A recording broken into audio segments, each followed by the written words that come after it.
his report cleared his throat before speaking up about the status of their skirmishers. "We have lost contact with the forces who were supposed to halt the Austrian advance.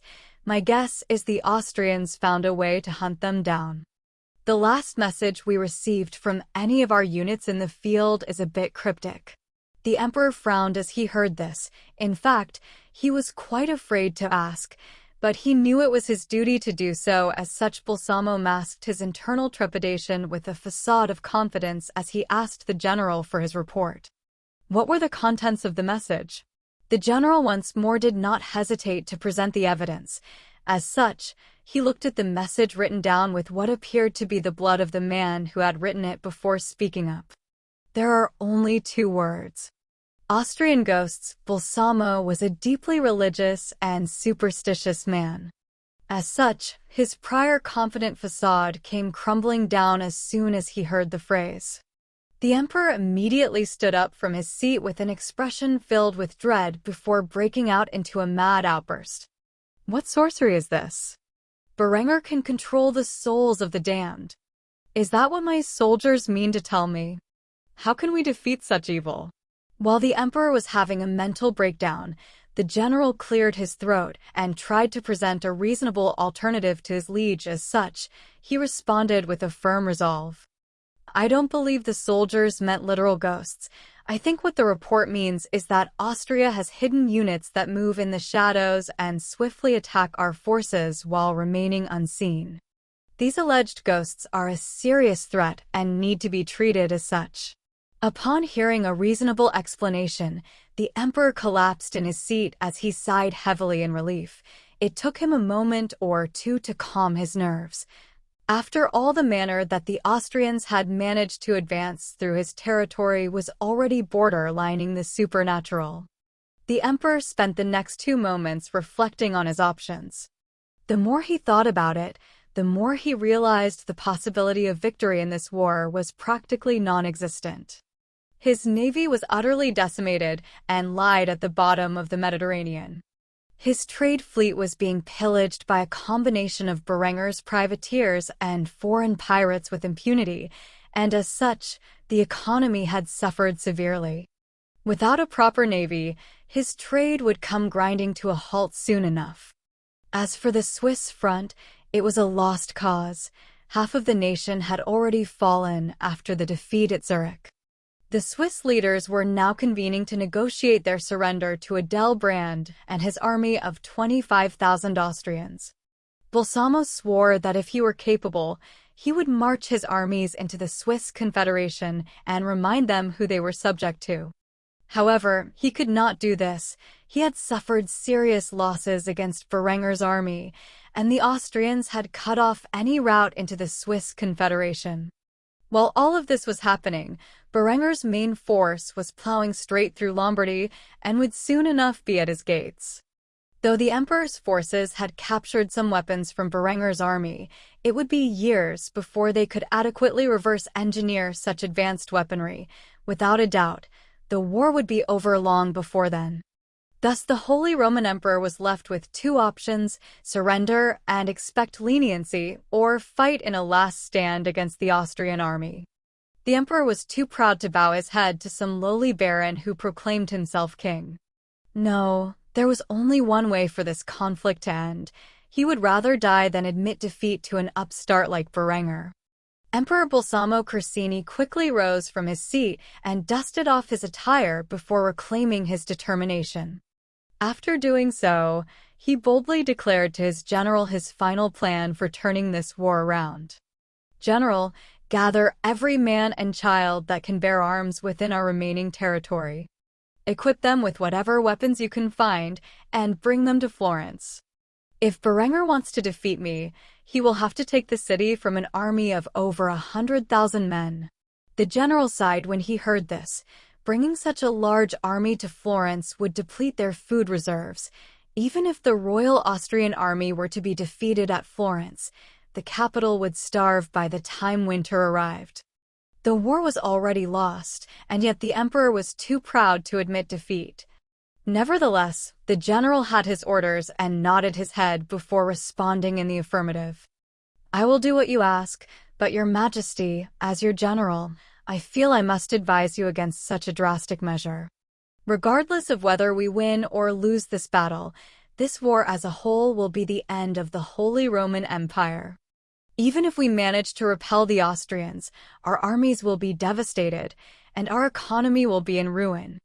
If we genuinely undergo such a disastrous option, we will no longer have the ability to project enough strength to control our vassals, and one by one, they will follow in the path of Austria. However, despite this advice, the emperor was undeterred from his course of action. Either Austria would break its back against the walls of Florence, or the empire would crumble. However, the dignity of the emperor would never falter.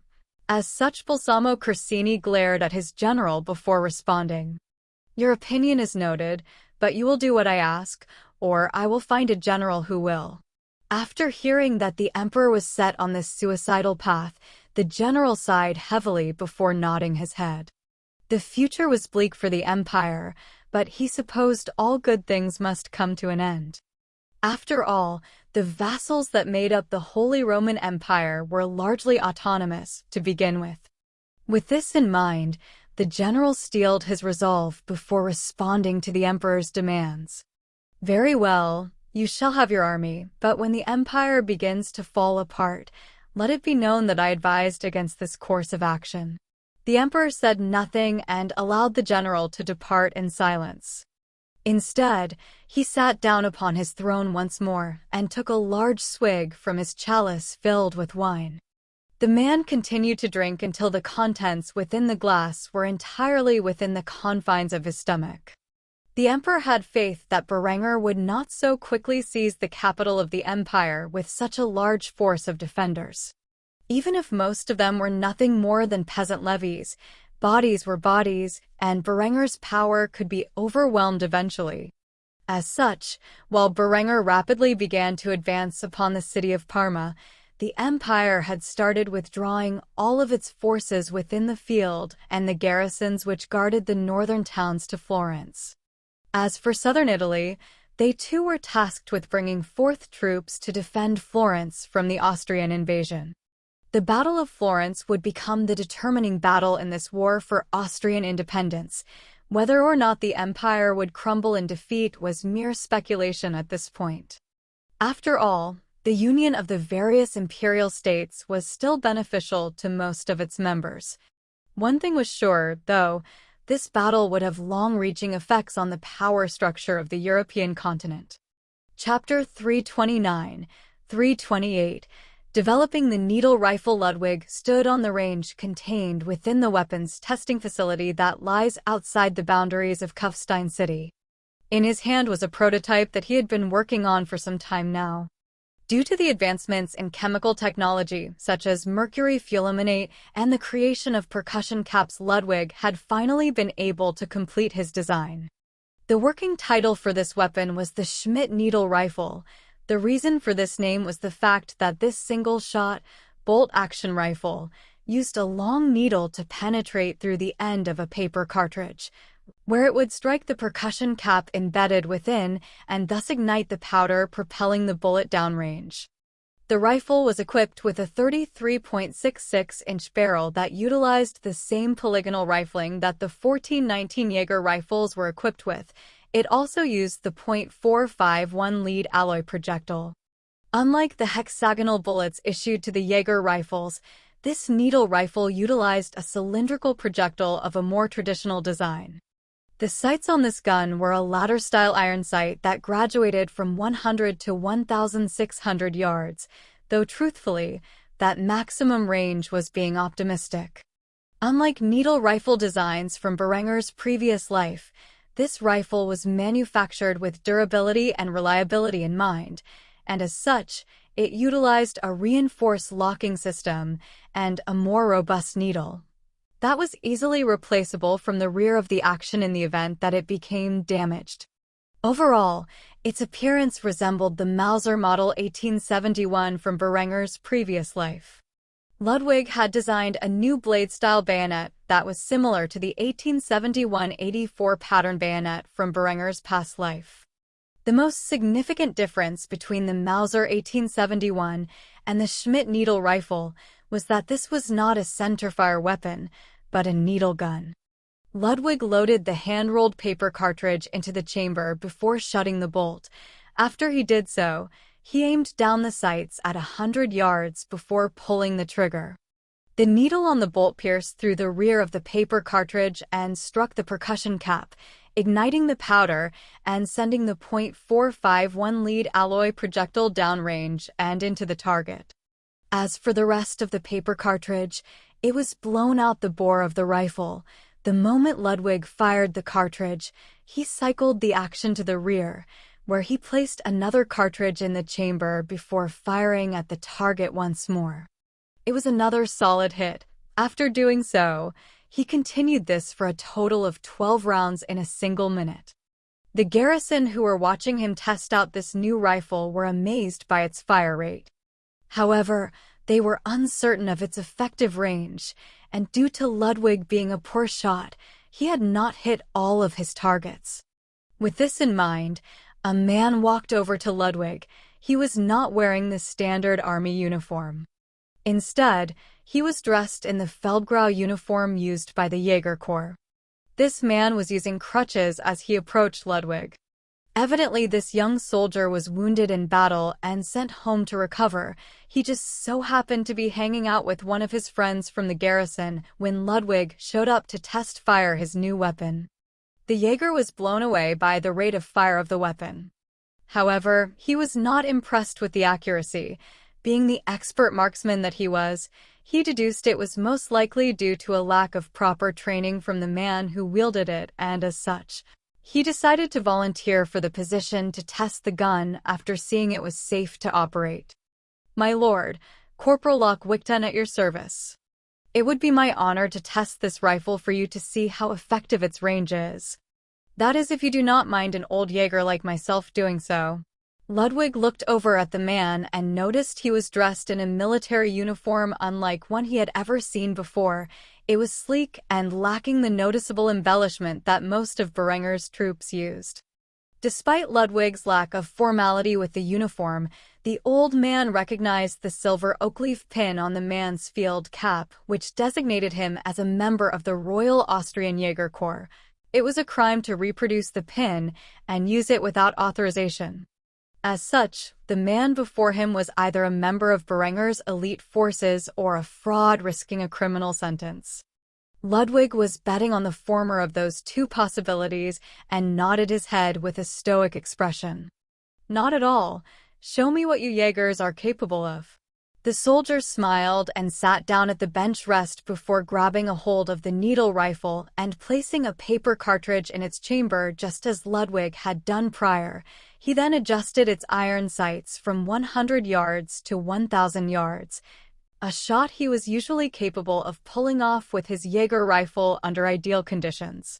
He gauged the wind in the air before squeezing the trigger, sending the projectile downrange at a steel target that was sitting out at roughly 1,000 yards. The audible ping of the lead crashing against steel resounded throughout the testing field and signaled to everyone present that the Jaeger had hit his mark. This was a phenomenal feat for the average soldiers of the garrison. Most troops in the Austrian army were unaware of just how proficient the Jaegers were at long-range combat. They had never witnessed them in battle due to them being a force deployed far ahead of the traditional battlefield. After pulling the trigger and sending the round downrange, the Jaeger immediately cycled the bolt back to the rear and put another paper cartridge lying on the table into the chamber before sending the bolt home. After doing so, he aimed down at another target 1,200 yards downrange and adjusted his sights to compensate for the difference in distance. Having made his calculations, the young soldier pulled the trigger, and once more, an audible ping resounded throughout the range. This action of 2 shots in under 10 seconds, successfully hitting targets at such a distance, shocked the crowd of soldiers even more. After the Jaeger had followed up with a third shot at 1,500 yards that also successfully hit its target, he cycled the bolt back to clear the weapon, not that it needed to do so, before chuckling to himself. As he did so, he cried out at the top of his lungs. Wonderful, simply wonderful. I need one of these for when I go back to the field. How much do you want for it? However, Ludwig shook his head as he informed the young soldier about the reality of the weapon. This is just a prototype. The final product will have to be approved by the king for service in the army. You will have to wait until then. Despite Ludwig declining his offer, the Jaeger was persistent and made a sizable offer. If you can make another one of these for me, I will pay 2, no 3 guldens. I know plenty of my comrades who would do the same.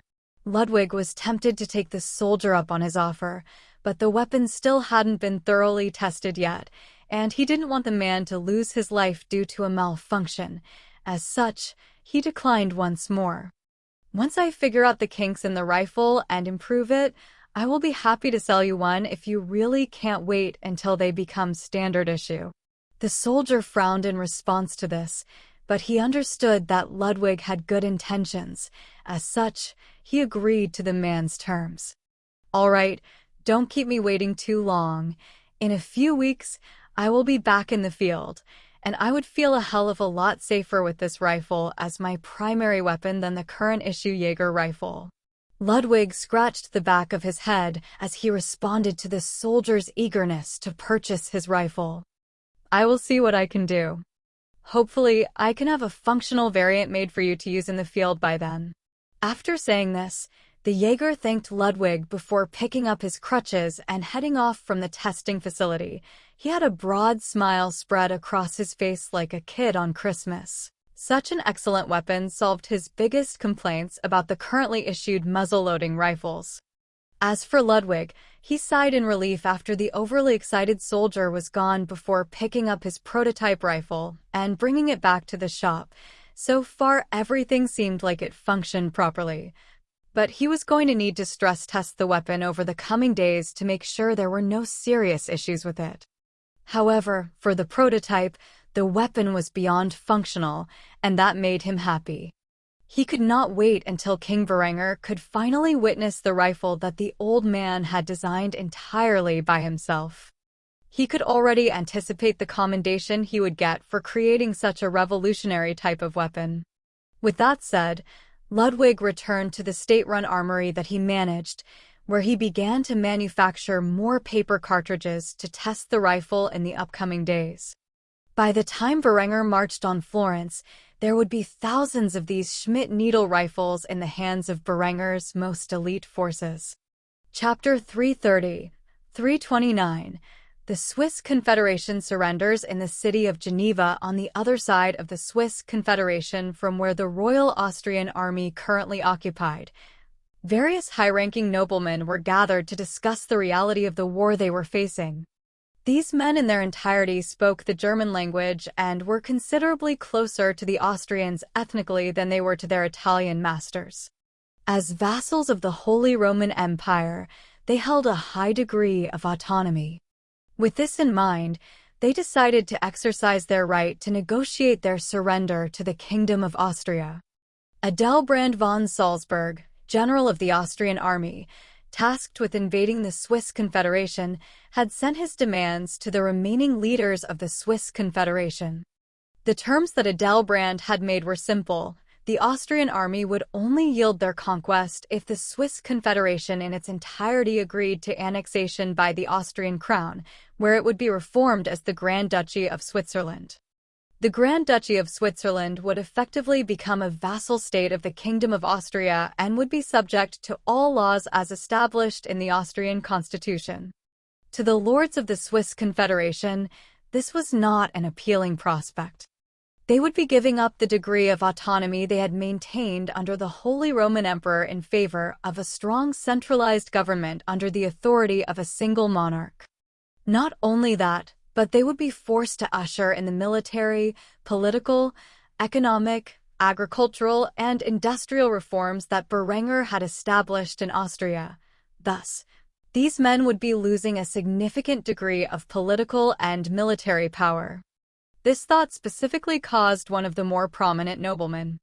They had gathered for this meeting to be quite irritated as he presented his case against surrendering to the Austrian crown. The upstart Berenger von Kufstein has gone too far with his demands.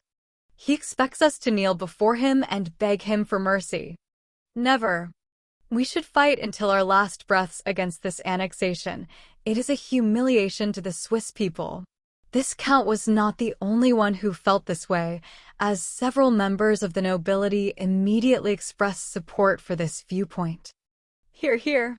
Aye, fuck Austria and their young king. Death before dishonor. However, a few of the noblemen present were not entirely against the idea of annexation. These men were reformists, or at the very least, the population they ruled over was primarily comprised of reformists. As such, they had a responsibility to hold up the other side of the argument. One of these men was a count, the Count of Fribourg, and he was close personal friends with Count Rainer von Cha, who had surrendered to the Austrian crown during the initial invasion. He understood better than anyone the reasons for doing so. As such, he presented an alternative to the more boisterous members of the Swiss high nobility.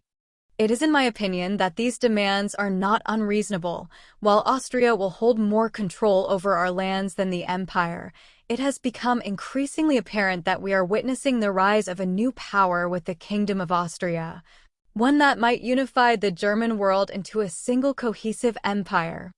Before long, Florence will fall, and with it, the dignity of the imperial crown. Under Austrian reign, we will become as wealthy and prosperous as they have become. The age of feudalism and knights is coming to an end. If we do not embrace this new era, we will be left behind in the darkness plaguing our lands. If we refuse the Austrians' terms, they will conquer us, and when they do, they will replace every one of us with an Austrian nobleman of their choosing. We share many ethnic and cultural aspects with the Austrians, far more than the Italians.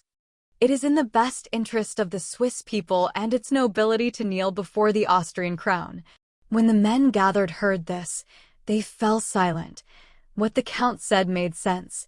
They did not have the military capacity to continue a war with the Austrians for much longer.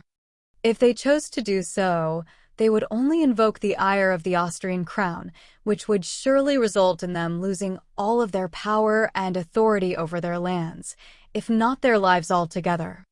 Despite this reality, many men were reluctant to hand over their long-held power to the Kingdom of Austria and its centralized government. As such, they began proposing new ideas to maintain their autonomy. Could we not negotiate with the Austrians about receiving the same degree of autonomy that we have under the Empire? After all, their demands of total surrender are a bit insulting. Surely the Austrian king can understand our grievances? However, those in favor of surrendering knew this was not likely and immediately dismissed this idea. With what power can we make such demands of King Berenger? The Austrians respect nothing other than the power of one's military might. They have made it clear that they want to incorporate us into their kingdom under their laws. I can understand why, to them, we are backward and primitive people. With their advanced agricultural systems, they can feed their people a minimum of 3 meals a day, while ours are severely malnourished. Such a thing has a significant impact on prosperity, productivity, and population growth. As noblemen, if we surrender, we might be losing a substantial degree of power, but we would be making up for it in the fortune our houses will gain. This is the reality we are facing. A new era is upon us, and we can either submit to the winds of change or be blown away by them. If any of you wish to decline the terms presented to us, then so be it. However, I know that I will personally surrender to the Austrians, guaranteeing my family's future in the process. This is an unwinnable war, and you all know it. The words spoken by this man had a significant effect on the other noblemen present. They quickly began to realize that even if a few of them resisted until the end, others among their ranks would surrender on their terms. This caused all confidence in a united resistance against the Austrian incursion to collapse instantly. Those members of the Swiss nobility who moments prior were yelling to resist Austria at all costs now had downcast expressions as they gazed at their compatriots who were ready to kneel before the Austrian crown as their new master. The Swiss Confederation had become a hotbed of the German Reformation. They knew that the people they presided over were already sick and tired of fighting a war with the homeland of their faith on behalf of the Catholic Emperor. With this in mind, a vote was now held between the various Swiss noblemen who had gathered in this meeting. An older nobleman who had remained silent until now was the first to speak up. All in favor of surrendering to the Austrian crown under the terms they have presented? Over 3/4 of the nobility within the room voted in favor of this agreement. The older man immediately noticed that a few men remained utterly silent in response to this vote. As such, he once more spoke up by proposing the second option. All in favor of resisting the Austrian crown until our last dying breath? Despite the unwillingness of 1/4 of the noblemen to surrender, there was complete and utter silence regarding this vote. Those who once wished to resist were now abstaining. With this in mind, the older man sighed before making the decision known. 3/4 are in favor of surrendering and 1/4 are abstaining. The decision is final. We will surrender to the Austrian crown under the terms they have presented and allow the full annexation of the Swiss Confederation. From henceforth, we shall be known as the Grand Duchy of Switzerland, with the Grand Duke to be chosen by our liege, the King of Austria, His Majesty Berenger von Kufstein. The moment these words were spoken, only silence filled the air. Even those ready to surrender were not entirely eager to see the changes that would come to Switzerland in the coming years. After all, to give up the degree of autonomy they had, to become a state of the Kingdom of Austria was not something to be taken lightly. However, despite their reluctance, one thing was certain: the Swiss theater of the Austrian War for Independence was over. And aside from a small occupying force left behind with the intent to establish control over the newly formed Grand Duchy of Switzerland, the remaining troops would be pouring into the Italian theater to support the main army in their attempt to lay siege Florence.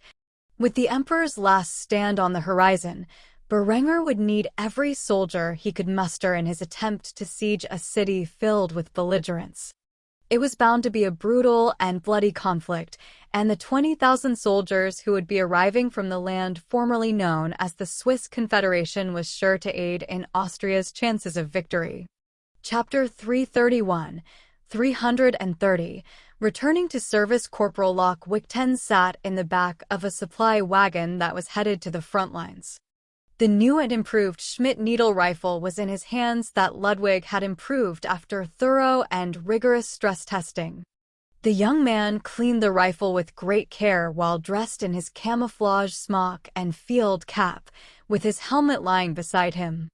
This supply convoy not only brought forth much-needed supplies to the front lines, but reinforcements to replace the soldiers who were wounded or killed in battle. Some of these men, like Locke, were returning to the front lines after being injured themselves. The young corporal could not wait to show off his new prototype rifle to the soldiers in his unit. As such, he was eager to regroup with them. By now, Berenger and his army had advanced beyond the city of Milan after stealing its treasures and was on its route to the small city of Parma, which lay between them and Bologna. Any minute now, he would approach Berenger's army, where he would likely regroup with at least one of the Jaeger units that were nearby. While the Italians had pulled back the majority of their soldiers to reinforce the city of Florence in a desperate last stand against the might of the Royal Austrian Army, they had kept some small amount of troops in the field in an attempt to slow down the Austrian advance to buy the main Italian army some much-needed time. When Locke finally saw the tents of the Austrian encampment appear in the distance, he slung his rifle over his shoulder and placed his helmet upon his head before rushing towards the camp. The young corporal waved at the supply convoy as he departed. When Locke arrived, he was surprised to see that his company was currently resting in the encampment and not out in the field. He quickly approached Captain Andreas Jaeger as he saluted the man with respect. "Corporal Lock Wichten reporting for duty, sir." Captain Jaeger returned Locke's salute before responding. "At ease, Corporal. I hope you are well rested because we will be deploying to the front lines shortly." After saying this, the captain noticed the rifle slung on Locke's shoulder was vastly different from the muzzle-loading Jaeger rifles that were currently issued to the Jaeger Corps and could not help but inquire about it. "Corporal, what is that, and where did you get it?" The moment Locke heard this, he unslung the weapon and presented it to his commanding officer.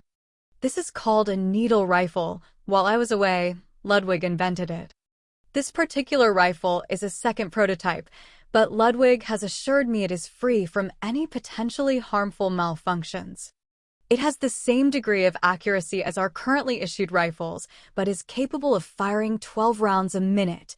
When Andreas heard this, he was shocked that such a weapon existed, and as such, he wanted to see a demonstration. However, firing a gun while in camp was explicitly forbidden, and thus he would have to wait to see how well the rifle functioned until it could be demonstrated in the field. As such, the man sighed before giving the corporal his orders. "Get back to your squad.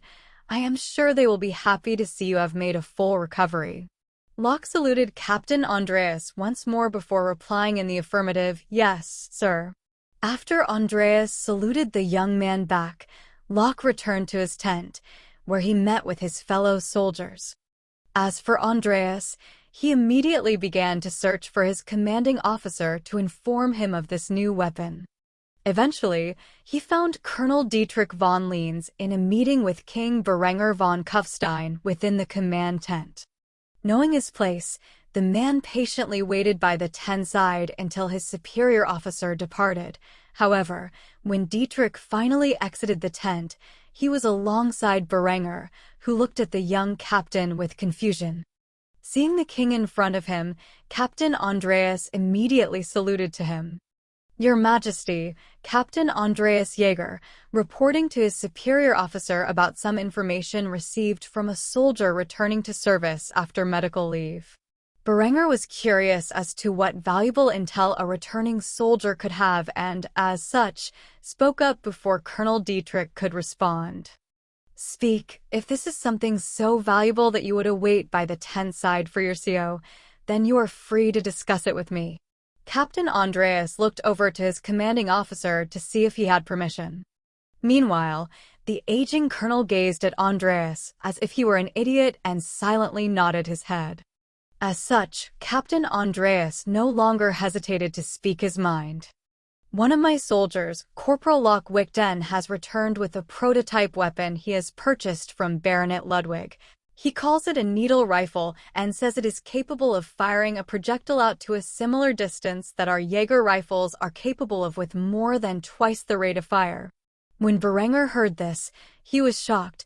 The only needle rifles he knew of were the Dries and Chassepot from his previous life, and they lacked in terms of long-range firepower compared to the Whitworth rifle that he had based his Jaeger rifles upon.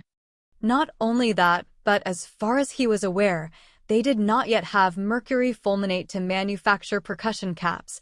As such, he was pretty skeptical of this claim. Thus he responded with a hint of curiosity in his tone. "Did the soldier call it a needle rifle?" When Berenger asked this, the captain looked at him with confusion in his eyes before nodding his head. Was it possible that Berenger knew about Ludwig's designs? Then again, he was the king, so it made sense if he knew about experimental weapons that were shrouded in secrecy. The moment Berenger witnessed the man's nod, his expression turned serious as he spoke with an authoritative tone befitting a monarch. "Take me to this man right away."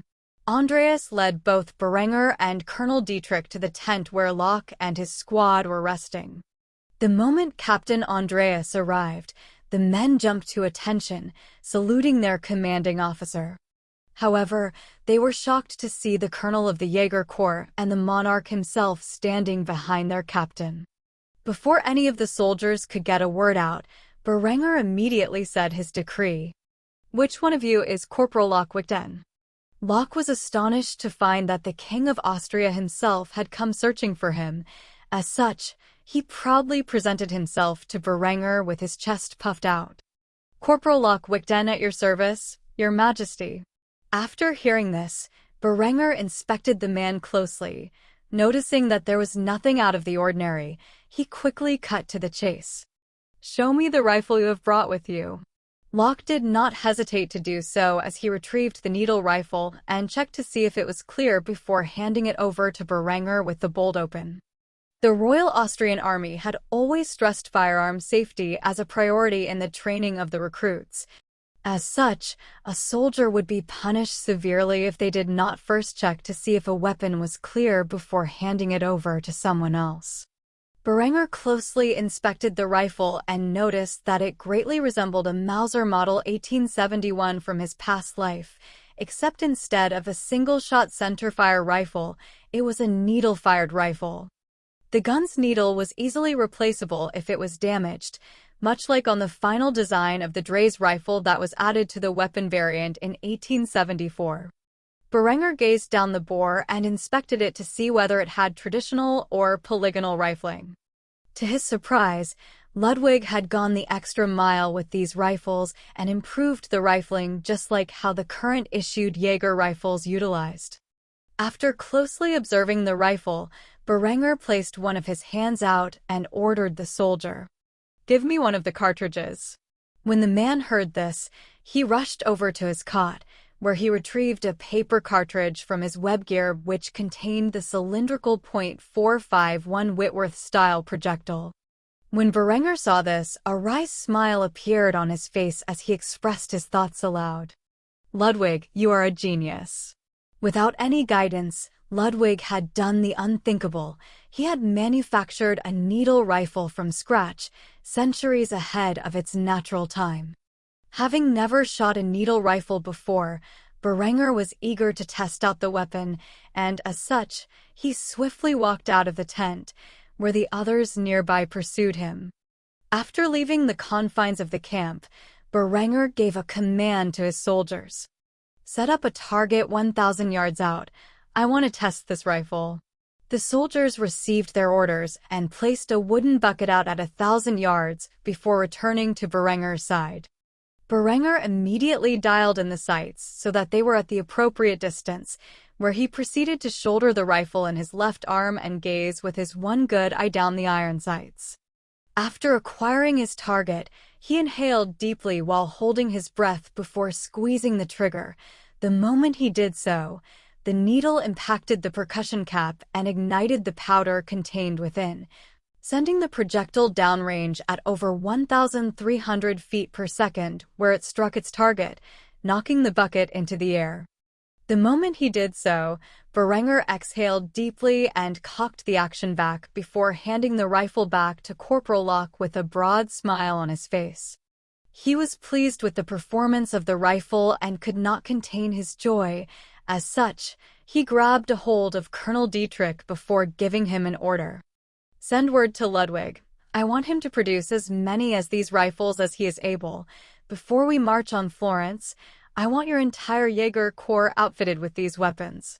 With this said, Dietrich immediately saluted Berenger and responded in the affirmative. "At once, Your Majesty." With this, Berenger gazed into the distance at the bucket he had just shot with a warm smile curved upon his lips. It would not be long before Ludwig could create rifled breechloaders and cap and ball revolvers with a bit of assistance. Once more, a new era of warfare had just begun thanks to Berenger's intervention in the timeline. Chapter 332, 331, Catfight 4 Part 1. With the remainder of the Imperial fleet demolished at the Battle of the Adriatic, privateers and pirates had free rein of attacking Imperial shipping. Anuria and her crew of salty wenches had made quite the fortune in attacking Imperial vessels and pirate ships. Currently, several large wooden chests were lying about within the master bedroom of the castle in Kufstein. These wooden chests displayed the vast wealth that Anuria had personally accumulated during her travels. These chests were filled with Austrian thalers and guldens, and a large amount of them had spilled onto the bed where two beautiful young women lay naked, cuddling up to one another surrounded by wealth. These women were Linda and Anuria. The two girls had long since gotten used to the feel of each other's bodies due to the many nights they had spent engaging in nightly debauchery with Berenger. The King of Austria had more than once joked about how he would kill them if they cheated on him with another man, but entertaining each other was acceptable.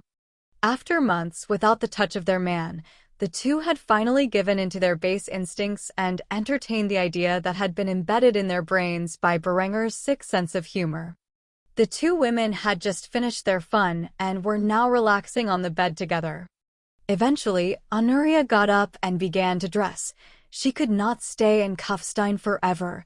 There was plenty of other loot to be had, and she was too embarrassed to look at Linda in the eye at the moment. However, Linda had no problem staring at the princess's voluptuous body. As he did so, Linda immediately noticed that Honoria was having difficulty dressing in her undergarments, especially the bra. Eventually, Honoria ripped the straps on her brassiere as she tried to force it on. She was immediately cursing as she did so. God damn it. When Linda saw this, she placed her hand over her mouth and giggled as she teased the young princess. Honoria, have you grown recently? I thought I noticed a difference in size earlier, but looking at you now, I think my suspicions have been confirmed. Honoria glanced over at Linda, who still lay naked on the bed, where her cheeks immediately began to flush with embarrassment as Linda stared her in the eyes with an amorous gaze. Rather than admit she needed to purchase new undergarments, she instead lashed out at her rival. Oh, like you're one to talk. Linda, what size are those cow udders of yours now? There's no way those things are still DS. Linda crossed her arms under her breasts and showed them off to Honoria as if they were her crown jewels. With a sultry smile on her face, she responded to the young princess. I'll have you know they are now ES. Why are you so flushed? Do you desire to have a taste of mommy's milk? Honoria's face went from embarrassed to disgusted as she heard Linda say this, partially because she knew that just a few minutes prior, she had been sucking the milk from Linda's chest as if she were her babe. Apparently, Berenger was not the only one who enjoyed the taste of Linda's milk. Reflecting upon this, Honoria looked away and deflected the question. I need new underwear. Do you want to go shopping with me? Linda immediately got up from her seat and approached Honoria with a wicked smile on her face. The young spymaster had just thought of a brilliant idea. As such, she nodded her head while grabbing a hold of Honoria and dragging her into her embrace before whispering in her ear. I think the little wife has also grown a bit. Wouldn't it be fun to show the main wife just what she's competing with? It was no secret that Adela and Linda's relationship was tumultuous, to say the least. Linda much preferred the company of Honoria, and as such, she desired to create an alliance with her against their biggest competition, which was little Adela. Honoria instantly understood Linda's intention. She responded with an equally malicious grin carved upon her immaculate lips. I think that's a splendid idea.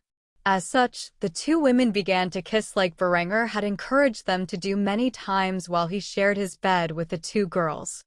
After breaking apart, Linda started to get dressed alongside Honoria. After they were fully clothed in the luxurious dresses that Berenger had purchased for them, the two ladies gathered a pouch filled with coins that were spread about and walked down the staircase in an attempt to find Adela. As per usual, the little queen-to-be was playing the harp like a flawless little angel. The very sight of her innocent appearance caused both Linda and Honoria to seethe internally. However, they masked their displeasure with friendly facades as they both approached Adela. The moment the girl saw her two rivals approach with friendly smiles on their faces, she knew they were up to no good. As such, she ceased playing the harp and immediately scowled at the two wenches while she inquired about their reason for bothering her. What do you two want? Adela had recently turned 16, and she was counting down the days for Berenger to return from his war so that they could get married. Even though she tolerated Berenger's sexual activities with the two vixens before her, she was not exactly on the best terms with either Linda or Honoria. She had some history with Linda, and as such, she was friendlier to her than she was to the Byzantine princess who showed up in Berenger's life and stole his heart out of nowhere. The unholy alliance between Spymaster and Pirate Queen was something Adela had come to dread. Though she did not know what Linda and Anuria got up to while Berenger was away, she knew at the very least they were close enough to service the young king together. Something Adela greatly disapproved of. Seeing the young fiancé glaring at the two of them brought a sadistic grin to Linda and Anuria's pretty faces as they made their request to Adela. Linda was the first to speak as she had a better relationship with the girl. "It is nothing much, Adela. We seem to have outgrown our undergarments and intend to go shopping. We were wondering if you wanted to join us. After all, as Berenger's women, it is our duty to bond together." These words caused Adela to grit her teeth. She had recently bumped up to a C cup and felt that she could now compete with Anuria and Linda, but apparently, the two women were also growing still. She immediately lashed out to Linda about her massive breasts to cover her own insecurities. "What are you, some kind of milk cow? How the hell are you still growing?" Anuria began to giggle. She had asked a similar question just a few minutes prior. On the other hand, Linda feigned offense to Adela's comments. As if she were a perfect actress, Linda began to break out in tears as she manipulated Adela into coming along with them. "There's no reason to say such mean words, little Adela. I just wanted to spend some quality time with you, and here you are making fun of my appearance. Do you have any idea how that feels?" Adela sighed heavily as she heard this. She knew for a fact that Linda was pretending to hurt. After all, the woman had a hide as tough as steel, and yet, she still found herself swayed by Linda's charade. "Fine, against my better judgment, I will go with you too. However, you better not play any tricks on me." In response, Linda quickly grabbed a hold of the girl and stuffed her into her bust as she petted her head. "You mean it? Yay!" After doing so, she released Adela and grabbed a hold of her hand before leading her out of the castle and into the city below. The trio of beautiful young women was headed to a local clothing store that catered specifically to the upper-class women of Austria. It was a shop owned and operated entirely by women. There they could get a proper measurement of their bodies without fearing Berenger doing something drastic like outright executing the tailor for touching them. As Linda and Anuria escorted the little queen into town, Adela could not help but regret her decision. She knew that some way, somehow, these two bitches were going to mess with her. She just did not know what exactly they had up their sleeves. Meanwhile, Linda and Anuria were grinning at one another. They could not wait to see the look on Adela's face when the two of them came out from the dressing room clothed in nothing but wedding lingerie. They hoped it would show the little queen just what she was going up against in their future polygamous marriage with Berenger. Whether their plan would work or backfire spectacularly had yet to be seen. Thus, while Berenger was waging war against his enemies for the sake of independence, his future wives were having a war of their own. Chapter 333, 332, Cat Fight 4 Part 2. Linda and Anuria held onto Adela's hand as they dragged her through the entrance of the store embedded within the wealthiest area of Kufstein's trade district. The closer one got to the upper-class neighborhoods near the trade district, the more luxurious the shops became and the higher their prices. At the top of the trade district, just a stone's throw away from the city's wealthiest neighborhood, was a relatively large clothing shop. This shop catered exclusively to the upper-class women of Austria, more commonly than not noblewomen. It was run by the younger sister of the previous Duke of Austria, and as such, the store was named the Habsburgs Boutique. As one of the last surviving members of the main Habsburg line, Duke Wilmar's younger sister Lise had moved to Kufstein after the fall of Vienna during the Bavarian occupation. She was a middle-aged woman who was quite beautiful despite her age. Lise was a widow without any children and had only managed to survive the von Wittelsbach's attack because she lived at her family's original residence in Habsburg, Switzerland, at the time of Duke Wilmar's invasion of Austria. When she heard of her family's demise, she nearly died of grief. However, news reached her of Conrad's survival, and thus she made her way to Kufstein to look after her young nephew. Unfortunately, by the time she arrived, Berenger had killed the little brat by pushing him out a window. However, Lys had no clue about the true origins of Conrad's death. Instead, she believed the stories that the boy had killed himself. Choosing to believe that the new Duke and current King of Austria was not the kind of man his enemies painted him as. While in Kufstein, Lys fell in love with the fashion designs that Berenger had come up with and used what little wealth remained of her family's assets to buy a shop. She exclusively dealt with products created by Berenger's garment factories. Since opening her shop, she had amassed quite a small fortune and saw many young beautiful women buy her products. However, none were as beautiful as the 3 women who entered her store on this day. While Linda and Anuria had visited this shop in the past, Adela, who lived in Graz until recently, had never entered the store. As such, Lys, who was sipping out of a cup of coffee and gazing at the returning guests, was quite shocked to see a living angel such as Adela enter her shop. Among the other 2 women next to her, Lys knew that the young blonde girl with twin tails would one day be the most beautiful of them all. Being well acquainted with both Linda and Anuria, the mature beauty graciously approached Berenger's lovers with the intent to inquire about who this little angel was. Linda, Anuria, it has been some time. I am glad to see you have returned to my humble shop. Tell me, who is this gorgeous young woman alongside you? The moment Linda and Anuria heard the old women refer to Adela in such a manner, they felt their stomachs churn. This was not exactly what they had in mind when they brought the girl here.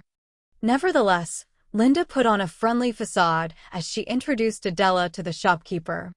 This is Lady Adela von Graz. She is King Berenger's fiancée. They will soon be getting married. As such, we have come to help her pick out some bridal lingerie.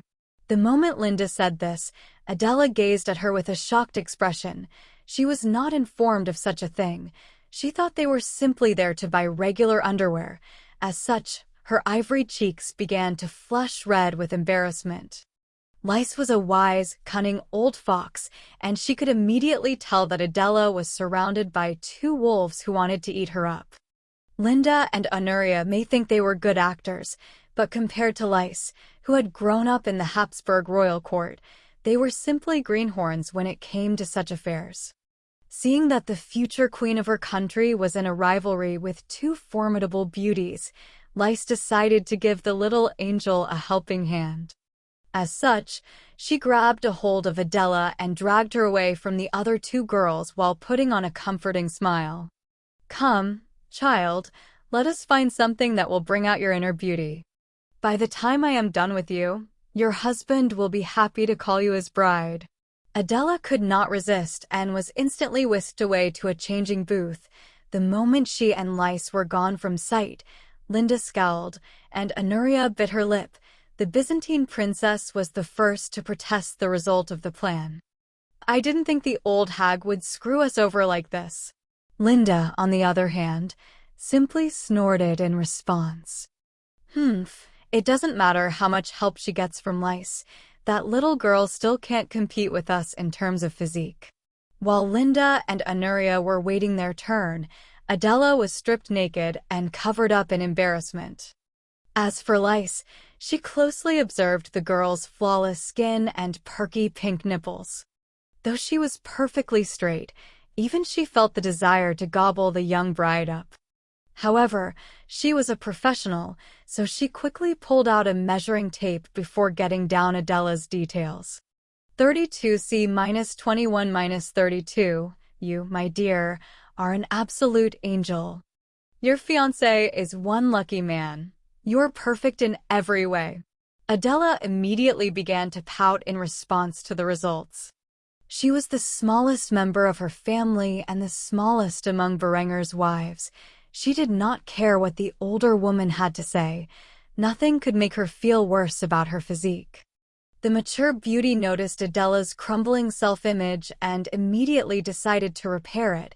As such, the woman took matters into her own hands and spanked Adela on her soft bottom, snapping the girl out of her daze.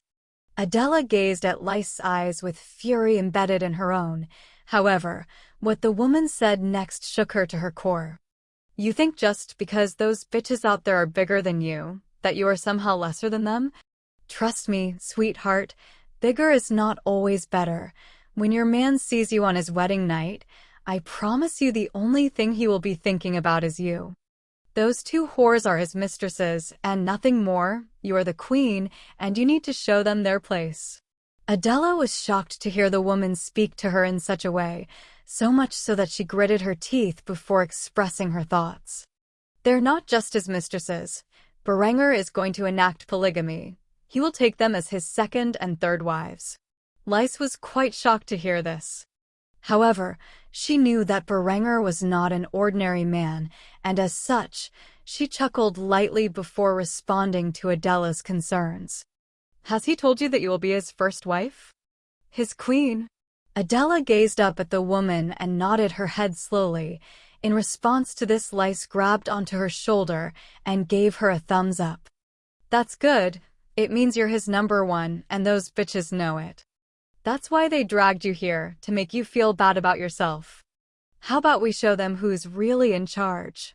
Adela tilted her head in confusion before asking for clarification. What did you have in mind? The mature beauty whispered her plan in Adela's ear, causing the little queen to flush in embarrassment. However, despite this reaction, she still nodded her head with firm resolve. Okay, let's do it. With this said, Lys left the changing room and handed a slip of paper off to one of her subordinates. After doing so, she approached Linda and Anuria before asking the two girls, "Who is next?" Linda stepped forward before Anuria could jump at the opportunity and was dragged to the next changing room. Anuria began to pout. However, she instantly became furious when Linda looked behind and stuck out her tongue at the young princess. Linda was quickly stuffed into the dressing room and disrobed. Lys was shocked to see how much Linda had grown since her last visit and could not contain her thoughts. Good God, woman. What the hell are you eating to grow so much at your age?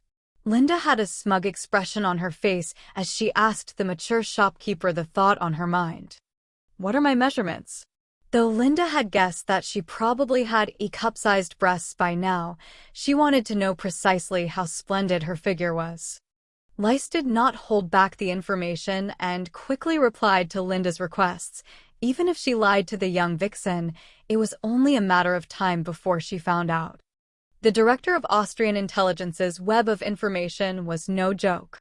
34E-22-34. A smug grin appeared on Linda's face as she quickly commanded the mature beauty to get her something to wear. Fetch me some bridal lingerie. It won't be long before I have my own wedding, you know. Though Lys wanted to say something to Linda, she chose not to and instead walked out of the changing room before handing another subordinate a slip of paper. After doing so, she grabbed a hold of Anuria and dragged her into yet another changing room before going through the same routine. 33D-22-33, you're the same as Linda was a year ago. You three girls, I swear to God. Your man is either blessed by the Lord to snag up you three beauties, or the devil curses him. Only time will tell. Anuria was far more pleasant than Linda and made a polite request of the old shopkeeper. Can you please fetch me some bridal lingerie? After hearing this, Lys sighed and nodded her head. Afterward, she left the changing room and handed a slip of paper off to yet another subordinate. Before long, her three aides arrived with 3 sets of bridal lingerie from the store. 2 of them were the same design, but one was slightly different in nature. The 3 sets consisted of a lacy bra, lacy panties, lacy garter belt, and lacy stockings. However, the one reserved for Adela was far more attractive than the other 2. If angels were to wear lingerie, they would wear what the woman had prepared for the future queen. As such, the woman handed the 3 sets to the 3 girls through their changing rooms, and eventually, they all walked out simultaneously. Linda and Anuria were feeling pretty confident with themselves, and as such, they strutted out with style. Meanwhile, Adela was covering herself up as she walked out with red cheeks. Seeing the other two girls dressed in their beautiful attire made Adela want to die on the spot. She lost confidence after seeing Linda's massive bust heaving out of her pure white lacy push-up bra, with her perfectly toned plump ass displayed through her enticing G-string, which was covered by a lacy garter belt. Anuria was dressed in a similar set of attire. Though her measurements were slightly smaller, her porcelain skin and white hair blended perfectly with the outfit, creating an exceptionally breathtaking scene. Almost ready to admit defeat at the two succubi standing before her, Adela had a downcast expression with a small tear forming in her eye. However, at the next moment, she looked over and saw Lys with an encouraging gaze. The moment she saw this, she remembered what the woman said. She was the queen and the primary wife, and as such, she had to hold her head high. Thus, her meek posture swiftly turned into one of majestic authority, and when she showed off her assets, the other two girls were shocked to see just how beautiful Adela was. The primary difference between the lingerie worn by Adela and that worn by the other two girls was that Adela's was translucent, showing off her perfect ivory skin, her flawless pastel pink nipples, and pristine pastel pink slit. The moment Linda saw this, she knew she was defeated. While she and Anuria shared a similar skin tone to Adela, the girl simply looked like a living angel when combined with her golden blonde hair and sapphire eyes. As such, Linda and Anuria struggled to contain their rising anger. They had never expected their plan to crush Adela's self-image to backfire so spectacularly. With a little beauty like her as the main wife, Berenger would surely lose interest in them, at least to some extent. The two women would no longer have a monopoly over the man they loved, and they knew Adela was too much of a prude to share the wealth, so to speak. Given a few years when Adela fully matured, she was likely to be the most beautiful out of all of them, and that stung. Seeing the expressions on Linda and Anuria's faces, as if they had just witnessed their pet being murdered in front of them, filled Adela with pride. She had finally beaten these two harlots at their own game. With this in mind, the girls quickly got changed back into their old attire and did not speak a word to one another as they scrambled to buy enough new underwear to last the test of time. Their shopping spree quickly became a battle to acquire the sexiest wardrobe to appease their man and his tastes. While the war for Austrian independence was soon coming to its climax, the war for Berenger's heart was far from over. Chapter 333. Are you interested now? Linda was sitting within her favorite tea shop, which had begun to sell the remarkable substance of coffee. Sitting across from her was a man from the East that she knew pretty well. A downcast expression was on the man's face as he shifted his eyes to his surroundings, making sure that he had not been followed. After realizing that the place Linda had chosen to discuss critical matters was secure, he let out a heavy sigh of relief. Following this, Andronikos took a sip from his coffee mug before revealing the thoughts that had plagued his mind over the past few weeks. Aretha's is dead. Linda, who was about to take a sip from her coffee, immediately paused as she heard this. She was well aware of the tragic fate of the once mighty strategos of Ionia. After all, her intelligence network had sprawled across the Mediterranean and into the heart of Constantinople. She wore a compassionate expression on her stunning face as she began to speak to the man across from her. I am sorry for your loss, but these things happen in warfare. It is because of this that I pray for the safety of my husband every day.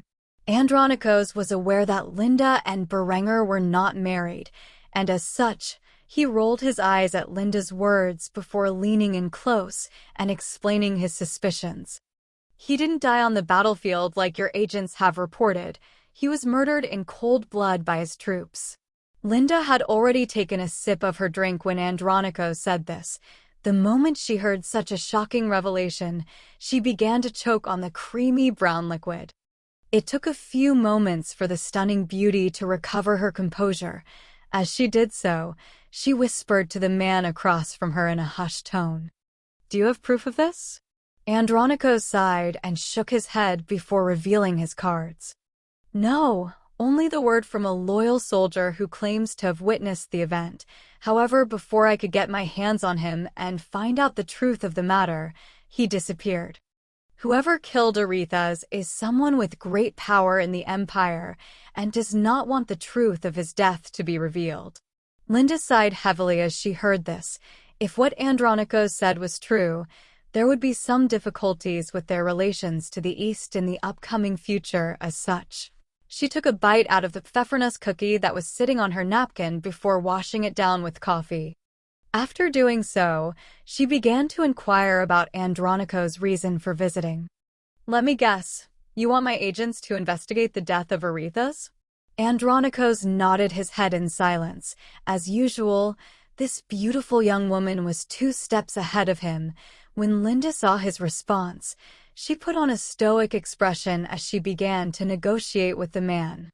"What does the Austrian crown have to gain from such an action? If what you say is true, then somebody powerful, somebody with close ties to the imperial family, is responsible for Arethusa's death. As outsiders, if our investigation is discovered, we could easily be framed for his death. At the very least, whoever is behind this horrendous act would make sure that relations between Austria and Byzantium weaken because of this." "Do you even have a suspect in mind?" Andronicos struggled to come up with a response to this question. Eventually, he only said one word, the man's identity, who he believed to be the perpetrator. Dissentious. When Linda heard this, she was pretty surprised. After all, as far as the intelligence she received showed, all of the emperor's children were extremely close with Arethusa, especially Dissentious. If the second prince was responsible for the stratego's death, that meant something serious had to have occurred. With this in mind, Linda naturally began to investigate Andronicos' claims. Why would Dissentious betray Arethusa? As far as I know, the man was practically a father to the second prince. When Andronicos heard this, he immediately began to back up his claims with his reasoning. Dissentious was tasked with finding the missing princess. After he failed to do so, he fell from the good graces of his father, and by extension, those who were backing him in his attempt to gain the throne. If he could not locate a simple runaway, then how could he properly run the empire? Or so was the thought of the people backing him. He needed a grand achievement to recover the losses that Anuria had caused him, and as such, he took credit for the North African campaign. The only way to do so was to kill off Arethusa, take Cairo for himself, and rewrite the narrative. When Linda heard this, she stared at Andronicos with disbelief. Such a plan was quite foolish. After all, there would undoubtedly be witnesses to Dissentious' betrayal. But then again, when she took into account all of the foolishness that Lambert had engaged in with his attempt to depose Berenger, she began to realize that maybe second sons were simply idiotic by nature. She contemplated these words for some time before revealing her thoughts on the matter. Let's say that all of this is true, and Dissentious is as big as a fuck-up as Lambert. You still haven't answered the most important question of all. Andronicos looked at Linda with confusion as the woman calmly took a sip from her coffee cup. When Linda saw this, she sighed before repeating her question from earlier. What does Austria stand to gain from investigating Arethusa's death?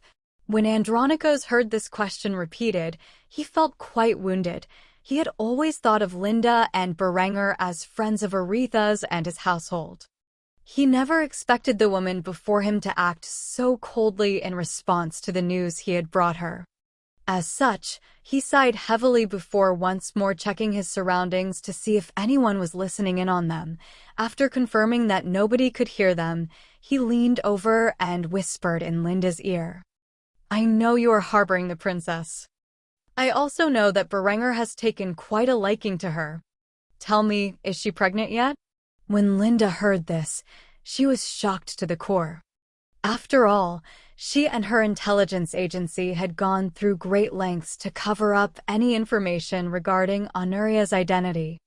However, Linda was a professional, and as such, she maintained a calm facade as she responded, despite her heart beating rapidly. "I have no idea what you are talking about." In response to this, Andronikos leaned back in his chair with a broad smile on his face. Though Linda was convincing, to the point that he almost believed it himself, he was on good authority that the Byzantine princess was one of Berenger's lovers. As such, he demonstrated his knowledge thoroughly. White hair, pale skin, mint green eyes, gorgeous appearance. She's going by the name Valeria Zanara now. Or is it Valeria Melodia? After all, maintaining the appearance of a pirate queen and a Byzantine noblewoman is not something that can be done with a single identity. When Linda heard this, she knew that Andronikos was not simply bluffing. As such, she inquired about his source of knowledge. "How did you know?"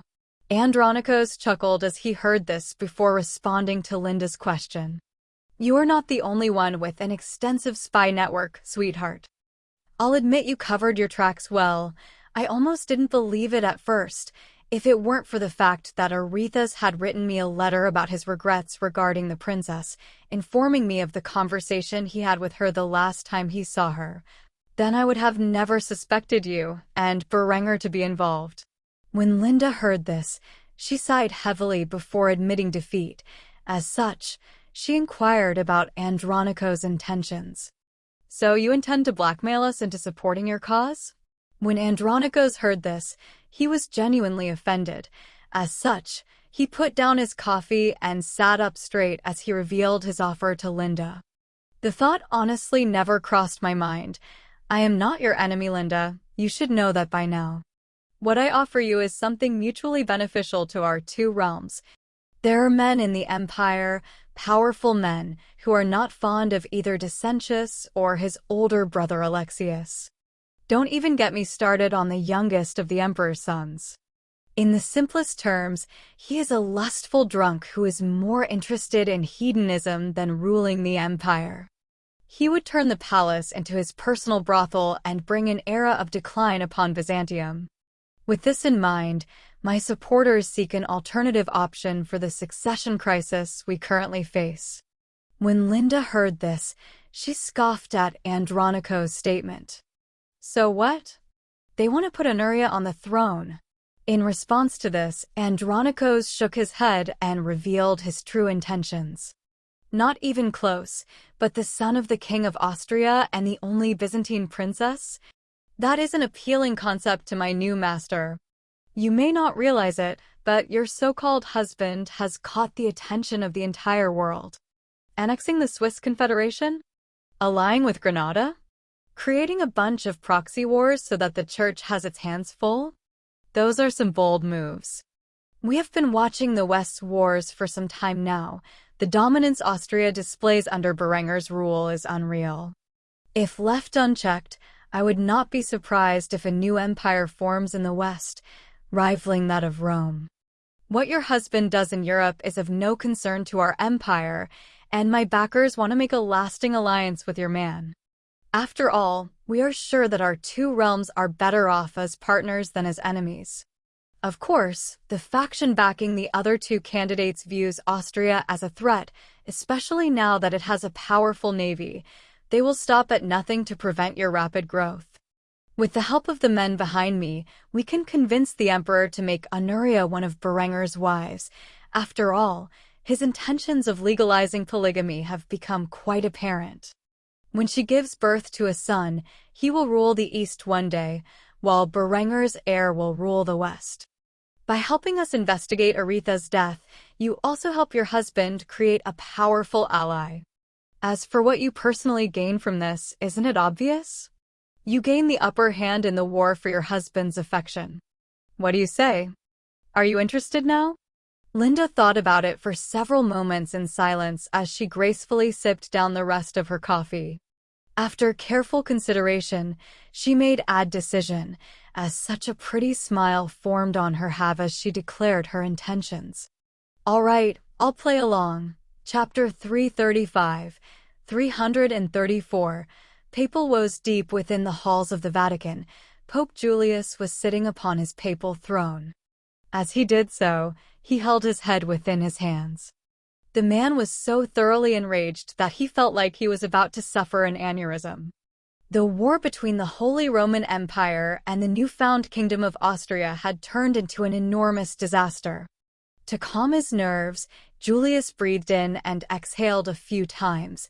As he did so, he made a snarky comment about his current condition. So this is how Valentinian felt right before he died? This was a reference to the ancient Roman emperor who had gotten so irritated that he suffered a stroke and thus quite literally died of anger. No matter how much the Pope tried to calm his nerves, he could not help but think of the setbacks that the Church was currently facing due to Berenger's rapid rise to power. The Italians were swiftly being pushed back to Florence, which was the seat of imperial power, and the Swiss Confederation had surrendered, becoming annexed by the Austrians in the process. Due to this fact, between 10 and 20,000 Austrians would be heading to the Italian theater of war to crush the Italian army thoroughly. The pillar of papal military power was the might that the Holy Roman Empire possessed. Only now did the Pope realize the mistakes that he had made when the Hussite Wars broke out. He should have sent the Catholic armies into Austria the moment he was able to do so and rout out the avatar of Satan that was King Berenger von Kufstein. King? What gave him the right to call himself that the Pope did not crown him, and as such, Julius did not recognize the legitimacy of Berenger's newfound title. Regardless of this alleged illegitimacy, Julius could not deny that Berenger had truly outplayed him. Berenger had done the unthinkable and used his neighbors and allies as a proxy to hamper the Catholic kingdoms and their military might. In doing so, he had pretended to be at peace, but instead was preparing an army the likes the world had never seen before. Not just an army, but a powerful enough navy to challenge the Holy Roman Empire and its vassal states on the Mediterranean. Before the Italians could even respond to Berenger's navy, the demon had sent his armada to eradicate the majority of their fleet. This attack was launched without warning as the vessels were docked in their two most important port cities, crippling the massive fleet they had built up in preparation for the war. All of these things made the Vicar of Christ, of all people, question his faith in the Lord God Almighty. Was Berenger not the serpent in the flesh? Was he actually an envoy of God's will sent to deliver Christendom from the corruption that had consumed the Roman Catholic Church? If not, then how could Berenger triumph against his enemies over and over again without suffering? Such thoughts plagued the mind of the new pope, who had to inherit the mess his predecessor created. Damn you, Simeon. Damn you to the depths of hell. What kind of monster have you provoked against our faith? Julius could not help but curse the previous pope who was forced to vacate his position after the disaster he had caused in the German realm. While the Germans slaughtered one another for a meaningless title, Bohemia was in an even worse state. With each passing day, the Hussites gained further ground within Bohemia. Somehow, recently captured Hussite arms had made their way into the hands of murderers and thieves, causing the Bohemian people to lose faith in their king. Radek, what the hell are you doing? King of Bohemia, and yet you can't prevent your soldiers from selling captured rebel arms to a bunch of brigands. Bah, you don't deserve your title. Despite being alone, Julius could not prevent himself from venting his frustrations in the darkness surrounding him. If one were to enter the chambers, they would see a lonely old pope sitting on his throne in the dark, cursing at people who were hundreds or even thousands of miles away. If there was one good thing that had happened during this time, it was the fact that the Emirate of Granada had recently been suffering setbacks in their war with the Iberian Union, and the fact that various designs of the so-called arquebus and musket had been captured by the papacy's allies, and thus brought to them for reverse engineering. Indeed, God was testing his patience, but it would all be worth it when they finally managed to figure out how Berenger's weapons worked. Once they did, They could gather together a grand army of crusaders the likes the world had never seen before and march on Austria with the weapons that Berenger had created. It was not just matchlocks and flintlocks that the church had acquired, but falconets too. Compared to Berenger's defenses, such cannons were severely obsolete. It did not change the fact that they finally had access to more sophisticated artillery. Maybe they could even produce a gun based upon the one-pounder falconet that was scaled up in size? Undoubtedly, Berenger had received the visions of such designs from Satan himself. Despite the demonic origins of these devices, the church had no choice but to employ them against their greatest enemy, for if they continued to attack Austria in the same manner that they had been conducting warfare, there was only one outcome: utter defeat. Like it or not, Berenger was right when he said the era of knights and chivalry had come to an end. If only they could get their hands on one of Berenger's vessels, maybe they could figure out how such things functioned and then be able to reproduce it. Unfortunately, such an outcome was unlikely to occur. As the Pope was dwelling upon such possibilities, a cardinal entered the great hall, where he immediately approached Julius with a letter in his hand. "Your Holiness, we have received word from the Patriarch of Constantinople." When Julius heard this, he looked up from the ground where he had been staring at and into the eyes of the cardinal. As he did so, he scoffed before insulting his equal to the east. "So that coward finally responds to our demands. It took him long enough. Tell me what exactly is the response that Petrus has given us." The cardinal shifted his feet in anxiety while gazing down at the stone floor. After a few moments of silence, Julius raised his voice before giving him a command. "Speak." Upon hearing the anger in the Pope's voice, the cardinal instantly blurted out the words contained in the letter. "The Patriarch of Constantinople has declared that the Orthodox Church will not be sending us aid in our efforts to crush the Berenger heresy and has openly declared the so-called German Reformation as a legitimate branch of Christianity.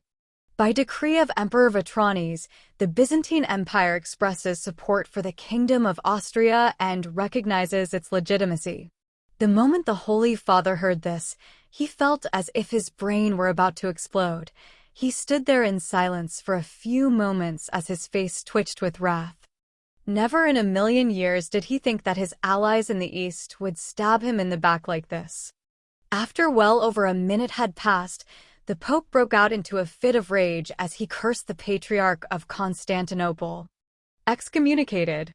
That damn bastard and the entire Orthodox Church is henceforth excommunicated and damned to the depths of hell for all eternity. Fucking apostates.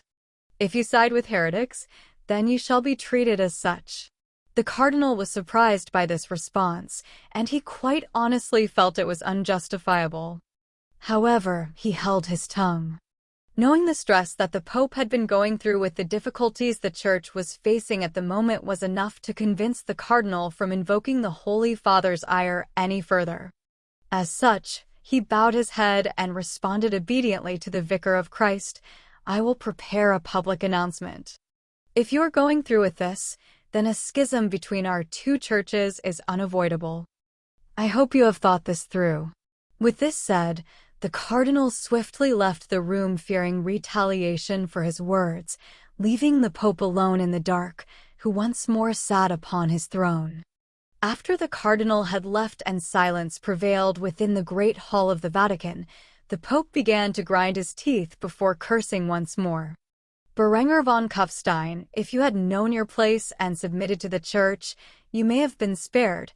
However, for what you have done and what you will do, you can never be forgiven. Even if it is the death of me, I will bring you to your knees and restore the authority of the Vatican over Christendom." Chapter 336. 335. Ghost Town. Nearly a month had passed since the swift victory in Milan, and Berenger's army had waited for reinforcement and resupply before marching on the city of Parma.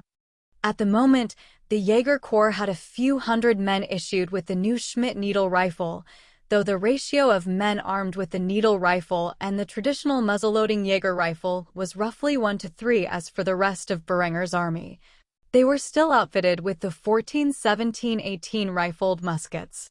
However, compared to the enemy they were facing, such weapons were more than enough to massacre any army they would encounter. The Jaeger Corps had done their jobs and led the way to Parma. In doing so, they encountered little resistance. It became increasingly apparent that the Italian soldiers still in the field had begun to disobey their orders and flee from the lost cause that was their war with Austria.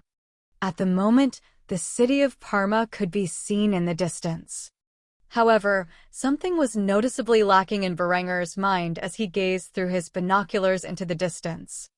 Upon the city walls, as far as he could tell, there were no defenders stationed on the ramparts. This was quite shocking, as every city was supposed to have a garrison defending it, especially in times of war. Yet, the more he observed the walls, the more he found them vacant of any form of military presence. With this in mind, Berenger gave an order to his Colonel Dietrich of the Jaeger Corps. Send a few of your men to scale the walls and see what they can find out about the current situation within the city. Have your other men cover them from the tree line. With this said, Dietrich nodded his head before giving his most elite troops the orders. Some might consider this a suicide mission, but Berenger did not want to walk into a trap. As for the rest of his army, they immediately became alert and fixed their bayonets in preparation for the event of an ambush. Corporal Locke and his squad were the ones deployed to scale the wall, despite having the assurance that they were being protected by the elite marksmen of the Jaeger Corps. They still felt a sense of gut-wrenching anxiety as they rapidly approached the walls. However, by the time they arrived at the base of the city's defenses, they had not been fired upon by the defenders or the lack thereof. Therefore, they quickly pulled out their grappling hooks tied to hemp rope and tossed them onto the ramparts above. After checking to see if the rope was secure, the men slung their rifles over their backs before climbing up the rope and onto the ramparts above. The moment they did so, they quickly equipped their weapons and searched for any sign of hostility. However, they were utterly and genuinely alone atop these walls, which greatly confused the small squad of Jaegers. As such, the squad leader immediately gave the order to his soldiers. Pull out your binoculars and survey the city. See what you can find. With this command given, the squad of Jaegers did as instructed. However, when they looked down at the city below, they were shocked at what they saw. There was not the slightest sight of occupation within the city. Throughout the entirety of Parma, there was not a living soul to be found. It was as if the residents of the city had just abandoned it overnight, which was shocking to the soldiers. After inspecting the town within the walls for some time, the squad leader issued another command. We will rappel down the walls and open the gates. Be cautious. This might be a trap. The various soldiers beneath the squad leader's command, including Corporal Locke, nodded their heads before doing as instructed. After reaching the ground, they unslung their rifles once more and performed a proper sweep of the street leading to the gate. Despite this, they indeed found nobody within the city's walls. As such, they suffered no resistance when they finally opened the gates. When the gates opened and the Jaeger soldiers within waved the flag of Austria, Berenger was deeply concerned. Not a single gunshot had echoed in the distance as the men entered the city. Despite this, the city gates were opened effortlessly, and his Jaegers appeared utterly unharmed. Berenger could not fathom what game the Italians were playing, but considering this, he decided to investigate. With this in mind, he gave a command to his officers, who relayed his orders throughout his massive army. We will enter the city's gates, but be on alert. This may very well be a trap. After hearing their orders, the Austrian host advanced into the abandoned city in an attempt to thoroughly investigate just what was going on. After approaching the city gates, Berenger began to speak with his Jaegers, who were the first to enter the scene. Status report. Immediately the squad leader saluted the king before reporting what he knew about the current situation. Your Majesty, We have observed the city for some time with our binoculars to find not a single trace of habitation. Either everyone is quietly hiding within the walls of the city, or it has been completely abandoned." Upon hearing this, Berenger was shocked. Even for a small city like this, it would take some time and effort to withdraw every living being from within and relocate them entirely. Though they had waited roughly a month for reinforcements to arrive, it still seemed unlikely that every citizen had fled the city in such a period of time. As such, Berenger gave his decree to the army. "Tear this city apart. I want to find out what has happened here. Remember, this still might be a trap." With this in mind, the Austrian soldiers began to kick down every door in the city where they searched for people, wealth, or clues as to what had transpired.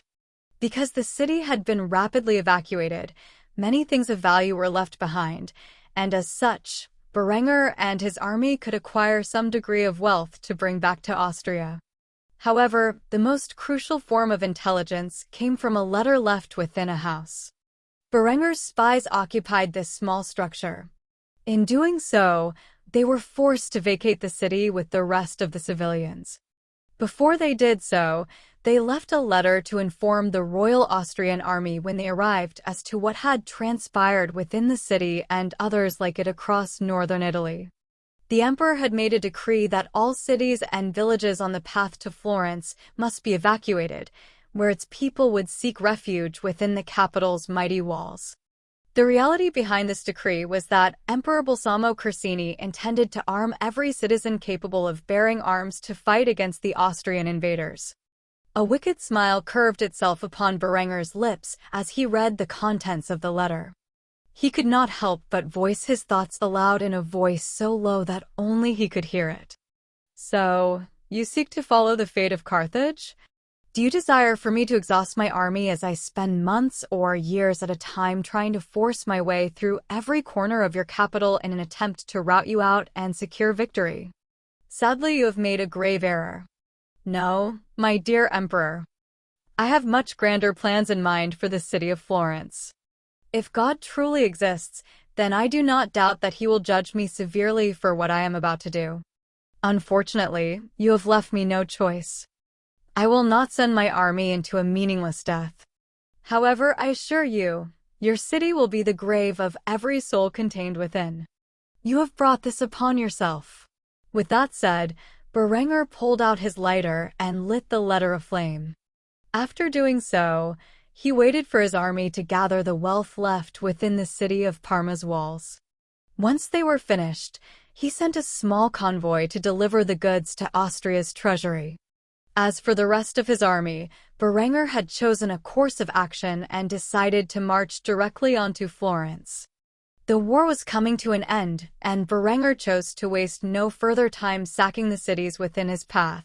After all, the fortune of the Medicis was far greater than anything he could gain from within the walls of Bologna. As for how he would choose to deal with the city of Florence, only time would tell. However, one thing was sure, he would not allow his soldiers to march into the capital of the empire and engage in a brutal struggle to take every corner of the city from the fierce resistance of the Italians.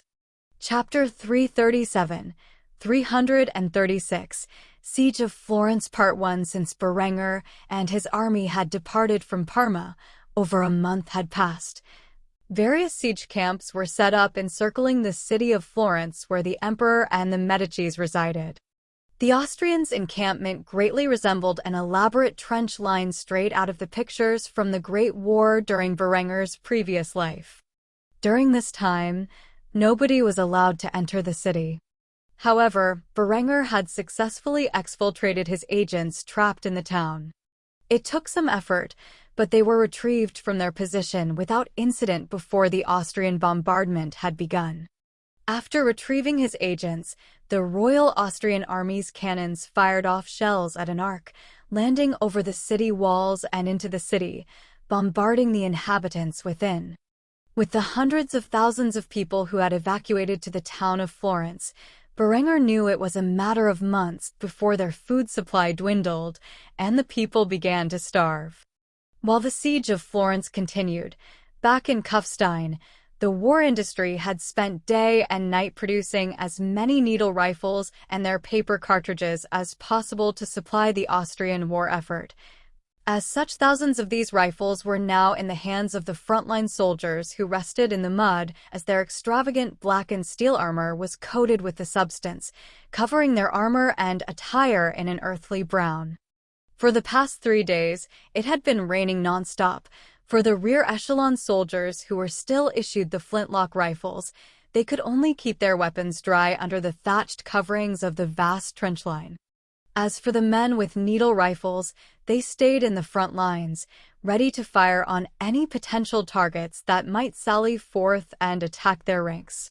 Despite the weeks of constant bombardment, the city still stood, resisting Berenger's armies until the bitter end. As such, Berenger had taken a relaxed approach and had begun writing letters back home to his loved ones. It was a way to entertain himself during this protracted siege. The echoes of hundreds of cannons continued to go off as Berenger wrote with his ink and quill to his beloved Adela, who he knew to be staying in Kufstein. The years had gone by since he was first engaged to the girl, and she was now of the proper age to marry. With this in mind, Berenger wrote to his little fiancée, expressing his desire to return home from the field and finally take her hand in marriage. She was his fiancée, his queen, and the first among his wives, and nothing could change that fact. While he was writing a love letter to his woman, a knock on the roof of his in-ground quarters resounded throughout the room. Berenger looked over to see one of his officers, clad in the Renaissance-style attire, standing at attention. Berenger, dressed in an equally garish fashion, albeit covered in dried mud, stood from his seat and returned the salute to the soldier. The moment he did so, the officer began giving his report. "Your Majesty, the bombardments are continuing as planned. By now, half of the city should be in ruin. I believe it is only a matter of time before they surrender." Despite this report, Berenger did not seem optimistic. On 3 separate occasions, the enemy army had rushed their trench line over the past month. The result was a complete and utter slaughter of the Italian forces. With the relatively rapid-firing needle rifles capable of functioning even in adverse conditions, the one advantage that the Italians would typically have over the flintlock firearms was now moot. However, the number of needle rifles among his ranks was still significantly less than his entire infantry. As such, the Italians had at times inflicted casualties upon Berenger's ranks by the sheer volume of bodies they were able to field. Generally speaking, they would attack during days like this. Days where the weather prevented the bulk of Berenger's forces from firing their weapons. They would appear in the tens of thousands and overwhelm Berenger's ranks through reckless charges. While the man was giving his report, a bell rang throughout the trench line. This bell signaled the enemy attack. As such, Berenger quickly grabbed a hold of his helmet before placing it upon his head. After doing so, he grabbed his needle rifle and loaded a cartridge in its chamber. Once he was complete with his actions, he gave a smug look to the officer who had moments ago predicted the Italians' surrender before making a wise-ass remark. "You were saying, Colonel?" The expression on the man's face turned sour as he heard Berenger's words. He truly believed the Italians would realize that the cause was lost and would surrender. Unfortunately for him, that was not the case, and now they were being thrust headfirst into another battle. With this in mind, Berenger exited his quarters and climbed up into the muddy trench, where he began to rush towards the area of conflict. For Berenger, this was most likely the last opportunity he had to fight a battle with relative safety. After all, the Austrian weapons were so advanced that Berenger could fight on the front lines with mitigated risk to his safety. As such, he decided to spend one last hurrah on the battlefield before becoming a commander who forever sat at the rear of battle. Having arrived at the front lines, Berenger and the soldiers around him lowered their weapons and aimed at the oncoming Italians. Like last time, there were well over 20,000 men and adolescent boys charging at the Austrian trench, utterly devoid of armor, and at most held a spear in their hands. Berenger did not know what propaganda the emperor had filled in the heads of his people to have them fight without regard to their lives. However, it truly did not matter. At the end of the day, these men and boys alike were enemies, and they had to be dealt with. The Italian attacks always came in the form of waves, targeting specific trench lines. As such, the thousands of Austrians capable of firing in the raining weather were spread out and vastly outnumbered.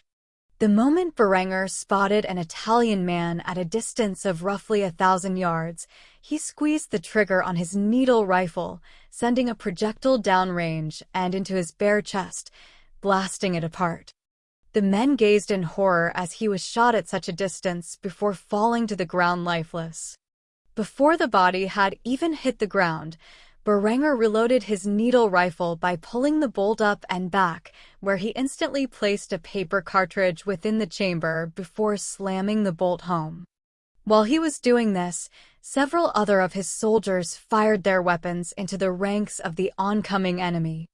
If it were not for the barbed wire in the field halting the Italian advance, they would have reached the front lines by now. Thousands of guns echoed at the front line as hundreds of Austrian soldiers from the other trench positions rushed towards Berenger and his troops for reinforcement. While reinforcements struggled to arrive, Berenger once more fired his rifle towards the enemy as the .451 caliber projectile pierced through the skull of a boy no older than 14. Berenger rapidly chambered his next round. However, when he pulled the trigger, all that could be heard was an audible click. With paper cartridges, the malfunction rate was roughly 1 out of every 14 rounds. As such, he pulled back the bolt before reaching for his clearing rod, which was attached beneath the bar. After getting a hold of the device, he stuck it down the bore of the rifle and knocked the faulty cartridge loose. Having done so, Berenger put the clearing rod back in its place before reaching into his webgear, where he retrieved another paper cartridge and chambered it into the rifle, where he pushed the bolt forward. After doing so, he aimed and fired another round, only to miss his target by a mere inch. The lead alloy projectile embedded itself in the man's shoulder rather than his torso. Though painful, it was not a mortal blow. Before long, the Italian army had suffered massive casualties, as half of their forces were gunned down during their suicidal charge, but this did not deter their actions. Instead, they ran into the trench line where the Austrian soldiers unleashed their bayonets onto the enemy. Luckily for the Austrian soldiers, these enemies were mere peasant levies quickly drafted into combat at a moment's notice.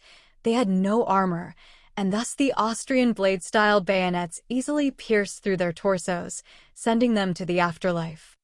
Berenger himself quickly caught an oncoming spear and redirected it with his rifle before lunging forward and piercing his bayonet through the man's heart. After seeing the life fade from the man's eyes, the young king ruthlessly ripped it out and attacked the next hostile. This battle continued until eventually the Italian army of nearly 20,000 men was repelled. As the survivors ran back towards the relative safety of the city's walls, they were gunned down by Berenger's men who fired upon their retreat, claiming the lives of nearly all of the men who attempted the suicidal charge. Seeing that they were victorious, Berenger let out a sigh of relief before clearing his rifle and taking off his helmet, resting his slicked-backed golden hair against the muddy wall of the trench. Combat was truly and utterly exhausting. Despite being victorious in this large skirmish, the siege of Florence was far from over. As Berenger rested against the wall of the trench line, with rain falling heavily upon his handsome face, he could not help but think of his plans for the future after this war was over. When he had finally defeated the empire and gained his independence, he would usher in the early stages of the Age of Steam. He had honestly waited long enough. Chapter 338, 337, Siege of Florence Part 2. After that day where Berenger and his army had fought off the Italian charge, things went back to their usual pacing. The rain finally dispersed, and soon the muddied trenches dried up, allowing the Austrian soldiers still issued flintlock rifles to use their weapons properly. Rain was replaced with snow as winter soon fell upon the city of Florence, and thus the Austrian army was now dressed in its winter clothing, who were struggling with each day to endure the cold and harsh life of sustaining a large-term siege while living in a trench. Another month had passed, and during this time frame, the Italians had seldom made an advance. Despite this, the Austrian army continued to shell the city every day for several hours at a time. If not for Berenger's established supply routes and the empty cities behind him, he would have had a hard time maintaining the number of shells needed to bombard the town. The thunder of the guns echoed off as the hundreds of cannons alternated fire, ensuring that a battery was fired nearly every second during the time frame Berenger had set for bombardments. Seeing how the artillery pieces were elevated at varying degrees, the projectiles flew over the walls and into the city below. The citizens within Florence found their homes destroyed, and their lives were taken during this process. In fact, by now, Berengar's army had fired hundreds of thousands of shells into the city. He was beginning to wonder if there was anyone left alive within Florence. After all, it had been some time since the Italians had rushed his position. If not for the roughly 3 years spent preparing for this war, Berenger likely would have run out of munitions ages ago. At the moment, Berenger was within the rearmost region of the trench line, where his quarters were built into the ground. He was shaving, as it was now light enough out for him to do so. The straight razor cut at the hairs growing on his face and neck as he began to break out into laughter. If one were to observe him, it would appear as if he had gone mad. Still, Berenger was currently reminded of an incident from a particular science fiction franchise from his previous life where soldiers bombarded a city for years after everyone inside was long dead. Having nearly cut his throat while laughing at this prospect, Berenger quickly calmed himself and finished the task at hand. After doing so, he decided he would check to see if anyone was alive within Florence. As such, he cleaned himself up before grabbing a hold of his burgonet, where he placed it upon his head. He then grabbed his needle rifle and exited his quarters, where he entered the trenches. Within the trenches, it became apparent that the men within had endured quite a bit of difficulty over this past 2 months of siege warfare. However, it was nothing compared to the poor souls who suffered through the Great War from his previous life. After all, Berenger's army was not subject to bombardment by the city's defenders. Eventually, Berenger made his way to the mess constructed for his general officers to dine in. Seeing them eating their morning supply of breakfast brought a smile to Berenger's face. The moment they saw the king arrive, they jumped up from their seats and saluted him, where Berenger immediately responded with a command. At ease. After the men relaxed, Berenger approached the general tasked with leading his 5 artillery brigades and began to discuss his newest plan. I think it is about time to bring down the walls. Have your brigade within our trench line focus their fire on the northern wall until it crumbles. I'd like to see if there is anyone left alive in the city. After hearing this order, the general nodded before responding. Yes, Your Majesty. I will relay your orders immediately. With that said, Berenger nodded in approval, thus dismissing the man where he ran off to inform the artillery units of their new orders. Shortly after that, the bombardment had begun once more, as the shells whistled in the air and exploded onto the northern wall. While this barrage had begun, Berenger had given the infantry generals new orders as well. Prepare our soldiers. We are entering the city. The time has come to conclude this war and secure our independence. For glory and fatherland. God with us. After hearing this, the infantry generals jumped up in response as they saluted Berenger. For king and fatherland.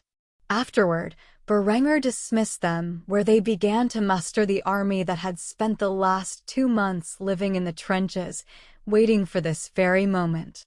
After roughly an hour, the northern wall had collapsed, and with it, the city of Florence, or what remained of it, was revealed. Berenger stood at the front of his army with his sword drawn as he gave a brief but rousing speech. Let today forever be known as the day that Austria gained its independence from the Empire. Whatever difficulties you may face, know that Austria stands behind you. God with us. Thousands of men instantly echoed the Austrian battle cry as they began to advance. The sight of tens of thousands of Austrian soldiers emerging from the trenches with their rifles in hand and their bayonets affixed as they charged towards the ruined city was indeed one to behold. Berenger allowed the army to pass him by as he took a rear position in the army. The days of him charging into the front lines of war had long since passed. Though he might take an offensive role in the trenches, he would no longer be the first to storm a city.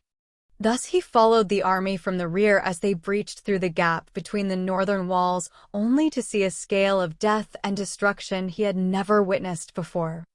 After months of bombardment and hundreds of thousands of shells dropped into the city, few buildings were left standing.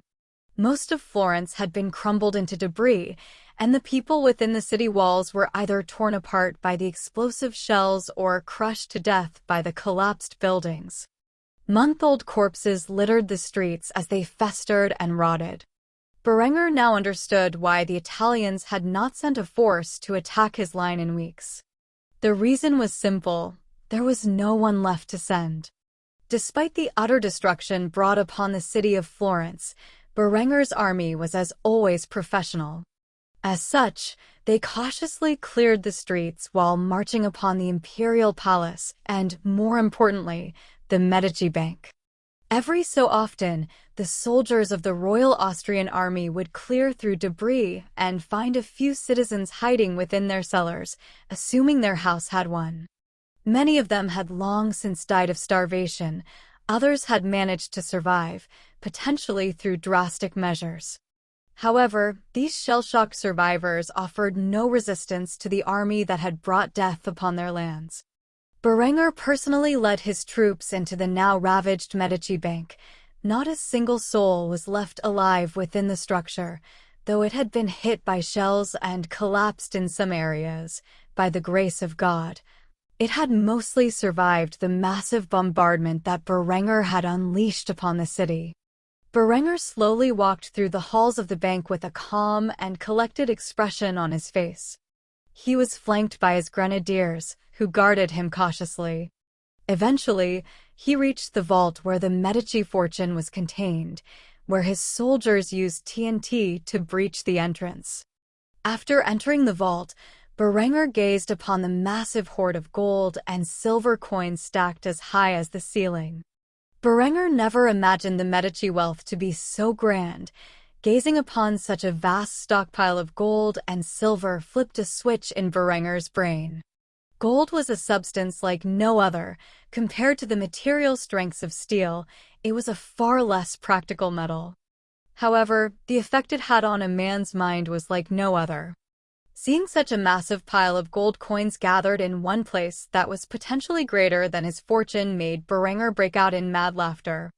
After nearly a minute of laughter, Berenger began to cough heavily before calming himself down.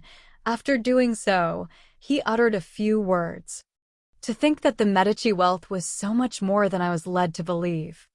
Truly, it is a fortune to rival that of Musa Musa, and now it is all mine. With this wealth, I can transform the Austrian economy into the greatest the world has ever seen. Seeing the manic expression on Berenger's face and the words he had spoken filled his guard with a slight sense of trepidation. However, eventually, Berenger recovered before giving out his orders to the grenadiers. Guard this treasure trove. Once we have finished securing the city, we will haul it all back to Kufstein, where it will be melted down and reminted into our currency. With this said, the vast fortune of the Medici family had found its way into the hands of the von Kufstein dynasty, and by extension, the Kingdom of Austria. With this wealth, Berenger would use it to stimulate his economy and break the stagnation that it had begun to suffer due to the limited quantities of the precious metals that he severely lacked until now. Though Berenger was unaware of what fate awaited the Medici family, whether they were killed off from the bombardment or fled the city, leaving their fortune behind, it did not matter. One thing was certain: the vast wealth of the Medici Bank that had once funded the Catholic Church was now acquired by their greatest enemy. Due to this fact, the Church's ability to wage war against Berenger was crippled for years to come, buying him several years of much-needed peace to industrialize his kingdom and its military. Chapter 339, 338. The Holy Roman Empire surrenders. After securing the Medici Bank and its vast fortune, Berenger personally led his troops to the crumbling imperial palace, which was Emperor Balsamo Corsini's personal home within the city of Florence. Much like the Medici Bank, only parts of the building were collapsed. However, it remained intact for the most part. The Austrian artillery was more trained than Berenger had initially thought. In contrast, he had given them instructions to spare the Medici Bank and the imperial palace. He never thought they would manage to achieve it. Nearly everything within the city had been completely obliterated, with few exceptions. Berenger was quite impressed with how effective his artillery was, despite its primitive nature. He could only imagine the destruction he could cause if he were equipped with more modern equipment like rifled breech-loading cannons. Berenger thought about this as he strolled through the ruins of Florence. The roads, the houses, the public baths, the cultural icons, everything within the city had been smashed into ruin by the overwhelming bombardment of artillery shells that Berenger had launched onto the city over the past couple of months. So much so that Berenger felt saddened, not for the loss of life, but the destruction of history that had occurred in such an ancient and magnificent city. Though he was not a historian by trade in his past life, he was highly knowledgeable on the subject and had a passion for it. To see his war cause such devastation to the city that was supposed to play a prominent role in the Renaissance nearly brought a tear to the young monarch's eye as he marched ever closer to the palace. Eventually, Berenger reached the crumbling steps of the dilapidated imperial palace. Upon closer inspection, it seemed to be in a very fragile state, so much so that he felt it could collapse at any moment. With this in mind, he sent his soldiers in to investigate the building before he entered. If the emperor were wise, he would have fled to the wine cellar, as that was his best chance of survival. As such, Berenger's troops quickly advanced through the building, making sure each room was clear of potential hostiles. They did not find a single living soul within the upper levels, though there were a few corpses of guards and servants that the collapsed parts of the building had crushed. Yet, none resembled the description of the emperor. Eventually, Berenger's soldiers found the entrance to the cellar. It was a long staircase that led some ways underground. As such, the unit sent a soldier out to inform Berenger of their discovery. The young soldier was clad in the basic blackened plate armor, with the flashy attire beneath it. However, it had been thoroughly stained with grime from the months of trench warfare that the man had endured, and as such, his uniform looked as if it would blend in with the mud. "Your Majesty, the building is clear, aside from the cellar. With your permission, we will breach its entrance and see if we can find any sign of the emperor and his family." Berenger silently nodded his head as he followed the soldier back inside, where he gave the order to the veteran grenadiers who made up his bodyguard. "If the emperor and his family are still breathing, I want them captured alive. As for any other survivors, do whatever you feel to be necessary." After saying this, an entire squad of grenadiers went down the staircase. Shortly after, Berenger began his descent, where along the way, he heard gunshots resound from the cellar below. With this in mind, he quickly made his way into the basement, where he found the emperor and his family cowered in the corner, their last bodyguards lying dead on the ground, bleeding from the bullet wounds that tore their chests apart. They were shot dead by the Austrian grenadiers. As such, Berenger quickly asked for a status report from the squad leader. "What happened here?" The grandeur instantly saluted Berenger before describing the events that had transpired mere moments before. We came into the room as we were ordered. Immediately upon entering, the guards rushed at us with their blades, so we gunned them down. "Do not worry, Your Majesty the Emperor and his family has been spared." Upon hearing this, Berenger remained silent as he nodded in affirmation of the grenadier's actions. After doing so, he slowly approached the Emperor, who was kneeling while shivering in fright like a small child. Berenger proceeded to stand in front of the man with a wicked grin on his face. Every word uttered by Berenger came from a position of overwhelming strength, as if he were bullying the weak. "Emperor Balsamo Corsini, I must say, this is the first time meeting you in person, and yet I am dreadfully underwhelmed. I thought for sure a man of your position would have the courage to stand before me, yet here you are kneeling like a cowardly child. Allow me to make things simple for you. Your armies are broken, your capital is in ruins, and your wealth now belongs to me. You have nothing left. This is the result of your actions and yours alone. My demands are simple. The Kingdom of Austria shall henceforth be an independent nation, and the Empire will recognize its legitimacy. You shall also recognize Austria's annexation of the Swiss Confederation. Everything north of Rome and Sardinia shall henceforth become the Kingdom of Lombardy and will be established as a protectorate beneath the suzerainty of Austria, where they will provide a tribute to their new masters in the form of currency and raw materials. They shall be allowed a standing army of no more than 10,000 soldiers to act solely as a means of defense.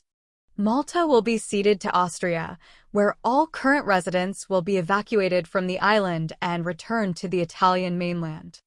As for the rest of Italy, it will remain in the hands of you and your dynasty, and you are free to do as you wish with it, under the stipulation that your empire refrains from attacking my kingdom for the next 5 years. You are to pay us reparations in the form of gold and silver worth a total of 1 million Austrian guldens. This, of course, is on top of the wealth we have seized from the Medici Bank and the cities we have since plundered. I expect this to be paid to Austria within 100 years. The demands that Berenger had made were excessive. For instance, the reparations alone would account for over 30 tons of gold.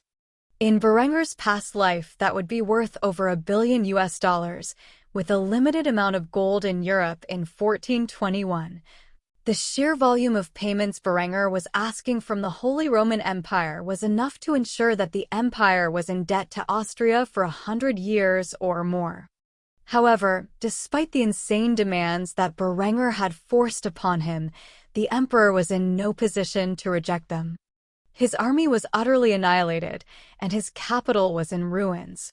If he resisted, the only thing that would happen would be his death. One way or another, Berenger would get what he wanted. As such, the once mighty Holy Roman Emperor nodded his head in defeat, agreeing to the terms presented. At this moment, the Holy Roman Empire had officially surrendered to the Kingdom of Austria. The war for Austrian independence was over, and with it, significant changes were about to occur within Europe. However, at the moment Berenger could not care about such matters. His attention was needed elsewhere. As such, he and his troops departed from the palace. In a few days, he would sign an official peace treaty with the emperor where all of his terms would be written in the contract. Berenger returned to the Medici Bank and watched as his troops began to haul the substantial amount of gold and silver out of the bank and into supply wagons. It would take weeks, possibly even months, to transport all of this wealth back to the Austrian National Treasury in Kufstein. As such, Berenger would leave behind an army of 25,000 men within the ruined city of Florence to ensure that the gold and silver were successfully transported back to Austria. While Berenger's soldiers spent the next few months ensuring the assets gained in the war completed their journey, the young monarch would depart for Kufstein immediately after the treaty was signed. With the war over, the young king had essential matters of state to attend to. Austria had gained a sizable amount of land and wealth from this conflict. Berenger had also crippled the financial backing of his greatest enemy and ensured that his southern rivals could not attack him for a period of 5 years. With these gains, Berenger fully intended to utilize the time and resources he had acquired in this war to bring forth the fires of industry. When he finally returned from Florence, a new age would await the young monarch. The era of steam and steel was about to descend upon the newly found Kingdom of Austria. Chapter 340, 339. Reunited at last, the War of Austrian Independence finally ended, and to nobody's surprise, the Kingdom of Austria was overwhelmingly victorious. After the siege of Florence that left hundreds of thousands of Italians dead, Berenger successfully signed a peace treaty in the ruined city. Those few who were fortunate enough to survive the bombardment would have to deal with Austrian occupation until the total wealth of the Medici family was transferred back to the Austrian royal treasury. As for Berenger, he returned home immediately after the peace treaty was signed between himself and the Holy Roman Emperor. Today was the day he returned to the city of Kufstein, and when he and his soldiers entered the town, they were shocked to see that a large ceremony had been organized in the streets to welcome the heroes of Austria back to the capital. Berenger waved to the crowd on horseback as he stood at the front of the formation, leading them through the city's gates and into the walls. Women from all walks of life had gathered to toss flowers at the feet of the returning veterans who had given their all for a free and independent Austria. Eventually, Berenger's army, or at least those souls who came from Kufstein, reached the city center, where they broke ranks and returned to their homes. As for Berenger, he approached the walls of the newly constructed royal palace of Austria. After several years of construction and several iterations in designs, the new home for Berenger and his family was finally finished. The result was a massive palace based upon the creation of the Schönbrunn Palace from Berenger's previous life. Over the past few years, Berenger's grand architectural designs had shifted from the style of the Renaissance in nature to that of Baroque. This included not only his palace, but also the grand cathedral that was nearly complete. In Berenger's past life, Baroque architecture was created in the early 17th century by the Catholic Church in an attempt to combat the growing Reformation. Berenger thus decided that in this life, he would use the Catholic Church's tactics against them. Thus, all of his major architectural feats, such as his palace and the Grand Cathedral of Kufstein, and Adela's efforts to introduce cultural centers such as concert halls and art galleries, were now being constructed in the Baroque style. After gazing upon his finished mighty palace, a smile appeared on Berenger's lips as he passed through the gates handled by a unit of his grenadiers and pressed onwards into the palace grounds. After arriving at the fountain in the front of the yard, Berenger noticed Honoria was sitting upon its edge, skimming the surface with her hands. She was not dressed in her usual practical attire. Instead, she was clothed in a mint green and gold dress. She was dolled up in a decent amount of makeup which highlighted her natural beauty. Heraclius, her pet eagle, was perched upon the princess's shoulder and glared at Berenger as he entered the scene. When Berenger saw one of his women who he had not been with for some time, he hopped down from his mount and approached the girl who had not yet noticed his presence. It was only after Heraclius cawed at Berenger that Honoria shifted her attention from the magnificent fountain to that of her lover, who was standing a few feet away from her. She was well aware that Berenger would be arriving home today, and thus had waited for him in the palace gardens for well over an hour. After seeing her man, clad in his armor, returning home from the war as a conquering hero, Honoria could not contain her pent-up desire and rushed into Berenger's arms, where she immediately planted a kiss upon his lips. Unlike Linda and Adela, Berenger had worried about Honoria's safety while she was away. However, she was unaware. He had spies embedded on her ship who constantly watched over her, and as such, Berenger was always aware of the battles she had fought and the effect she had on the war effort. Despite her immense success in the art of privateering, Berenger never stopped worrying about Anuria's safety. With this in mind, he eagerly accepted her embrace as he began groping at her chest, shoving his hand through the exposed portion of her dress and wrapping it around her substantial bosom. Anuria did not resist in the slightest. Meanwhile, Heraclius hopped off Anuria's shoulder and perched himself upon the fountain, where he shifted his gaze from the passionate display that the couple was engaging in. At this moment, Berenger noticed Anuria's breasts were bigger than they used to be, and as such, he whispered in her ears the following words. "You have grown since our last encounter. I can't wait to see what you look like under that dress." Though Anuria was eager to show off her improved figure, she was unfortunately not able to do so, as after Berenger had said these words, the couple who were immersed in each other's presence heard a sound from a mere few feet away. Ahem. This immediately caused Berenger and Anuria to break up their intimate gestures and search for the origins of the sound. Adela and Linda were standing nearby where Berenger's little fiancée was pouting with her arms crossed, while his other lover smiled with a sultry expression. She, too, wanted to join in on Berenger and Anuria's fun. Unfortunately, Adela was present, so she would not have the ability to do so. Noticing his two other women standing nearby, Berenger shamelessly walked over to Adela and picked her up in the air, swinging her around before planting a kiss on her luscious pink lips. After placing her down, he said the words he knew she wanted to hear the most. "Adela, I missed you so much." Though Adela was still furious that Anuria was the first to greet Berenger upon his arrival, she was no longer mad at him for allowing himself to be taken advantage of.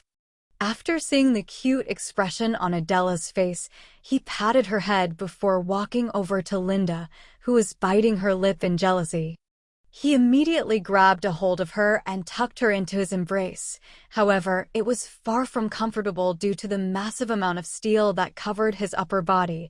Still, Linda enjoyed the hug, where Berenger planted one hand on her plump bottom before kissing her as well.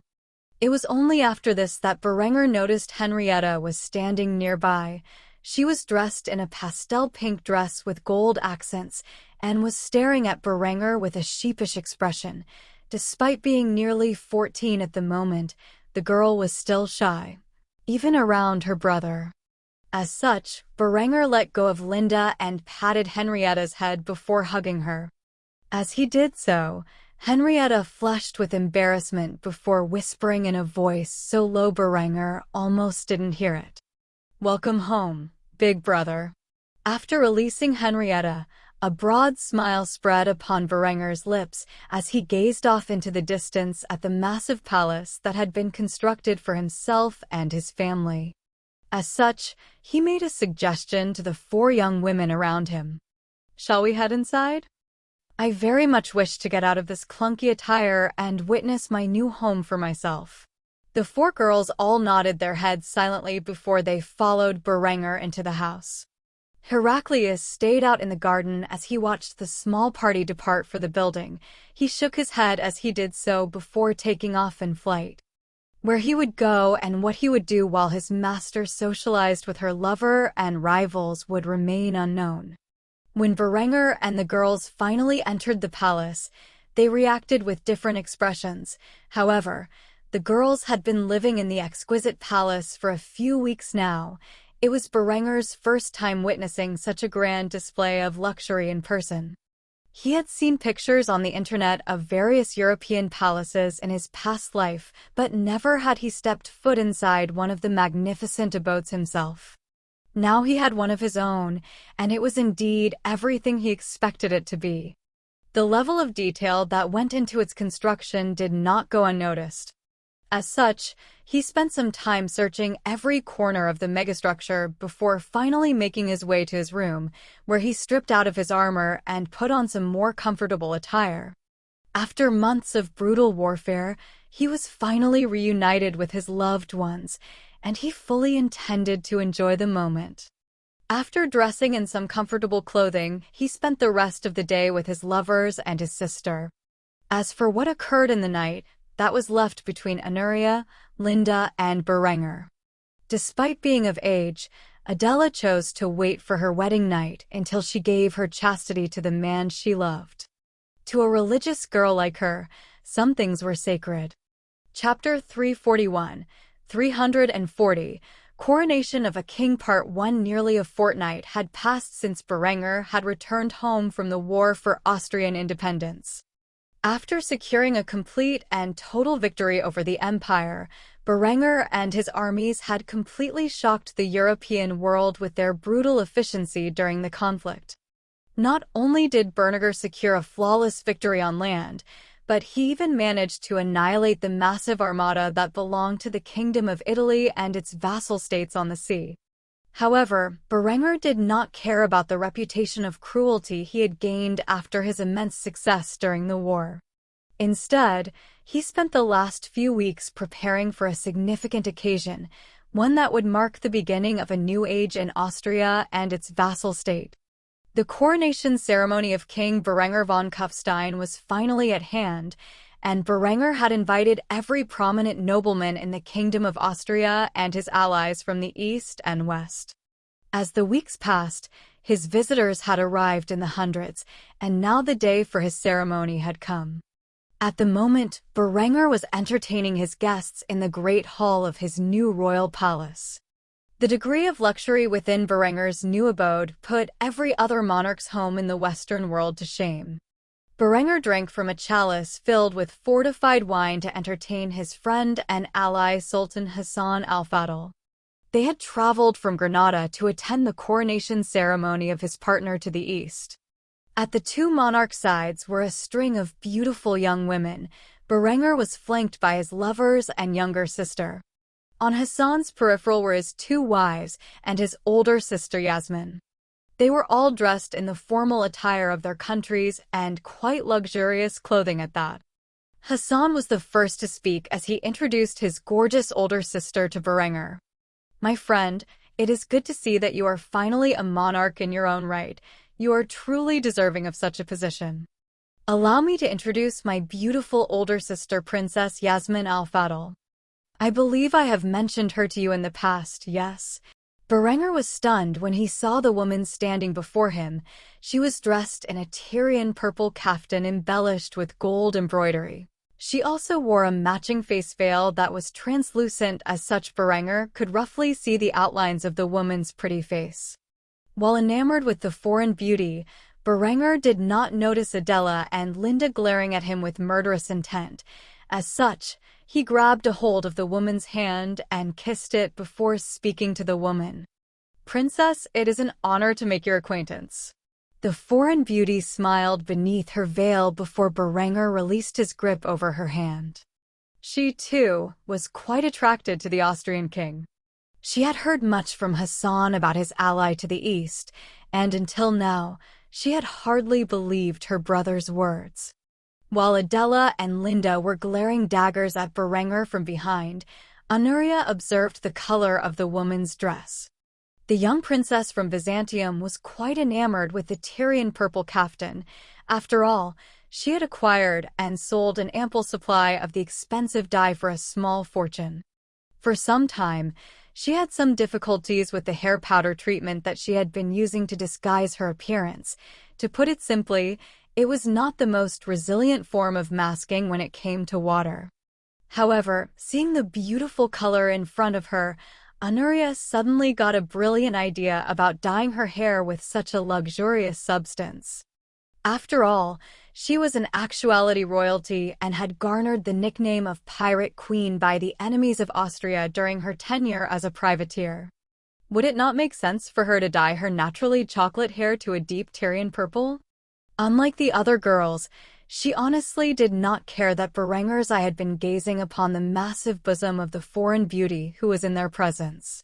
However, the awkward scene of Berenger's first meeting with the Princess of Granada abruptly came to an end as Emperor Vitranes of the Byzantine Empire made his way through the Great Hall to greet the soon-to-be-crowned King of Austria. After stepping into the fray, the Emperor of Byzantium boldly approached Berenger as a fellow monarch, but more importantly as a man whose realm was deeply in debt to Berenger. Thus he put on a respectful appearance as he greeted Berenger. "King Berenger von Kufstein, I have wanted to meet your acquaintance for some time now. Allow me to introduce myself.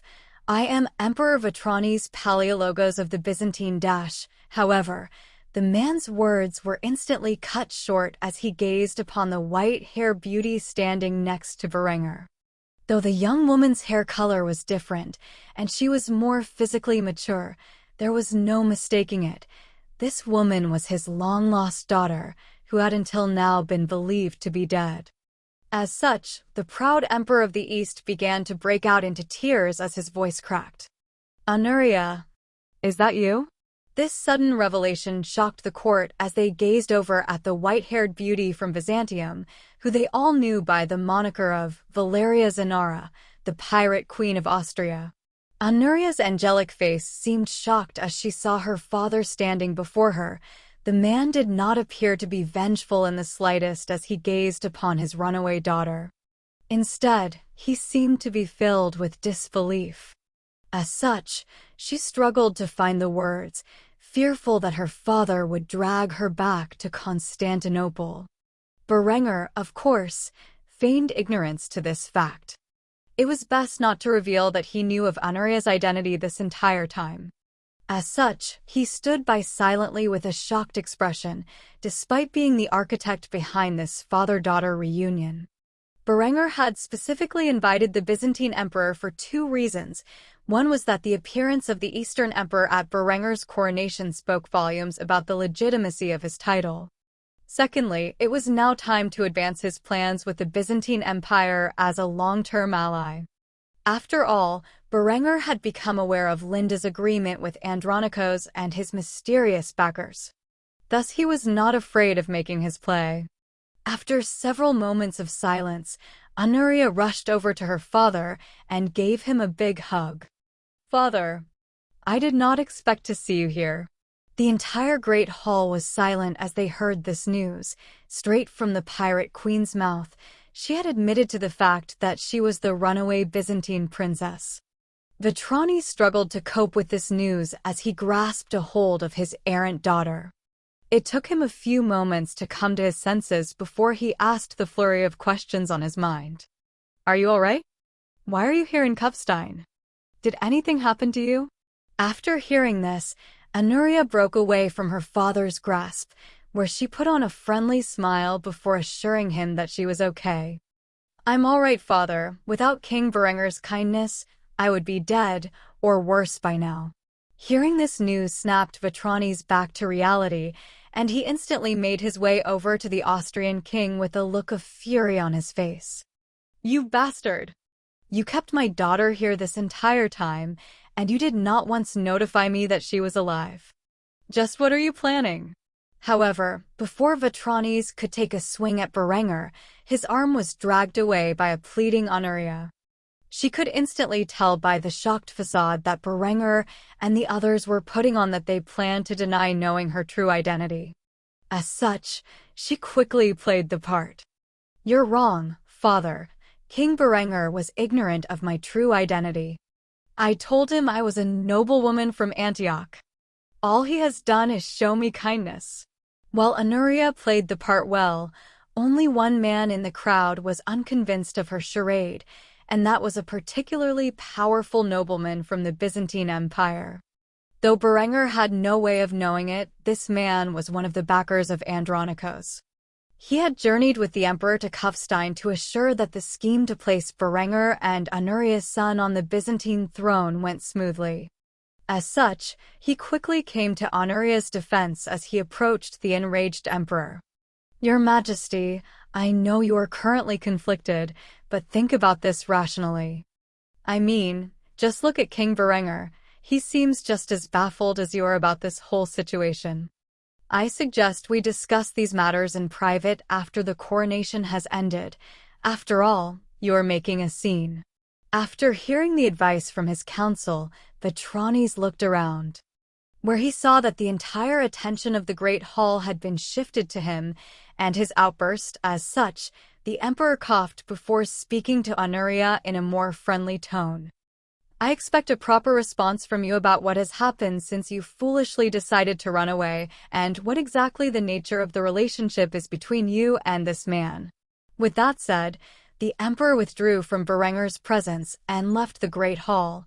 For now, he needed some time to think things through, and the advice of his council would play a role in how he treated this new information. The mysterious nobleman who calmed the emperor's wrath approached Berenger before bowing respectfully. I apologize for the emperor's behavior. Since Aretha's untimely death, he has been a bit on edge. I hope you can forgive him for his violent outburst on this special day of yours. With that said, Berenger nodded his head in silence while observing the man closely. After seeing the King of Austria's reaction, the mysterious nobleman raised his head before departing. If you will excuse me, I believe it is my job to counsel the emperor when he is distressed. I assure you, whatever is the nature of your relationship with our princess, I will ensure that the emperor accepts it. After saying this, the man followed after the enraged emperor of Byzantium, leaving Berenger and Honoria in a confused state. Honoria gazed at Berenger with tears forming in her eyes that began to stream down her perfect ivory cheeks. It was at this moment Berenger realized that he had not informed her of Aretha's demise. With this in mind, the girl choked on her words as she attempted to find out for certain. Aretha's is dead. In response to this, Berenger grabbed a hold of Honoria and tucked her head into his chest while stroking her silky white hair. As he did so, he apologized to her profusely. I am so sorry, I thought you knew. As such, Honoria spent the next 30 minutes staining Berenger's luxurious attire with her tears. Throughout this entire time, Berenger comforted the princess on the loss of her godfather. The beginning of the day of his coronation had not gone as planned. Chapter 342, 341. Coronation of a King Part 2. While Emperor Vitranes was calming his nerves in the courtyard of the royal palace of Austria, Berenger was comforting Honoria after she had learned the troubling news of Aretha's death. He latched onto the beautiful young woman like a lamprey as he stroked her silky white hair. While he did so, he whispered into the princess's ear, "Don't worry, everything will be fine. I promise that I will convince your father to allow us to be together." Honoria looked up at Berenger with an appreciative glance. Without Berenger here to comfort her, she had no idea how she would handle the news of Aretha's death. Aside from Heraclius, her godfather was her only friend growing up. Hearing that he had passed away while still being so young shook the girl to her core. It was only after Berenger had helped calm the princess's nerves that the young king addressed the crowd of nobility who had gathered to witness his coronation with a calm and confident tone. I apologize for the scene just now. We will be moving on to the coronation shortly, so I suggest you take your fill of food and wine before it is no longer being distributed. After saying this, Berenger returned his attention to the people who were gathered by his side. Marquis Otto von Graz, who was the father of Adela, had also approached Berenger during this time and began to speak to him.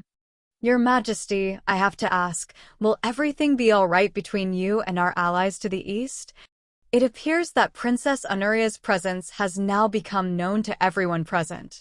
Berenger smiled in response to this and nodded his head before addressing his chancellor's concerns. Everything will be fine, Otto. After my coronation, I intend to have a long discussion with the Byzantine Emperor about the future of our two realms. For now, you should enjoy yourself. The ceremony will begin soon enough. After seeing the confident expression on Berenger's face, Otto felt somewhat relieved. The king knew what he was doing, even if it may not have seemed that way from the initial encounter. As such, he nodded his head and smiled before responding to Berenger's remarks. I will do as you suggested. With that said, Marquis Otto took his leave and began to mingle with the other guests. Before long, the emperor returned to the event after some thorough convincing from the mysterious nobleman from the east. After doing so, Berenger instructed the food and wine to be taken back to the kitchen, and the ceremony had begun. Ludolf, who was the head of the Reformist Church, held onto a purple pillow with golden embroidery. Upon this pillow was a crown fit for a king. This crown was gold with black garnet gemstones embedded within its surface and contained a black velvet lining. As such, Berenger spoke towards the crowd that had gathered to witness this occasion with an authoritative voice as he said the words that would be etched into history. I, King Berenger von Kufstein, first of my name hereby declare that I am crowned by God, not by the Church, as my power is divine in nature. It is under his will that no man alive or dead commands me on this great earth, for I answer solely to the Lord God Almighty. After saying this short but precise speech, Berenger grabbed a hold of the gilded crown and placed it on his head. The moment he did so, Marquis Otto von Graz, the Chancellor of Austria, ordered every Austrian man, woman, and child present, "Kneel before your king." The moment he said this, the entire crowd gathered, aside from the diplomats of foreign kingdoms, kneeled before Berenger and bowed their heads in respect to the man that would one day lead Austria to boundless glory. When Berenger saw this, a smug smile carved itself upon his flawless face. He had waited years for this day, and it had finally come true. Though the road to the crown was complete, the road to power had only just begun. His ambitions were far more significant than simply being king of Austria and Switzerland. He planned many conquests in the years to come and had already begun to draft the documents necessary to fund expeditions across the world in search of lands with valuable resources ripe for colonization. However, for now, such things were still unachievable. As a matter of principle, he had several tasks at hand that prevented such actions. Firstly, Berenger had to take care of his relations with the empire to the east. Then he would have to marry his darling fiancée and sire some offspring. After that, he would have to begin the process of industrialization. It was not until Berenger had achieved the results he desired that he would fund an expedition to the New World and start his wars of unification. Berenger kept this fact in mind as he spent the rest of the day entertaining his guests, many of which had traveled across Austria and Europe itself to witness the monumental occasion. After spending several hours mingling with the noblemen and women of the Western world, Berenger finally ended the coronation ceremony. After the hundreds of guests had dispersed from his palace, the young monarch took his first steps on his long journey towards unification. As such, Berenger approached the emperor and his council with a pleasant smile on his face. The two men had waited silently until this moment, knowing that there were important matters that needed to be discussed between their two realms. Now that the coronation ceremony was completed, Berenger was required to mend the temporary rift between himself and the Byzantines. As such, he approached the Emperor of the East with a friendly smile before expressing his thoughts. I apologize for the wait, Emperor Vatranes. I believe that you and I have some important matters to discuss. If you and your friend would follow me to someplace more private, I would very much like to have a conversation with you. The Byzantine emperor eyed Berenger with suspicion. However, the mysterious Byzantine nobleman by his side nodded his head in approval, signaling to the emperor that it would be acceptable to do so. As such, Emperor Vatranes and his council followed Berenger to his study, where Anuria was already waiting for their discussion. She had a nervous smile on her otherwise perfect face as she witnessed her lover and father enter the room together. She knew this discussion would seal her fate. Either she could continue to live with Berenger and enjoy the life of a privateer, or she would be dragged back to Constantinople and be forced to marry some prince where she would live her life in servitude. Regardless of the risks, she trusted Berenger with every fiber of his being to properly negotiate with her father about a potential marriage between herself and her lover. It was with this in mind that she greeted her estranged father with a pleasant but forced smile. Father, it is good to see that you are still in exceptional health. Vitranes did not respond to this and merely snubbed his daughter. Only after the doors were sealed and absolute privacy was ensured did Emperor Vitranes speak his mind about the whole ordeal. "Tell me, King Berenger, how long has my daughter been living with you?" Berenger saw no reason to lie about such a thing, and as such, he quickly revealed the information. "I suppose it has been roughly 2 years now? Maybe longer." Emperor Vitranes nodded his head before speaking his thoughts on the matter. "I must thank you for keeping her safe during this time. However, I am still confused about the nature of your relationship with my daughter. I understand that you already have a fiancé, and your wedding is set not long from now. So tell me, what intentions do you have for my daughter, now that you know she is the princess of the Byzantine Empire?" Berenger smiled when he heard this question. For years now, he had been trying to think of a way to convince the emperor to allow him to marry Anuria as his third wife, and now that the time had come, he refused to let the chance slip from his grasp. As such, he quickly grabbed a hold of Anuria's hand before bringing it to his lips, where he kissed it in an intimate display. After doing so, he revealed his thoughts to the emperor, who was standing in shock. "The fact that Valeria is the missing Princess Anuria does not change how I feel about her. The truth is we are in love and have been for some time. If anything, this presents an opportunity, one that could guarantee the prosperity of our two realms for years to come." Vitranes instantly frowned when he heard this. His worst fears had been realized. Berenger was nothing more than a womanizer who had taken his only daughter as a member of his harem. He had heard rumors that Berenger kept several mistresses by his side, but he never suspected that his daughter was one of them until now. As such, he was naturally inclined to reject any offer that Berenger was about to present.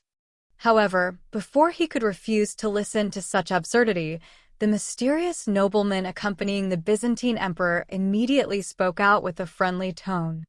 "Do tell, King Berenger, what kind of arrangement did you have in mind?" After hearing this, a smug smile etched itself upon Berenger's immaculate features as he revealed the plot he had in mind ever since Anuria's arrival in Kufstein. "Well, that is quite simple. I intend to marry Anuria as my third wife.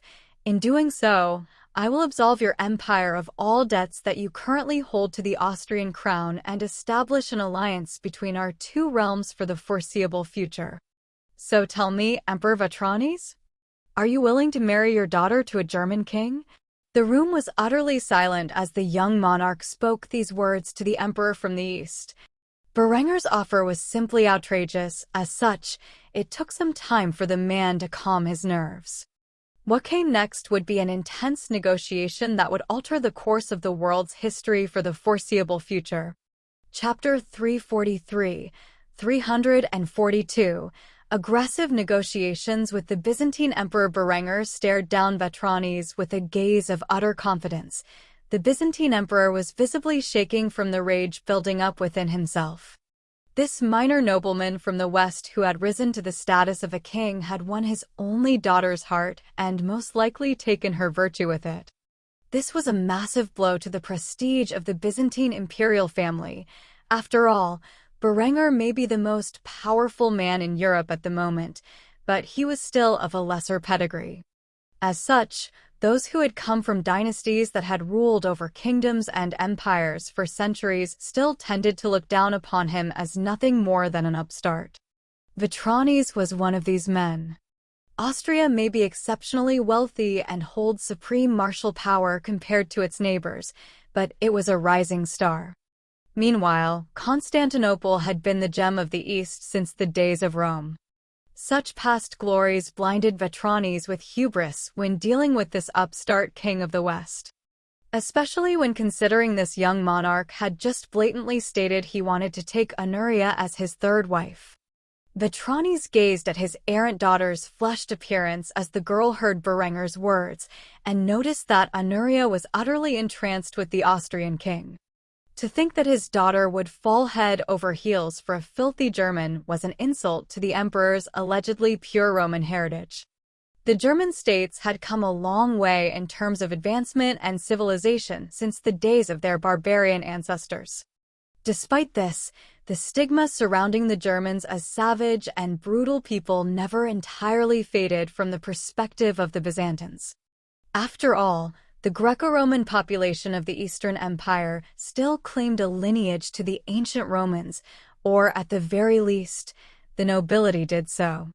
With all of this in mind, the emperor nearly erupted at Berenger and his claims. However, Vetranes choked back his anger and behaved with semi-civil conduct as he addressed Berenger's conditions. You think you can marry my daughter as your third wife? I know you may not be Catholic, but surely the German Reformation does not allow polygamy. In response to this, the smug grin on Berenger's face failed to vanish as he boldly addressed the emperor's first point of contention. The German Reformation and its adherents believe what I tell them to believe. If you were to actually study the Word of God and go back to the Old Testament, then you would see proof of polygamy as a common practice among the Heavenly Father's most favored children. As for the New Testament, only a few verses mention polygamy, and it is strictly regarding members of the clergy. As for whether or not it is culturally compatible with the German way of life, the ancestors of my people practiced polygamy in a limited capacity.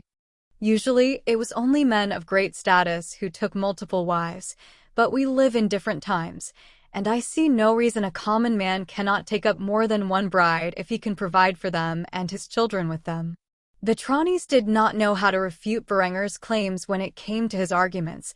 He was neither a biblical scholar nor a historian capable of presenting counter-evidence. As such, he merely resorted to childish insults in regards to Berenger's heritage. Your ancestors were nothing more than filthy barbarians. When Honoria heard this, she frowned before commenting on her father's rude remarks. Father. However, before she could finish her statement, Berenger smiled cruelly and responded with a witty retort. And your ancestors were a bunch of wicked degenerates, but I suppose both of our people have come a long way in terms of civilization. I would ask you to refrain from insulting my heritage. After all, soon enough, your grandchildren will share it. Vetranes nearly snapped when he heard the last part of Berenger's remark. However, the mysterious nobleman nearby attempted to calm the emperor's nerves as he whispered in his ear some words that only the two men could hear. After hearing the advice of his minister, Vetranes calmly responded to Berenger's claims with a forced smile on his face. You truly believe that, don't you? The smug grin spread across Berenger's face never faded, as it only increased in size every time he heard the emperor speak.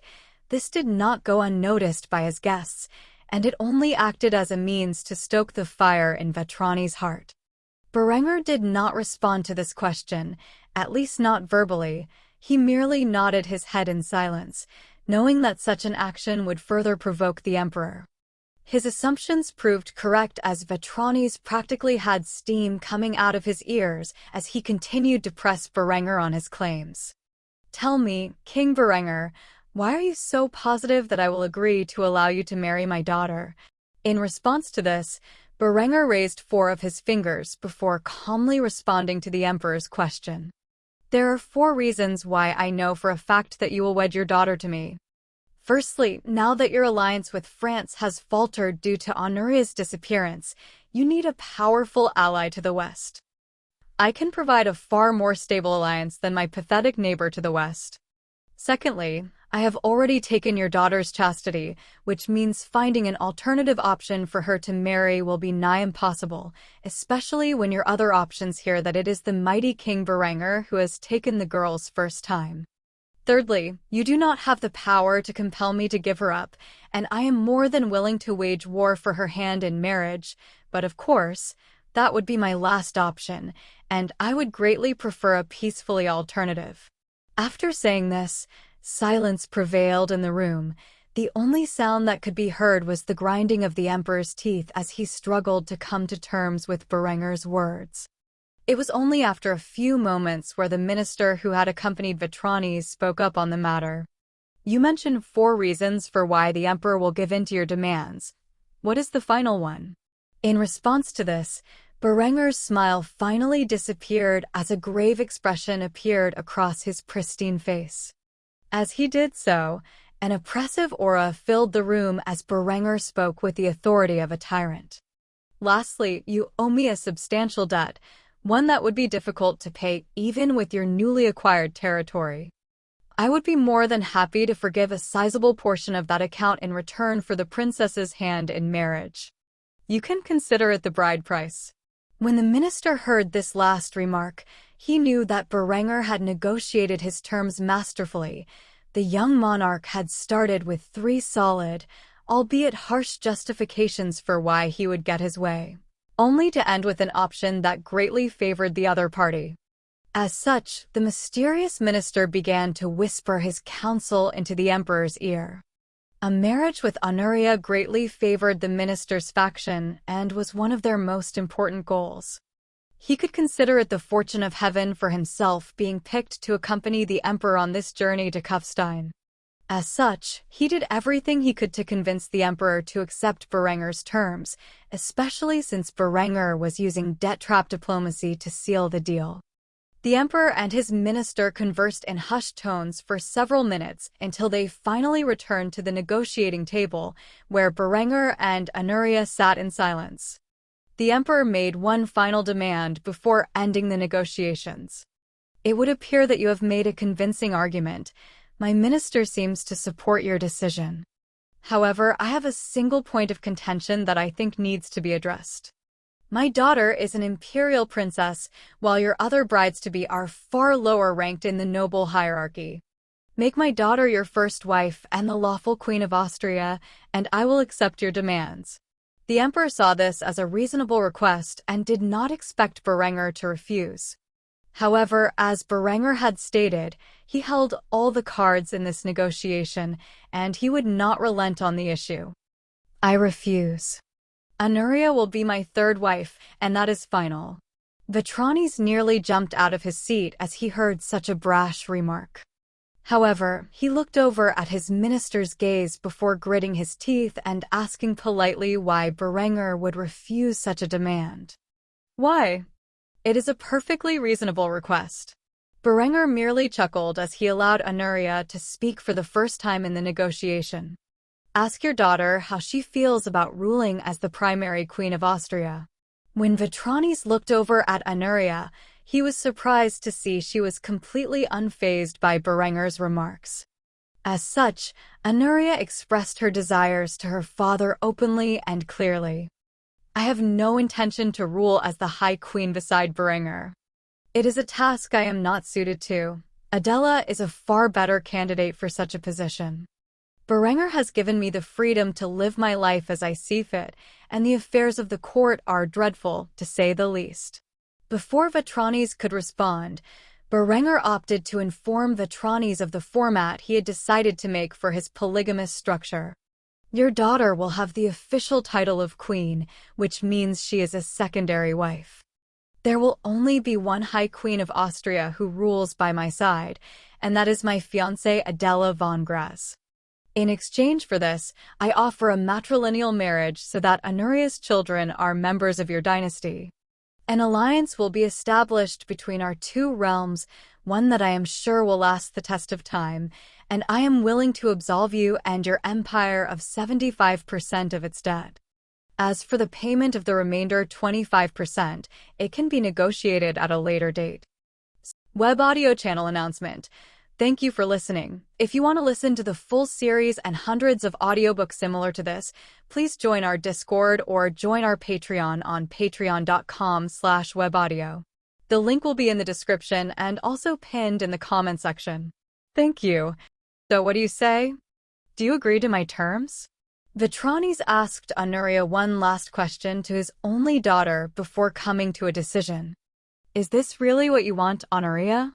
In response to this, Honoria nodded her head with a beautiful smile on her face before answering her father's inquiry. More than anything. The emperor sighed heavily before nodding his head. Very well. I agree to betroth my daughter to you, King Berenger. You have truly left me with no other option. I must say, you truly know how to get what you want. Berenger responded to the emperor's words with a genuine smile on his face. Thank you, Emperor Vitranes, or should I call you father-in-law? However, Vitranes shook his head and stood up when he heard this. He said one final word before departing the room. That wasn't meant to be a compliment. After saying this, Vitranes left his daughter and her new fiancé alone in the room. He had a massive headache after the aggressive negotiations he had just dealt with. As for Berenger, he immediately began to make out with Anuria after her father left. What the two would get up to while alone in the royal palace's study, only they would know. Chapter 344, 343, discussing military intervention in Granada. After successfully negotiating his future marriage to Anuria, Berenger returned to the great hall of his royal palace, where another guest was sitting and drinking, surrounded by his two wives and his beautiful sister.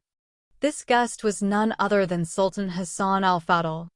Though nearly all of the guests had long since vanished from the scene, Hassan had stayed behind to ask a favor of Berenger. When Berenger saw the man sitting next to the three beauties, he decided to sit alongside them. As he did so, Hassan made a toast in Berenger's honor. To King Berenger, long may he reign. Berenger smiled as he heard this and took a sip from the chalice filled with the fortified wine. After doing so, he gazed over at Yasmin, who he could tell was an astounding beauty. Berenger decided to check out the young woman and was highly impressed with the Moorish princess's divine physique. However, before Berenger could finish inspecting the woman, he heard Hassan's voice call out to him. So, you're interested in my sister after all? Berenger snapped back to attention after hearing this and sighed before responding. I'd be lying if I said she was not beautiful. However, I have enough women at the moment, and I'm pretty sure they will castrate me in my sleep if I were to take in another. When Berenger said this, Yasmin looked at him with a sad glance. She had grown quite fond of Berenger during her brief stay in Kufstein, even though they had rarely communicated. Berenger's exquisite appearance and natural charisma had taken a hold of the girl's affections. Despite Berenger's words, Hassan remained undeterred and made one final remark. I am certain you will come around to the idea sooner or later. After saying this, he glanced over at his sister and his wives before commenting. Girls, if you will excuse us, I have some important matters to discuss with my friend. After saying this, Yasmin nodded and led her little brother's wives from the scene. After the women disappeared, Hassan looked around to ensure that he and Berenger were truly alone. It was only after he confirmed such a thing did his confident facade begin to crack. Berenger, I need your help. The war with the Iberian Union is not going as planned. They have defeated my armies on multiple occasions and captured many of the weapons you have sold me. They have already retaken the land I have seized in this conflict and have begun to push into the heart of my kingdom. You said in our alliance that you would guarantee our independence. I have come to ask for you to honor your words. Berenger took a sip from his chalice before sighing heavily. He had just finished a war and did not want to engage in another.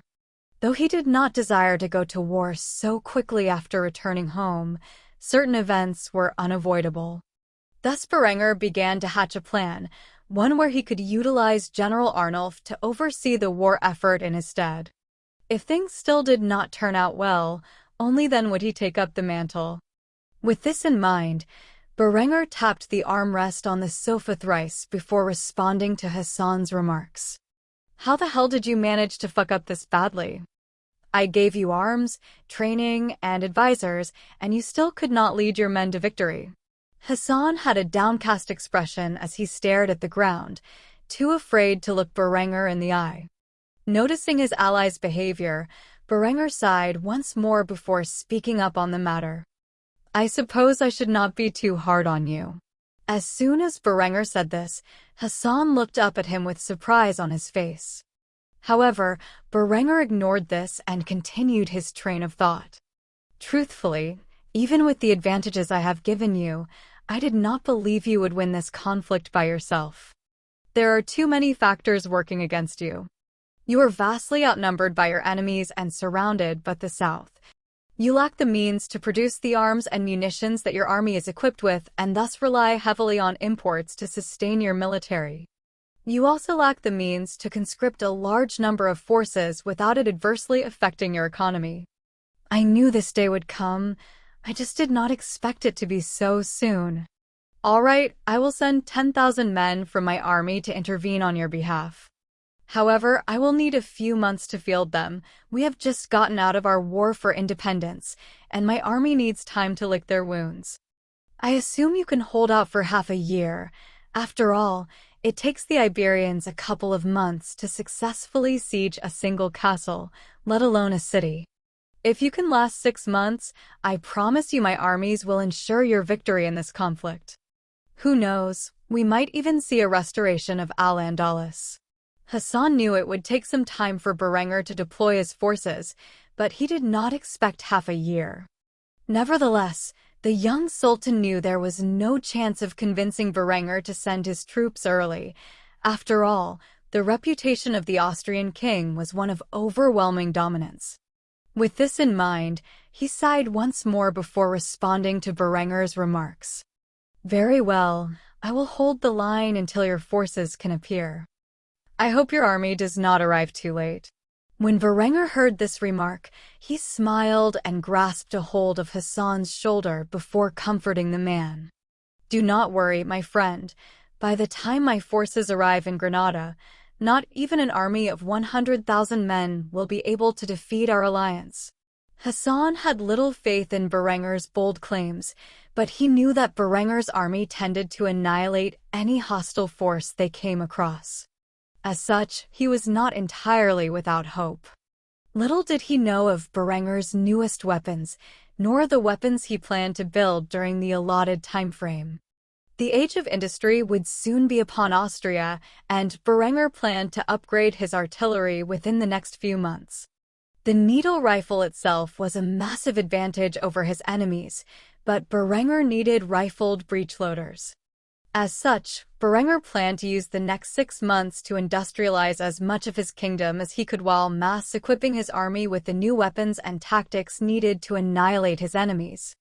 With this in mind, Berenger finished his wine before placing the chalice on the table. As he did so, he gave the Moorish Sultan a bit of friendly advice before departing. Have faith, my friend. You have chosen your friends wisely. Now is the time to put some trust into our alliance. Before long, the Catholic Church and its minions will crumble beneath our feet. Their days of supremacy are coming to an end. A new world awaits on the horizon, and we will stand at the top of it. After saying this, Berenger departed from the room, leaving Hassan to drink by himself. He had much to think about. If what Berenger said was true, he may be a powerful monarch within the Iberian Peninsula one day, not just a minor player. The very idea that Al-Andalus could see a resurgence brought a bitter smile to the man's face as he drank from his cup of wine.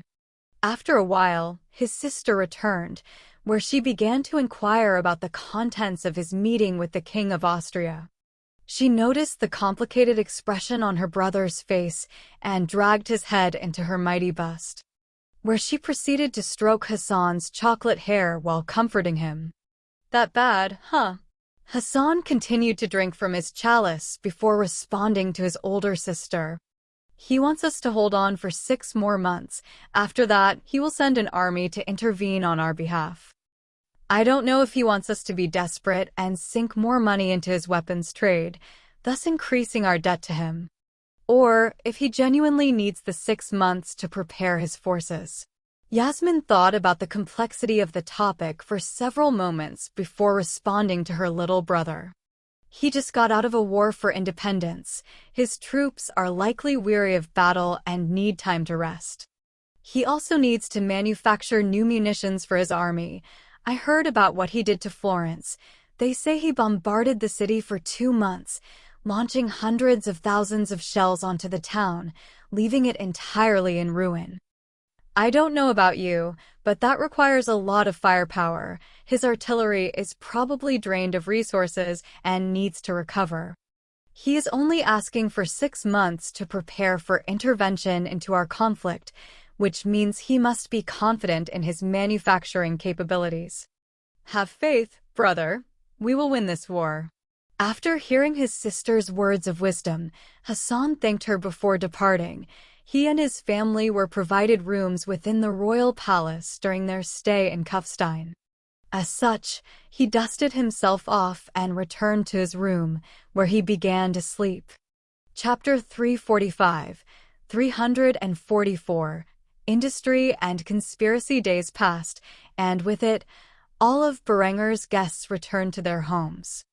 Berenger had successfully crowned himself king, pledged his support to Granada in their ongoing conflict with their neighbors, and negotiated with the Byzantine emperor for Honoria's hand in marriage. With those things out of the way, Berenger now had a long list of tasks that needed to be taken care of.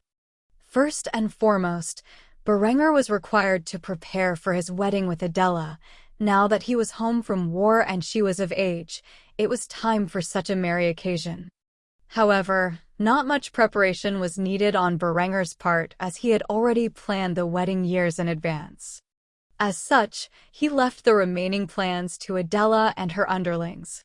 While the preparations were being completed, Berenger quickly set himself to task with an important objective. Now that he had bought himself a few years of peace, he would make sure to take full advantage of the situation. The time had come. The era of steam and steel awaited him. While Berenger had no plans to change his methods of steel production, for the time being, it was becoming increasingly clear that he had advanced to the pinnacle of what a pre-industrial society could muster. With this in mind, Berenger had a single thought in his head as he began to scribble out blueprints for an important tool that could be used to increase production by a wide margin. Though Berenger desired to create steam engines, he realized he would first need a more efficient means of riveting if he were to begin the mass implementation of steam-based machinery. The first item he intended to invent for his new industrial age was essential to Austria's industrialization. The pneumatic rivet gun was a device that utilized compressed air to propel a rivet into the targeted area after the operators pressed the trigger. Without something like welding coming into existence, Berenger would need rivets to manufacture his machinery. As such, he figured the most efficient means would be this simple but effective tool. Thus, he began to draft plans to set up a facility to make compressed air cans so that the rivet guns could always be functional. After spending many hours drafting up the necessary plans for producing these tools, Berenger had finally finished his task. As he reclined in his office chair and sighed, he noticed a warm ceramic mug touch his cheek. Looking over towards the origins of this strange phenomenon, Berenger saw his future wife, Adela, staring at him with a gorgeous smile on her doll-like face. In her hands was a cup of coffee brewed for Berenger's consumption. Seeing that Adela was in a good mood, the young monarch smiled before accepting the gift. After taking a sip from the mug, Berenger complimented the pretty young woman who had instantly sat in his lap. "Well, Adela, I must say, you do know how to brew a cup of coffee." Adela nodded silently while staring at the various plans Berenger had drafted on the table. It was not just pneumatic rivet guns and their production facilities. There were also designs for more advanced lathes that used pedal-driven power to operate. The precision needed to create steam engines, advanced artillery, and superior rifles could be achieved with this invention. When the young woman noticed these plans, she could not contain her curiosity and immediately inquired about their uses. "Berenger? What are these blueprints for?" The young monarch wrapped his arm around his loving fiancée and placed his mug of coffee down upon his desk. After doing so, he fidgeted through the papers and began to explain their uses to Adela. "I have decided to begin the process of industrialization, which means we will be manufacturing more advanced machines and the means to power them. This will increase productivity and lead to the rapid development of technology. To do this, I am creating a few tools that will be extremely helpful in the early stages.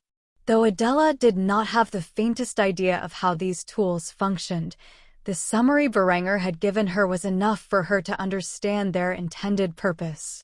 As such, she smiled before sipping from her cup of coffee. As she did so, Berenger stroked her silky golden hair while drinking from his mug. The couple stayed in silence for some time before Adela finally lifted herself from Berenger's lap. After doing so, she departed with the empty cups of coffee in her hands, where she would proceed to bring them back to the kitchen for cleaning.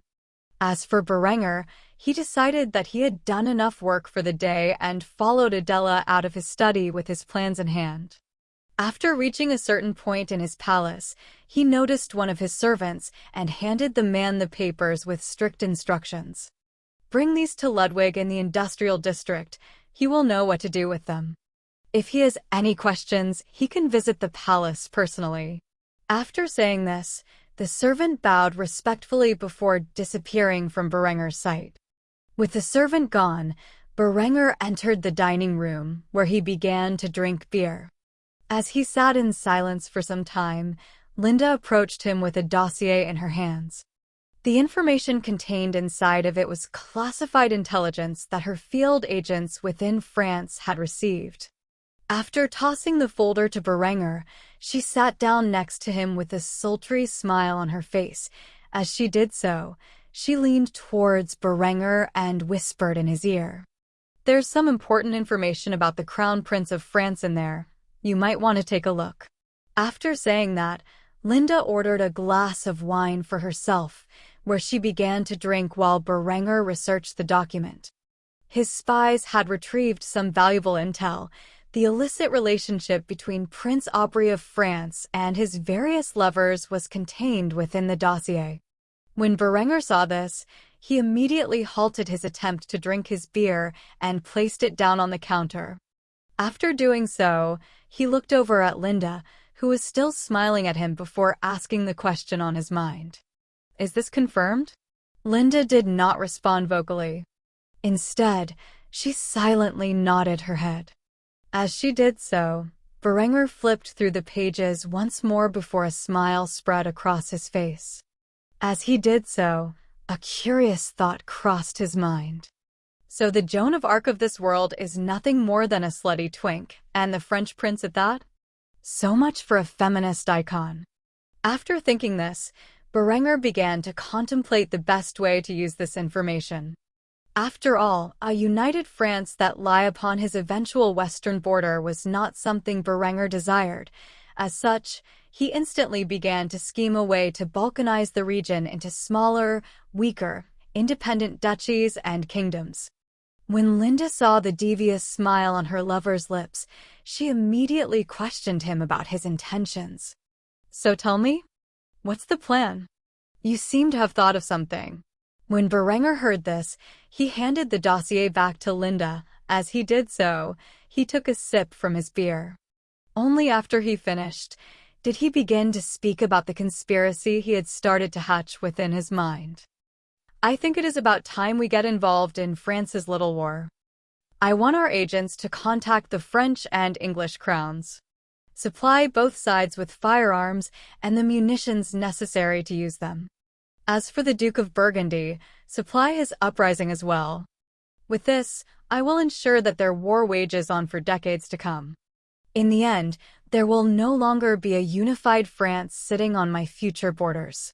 When Linda heard this, she was pretty shocked and asked for clarification on the issue at hand. You want to dismantle the Kingdom of France? After hearing this, Berenger took a sip from his beer once more before answering his lover's question. A wicked grin etched itself upon his immaculate visage as he did so. Indeed. Upon hearing this, Linda smiled before approaching Berenger. As she did so, she began to kiss him passionately. It was only after a few minutes of making out did the couple part ways in silence. Linda would relay the king's orders to her field agents, and Berenger would continue to drink by his lonesome. The conspiracy to undermine the authority of the French crown had just begun. Chapter 346. 345. Declaration of a Crusade. Pope Julius was standing upon the balcony of his palace within the Vatican. Tens of thousands of his supporters were gathered in the Holy City to listen to the Vicar of Christ's decree. For many of the rulers of Christendom, what he was about to say came as no surprise.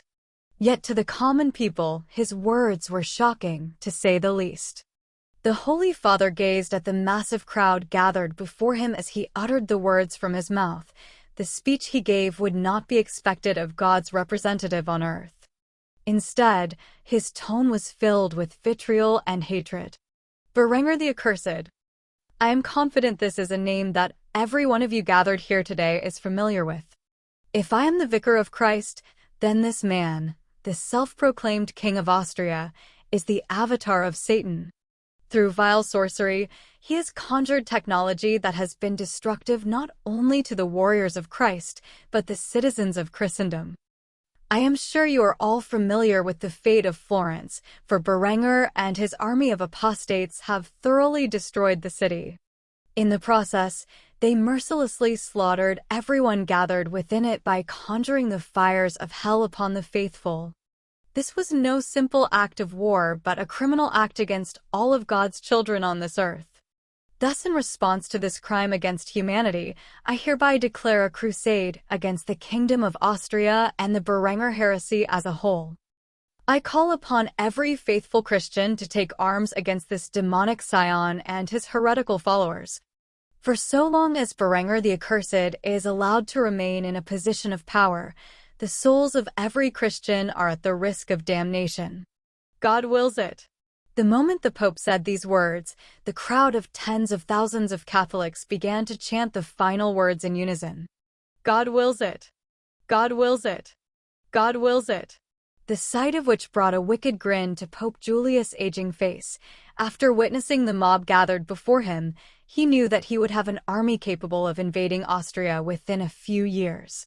As such, he gave one final decree to the gathered crowd before departing towards the interior of his palace.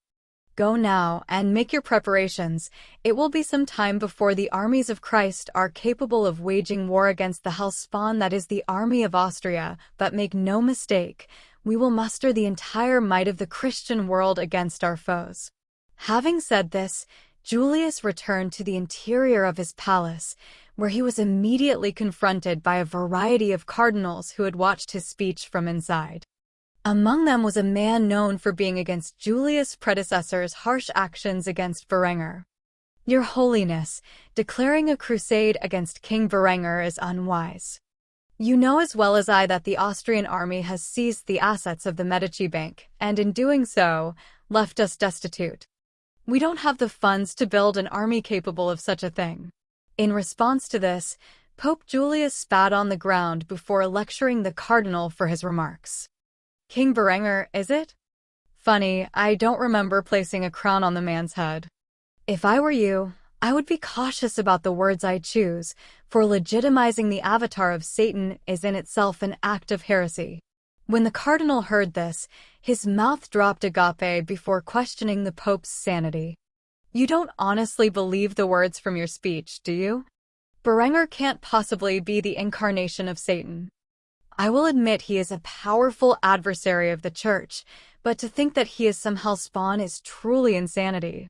Upon hearing his sanity questioned, Julius backhanded the cardinal with his ring hand, leaving a bloody lip on the man who had so brazenly rebuked his words. You think it is such an impossibility? Then explain to me where he gets the technology he has created. The man is either the greatest genius in history, or he has struck an accord with the devil.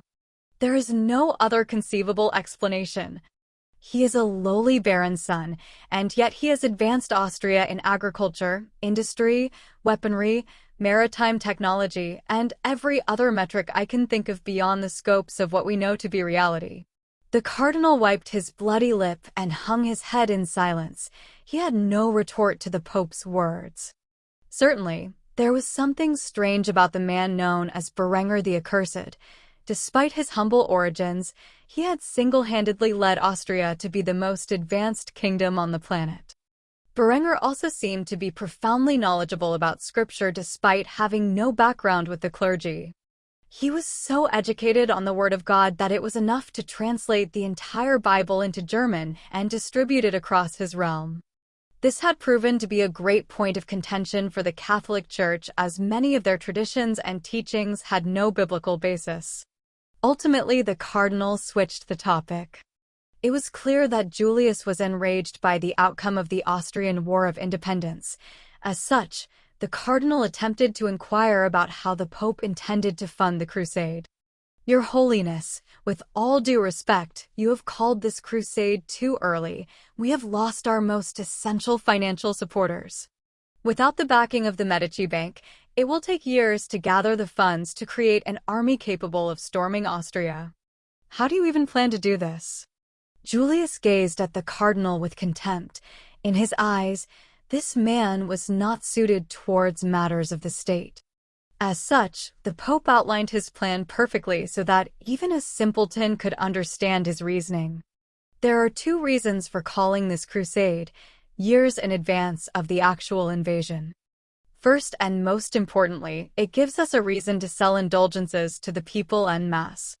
Catholics from all walks of life will be lining up to provide us with their gold and silver in exchange for a few years off purgatory. We can quickly gather the necessary funds in at most 2 years by doing this. Secondly, by declaring a crusade against Austria and the Berenger heresy, we are making it known that they are enemies of Christendom, as many such kingdoms will be hesitant to trade with Berenger in the future. Though he will still have trade with the Muslims and the Orthodox, the overwhelming majority of his trade networks throughout Europe will come to a grinding halt. However, the cardinal was not convinced by the Pope's plans. He knew that by now, the Austrian thaler and gulden had become a common currency in international trade. It would not be easy to persuade Austria's neighbors to halt their transactions with Berenger simply because he was an enemy of the Vatican. Despite his reservations, the cardinal chose to keep silent on the issue. He was starting to realize that it was highly likely that the Crusaders would lose this war, and in doing so, end the days of papal supremacy in Europe. After all, Berenger remained undefeated in battle, and it was only a matter of time before he unleashed some ungodly weapon that would render their numbers completely useless. As such, he sighed heavily before nodding his head. In doing so, he accepted his fate and that of the Catholic Church. With leadership like Simeon and Julius, it was only a matter of time before the era of papal power came to an end. With this in mind, he put on an agreeable facade and spoke to Julius as if everything the man had said was inevitable. "Thank you for explaining your reasoning to me. Your Holiness is, as always, well informed on these matters, and I look forward to the day we bring God's wrath upon this heretic and his followers. If you will excuse me, I have things I must attend to." Julius nodded his head. Finally, he managed to talk some sense into this naysayer who had always spoken out against any direct action against Berenger and his heresy. Little did he know that the cardinal had utterly lost faith in the papacy's ability to win this war and planned to defect to the German Reformation at the first opportunity. As such, Julius had a malicious smile upon his lips as he thought about what he would do to Berenger after he got his hands on the young monarch. Berenger had caused too much trouble for the papacy. Because of this, the punishment would be severe. Of course, such a fate could only be achieved if he and his crusaders were victorious in their future attempt to dethrone Berenger. Whether the Catholic Church and all its might were capable of such a feat remained to be seen. While the Catholic Church began its attempt to gain the funds necessary to raise a feudal army with a size capable of invading Austria, Berenger had started the process of industrialization. By the time the Catholic armies and their allies invaded his realm, they would be fighting against a far more modern force than the world had previously seen. Chapter 347, 346, Double Proposal. While the papacy had openly declared its intent to wage a crusade against the Kingdom of Austria and the regions affected by the German Reformation, Berenger was relaxing in his new royal palace. Even though the palace was primarily based on Shunbrun Palace from his previous life, there were a few changes. For example, in the center of the massive complex, an additional floor was added to the structure. This small story was a penthouse that acted as Berenger's harem room. This harem room had all of the luxuries needed for Berenger and his women to enjoy themselves in their usual hedonist behavior. An opulent bedroom was the main area, where it held a large mattress capable of fitting up to 5 people.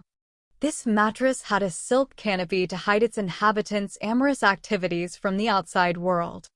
Outside of the bedroom was a small bar area filled with all kinds of alcohol for Berenger and his women to enjoy. This was the region of Berenger's palace that he spent the most significant amount of his time in outside of his study. Aside from the bar, there was a common area where a round table lay in the center. Atop this table was an exquisitely crafted hookah that sat in the middle. This hookah had 4 hoses so that multiple people could smoke from the device at the same time.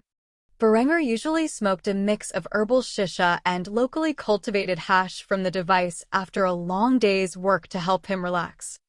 Finally, there was a substantial private bathhouse built within the penthouse suite. This bathhouse was practically the size of a small swimming pool and was capable of containing multiple people. More often than not, Berenger would bathe with his beauties inside this bathhouse. For security reasons, this area did not act as the royal bedchamber. Instead, it was just a luxurious area for Berenger and his future wives to enjoy themselves in debauchery. Of course, Adela refused to step foot in the room, at least for the time being. At the moment, Berenger, Linda, and Anuria were gathered around the hookah, smoking cannabis from the device. Berenger himself took a long hit where he inhaled the smoke for some time before letting out a puff into the air. Anuria looked quite different from her usual appearance. After revealing her identity to the Austrian court during Berenger's coronation, she had decided to dye her hair Tyrian purple, which matched her pale skin and mint eyes perfectly. She was dressed in a luxurious Tyrian purple and gold silk dress in the style of the Byzantine nobility. She had an intoxicated expression on her face. Much like Berenger, she had been partaking of the drug for over an hour now. As such, she had begun to space out completely. In doing so, she tilted her head and rested it on Berenger's shoulder. As she entered an entirely different realm within her mind, she asked the question that had been bugging her for some time. What do you plan to do about this crusade? You just got out of a war, and now the Catholics want to drag you into another. Berenger began to chuckle when he heard this. As he did so, he wrapped his arm around Anuria and kissed her on the forehead. After doing so, he began to lie back upon the plushy pillows that surrounded the hookah area. As Berenger enjoyed the comfort he found himself in, he revealed his innermost thoughts on the subject without realizing how honest he was being. I'll sit back and wait. After seizing the Medici's fortune, the Vatican is beyond destitute. It will take years for them to gather the funds from their followers to afford an army capable of marching into Austria. By then, my army will be equipped with weapons that will completely negate their numerical advantages. It will be a slaughter the likes this world has never seen before. In the end, I will be victorious and will finally be able to explore the new world. Linda and Anuria looked over at Berenger with confused expressions. In his stone state, Berenger had accidentally revealed the existence of the new world to his 2 lovers. Linda, not taking Berenger's words seriously, began to make fun of him. What new world? How high are you? In response to this, Berenger began to chuckle as he laughed off his mistake as if it was symbolic in nature. Not as high as I could be. Clearly, I was referring to the new world I will usher in, one free of the Church's influence, where science and reason prevail instead of faith and superstition. Obviously, I was not talking about a vast landmass on the other side of the Atlantic Ocean. How could I possibly know such a thing exists? With this said, Linda put her luscious lips against the hookah hose and took a long draw. After a while, She puffed out the smoke contained within her lungs and began to giggle at Berenger's comment. If such a thing truly existed, wouldn't we know it by now? After saying this, the trio began to break out into laughter. Berenger, of course, was laughing more fervently than his two women. After all, he knew that such a place existed, and the ignorance of the old world was truly laughable compared to his modern knowledge. Anuria began to take a significant hit from the hookah. While she did so, Berenger moved close to Linda and began to make out with her, the sight of which made Anuria dreadfully jealous. As such, she completed her hit before grasping hold of Berenger and shifting his attention to her gem-like mint-green eyes. She then began to kiss Berenger passionately while Linda took a puff from the smoking device sitting on the table. After a passionate display, Anuria released her grip over Berenger and said the words on her mind. "I love you." Berenger grasped a hold of the girl's cheeks as he looked into her eyes and responded to her proclamation with his innermost feelings with a snarky grin on his face. "I know." This response immediately made Anuria puff her cheeks as she pouted in silence. Seeing the adorable look on his lover's face reminded Berenger of something important that he had completely forgotten about. As such, he got up from his seat and swayed across the room towards the bar area. As he did so, he called out to the two girls sitting in the common area. "I just remembered that I have something special for the two of you." After rummaging through the bar for some time, Berenger found two small cases where he brought them over to his two women. After sitting between them, he grabbed a hold of Linda's hand before placing a white gold and sky blue topaz ring on her finger. As he did so, he stared into Linda's sky blue eyes before asking the question on his mind. "I've been meaning to ask for some time now, but Linda von Habsburg, will you marry me?" Linda was stunned when she heard these words. She knew Berenger had mentioned polygamy in the past, but she did not think he would go through with it. After all, the cultural backlash from such a thing would by no means be slight. However, she did not care about any of that at the moment and merely stared at the luxurious ring on her finger as tears flowed from her eyes. The beautiful young woman who had grown up as a count's daughter nodded her head as she struggled to find the words to accept. After a while, she latched onto Berenger and kissed him passionately before answering with a sultry smile. "I thought you would never ask." Anuria, who had witnessed the entire display, merely stared at Berenger and Linda while pouting. Even though Berenger had negotiated with her father for her hand in marriage, she had not received such a heartwarming proposal. However, her disappointment soon ended as Berenger opened up another container that contained an equally luxurious golden ring fitted with a mint-green gemstone known in the modern era as tourmaline. Berenger quickly placed it upon Anuria's finger, where he smiled at her and revealed the difficulty he had gone through to source the gemstone. "I want you two to know just how difficult it was for me to acquire these gemstones. I had to establish trading ties to the Timurid Empire in the East. These stones are very precious and cost me a considerable amount of coin to get my hands on. If not for Anuria's old friend Agnelis, I would not have managed to acquire them."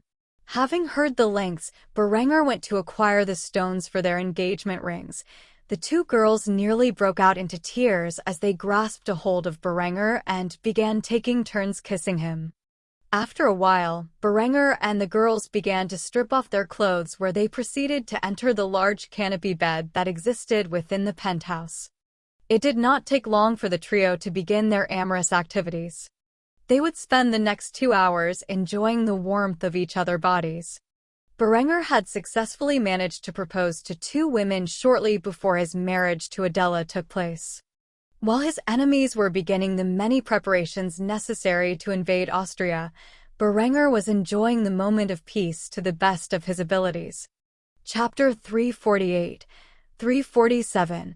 An awkward family dinner. Having spent the evening getting high and drunk with 2 of his women and then engaging in intercourse, Berenger found the fatigue he felt from months of endless battles slowly wash away. To Berenger, War was an exhilarating activity, but if it went on for too long, it was capable of causing great anxiety and anguish. After having fun with two of his women, Berenger rose from his bed and entered the bath, where they joined shortly after. Immediately, he threw off his towel and entered into the steaming water. As he did so, Anuria and Linda grabbed a hold of him and began to wash every part of his body with their own. While this was ongoing, Berenger was drinking from a glass filled with beer. Any semblance of his previously heightened nerves vanished under the exceptional service his girls provided to him. After a while, Linda, Anuria, and himself got out of the bath and dressed in nothing more than silk robes, where they proceeded to head down from the harem room and into the dining room where Adela, Henrietta, Hans, and Helga were currently sitting. When Linda saw her two children sitting in their high seats, she walked over to them and picked them up, where she placed them on her lap. After doing so, she lowered her robe and began to breastfeed the two small children, the sight of which greatly unnerved Adela, who gazed at the sight with a look of disgust on her face. She could not help herself from commenting on the issue. Ahem. Linda, we are at the dinner table. Can you please cover yourself up? Linda, wearing a pleasant smile, did not give in to Adela's provocation and merely responded with a snarky tone. What?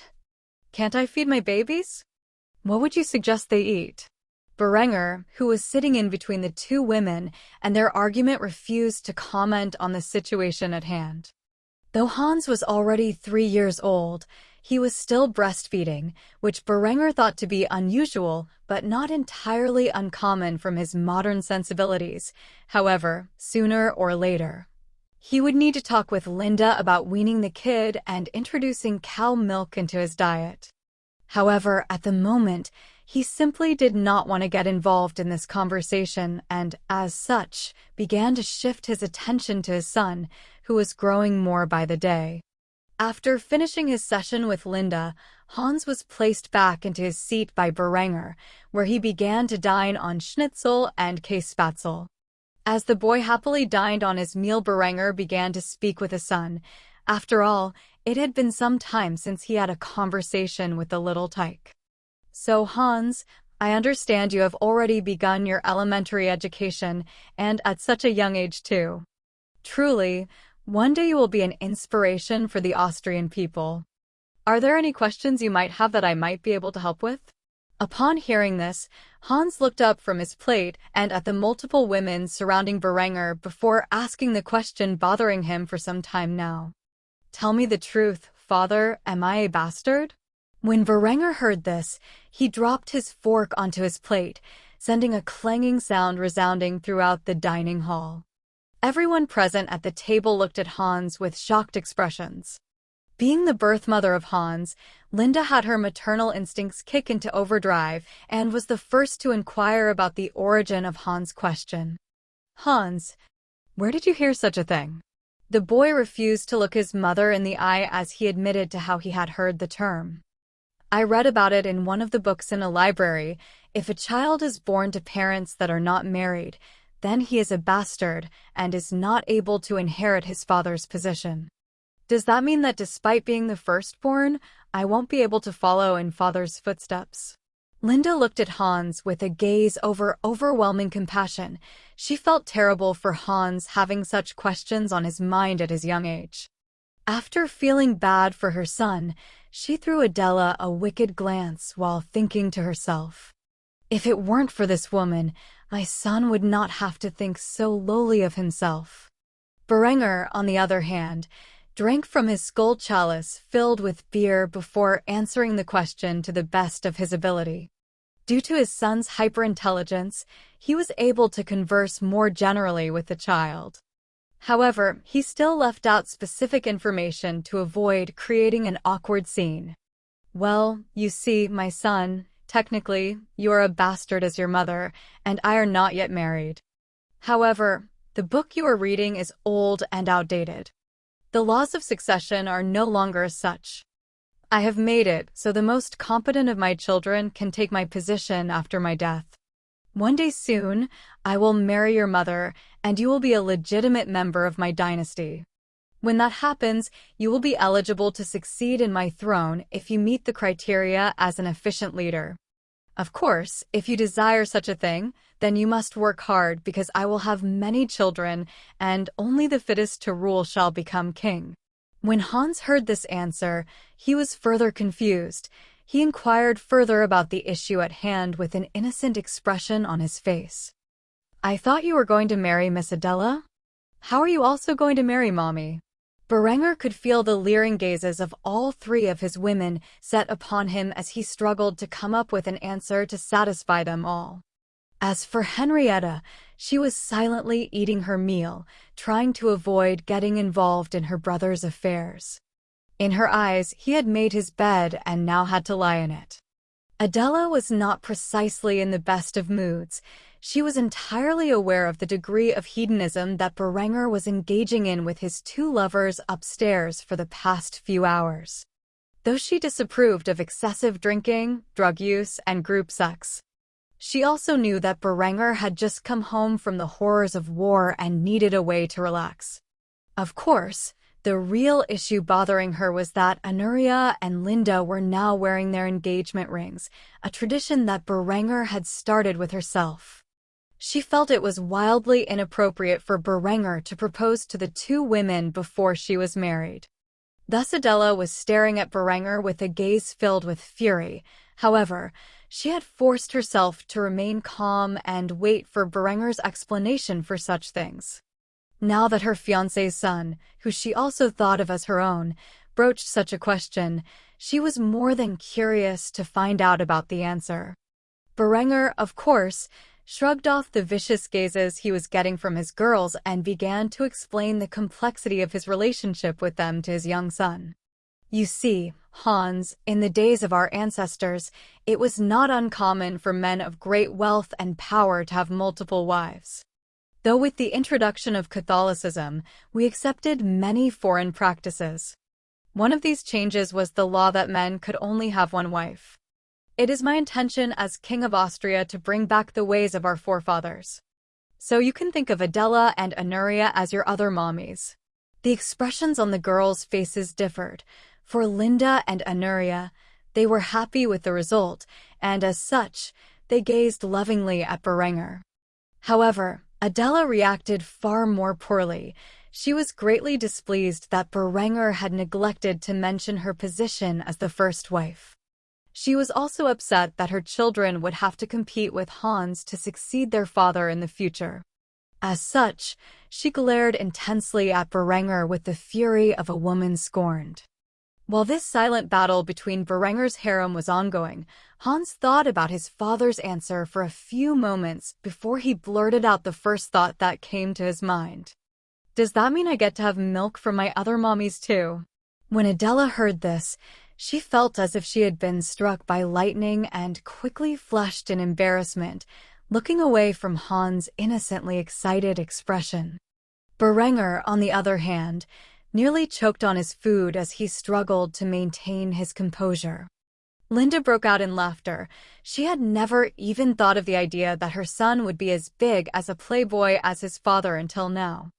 As for Anuria, she gazed at the kid as if he were the cutest child in the world. Thus, she hatched a devilish plot as she began to tease Hans. Sure, kiddo, come over to Mommy Anuria. When Hans heard this, he nearly jumped out of his seat at the opportunity he was presented, but Berenger stopped him before he was able to reach Anuria's open embrace. Hans, you've already eaten. We can talk about this later. The young boy began to frown as he heard this and was about to object to his father. However, Berenger raised his hand, signaling the boy to be silent, and thus he began to pout in his chair at the cruelty of it all. Henrietta was gazing at the whole scenario with an amused expression as she continued to eat in silence. She knew for a fact that this was a conversation she did not want to get involved in, and as such, she drank from her wine glass while watching Berenger slowly navigate through the minefield he had created. The family ate in awkward silence for the rest of the dinner. However, Hans had many more questions about Berenger and his three mothers. Despite this, his father had seemed to become uncomfortable and unwilling to discuss it further. As such, he would have to wait for a later date before he could inquire further about the complex nature of Berenger's harem. Chapter 349, 348, Industrial Innovations. At the moment, Berenger was standing in Ludwig's workshop looking at what is arguably the most important invention that he had introduced thus far. Sitting in front of Berenger was a piece of technology that was critical to the industrial age. This essential feat of engineering was the steam engine. The steam engine was a machine that operated using water and coal to produce steam. The steam created was then used to push a piston back and forth. This pushing force could then be used for work by attaching a connecting rod and flywheel. With this piece of engineering, trains could be built, oil could be pumped, workshops could be powered, canals could be easily dredged, fields could be plowed without beasts of burden, etc. The limitations for such technology were far fewer than what he currently used to power his kingdom's industry. When Berenger saw the device standing in front of him, he clasped Ludwig on the shoulder and gave the man a thumbs up while smiling from ear to ear. "Ludwig, my friend, you have truly outdone yourself this time. With this invention and all those that follow its principles, we will rule this world." Ludwig chuckled when he heard this exaggerated remark and shook off Berenger's grip before commenting on Berenger's words. "My friend, without your designs, this never would have been possible. So what will you use this for?" In response to this, Berenger walked over to the machine and activated it. Before long, it began to power up, and as it did, exhaust began to fill the air. After a few moments, Berenger deactivated the device before expressing his immediate plans for the future. "Well, for starters, we are going to be upgrading all of our factories to operate with machines powered by these devices. After we do this, the amount of labor we will need will vastly decrease. We will be able to produce all of our products with increased precision and efficiency. I want to upgrade the arms factories first. I will be giving you a list of designs for weapons production equipment that operate under steam power. When you have upgraded your facilities, let me know, and I will give you some new blueprints to work with. We have a few years before the Crusaders invade, and I want my armies prepared for it." Ludwig nodded his head in agreement with Berenger's vision for the future. Though he was proud of his needle rifle, it would appear that Berenger was one step ahead of him. However, Berenger's following words caught him by surprise. "Continue to manufacture the needle rifles to the best of your ability during this transition. We will likely be going to war again within the next 6 months. So I want all of our troops fielded with those weapons. You have no idea how much they helped in the final days of our war for independence." Ludwig immediately began to salute Berenger before responding in the affirmative. "Yes, Your Majesty." After saying this, Berenger laid out a series of blueprints for use in his arms factories. He had been working on these designs in his spare time for many years. Among these plans were advanced lathes, steam hammers, cold hammer forging machines, among many other designs needed to make the arms and munitions for Austria's army. Ludwig looked over all these plans in shock. He honestly did not know how Berenger continued to produce new technology every year, each one more advanced than the last. Despite his natural curiosity, he knew not to ask such a question and instead nodded his head as he studied the blueprints. While doing so, he commented on the ability to renovate their weapons and munitions factories. "Give me a few months, and I will have all of Kufstein's military factories outfitted with such machinery. By the time you send your armies to war, they will be equipped with whatever new equipment you instruct me to produce." Upon hearing this, Berenger smiled and patted the older man on his back. After doing so, he changed the subject to something more casual. "So, how about we go get a drink to celebrate? It has been a while since I have had the time to discuss matters of life with you." In response to this, Ludwig chuckled, before sighing heavily. After doing so, he shook his head. This action caught Berenger off guard. However, after hearing the words that followed, Berenger felt bitter. Apologies, Your Majesty, but I have way too much work to handle. I am getting on in years, and I need to make sure my son can replace me when I decide to retire. After all, you need someone competent to manage your arms industry after I am long dead, and unfortunately, most of my management team is not up to the task. When Berenger heard this, he smiled bitterly. Too many of his friends were substantially older than himself. Not only was Ludwig considerably older than the young monarch, but his field marshal Eckhard was also starting to age. Out of all of his friends, they were two of the closest. When they finally retired or passed away, Berenger would be left without the support of the two capable men by his side. However, Berenger did not want to dwell on such a future and smiled before responding to Ludwig's comments. All right, we will have to drink together some other time. I look forward to your progress. If you have any questions, please send word to the palace. I will try to make time out of my busy schedule to aid you in your endeavors. After hearing this, Ludwig nodded before responding to the young monarch. I wish you all the best, Your Majesty. With this said, Berenger departed from the industrial district of Kufstein and headed back to his palace. Now that the steam engine was created, there were many other areas of industry that needed upgrading. Thus he immediately entered his study and began to search through the various blueprints he had developed over the years in his spare time. After delving through his study's files as if it were a labyrinth, Berenger finally came across two critical blueprints that he had drafted some time ago. The steam-powered loom was the first essential component of his soon-to-be-established mechanized textile industry. When combined with the self-acting mule, Berenger would vastly reduce the number of workers needed to manufacture textiles of all kinds. These employees could then be used in other required jobs within his newly industrialized society. Berenger gazed upon these plans with a wide smile on his face. For now, he simply needed to know where they were located. He had no intentions to immediately hand these blueprints over to his garment district. After all, it would be some time before his arms factories were modernized, and the number of steam engines he could field in the near future was small. Thus he had to prioritize which sectors would be mechanized first. Berenger knew it would take months before Kufstein's weapons factories were fully mechanized and years before all of Austria followed its path. It was only after the former had been achieved that he intended to introduce these blueprints to his textile sector. With this in mind, Berenger put his designs away in a safe and memorable place before departing from his study. The moment he did so, he saw Adela standing outside the door with a tray of cookies and milk in her hands. Berenger was surprised to see the young maiden at his study so late into the evening. Despite his concerns, he immediately allowed her inside. It was clear that she had something on her mind to discuss. After sitting back down at his desk, Berenger made space for the tray of the dessert, where he instantly began to snack on a ginger snap. As he did so, he commented on Adela's arrival. "What brings you to my study at this hour?"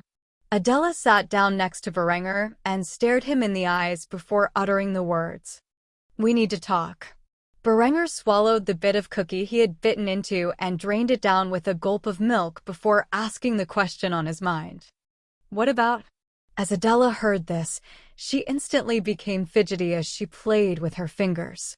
After doing so for several moments, she decided it would be best to blurt out her concerns and get it over with.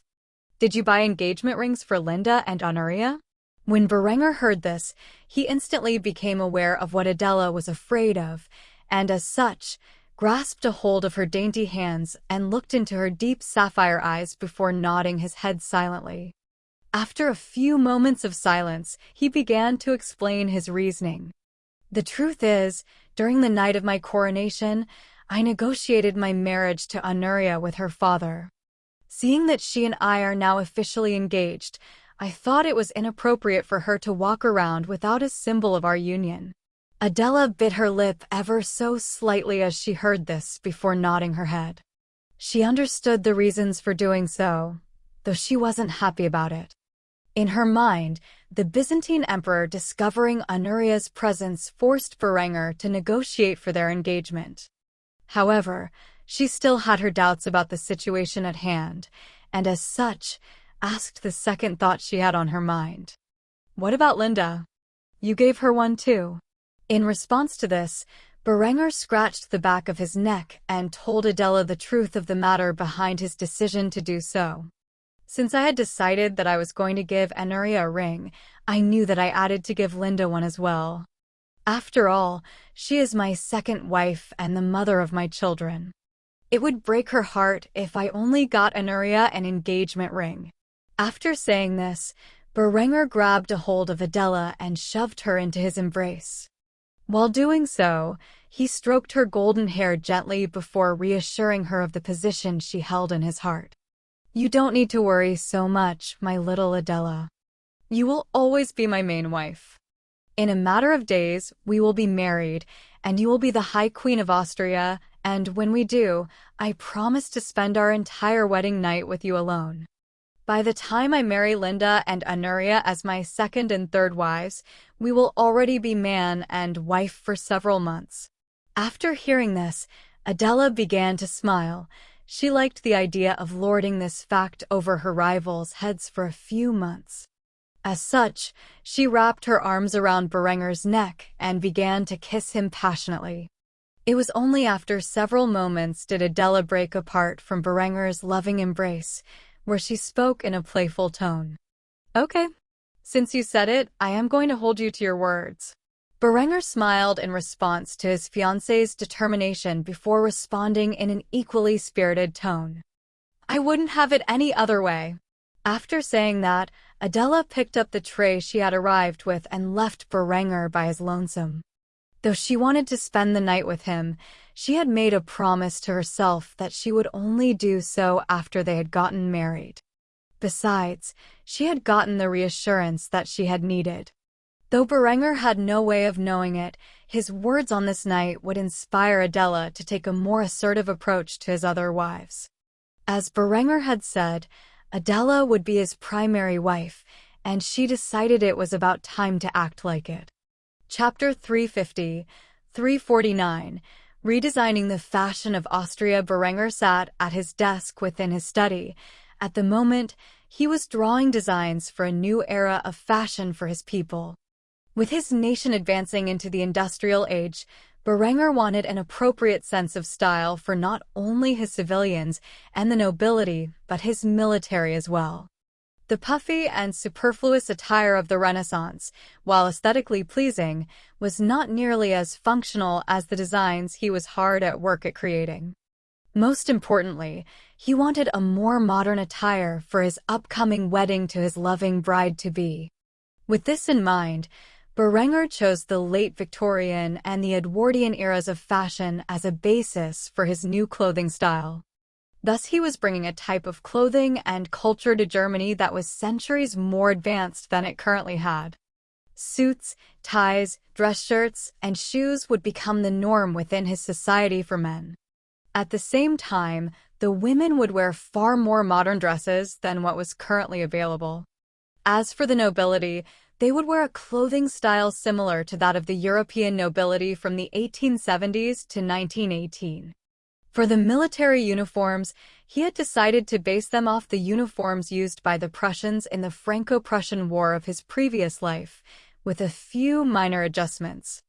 The tunic was cut in the form of an M35 Waffenrock, where its colors were changed to black, with a dark gray collar and matching sleeve cuffs. If one was a high enough rank, white rectangles would appear on the dark gray collars, and cuffs that would contain a golden rank insignia. Secondly, the uniforms utilized a standard-issue high-carbon, quenched, and hardened steel cuirass based upon those used by 19th-century cuirassiers from Berenger's previous life.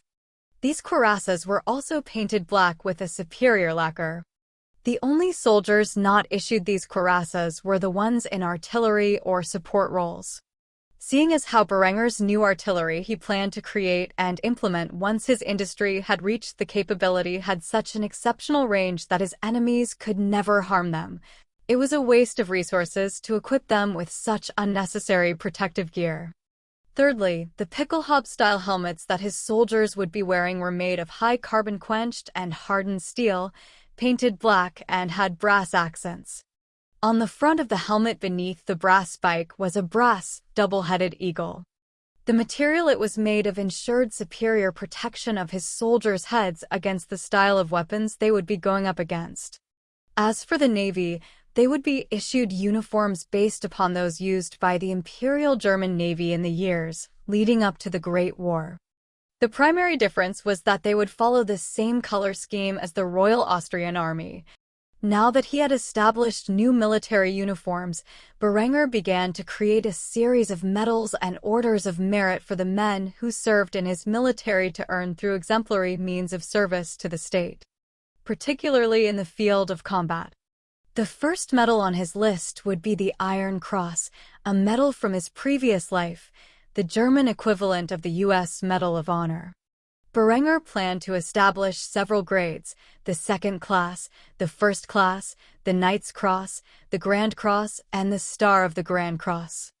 Other medals he began to design included what he would refer to as the Austrian Wound Medal, an award based upon the idea behind the American Purple Heart. It was awarded for courageously shedding blood on the field of battle in the name of the fatherland.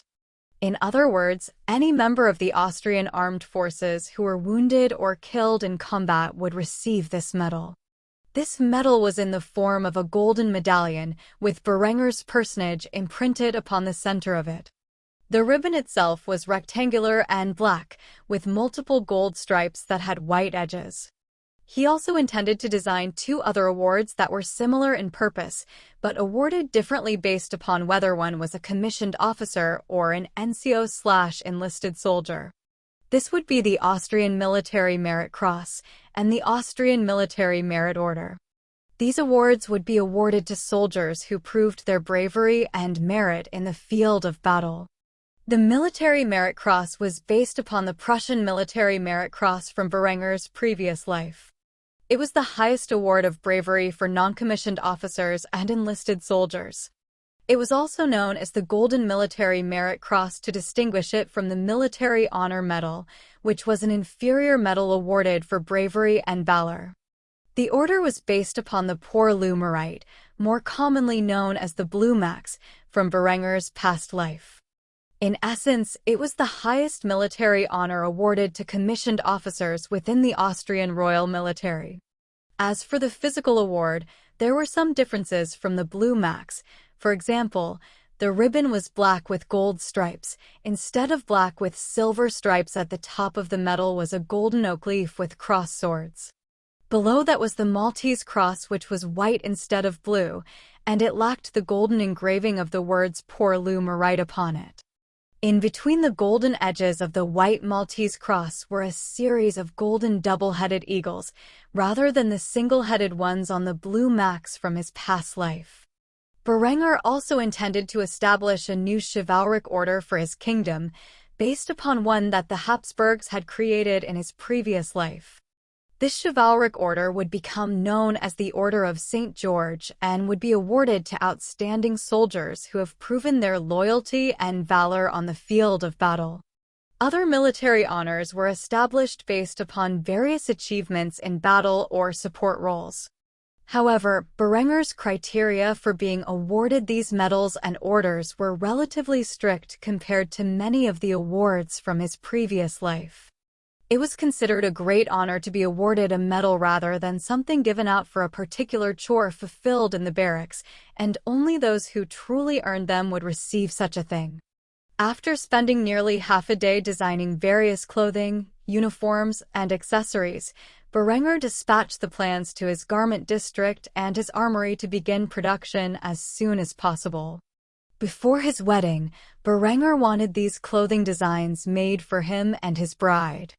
As for what followed afterward, he planned to begin a massive military parade where he would award the veterans of his army with the decorations they had earned in his various campaigns over the years.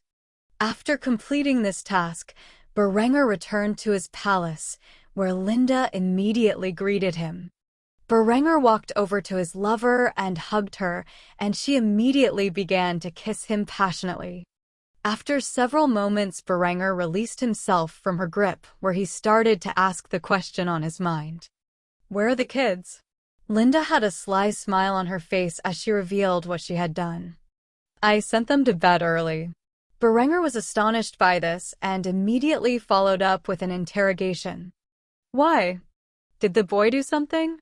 Linda shook her head in response to this question as she wrapped her arms around Berenger's neck. She whispered in his ear with a seductive voice, "No, I just didn't want them to interrupt us." After saying this, she began to kiss him once more. As things progressed, Berenger found himself pulling up Linda's dress and rubbing her thigh with his hand, moving his hand to her nether regions. It was not until the couple heard a distinctive sound from behind them that they broke apart. It was the sound of a young woman coughing. Ahem. Upon hearing this, Berenger turned around to see Adela staring at the two of them with a murderous gaze. As she did so, she immediately began to interrupt Berenger and Linda's session with an assertive voice. "Linda, if you don't mind, I have important matters to discuss with my fiancé." Linda stared curiously at the young woman who was not behaving like her usual self. In fact, there was not a hint of hesitation in her voice. Instead, she was staring at her with a cold and domineering gaze. Linda decided to tease the girl by grabbing a hold of Berenger's lower region and retorting to her. "I do mind. Berenger and I were in the middle of something equally important. Why don't you run along and play with your dolls, little girl?" However, to Linda's surprise, Adela did not budge in the slightest. Instead, she stared at Berenger with a chilling gaze and began to address him instead. "Darling, would you please inform your mistress that your wife is speaking and that she should hold her venomous tongue?" Berenger realized he was put in an awkward situation. He had told Adela the night before that she was his primary wife and would always be the most important of his women. She was most likely testing him to see if that were true. As such, he was forced to let go of Linda, where he sighed heavily before addressing his lover. "Linda, I'm sorry. It appears that it must be something rather important. We can have our fun later." Linda stared at Berenger with a questionable gaze. He had never been one to back down just because Adela was upset, yet now he was so quickly abiding by her wishes. Just what had happened between the two for him to give in so easily? Ultimately, she knew it was unwise to push the issue further. As such, she kissed Berenger on the cheek before departing. As she did so, she left him with a parting phrase. "I will be waiting for you in the bedroom tonight." After Linda's departure, Berenger immediately switched his attention to Adela, glaring at him with an oppressive stare while having her arms crossed. It was only after Adela was confident that Linda was out of earshot that she dropped her tough facade and jumped into Berenger's embrace before kissing him intensely. This wasn't one of her previous childish pecks on the lips, but a far more adult kiss. After some time had passed, she broke apart from Berenger before recovering her elegant demeanor. As she did so, her cheeks flushed red. Berenger knew she wanted more but was holding herself back. As such, he changed the topic by asking the question on his mind. "So, what did you need me for?" Adela immediately recognized why she had first set out to find him and recovered from her lustful trance before asking the question on her mind. "I was wondering when my wedding dress will be ready. Our wedding is only a few days from now." In response to this, Berenger smiled before revealing the changes he had just made. "Do not worry, my dear. I have just sent new designs to the garment district. You and I will have custom-made attire for the occasion. I promise you that you will be the most beautiful woman in the entire cathedral on the day of our wedding." After hearing this, a broad smile appeared on Adela's face before she kissed Berenger on the cheek where Linda had left her mark. After doing so, she hugged him fervently before revealing the thoughts on her mind. I look forward to it. Chapter 351, 350. The royal wedding Part 1 days had passed since Berenger began to draft up new designs for fashion, and as they passed, his wedding rapidly approached. Eventually, the day of his marriage to Adela had arrived. This was a day he had been looking forward to for close to 5 years now. It just so happened to be the day of Christmas Eve. Snow was falling outside of the grand cathedral where Berenger now stood within. All eyes were gazing upon him as he was dressed in far more exquisite attire than that of anyone else. He was equipped with a luxurious new style of fashion that made every man in the room seethe with envy. Berenger was dressed in a white tunic based upon his military uniforms, the difference being the colors being reversed. The tunic was white with gold embroidery on the collar and cuffs. This took the form of oak leaves. The trimming of the tunic was golden, with golden buttons in a single line down the middle. Atop his shoulders were a pair of golden epaulets, with a golden shoulder cord on his right side. He also wore a golden sash. This sash was the symbol of the Grand Cross of the Order of St. George, a chivalric order of Austria that he had recently established. It was considered one of the highest military honors, one that he had awarded himself for his various means of valor on the battlefield.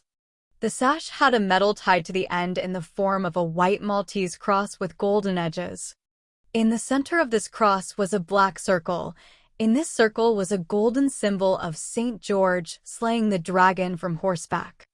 2 breast stars on the left side of his tunic were pinned vertically to the jacket. The top star belonged to the Star of the Grand Cross of the Iron Cross, while the bottom star belonged to the first class of the Order of St. George. It looked nearly identical to the Star of the Grand Cross of the Iron Cross, but instead of the Iron Cross in the center, there was the Maltese Cross of the Order of St. George. Above these 2 breast stars were 2 horizontal medals. These medals were awarded for some of Berenger's other feats in the battle. For example, on the right side was the Austrian Wound Medal. On the left side was the medal that accompanied the sash for the first class of the Order of St. George. Hanging from his collar were 2 exceptional medals. One was the Austrian Military Merit Order, which was the single highest honor of bravery a commissioned officer could receive. The other was a Grand Cross of the Iron Cross. Both of their ribbons were concealed beneath the collar itself. Over his right eye was a new eye patch. It was black with a golden lining much like the last one. However, in the center was an iron cross, unlike the previous filigree. He felt that this new eye patch gave him a more militaristic appearance. He wore a golden sash belt across his waist, followed by a pair of white trousers that were perfectly straight in design. These trousers had a golden stripe on the sides of the pant legs. At the same time, he wore a pair of knee-high, polished black leather officer boots. His hair, as usual, was slicked back with pomade and glistened under the light of day shining through the stained glass windows of the cathedral. In a way, Berenger was the physical incarnation of regal authority as he stood at the altar waiting for his bride to arrive with a pleasant smile on his face. At the head of the altar was Ludolf, the German Reformist Church. He was dressed in white and gold vestments that were almost as embellished as Berenger's attire. Ludolf was a modest man and felt slightly out of place wearing such luxurious clothing. Beside these 2 men was the best man of Berenger, who Berenger had a difficult time choosing. Because Eckhard was off at war in Bohemia, Arnulf was also at war in Granada. Berenger had slim picking in terms of friends to choose from. Usually, he would choose one of the comrades he had shed blood and tears with on the battlefield to accompany him on this day. Yet, he was severely lacking in that regard at the moment. As such, the man standing next to him was none other than Ludwig Schmidt, a man who had helped Berenger usher in all of his technological reforms and had earned himself a rank of minor nobility. The man was dressed in Victorian-style civilian formal wear. He had also groomed his hair and beard so much so that Berenger could hardly contain his laughter. It was not that Ludwig looked goofy, on quite the contrary, he looked exceptional for his age. He was Kaiser Franz Joseph I's spitting image from Berenger's previous life. It was just that Berenger could never picture the older man so well-groomed and looking like a proper member of the aristocracy. To avoid laughing at Ludwig's appearance, Berenger began to gaze around the magnificent Baroque-style cathedral created within Kufstein. After several years of development, the Grand Cathedral of Kufstein was finally completed, and it was beautiful beyond comprehension. It truly put any Catholic place of worship to shame. It was also the perfect place to host Berenger and Adela's wedding. In the crowd within the front row seats were Adela's and Berenger's families and the other significant noblemen of the Kingdom of Austria and the various monarchs of other kingdoms who had come to visit. Due to the recent crusade declared against Berenger by the Pope, the only diplomats who had bothered to visit were either reformist, Muslim, or Orthodox. After some time, the doors to the cathedral opened, and Adela von Graz and her father, Chancellor Otto von Graz, he was holding onto her arm as he walked the young bride down the aisle to give away her husband. The sound of the traditional music that Berenger had introduced into his society played in the background. A veil covered Adela's face, but one look at her exquisite dress made Berenger's heart pump rapidly. It was an ivory silk dress with a floral pattern on it. The sleeves went from the top of the wrist until the bottom of the shoulder. The young woman's neckline was visible through a thin layer of gossamer, which ended at the neck where a choker-like collar of floral patterned silk wrapped around her graceful neck. The bodice itself was cut in a V-neck pattern, which had an exceptionally frilly layer that extended to the sleeves. Below the torso was an extravagant pleated skirt embroidered in the same floral pattern as the rest of the dress. Though Berenger could not see it due to the length of the dress, Adela was wearing white leather slippers and, of course, her bridal lingerie underneath. After arriving at the altar, Adela noticed that her bridesmaids were none other than Linda, Anuria, and her two sisters, who, though stunning, paled in comparison to the beauty Adela herself was exuding on this day. As such, she smirked beneath her veil as she thought about how she had beaten Berenger's lovers on the day of her wedding. After stepping up at the altar, Ludolf began his speech. After some time, Ludolf finally got to the vows where Berenger was the first to speak the traditional Catholic vows from his previous life. He felt it was best to steal from Catholics when he could to add further insult to injury. Not that the Catholics of this world would know what he was doing. Still, it was a moral victory for himself. As such, Berenger smiled as he grasped a hold of Adela's dainty hands before speaking the words from his memory. I, Berenger von Kufstein, take you, Adela von Graz, to be my lawfully wedded wife, to have and to hold, from this day forward, for better, for worse, for richer, for poorer, in sickness and in health, until death do us part. After Berenger had said his vows, Adela said her own, virtually identical aside from a few minor differences.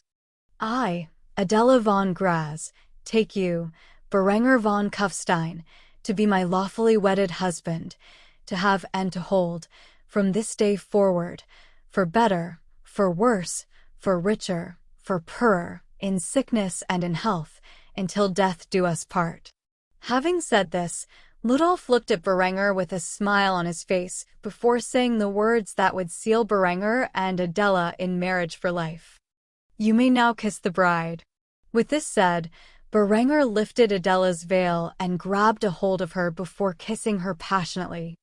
As he did so, the crowd that had gathered erupted into cheers. While Berenger was kissing Adela, a single train of thought crossed his mind. I did it, Mom and Dad. Your son has finally gotten married, if only you were here to see it. Berenger referred to his parents from his previous life back when he was known as Julian Weber. Luckily for him, the parents of his current life were here to witness the event, and they were gazing at him with proud smiles on their faces. Adela herself had a pretty smile on her exquisite face as her Heath thumped spectacularly. She clutched onto Berenger's hand tightly as she asked the question on her mind in a timid voice. "So what now?" Berenger gazed down at his loving wife with a cheery smile as he replied to her question with great anticipation in his heart. Now we host the reception. Chapter 352, 351. The Royal Wedding Part 2. After the wedding ceremony was held within the confines of the Grand Cathedral, Berenger, Adela, and the hundreds of guests retired to the palace for the reception. In the ballroom of the royal palace, there was a place set for dancing, where Berenger and Adela were currently waltzing in the middle of the dance floor. In Berenger's past life, it was a tradition of Germany for the groom and bride to waltz, followed by the bride dancing with her father and the groom dancing with his mother. This was a tradition Berenger had already established in Austria, and as such, he was currently waltzing with his new bride. As he did so, Adela began to speak to him with a loving smile plastered on her doll-like face. "Berenger, my love, you look so handsome in your current attire. Your regal appearance is befitting of a man of your position." Berenger continued to smile as he danced with his wife. In doing so, he returned her compliment. "Adela, my darling, you are breathtaking. I knew you would look exceptional in that dress, but you are the personification of the ancient goddess of beauty and love, Freya." Though Adela was a devout woman and frowned upon paganism, she could not help but blush at Berenger's remarkable comment. As such, she leaned in and kissed him as they waltzed the night away. Shortly after doing so, the song ended, and Adela began to dance with her father, while Berenger danced with his mother, Gisela. As he did so, his mother could not help but comment on his appearance just like Adela had done so. "My son, when you were young, I never believed you would live to see the day of your wedding.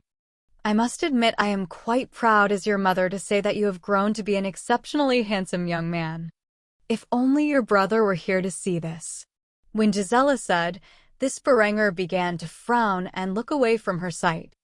Though she was aware of Lambert's death, Berenger and his father Sighard had decided to hide the truth of the exact details behind Lambert's demise to spare her some heartache.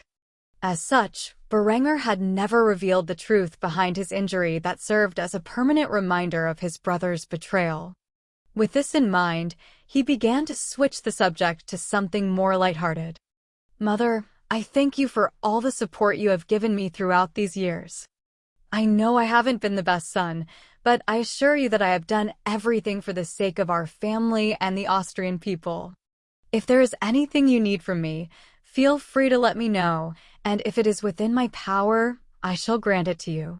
In response to this, Gisela chuckled before hugging her son. As she did so, she made a joke about his position. "It's good to know that I have the King of Austria supporting me. Very well, if I ever have anything I need of you, I will not hesitate to ask, though I do have one question in mind." Berenger smiled and nodded to his mother's request before responding. "Go ahead, as long as it is not a state secret, I will not hide anything from my mother."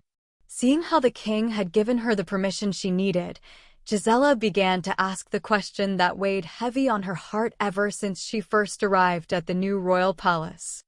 What will become of the old castle? Now that you have a new and luxurious home, what are your plans for the seat of your ancestors? Berenger relaxed the moment he heard the question. At first, he thought it was something serious, but it just turned out to be something as simple as this. As such, he quickly relayed his thoughts on the matter. "It will be preserved for generations to come as a museum about our family's history. Do not worry, mother. I will never allow our family home to be torn down."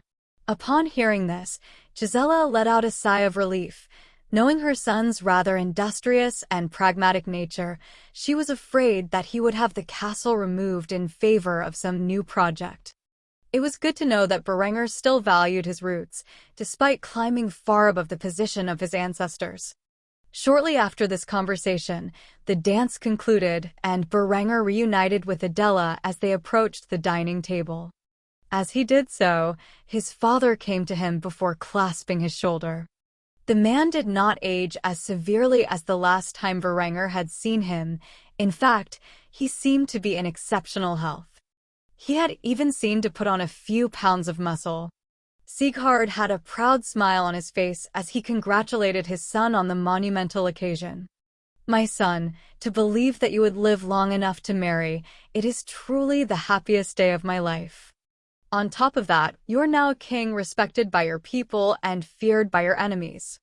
If someone were to tell me such an outcome was your destiny just 5 years ago, I never would have believed it. Yet here we stand. Words cannot express how proud I am of you, Berenger." After saying this to Berenger, Sieghard approached Adela, where he hugged his niece before complimenting her. "Oh, little Adela, you have grown to be such a beautiful young woman. When I first told Berenger about his marriage to you, he was deeply concerned about being engaged to such a young girl. Time has a way of solving all of life's problems. I am glad that you stuck with my son, despite his lecherous nature."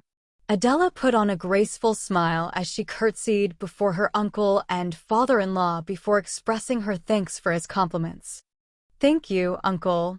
Berenger may be a bit of a playboy, but he is the man I love, and I assure you, I will put his lovers in their place so that they remember their position in the hierarchy."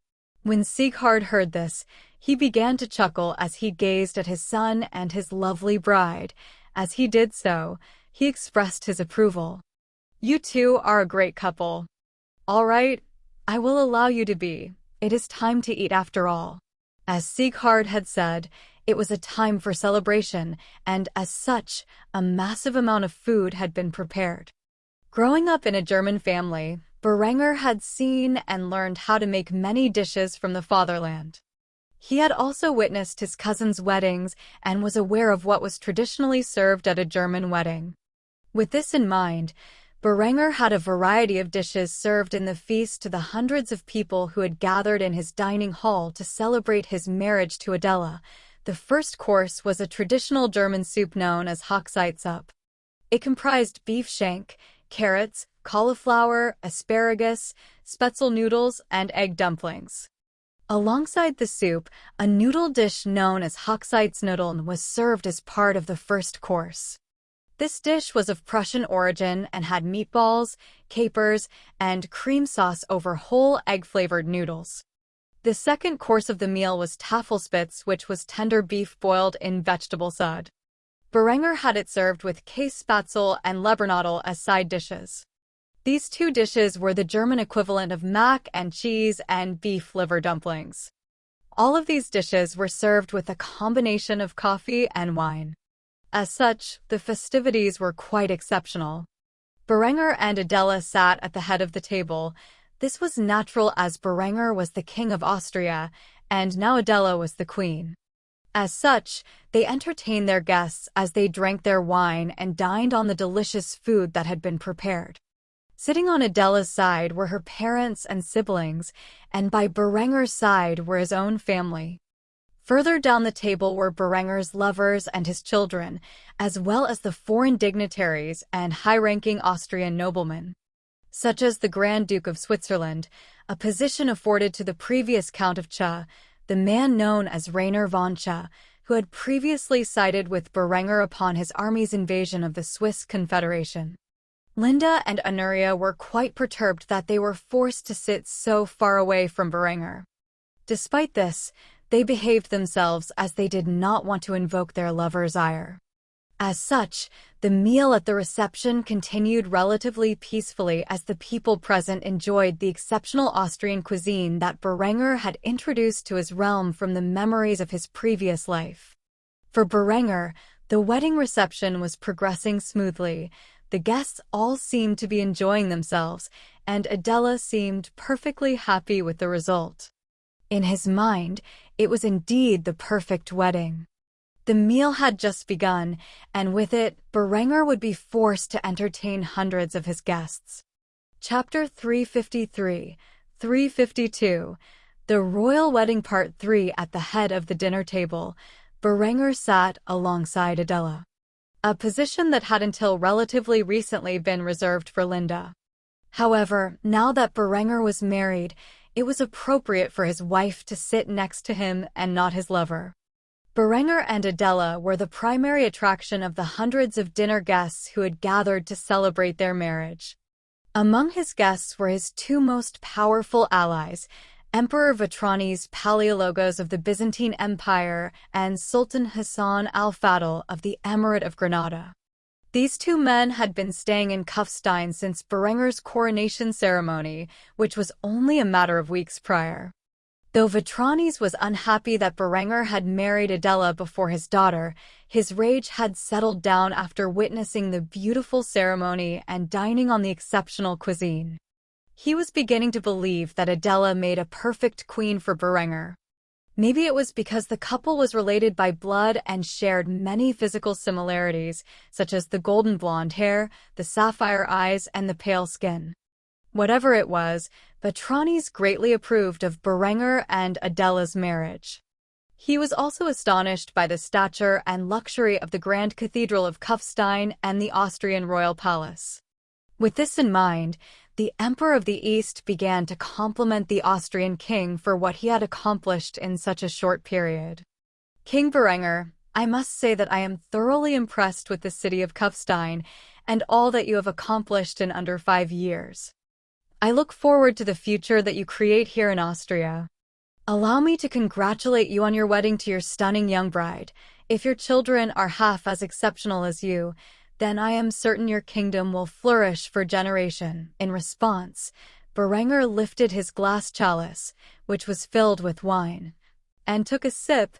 After doing so, he made a bold declaration to the emperor from the east. Emperor Vatranis, I thank you for your kind words, but I am only just beginning on my journey as a ruler. Within 5 years, the Kingdom of Austria will be transformed into a marvel of industry. So much so that you will feel as if you have walked into a new world entirely. Mark my words, the glory of Austria will be unrivaled within a single generation. When Vatranis heard this, he smiled before responding to Berenger's claims. Though he believed Berenger was being grandiose in his statement, he decided to play along with his claims. If such a thing were to occur, then the emperor would admit defeat and submit to Berenger as the supreme power of the West. I look forward to seeing such a sight. As for Hassan, he was deeply concerned about his nation's ongoing war. He had no idea what Berenger's plans were for military intervention in his conflict with his Catholic neighbors, but he felt as if it were taking too long. It had only been a matter of weeks since he discussed such a thing with Berenger, and with each passing day, he felt a growing sense of dread. Despite this, he performed a graceful act befitting a man of his position as he congratulated Berenger on his marriage to Adela. King Berenger, I must say that your wife is breathtaking. She is every bit as beautiful as my sister Yasmin. You are a lucky man, and I look forward to working with you further in the future. Berenger nodded his head in response to Hassan's compliments as he dined on the meal set before him. At the moment, he was working on the first course, which comprised of soup and noodles. He immensely enjoyed the cuisine as he gobbled it down with the manners befitting of a king. Adela sat next to him and had a wide grin on her face as if she were a kid who had just been given candy. Though in the past, she had always had preferred desserts over dinner. With age, she was beginning to find that food other than sweets could be equally delectable. As such, she snacked on the food as if it were the most delicious thing she had ever tasted. Berenger noticed the happy grin on her face and smiled in response. It was good to see the girl was warming up to food other than sweets. The dinner went on for some time as Berenger and Adela entertained their guests until finally all meal courses were finished and the dessert was brought forth. This dessert was a giant wedding cake in the form of the traditional Baumkuchen. This cake was made on a spit and was a complex process to bake. It was finished in a sugar glaze and was more than enough to satisfy the guests. As such, Berenger and Adela got up from their seats and cut the cake together. After doing so, they fed each other the first bites from their forks. Berenger and Adela gazed at each other passionately as they did so much so that Linda and Anuria, who were watching the scene, grew green with envy. Despite this, Berenger did not take notice. After all, tonight was entirely for Adela. His other women could wait until their wedding nights to feel such bliss.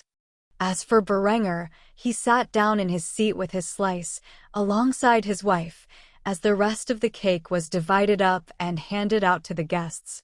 Adela, in particular, was delighted by the taste of the cake as she moaned in pleasure with each bite.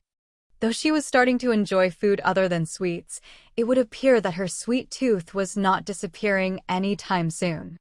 Berenger didn't mind this. If anything, he found it to be adorable. As such, Berenger and Adela continued to eat the cake alongside one another and chat about their plans for the future. Before long, the clock had struck midnight and Berenger's guests began to depart. Berenger himself noticed that Adela was quite flustered and dizzy from the amount of wine she had drunk on her wedding night, and as such, he grabbed a hold of her and carried her to the royal bedchambers as if she were a princess. After arriving in the room that would belong to the two of them in the future, Berenger began to strip. As he did so, Adela stared at his chiseled body in awe. Her cheeks grew even redder as she stared at her husband's naked body. It was the first time in her life she had seen such a thing, and after a few moments of observation, Berenger walked over to his wife where he began to kiss her on the lips. As he did so, he stripped her of her wedding gown. It was not until she was entirely in the lingerie that Berenger stared at her with a shocked expression. He could not describe his young wife as anything other than angelic. Adela grew increasingly embarrassed as Berenger stared at her for some time. As he did so, he grew stiff, which caused great shock to the girl. Eventually, she knelt before Berenger and closely examined his lower shaft before asking the question on her mind. Is it supposed to be this big? Berenger chuckled with amusement before confirming his wife's suspicions. You could say I am blessed. Adela was hesitant to touch it, but she mustered her resolve and began to service her husband after a while. Before long, Berenger found himself grunting in pleasure as Adela stroked his rod. Where she proceeded to lick it, eventually the young queen began to suck upon Berenger's shaft as if it were the tastiest lollipop. However, her lips did not get far. After all, she was not accustomed to having such a large object in her little mouth. Eventually, Berenger could take it no longer and lifted his wife into the air before lying her down on the bed. As he did so, he pulled down her panties and positioned himself at the entrance of her wet cave. A hint of fear filled Adela's eyes, as she was uncertain if such a thing could fit inside her. Upon seeing this reaction, Berenger kissed his wife upon the lips passionately before reassuring her with his kind words. Don't worry, I'll be gentle. With this said, Adela nodded silently while biting her lip. It was her wedding night, and she knew she had to consummate her marriage with Berenger to achieve her place as the main wife. As such, she allowed Berenger to take the lead as he slowly inserted his shaft inside of her. As he did so, he kissed his beautiful young wife with passion as they twirled their tongues together. Blood flowed onto the sheets, signaling that Adela's chastity had been taken. As he did so, Berenger halted his advance before grabbing a hold of Adela's doll-like face and asking her the question on his mind. Is it painful? To his surprise, Adela shook her head softly and leaned in to kiss Berenger further. After doing so, she whispered in his ear, "Maybe it is because of the wine, but it's less painful than I thought it would be." With this said, the couple began to move their hips into one another. Berenger matched Adela's pacing, making sure not to cause her any significant pain in the process. He continued the intensity until Adela was finally brought to orgasm. As she climaxed, so too did Berenger release his seed inside of her. In doing so, He had taken the first step towards conception. Whether or not their love would bear fruit this night had yet to be seen. After finishing their first experience as man and wife, Adela grabbed a hold of Berenger's face and kissed him once more before expressing her deepest thoughts. That was amazing. I have waited so long for this day. Berenger responded with a gentle smile as he stroked his wife's silky golden hair before expressing his desires. You are now my woman. No, my queen. Adela gazed softly at her husband until he asked the question on his mind. So, shall we go again? With this said, Adela had finally realized the beast she had married and was thankful that there were other women to share her burden for the first time in her life. Despite this, Berenger and Adela continued their actions well for several hours. After all, they had a lot of time to make up for. Chapter 353, discussing plans for the future. Having spent his wedding night with his new wife, Berenger awoke later than he usually would. After all, he had his fill of food and wine the night before and was in the mood to sleep in. It was not until roughly noon that he awoke to see Adela still asleep by his side. The young woman was still tired from their joint exercise the night before.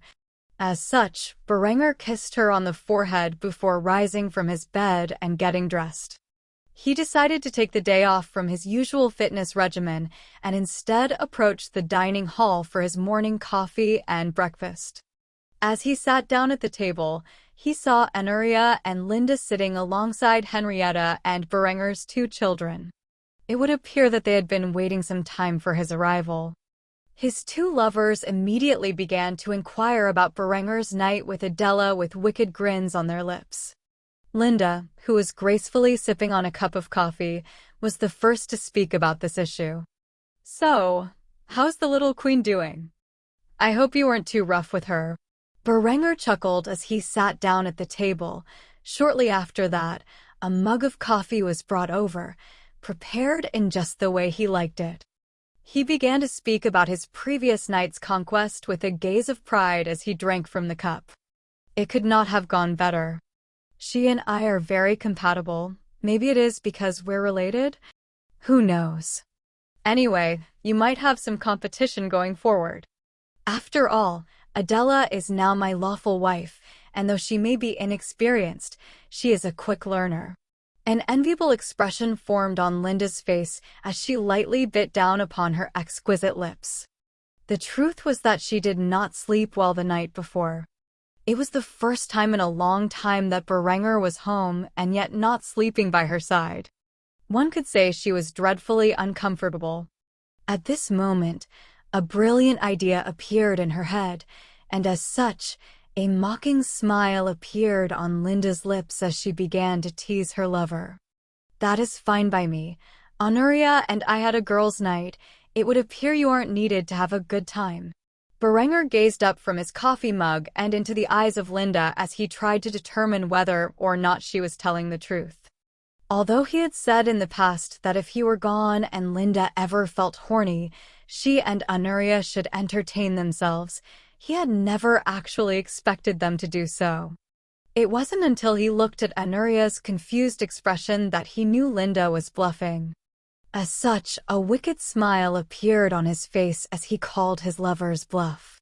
Really? Then I guess I will spend the next week with my wife. After all, I wouldn't want to spoil your girls' nights. Linda began to panic internally, seeing as her attempt to make Berenger jealous had backfired spectacularly. She quickly thought of a solution to the problem at hand. As such, Linda grabbed a hold of her lover's hand before whispering in his ear. You are more than welcome to join us next time, master. Berenger chuckled in response to this and fired back in a flirtatious manner. Oh! But then it wouldn't be a girls' night, would it? Anuria, who watched Linda and Berenger battle each other with their wits, smiled silently as she drank from her coffee.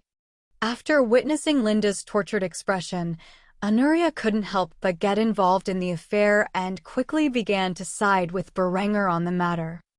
I honestly don't know what Linda is talking about. I slept in the harem room last night by myself. Maybe she got a little too drunk and hooked up with some random girl at the party, thinking it was me. As you already know, I am always willing to share you, Daddy. Linda could hardly believe her ears. Anuria and her were supposed to have an alliance against Adela, and yet the bitch had just stabbed her in the back so ruthlessly. As such, she glared daggers towards the treacherous princess, who simply stuck out her tongue in response. Seeing how the conversation was starting to get out of hand, Berenger decided to end the whole charade and accepted Anuria's request. Sure, just don't let Adela find out. You know how much of a prude she is. The moment Berenger said this, he heard a voice call out to him from behind and instantly felt a chill go down his spine. Oh, I'm a prude, am I? Just what exactly is it that you three are hiding behind my back? Henrietta, who was watching the conversation, remained silent once more. She was old enough now to know what Berenger and his harem were fighting about, and as such, she merely smiled as she enjoyed her coffee and her meal. Berenger had dug his own grave by having 3 women by his side, and now he had to lie in it. Berenger immediately turned around to see Adela standing behind him with her arms crossed and a pouting expression on her face. He had no idea that she had woken up and snuck up behind him. As such, she smiled awkwardly as he attempted to calm his young wife. It is nothing, sweetheart. Linda and Anuria were just telling me how they entertained themselves during our wedding night. The moment Adela heard this, several thoughts came to her mind, and she instantly began to flush with embarrassment. Berenger's words had worked like a charm because she immediately decided to switch the topic. So, what are your plans now that we are married? After saying this, she sat down at the head of the table, next to her husband, who was just glad to see that she had voluntarily changed the conversation to something more productive. As such, Berenger smiled as he drank from his mug once more. After doing so, he began to speak about his ambitions. Well, now that I have bought our kingdom some time of peace, I intend to take advantage of it. Industrialization is the path I am bringing forward. With that in mind, I plan to build railways across Austria and Switzerland. I will set forth a decree looking for the labor necessary to produce a vast network of railways across our kingdom so that supplies and troops can be rapidly transported to every corner of our realm. It will take several years, but I have no doubt that it will ultimately be successful. With this said, Adela stared at him with a curious expression. She had no idea what a railway was or what it was used for. As such, she instantly began to question Berenger about the function of such a device. What exactly is this railway you speak of? Berenger smirked as he took a sip from his mug once more before speaking about the details of his plans. A railway is basically what you might call a metallic road. On this road, a locomotive, which is a steam-powered device, is used to drag train cars across the railway at high speeds. These train cars can carry supplies or people, allowing rapid transport across the kingdom. With this system, traveling from Kufstein to Vienna or Zurich or Trieste can take a matter of hours instead of days. Thus, we won't need to build long canals connecting the river into the Adriatic Sea. With a railroad, we will quickly transfer goods and people from our ports in the Adriatic across the entire kingdom, thus stimulating our trade. Of course, from a defensive standpoint, it is also exceptional, as the construction of railroads will allow us to send troops and supplies to any corner of the kingdom in a mere span of hours. No matter where we might be invaded, reinforcements can rapidly arrive. Anuria was the most excited of all to hear about this. No longer would she have to take the route of the Black Sea to return to Kufstein. She had meant to speak with Berenger about the construction of canals to make her life easier, but this seemed like an even better plan. As such, she could not prevent herself from doubting Berenger's words. You can actually make something like this? Berenger nodded towards his lover with a smile on his face before responding in the affirmative. Absolutely. It will be expensive and require a lot of effort, but it can be done. Luckily for us, we just acquired the Medici fortune and can easily afford such an expense. I have decided that the first section of the railway will travel from Kufstein to Trieste, to connect the capital to our major port city. Adela was equally as happy as Honoria to hear about such plans. If the railway truly connected all significant areas of the Kingdom of Austria, she could visit her family far more frequently in the future. As such, she had a broad smile on her face as she heard of Berenger's ambitions. If he was going to work so hard for the kingdom and its people, then she too had to help in any way she could. With this in mind, she began to think about plans for improving the culture within Austria. As she did so, a couple of plates were brought to the table by the servants. These plates contained the breakfasts Berenger had ordered for himself and Adela. After the food arrived, Adela said a short prayer before Berenger and herself began to dig into their food. As they devoured their food like a couple of ravenous wolves, Berenger thought of ways to begin the construction of his railways. He wanted them to be fully operational when the Crusaders invaded his lands. As such, he spent the rest of the meal in relative silence. Chapter 354, demonstrating the rifled breech loader. Roughly a month had passed since Berenger's wedding. With it, Ludwig's workshop was fully updated with the steam-powered, precision engineering equipment that Berenger had designed and begun to introduce across Austria. This did not mean that the entire industrial district of Kufstein was updated. In fact, it still had several months to go before such a feat could be achieved. But it did mean that Ludwig could get to work on some prototype weapons that Berenger had recommended for use in the armed forces. For Austria to truly dominate on the battlefield, more modern artillery was desperately needed, especially since Berenger had begun to fear that his current artillery was dreadfully obsolete compared with his infantry's weapons. As such, Berenger had designed a horizontal sliding block rifled breech loader loosely based upon the designs used by the German army in the latter portion of the 19th century. For now, this was the best his factories could manage to produce, as anything further would require an advanced recoil mechanism that his factories were simply incapable of making at this point. Over the past month, Ludwig had endured substantial difficulties in producing and refining the prototype that Berenger had designed. However, with the help of his team of engineers and Berenger's support, the man had finally managed to create several rifled horizontal sliding block artillery pieces capable of undergoing field testing. At the moment, Berenger and a few of his generals were gathered at the testing ground, where they witnessed the artillery crew load one of the weapons from the rear. While the crew was busy doing so, Ludwig stood in front of the gathered military officials dressed in formal attire, with the same groomed appearance he had during Berenger's wedding. He began to make a speech as the weapon was rapidly loaded, his voice brimming with confidence. What you see before you is the newest innovation in field artillery. This weapon utilizes a 75x200 mmR separate loading case charged shell filled with TNT. It can launch this projectile up to 5 miles in the distance, with far greater lethality than the primitive ordnance used by our current muzzle-loading cannons. In a minute, you will see this weapon tested. With it, I hope to show you the new era of firepower that our soldiers will wield on the battlefield to bring greater glory to our king and fatherland. Without further ado, feast your eyes on the brilliance of my newest invention. After saying this, Ludwig sat down next to Berenger, who tapped him on the shoulder and nodded. That was an excellent speech, my friend.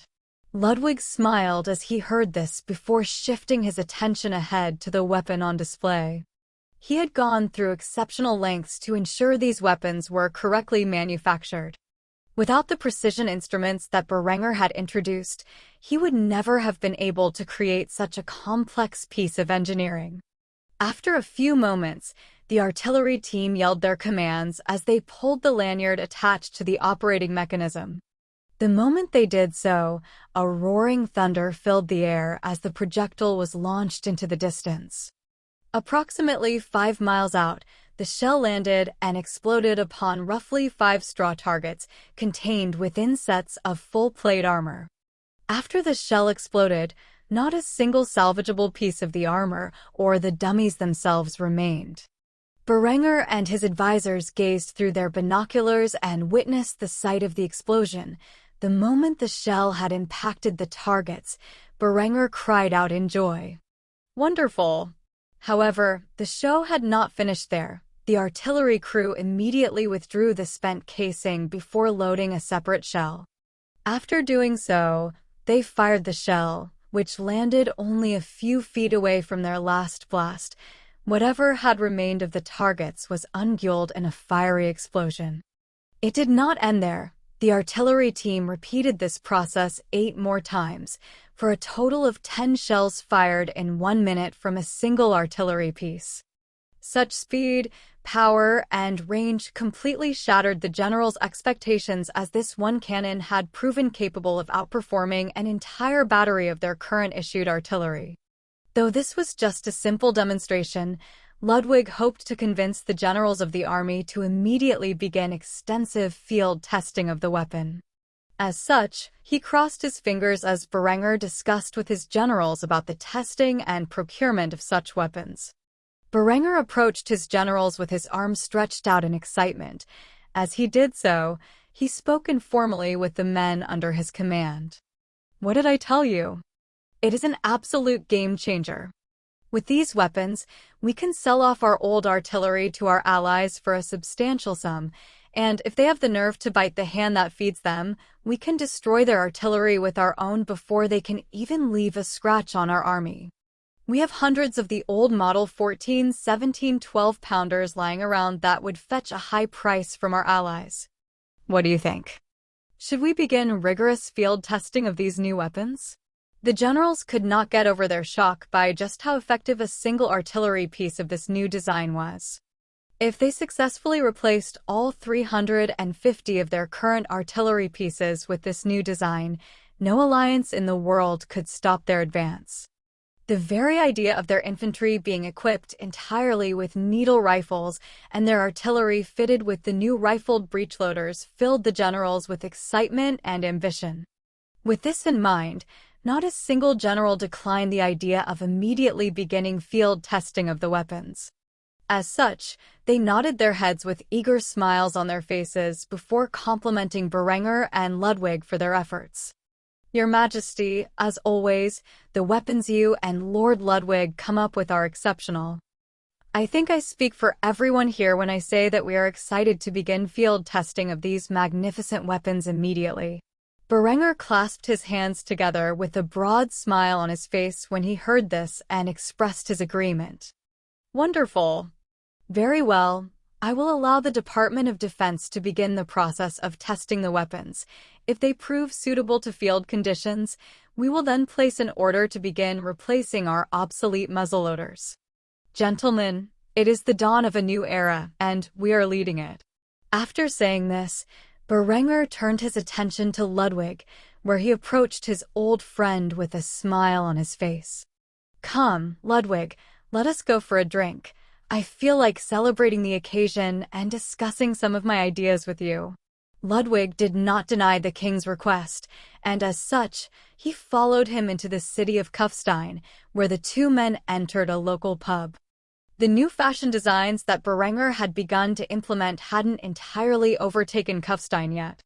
Berenger and Ludwig were exceptionally well-dressed compared to the common laborers who still dressed in largely Renaissance attire that dwelled within the pub.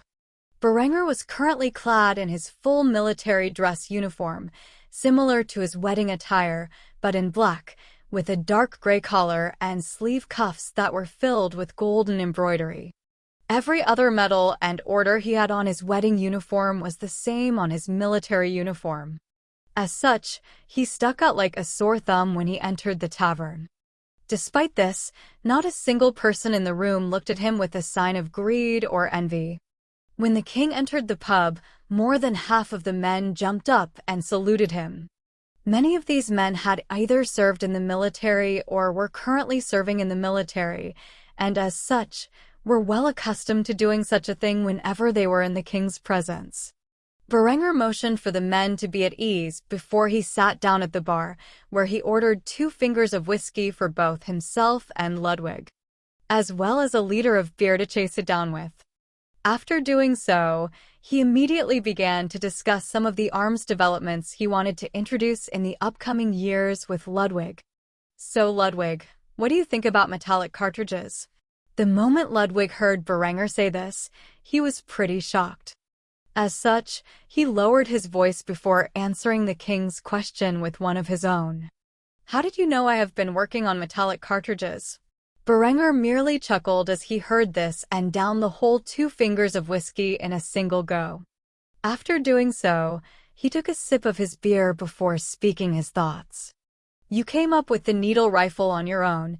Logically, the next progression is to build a bolt-action rifle that is capable of using metallic cartridges. Or am I assuming too much? Ludwig was stunned when he heard this. It was exactly as Berenger had said. The moment he completed the needle rifle, he wanted to replace the paper cartridge due to its inherent disadvantages. However, despite tinkering with the idea of metallic cartridges in his free time, he had not been able to produce a reliable version. Thus Ludwig asked with suspicion on his mind as he dared to utter the words. You know the solution, don't you? Berenger merely smiled as he drank from his beer, not revealing the truth behind the matter. However, his silence was enough for Ludwig to comprehend the answer, and as such, the older man sighed heavily before asking Berenger the question he had been dwelling on for years. So tell me, my king, how do you know so much about? Well, everything. Berenger smiled as he heard this before deciding to tease his old friend. As he did so, he leaned in and whispered to Ludwig the truth of the matter. Would you believe me if I told you I was from the future? Ludwig thought about it for a few moments and chuckled before responding to Berenger's wild claim. I don't know if you're actually telling me the truth or just messing with me. However, I know one thing that is a better explanation than anything I have been able to come up with to explain your unworldly knowledge. Berenger chuckled as he heard Ludwig's response. After doing so, he patted the man on the back before saying, Regardless as to how I know these things, I'll help you out with your metallic cartridge problem. Send me your designs when you get the chance, and I will gladly assist you with how I think they can be improved. After hearing this, Ludwig nodded with a smile on his face. Whether Berenger was telling the truth, or he was a man who had sold his soul to the devil for unlimited knowledge, it honestly did not matter. At the end of the day, Berenger's reforms immensely helped the people living in Austria, and to Ludwig, that was the most important thing of all. Chapter 356, 355. Doomed to obsolescence. Berenger had been dreadfully busy with work over the past month, particularly in overseeing the beginning phases of his industrialization process, so much so that he had even begun to forsake his duties as a husband and father. At this moment, he was sitting in his study, overseeing the expense reports for the initial startup costs of constructing a railroad. It was well within his expectations, and as such, he quickly signed his approval on the document with his fountain pen. At this moment, he heard a knock on his door. As such, he instinctively called out to the person behind it. It's open. After saying this, the door creaked open to reveal his newlywed wife, who was standing before him with a platter filled with food and a mug of beer. Before Berenger realized it, noon had approached, and lunchtime had arrived with it. After seeing his beautiful young bride standing before him holding a plate filled with sausage, käsespätzle, and schnitzel, Berenger's fatigue began to wash away as he stood up from his seat and greeted his woman. Adela, is it lunchtime already? I'm sorry, I should have met you in the dining hall. I have just been so busy with work. Adela laid the food tray down upon Berenger's desk and forced herself upon his lap.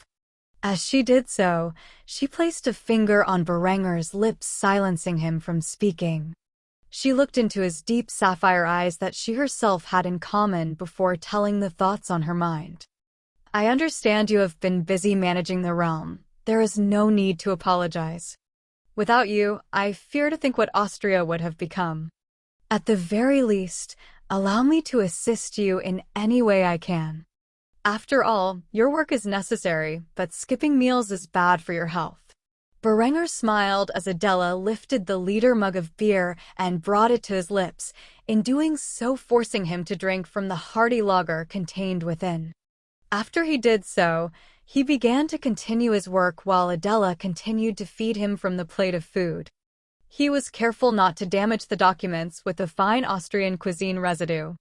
As he continued to focus on his work while taking short breaks to eat Adela's food, his young wife noticed the documents on the table and the amount of guldens Berenger was spending on the process of industrializing his nation as such.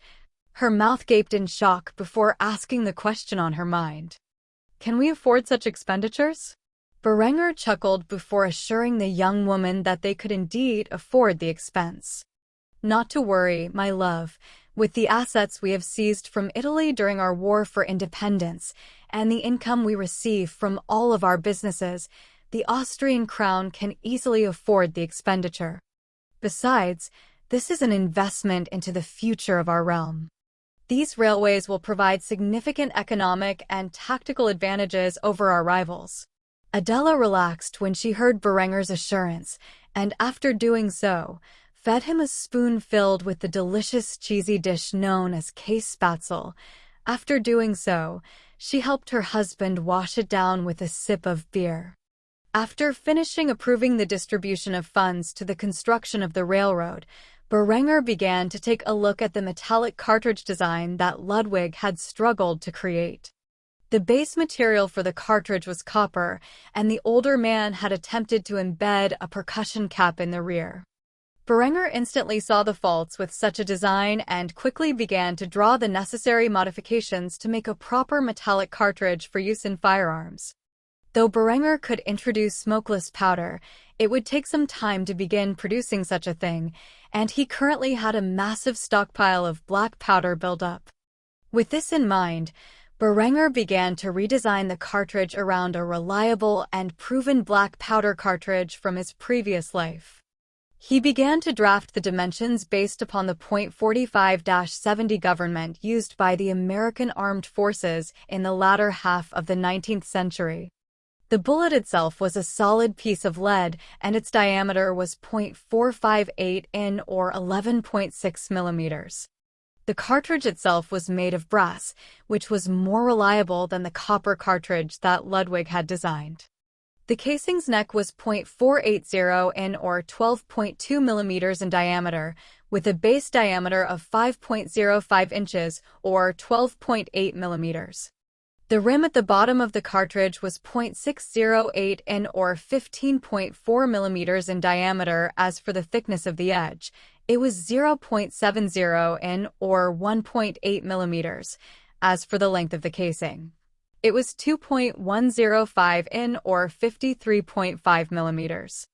For a rifle to properly stabilize the flight of this projectile, it would need a 1-to-20 rifling, which meant that for every complete revolution that the bullet twisted within the barrel, 20 inches were required to achieve it. Adela watched in shock as Berenger was hard at work. Before her very eyes, he began utterly overhauling the rudimentary metallic cartridge that Ludwig had devised. Finally, he began to create the most critical point of a functioning metallic cartridge from memory as if it were second nature. When Berenger began to create the centerfire primer seemingly from scratch, he lamented that he had no idea how to create a more modern lead stiffenate explosive compound, which was required to make non-corrosive primers. He substituted the mixture with the far more primitive and cheaper to produce mercury fulminate that his chemists had already created and utilized in the current percussion cap production. A centerfire primer was something that took decades for Europeans to discover in Berenger's previous life. Still, because Berenger was an engineer and a firearms fanatic in his earlier life, he was well aware of how to manufacture such a thing. The centerfire primer he designed was a small cup embedded within the cartridge's rear. It utilized mercury fulminate as the charge to ignite the black powder contained in the casing. This effect was achieved by using a firing pin to strike the primer, which would cause the mercury fulminate to spark, thus igniting the black powder and propelling the projectile through the barrel of the rifle and downrange into the target. After Berenger had finished designing a reliable and functional cartridge, he sat back in his seat and reflected on his previous life with a smile. His family was far from wealthy in his earlier life, and as such, they tended to utilize any firearm they could get their hands on for cheap. One of these rifles was an old Springfield trapdoor rifle. His father in his past life had purchased the firearm for a few $100 at a pawn shop and had taken Julian hunting with the rifle numerous times. They even hand-loaded their cartridges to use in the gun.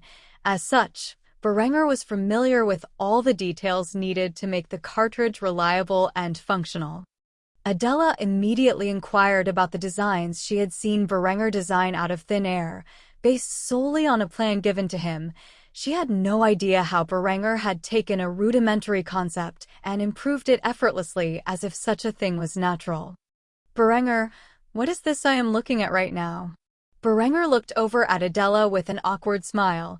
He had been so immersed in recreating the .45-70 that he had utterly forgotten his wife was sitting on his lap watching him work. As such, he began to pet her pretty head before revealing his thoughts on the matter.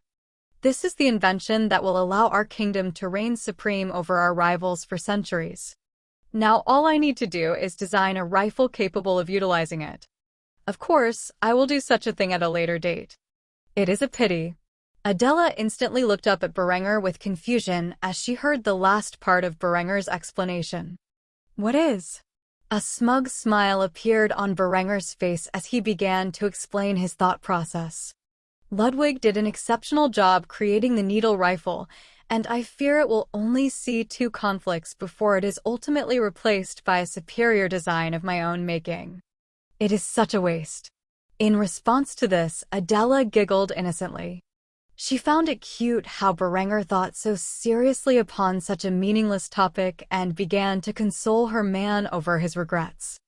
"Well, if it helped you in 2 wars, then it wasn't a waste, was it?" Berenger smiled bitterly as he heard this. It would appear the needle rifle was doomed to rapid obsolescence in both of his lives. Though it had served as the primary weapon of the Prussian army for a few decades in his past life, it was ultimately replaced by the superior Mauser 1871 and its metallic cartridge not long after it had helped win a major war. It would appear that such a fate awaited his needle rifle in this timeline. Berenger figured he would not be able to mass-produce the new cartridge or the rifle. He would have to design around it before his army intervened in Granada. The Schmidt needle rifle would only serve in partial capacity towards the Austrian War for Independence and total capacity in the Austrian intervention in the Reconquista. With this in mind, Berenger sat up from his chair and began to stretch his legs, forcing Adela off of his lap as he did so. After moving around for a bit, he kissed Adela on the lips while hugging her. As he did so, he thanked her for her assistance. "Thank you, Adela, for bringing me food. Without it, I likely would have worked until I starved." Adela smiled graciously as she accepted Berenger's thanks. "No thanks is required. I am your wife. It is my job to look after you." After saying this, Adela grabbed a hold of the food tray and followed Berenger out of his study. Berenger needed a break from work after putting in so much effort, and he intended to entertain himself with his new wife. Chapter 357, 356. Hussite Victory Eckhard stood within the great hall of the royal palace within the city of Prague. The halls were stained with the blood of the Bohemian loyalists and their allied forces. Their corpses littered the ground and had already begun to rot. The blade of the Austrian field marshal was coated with the sanguine liquid of life.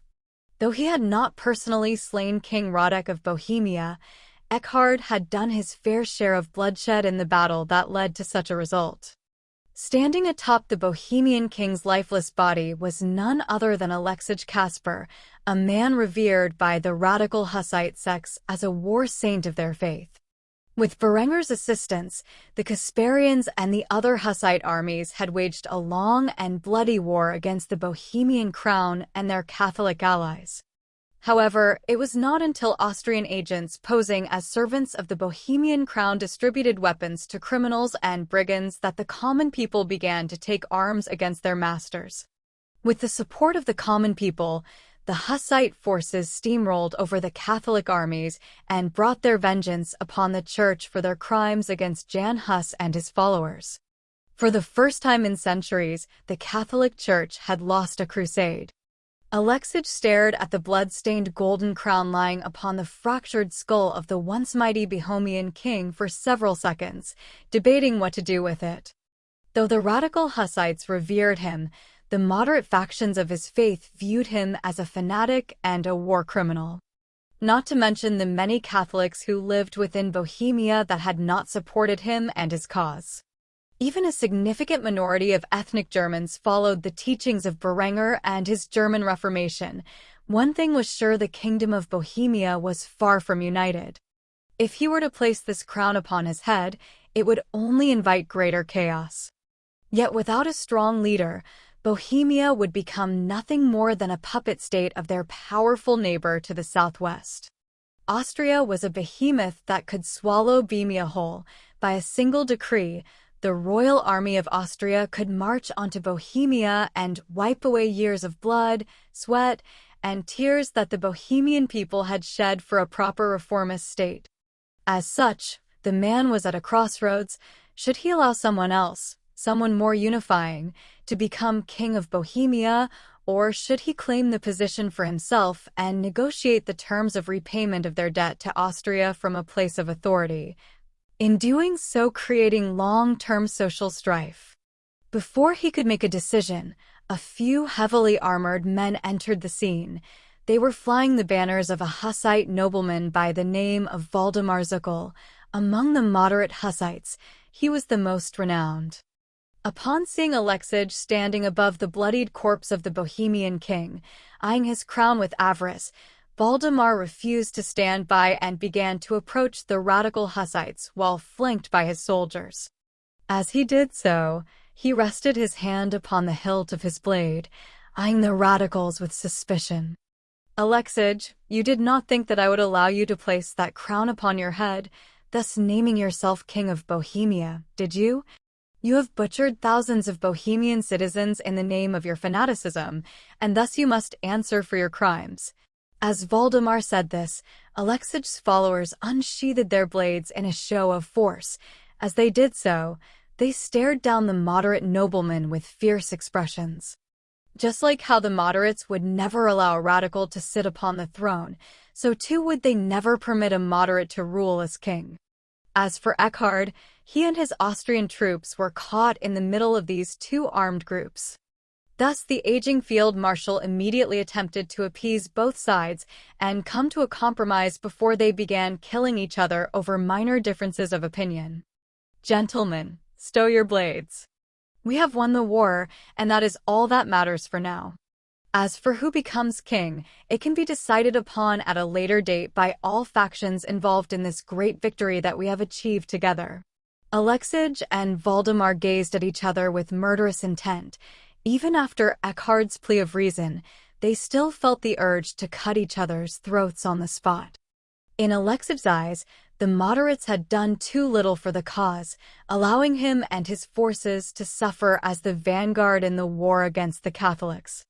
While the radicals fought, the moderates hugged the sidelines, waiting for a clear victor to emerge. As such, the radical leader would never allow an opportunistic man like Waldemar to seize the Bohemian crown, not after all the blood he and his comrades had shed to achieve this victory. Seeing that tensions were only increasing, Eckhard played his final card to make the two men see reason, and as such, he sighed heavily before speaking in a grave tone. Word of your victory has already been sent to King Berenger. Imagine his surprise when he pays a visit to the Bohemian court and sees that you fools have begun slaying each other over your slight differences. Stow your blades or face the wrath of your benefactor. If it were years ago when the war had begun, such a threat would have been seen as a joke by the two sides facing off against each other. However, after news had reached Bohemia of Berenger's absolute victory over the Holy Roman Empire, nobody present was foolish enough to take Eckhard's warning lightly. The radicals were the first to back down as Alexej sheathed his blade. The moment he did so, his men followed suit. He and the radicals owed Berenger a far more outstanding debt than the moderates, for it was them who Berenger had sent the majority of his aid to. As for Valdemar, he clutched his blade intensely as he struggled to come to terms with the outcome. Was he going to sit idly by and allow the Austrians to play kingmaker over their realm? Despite his unwillingness to do so, the man ultimately accepted the futility of his situation. If the Austrians could wipe out the Italians and Swiss in a matter of months, what could they do to a divided and battle-worn Bohemia? As such, the man quickly did as the Austrian field marshal commanded him and stowed his blade. Upon doing so, a sour expression formed on his face. He could not imagine the consequences that would befall their realm for allowing Berenger von Kufstein to act as the judge regarding the question of Bohemian succession. However, his hands were tied, and as such, Valdemar spat on the ground before departing. As he did so, he left a passing message. This is not the end, Alexej. You will answer for your crimes against Bohemia and her people. I swear to God I will make you pay. After Valdemar and his cronies had left, Alexej let out a sigh of relief before thanking Eckhard for his support. Thank you, Marshal Eckhard. I owe you and your king a great deal. What is it that your master has planned for us going forward? Eckhard sighed as he dwelled upon the question. He did not know what Berenger intended for Bohemia. Years had passed since he last spoke to the man in person, and Eckhard did not doubt that the young monarch's ambitions had grown once more. As such, he could not honestly answer the question. Instead, his response was cryptic. I honestly do not know what Berenger's intentions are for Bohemia. I am sure that he will ask a great deal of you and your people for repayment. I suggest that you remember that he is not the minor nobleman you first approached years ago. I give you this warning as a friend and a companion who has fought along your side for years. Do not underestimate the man known as Berenger von Kufstein. He is as cunning as he is cruel, and he will find a way to extract the most significant value from your lands, a value that you yourself may not even be aware of. Most of all, be aware that he is not afraid to use war and violence as a means of diplomacy. If he threatens you during negotiations, do not take it lightly, as he has the means to back up his claims. While you have spent the last few years waging a brutal war, he has spent it by consolidating his power and advancing his army to unimaginable lengths. I do not know to what degree the Austrian military has advanced in my absence, but I assure you it is beyond your capabilities. If you keep all of this in mind, I am sure you will be able to mitigate the damage done to your people during what is to come. Only ruin awaits you if you choose to ignore my advice and cling to your pride. This is all I can say as your friend, for my loyalty is to Berenger and his kingdom. Good luck, for you and your people will need it. With this said, Eckhard did not wait for a response. He quickly fled the scene with his men following in tail. They had much to prepare for. With a Hussite victory in Bohemia, the timeline was forever altered, and Berenger intended to take full advantage of it for the benefit of his realm. Chapter 358, 357, Military Parade. Berenger gazed upon thousands of his infantry gathered before him marching in the streets. Most of these soldiers were standard infantry. However, there were grenadiers mixed within their ranks. These men were dressed in the newest military uniforms and equipped with the most modern weapons that Berenger and his engineers had devised. They were clad in the distinctly Victorian-style uniform that Berenger had designed from head to toe. On their head was a black steel pickelhaube helmet with brass accents in the form of a double-headed eagle and a brass spike. Their tunics were black with gold trimming and had a single line of brass buttons from the neck down. However, this tunic was concealed by a thick wool greatcoat in the pattern used by German soldiers in the Great War of Berenger's past life. The primary difference being it was black. Over this greatcoat was a cuirass made of quenched and hardened high-carbon steel and painted in the same black lacquer applied to their helmets.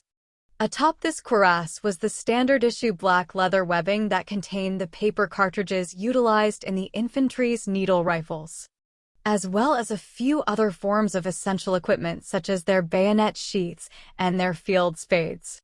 The pants were rich black wool, with a gold stripe on the sides. The legs were tucked into their knee-high black leather infantry boots. Overall, it was a clean and crisp uniform devised for a more modern military.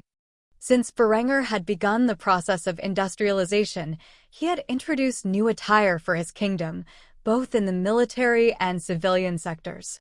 These men marched in parade formation, with their rifles unslung and held within their shoulders. These needle rifles were unloaded. However, their bayonets were affixed. The crowds of Kufstein were gathered to witness the thousands of soldiers march through the streets to show off the pride of Austria, which was her military. Today was a special occasion, as it was now January, and with a new year, Berenger decided that it was time to introduce the medals and awards to all of the soldiers who had fought in his wars over the past few years. Without their aid, Berenger would never have been able to achieve everything he had accomplished in such a short time. As such, tens of thousands of soldiers marched through the streets of Kufstein in the dead of winter, many of which were veterans of the armed forces who had retired and now served in the reserves. Berenger was dressed in a greatcoat. However, it was open to reveal the luxurious general uniform and its awards beneath. Like all of the men present, he wore a pair of black leather gloves to protect his hands from the cold of the Austrian Alps. He stood on a stage built above the parade, where the soldiers who had proved themselves in battle would be called up one by one to receive their rewards. He was surrounded by his newly established royal guard, dressed in specialty uniforms. Their uniforms had the colors reversed. They were white with gold trimming and had a single line of brass buttons from the neck down. Atop this tunic was a gilded cuirass, matched by a gilded steel pickelhaube helmet atop their heads. The Royal Guard was selected from the most elite, battle-hardened, and loyal of Berenger's armed forces. Many of them had served in either the Jaeger Corps or the Grenadiers. However, others belonged to his cavalry units, such as the cuirassiers and the hussars. Regardless, they were the most suited to protecting Berenger and the royal family. As such, they stood by stoically as they guarded their king against any potential violent outburst during the festivities. After the infantry had passed by the location and circled to present themselves before the stage, the artillery marched through the streets, with their field guns in tow by the horses that belonged to their units. Their uniforms were similar to the infantry, with a slight difference. Instead of a spike on the top of their pickelhaube helmets, they had a brass ball affixed to a brass shaft. They also did not wear the steel cuirass as it was simply unnecessary for the artillery to wear body armor. Though they had no way of knowing it, the new rifled breech-loading cannons were undergoing rigorous military testing before they could be approved for use in the field. Once these wonder weapons made their way to the field, the artillery would be so far removed from any form of danger against their medieval foes that it was simply a waste of resources to equip them with body armor. After the artillery marched through the parade and regrouped behind the infantry, standing in front of the stage, the cavalry made their way through. There were various forms of cavalry present. The cuirassiers were the heavy cavalry. They wore black and gold cavalry uniforms in the style of the Prussian cuirassiers from the Franco-Prussian War of Berenger's past life. They had black steel breastplates and cuirassier-style pickelhaube helmets. As for the hussars, They were dressed in a uniform similar to the legendary Death's Head Hussars utilized by Prussia during Varenger's previous life. However, their uniforms were black and gold instead of black and silver. Like the cuirassiers, they were outfitted with more modern cavalry sabers instead of the older heavy cavalry swords that Varenger had previously equipped his cavalry with. The Ulan followed after the Hussars had marched through the streets on horseback. These were modernized versions of Varenger's older lancers. They were also dressed in a military uniform based upon the old Prussian 1870s Ulan uniform. Of course, it shared the same color scheme as the rest of Varenger's army. After the magnificent display of Varenger's modernized military had proudly marched through the streets, Varenger finally broke his silence and spoke to all of the men gathered before him. Over the last few years, all of you present have followed me into battle. Since the beginning, some of you have been with me, and others have joined my army as I gained more power. We have lost many of our brothers in arms in combat against our enemies, yet we now stand an independent kingdom, more significant than any force in all of the Western world. It was due to your sacrifices on the field of battle that we have achieved everything that we have accomplished. As such, today is a day for all of you, and thus I have decided to give out awards to all of those who have proven themselves and their courage on the field of battle. For every soldier wounded or killed in the conflicts since the Battle of Mining Town so many years ago, I will be awarding them the Austrian Wound Medal, a symbol of the price they have paid for their king and fatherland. Now, as I call your names, come forward, and I will give you the awards that I have deemed your service history worthy of. Varenger started by calling up the highest echelon of generals and officers present. Those currently embedded in his proxy wars as military advisors would be given their awards later when they returned to Kufstein. After getting through the general officers and those directly below them, Varenger finally made his way to the regular officer class. Captain Arnwald Gerwig, step forward, please. Arnwald was surprised to hear his name being called, despite the fact that he had worked his way up from an enlisted position to that of a full-fledged grenadier captain. He had not expected himself to be given any significant form of award. When he finally arrived in front of the king, his heart was palpitating. However, the words Varenger spoke next shocked him to the core. It has been some time since I last saw your face.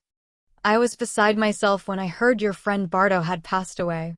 I am ashamed to admit that it was only after I researched my casualty reports for the ceremony that I realized that one of the men who so bravely stood by my side during that first ambush had passed away in a previous war. Arnwald struggled to find the words to express his thoughts. He could not understand how Varenger managed to remember his face and name after so many years had passed since that fateful day. The man struggled to choke back the tears forming in his eyes as he listened to Varenger's decree to the crowd. For your bravery in protecting your king on the night of the ambush of our forces outside of Schwaz during the war for Tyrol, fighting bravely on the front lines during the war against Bavarian occupation, and your acts of gallantry while leading our grenadiers to protect our supply lines during the war for independence, I hereby grant you, Captain Arnwald Gerwig, the Knight's Cross of the Iron Cross, the Military Merit Order, and the 4th Class Order of St. George.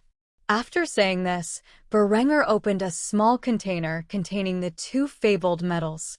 The first was worth more in prestige than the U.S. Medal of Honor. The second was the most distinguished military honor that Varenger could award, and the third established Arnwald as a Knight of the Austrian Crown. Varenger proceeded to hang the black, white, and gold ribbons containing the Iron Cross and the Military Merit Order around Arnwald's neck before pinning the white and black and gold Maltese Cross of the Order of St. George onto his chest. After doing so, he shook Arnwald's hand before saluting the soldier, just as he had done to all of the officers who had come before him. Arnwald responded with his salute before returning to the crowd of gathered soldiers, who began to cheer for him. All citizens gathered outside the venue roared in applause for Arnwald's award. The ceremony continued for several hours as Berenger handed out awards to all the men he felt had deserved them. These medals and awards varied greatly based upon an individual's performance. Among these men were soldiers who had proven their bravery on the field of battle, such as Captain Andreas Jaeger, whose actions as a Jaeger captain led to the swift elimination of Italian skirmishers during the War for Independence earned him a first-class Iron Cross, as well as Captain Wilhelm Krieger, whose efforts to put down brigands in Austria following Berenger's brief regency over Conrad had earned him the second-class Iron Cross. After many hours, the night fell upon Kufstein, and Berenger dismissed the parade. Among the soldiers of his army, thousands had been awarded honors, most of which were the Austrian Wound Medal. The event itself was a rousing success, as it increased public interest in the military and was utilized as a propaganda tool in the papers to celebrate Austrian dominance. This would be the first of many military parades that Berenger would arrange during his tenure as a monarch. The first generation of Austrian soldiers had finally been recognized for their efforts on the field of battle, and thus morale was at an all-time high. In the future, foreign countries would begin to adopt similar ideas of military awards to inspire their troops to achieve greater glory. However, for now, it was something unique to Austrian military culture. Chapter 359, 358, Preparing for intervention in Bohemia. After the military parade had been finished, Berenger was alerted that the war in Bohemia had come to an end, and just as he expected, the various Hussite sects could not agree on who the next king would be. He began to chuckle to himself as he read the letter written by Eckhard that was currently in his hands. Of course, it would turn out this way. Did Eckhard expect a bunch of religious fanatics to have a plan for after they had overthrown the legitimate monarchy? King Radek of Bohemia was dead, so too were his male heirs. Prague was in a disastrous state, and the various Hussite sects had turned on one another in an attempt to put their representatives on the vacant throne. If not for Berenger's fearsome reputation being utilized by Eckhard to pressure the various factions into maintaining civil ties, then a new war would have broken out between the victorious Hussites.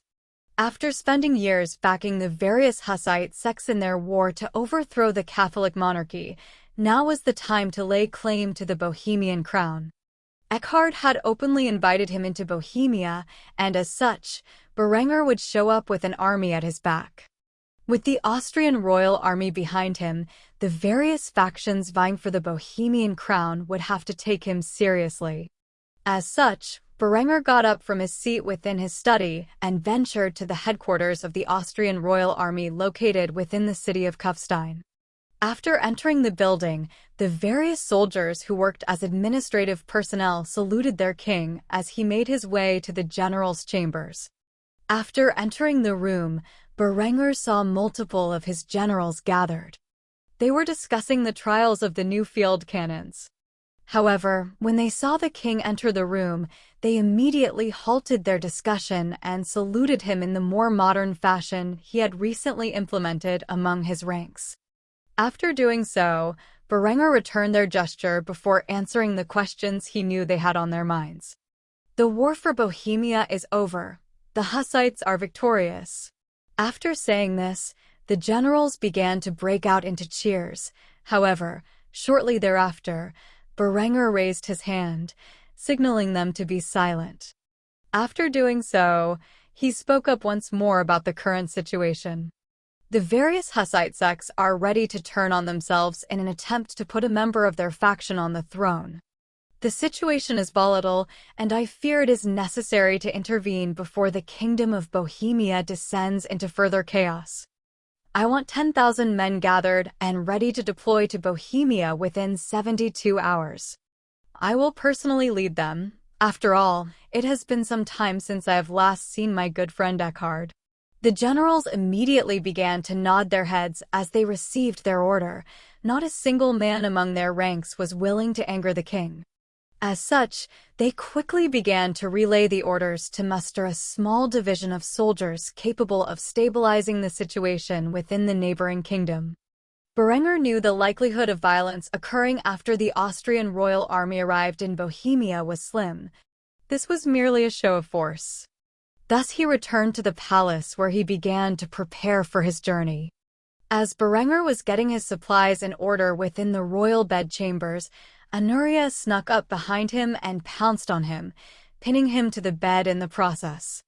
She had a pouting expression as she gazed upon her lover with a sense of dread. "You're leaving so soon? It has only been a month since you returned home, and you have spent most of it with Adela." Berenger chuckled as he tried to get up from under the young princess. However, she refused to relent and continued to put pressure upon him. With his combatives training from his previous life, the young king could easily escape the princess's mount.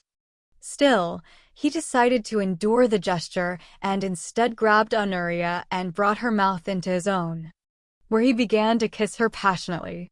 After a few moments, he let her go with a wicked grin on his face.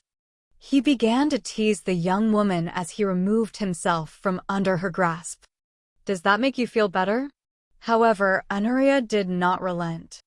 Instead, she continued to pout as she looked away from her lover.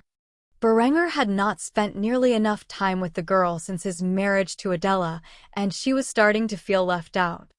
Now all of a sudden, he was going off to God knows where. As such, she would not forgive him so easily. Instead, she merely began to question Berenger about his plans. "Where are you going now?" Berenger smiled as he heard his lover slowly begin to open up. As such, he began to inform her of the ongoing crisis in the neighboring kingdom. "The war for Bohemia is over. However, the Hussites are dumber than I thought. Every faction among their ranks is currently vying to put their representative on the Bohemian throne. The only reason blood has yet to be shed is because Eckhard had mentioned that I would be arriving to settle the dispute. It would appear my neighbors have become afraid of me. As such, I am given a perfect opportunity to claim the Bohemian crown for myself and annex it into my domain. Who will dare to oppose me after all the pain and suffering the Hussites have caused upon the Bohemian kingdom?" After hearing Berenger's explanation, Anuria began to break out into laughter, which was not the reaction Berenger was expecting. As such, he gazed at her with confusion before asking the question on his mind. "What is so funny?" In response to this, Anuria wiped a tear from her eye before pouncing on Berenger once more, hugging him tightly as she whispered into his ear. "A year ago, my man was a lowly duke. Soon he will have 2 crowns. I knew I chose correctly when I decided to run away from home and into your arms. I dread to think what my life would be without you." Berenger smiled as he spent some time in the arms of his lover. The two of them rested there for some time before Berenger finally got up from the bed. He needed to inform the remainder of his family that he would be departing for a short while, and, as such, he looked over at Anuria once more before commenting on her career path. "Enjoy the peace while it lasts. In a few months, we will be forced to intervene on Granada's behalf. When that happens, I want you and your crew to begin raiding the vessels of the Catholic Iberian kingdoms. Speaking of which, go visit Ludwig while I'm gone and inform him to equip your girls with some needle rifles. Your current weapons are obsolete." Anuria smiled as she heard this and nodded her head. After doing so, she hugged Berenger from behind one last time before thanking him for his support. "Thanks for all your help." Berenger chuckled as he patted the girl's head before forcing himself out of her grip. "All right, I've got to go inform the others. I won't be leaving for another 3 days, so you and Linda should meet me in the harem room later. I'm sure we can find some way to entertain ourselves for the next few days." After saying this, Berenger left Anuria alone in the bedroom when he sought out his other family members. Interestingly enough, he found them all gathered within Helga's room, playing with his young daughter. As Berenger witnessed the wholesome sight, a broad smile appeared on his face. After watching in silence for a while, he finally announced his entrance. "Ahem. I have an announcement to make." After saying this, Everyone within the room gazed over at Berenger with shock. They had no idea how long he had been standing there, all of them except for one. Hans was aware of Berenger's presence the entire time.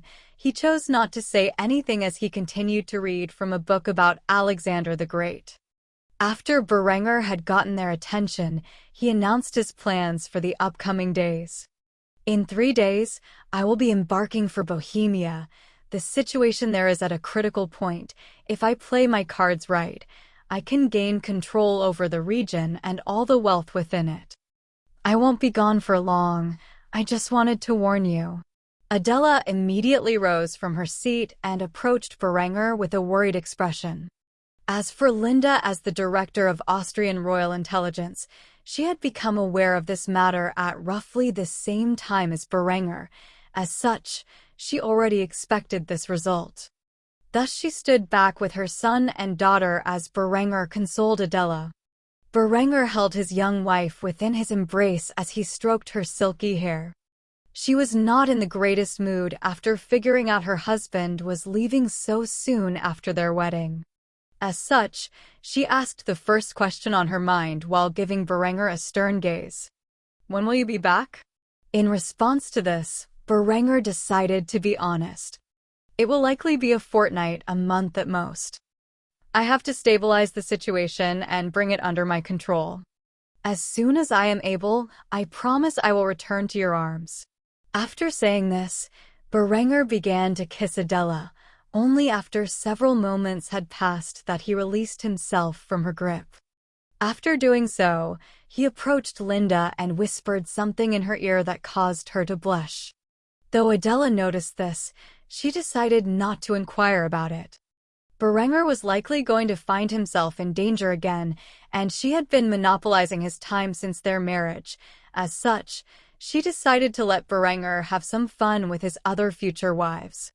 Berenger and Linda left Adela and Henrietta alone with their 2 kids as they absconded to the harem room where Honoria was waiting for them. As for what the trio would get up together, that was something only they would know. Chapter 360, 359. The man with 2 crowns. Over a week had passed, and Berenger had set out with a division of 10,000 men. This specialized unit was equipped with infantry, cavalry, and artillery. While the rifled breech loaders were currently undergoing field testing, Berenger would have to make do with his traditional muzzle-loading smoothbore cannons. However, the young monarch did not expect an actual war to break out. After all, the threat of this task force and its willingness to use violence to pursue Berenger's goals would be more than enough to deter any idea of resistance. Like a conqueror laying claim to a city, Berenger rode atop his trusty steed in his full-dress uniform. The gazes of envy from the battle-worn Hussite soldiers as they saw such a crisp and elegant uniform fixed on Berenger's exemplary visage did not go unnoticed by the young king. Ultimately, the area set for discussion regarding the new monarch of Bohemia was established within the royal castle in Prague. As such, Berenger marched up its steps with his royal guard in tow, without the slightest hint of hesitation or fear in his eye.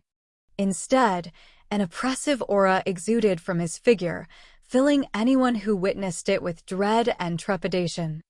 After bursting through the doors of the castle and entering the great hall where the various factions were engaged in a brutal argument about who should be king, Berenger ignored their shouts, walked past the crowd, and sat upon the Bohemian throne as if it were the most natural thing for him to do. After doing so, he crossed one leg over the other and rested his face on his fist with a smug expression. It was only after several moments of silence had passed that Berenger made his decree known to all of the men present. "All who seek to lay claim to the Bohemian crown, step forward and present your cases. I, Berenger von Kufstein, first of my name, and King of Austria, will hear your words and choose the most fitting to sit upon this throne." The moment Berenger said this, the room was filled with shock. Berenger did not hide his intent in the slightest. He had brazenly stated that he would choose the next king of Bohemia as such. Valdemar was the first among the candidates to object to the notion of having a foreigner choose their king. "Who do you think you are?" to come into this great hall, seat yourself upon the throne that belongs to our people, and declare that you shall be the man who determines our king." Berenger's smug expression faltered as he heard the man so brazenly question his judgment. In response to this, the young monarch snapped his fingers. The very next moment, a rifle was lowered, and the echo of gunfire resounded throughout the chamber. Valdemar, the favored candidate of the Hussite moderates, stared in shock as blood began to pour from his chest. He could not believe that in a single moment his life had been stripped away by the bullet of one of Berenger's royal guards. The surprised expression on the man's face was his last reaction before he collapsed dead on the floor. The various factions vying for the Bohemian crown instantly began to panic. However, the doors were sealed shut and blocked by Berenger's royal guards. As such, there was no escape to be had. Seeing that he had garnered everyone's attention, Berenger rose from his seat and gazed sternly upon the men who had gathered before him. As he did so, he began to project the full authority that belonged to him as the only monarch in the room. "Who am I? I am the man with an army of 10,000 men capable of shelling the city into oblivion. You would be wise to obey my commands, for the lives of you and everyone who remains within this wretched city exists solely because of my decision. I will not ask again. All of you who lay claim to the Bohemian crown, step forward and present your case. Only the man in this room most fit to rule shall be given the authority to act as king." After seeing what Berenger had done to Valdemar, not a single man was willing to step forward.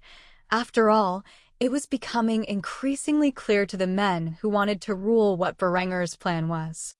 To step forward was to face certain death. As such, only silence prevailed in the room for some time.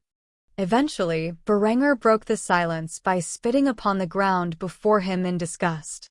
As he did so, he spoke, his words laced with venom as he chewed out the men gathered in the hall. "Pathetic. Truly and utterly pathetic. I know there are men among your ranks who wish to be king, and yet here you stand utterly silent, in fear of what I might do to you. If you do not dare to step forward and press your claim in the face of overwhelming authority, then what right do any of you have to rule as king? What I see before me are a bunch of cowards from all walks of life. Religious fanatics, opportunistic noblemen, and war profiteers, that is what you all are. If any one of you were to be given the title King of Bohemia, you would lead these lands to ruin in a matter of years. It is becoming increasingly apparent to me the solution to this problem. Since none of you are worthy of being king, then the burden of governance must fall to me." After saying this speech, Berenger walked over to the blood-stained crown that lay on the floor of the great hall, where he picked it up and placed it on his head.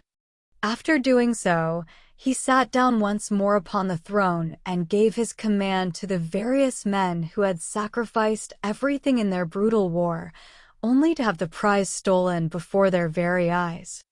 "I, Berenger von Kufstein, first of my name, and King of Austria, hereby usurp the kingdom of Bohemia for myself and my dynasty to rule in perpetuity." After saying this, Eckhard, who had watched the whole thing, stepped forward and stood by Berenger's right side, where he gave an order to all of the men present. "Kneel before your new king." Though he disapproved of Berenger's way of handling the matter of succession, after all, he had fought and bled alongside most of the men present for the past few years. Ultimately, his loyalty was to Berenger. And if his king wished to usurp the kingdom of Bohemia, then he must follow those orders. Seeing how Eckhard had fallen in line, all hope of resistance within the eyes of the various Hussite sects and their leaders were thoroughly tarnished. One by one, they knelt before Berenger and proclaimed their loyalty to the man with 2 crowns. In the end, only one man was left standing, gazing at Eckhard with a degree of shock and humiliation. Alexej Kasper thought that he could negotiate with Berenger about repayment of the Hussites' debt to the Austrian crown, yet the discussion had never even occurred. The Austrian monarch had strolled into the great hall and had proclaimed himself king without the slightest bit of debate over the matter. In the end, he only had himself to blame, for he too had not stepped forward when asked by Berenger to present his case for ruling over the kingdom. After witnessing Valdemar's sudden demise, he was petrified with fear like the other men present. It took him a moment to notice that all eyes were gazing upon him, the fierce leader of the Hussite radicals, who had shed the blood of tens of thousands of lives in pursuit of overthrowing King Radek and his Catholic backers. If he, too, bent the knee, then the hopes of an independent Bohemia would be thoroughly crushed. In the end, Alexej stepped forward and made his decision. After standing in front of Berenger, who gazed upon him with an arrogant expression, he, too, bent the knee to his new monarch. After all, if what Berenger had said was true, then the city was surrounded by the most powerful military in the world, and resistance was futile. Having seen the various leaders of Bohemia kneel before him, a cruel smile appeared on Berenger's face as he sealed the fate of the kingdom to the east. Very well, if there are no objections, then my first act as King of Bohemia is to rebuild this realm. The damages your people have suffered over the past few years are substantial, and thus to reconstruct this nation from the bottom up. I will be moving in tens of thousands of German workers to aid in the restoration efforts. As for the family of the previous monarch, are there any surviving members? Alexej gazed up at Berenger with a conflicted expression. He did not know what Berenger intended to do with the remaining members of the previous ruling dynasty. As such, he was hesitant to reveal their status. However, before he could decide, another nobleman present quickly declared the reality of the situation. King Radek's wife and youngest daughter are still alive, Your Majesty. As for the rest of his family, they were killed in the sacking of the city. The moment the nobleman said this, he received glares from all the Bohemian men present. However, when Berenger heard this, a satisfied smile curved upon his lips before revealing his intentions. Very well, bring them to me. I would like to have a word with them. Let it be known that the survivors of the previous monarch's family are henceforth under my protection. Any harm that has been done to them will be strictly punished. Go forth and do as I command. After saying this, the Hussite representatives left the castle, leaving Berenger alone with Eckhard and his royal guard. As such, a friendly smile appeared on Berenger's face as he embraced his closest friend, who he had not seen in years. Eckhard, my friend, it has been too long. I am thoroughly impressed with what you accomplished here. When you return to Kufstein, I will award you with the highest honors for your achievements. A bitter smile revealed itself upon Eckhard's haggard face. He appeared as if he had aged 10 years since the last time Berenger saw him. After a few moments of silence, he sighed before revealing his thoughts on what had transpired. With a single shot, you have annexed a neighboring kingdom. I must admit I never thought you would waltz in here and place yourself upon the throne.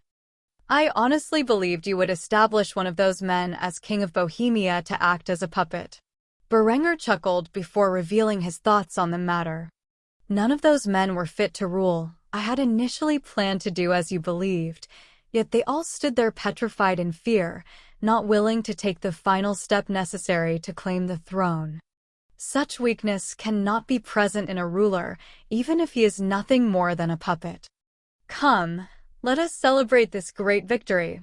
With that said, Berenger left the great hall with Eckhard and made their way to the dining hall, where he and the veteran field marshal began to catch up on lost time. Before long, the former queen and princess of Bohemia would be web audio channel announcement. Thank you for listening. If you want to listen to the full series and hundreds of audiobooks similar to this, please join our Discord or join our Patreon on patreon.com/webaudio. The link will be in the description and also pinned in the comment section. Thank you. Brought before Berenger, where their fate would be left to his decision. Chapter 361, 360, An audience with the king nearly 30 minutes had passed since Berenger and Eckhard began to drink beer within the castle's dining hall in Prague. Berenger had spent this time informing the man of Austria's changes over the last few years. Since Eckhard had been deployed to Bohemia to act as a military advisor to the Hussites, there had been substantial advancements among all facets of life within the fatherland. Eckhard himself was shocked by the new fashion trends and military equipment that the men who had followed Berenger to Bohemia were equipped with.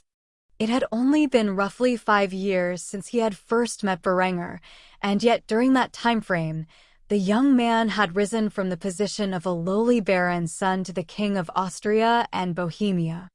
He also had advanced Austria's technological levels to a degree nobody would ever have believed.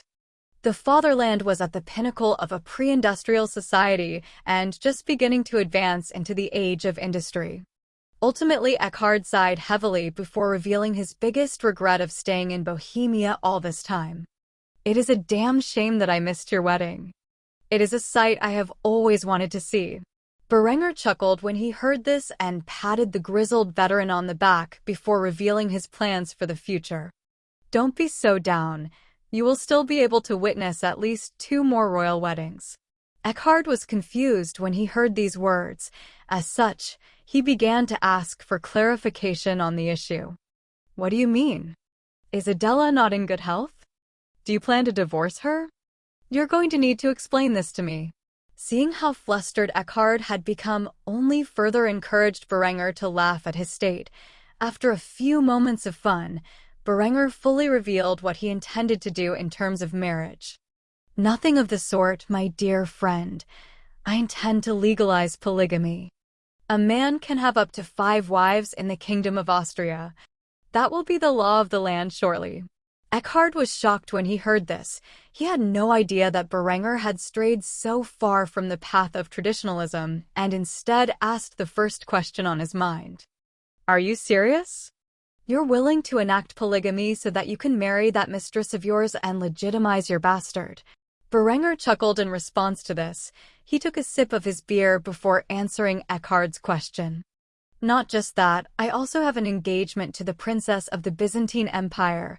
A lot has happened since you left, my friend. What can I say? I can't turn away a pretty girl in need." Eckhard immediately began to rest his forehead in the palm of his hand as he heard this. He could not believe Berenger was willing to drastically overhaul the social fabric of Austria to accommodate his lust.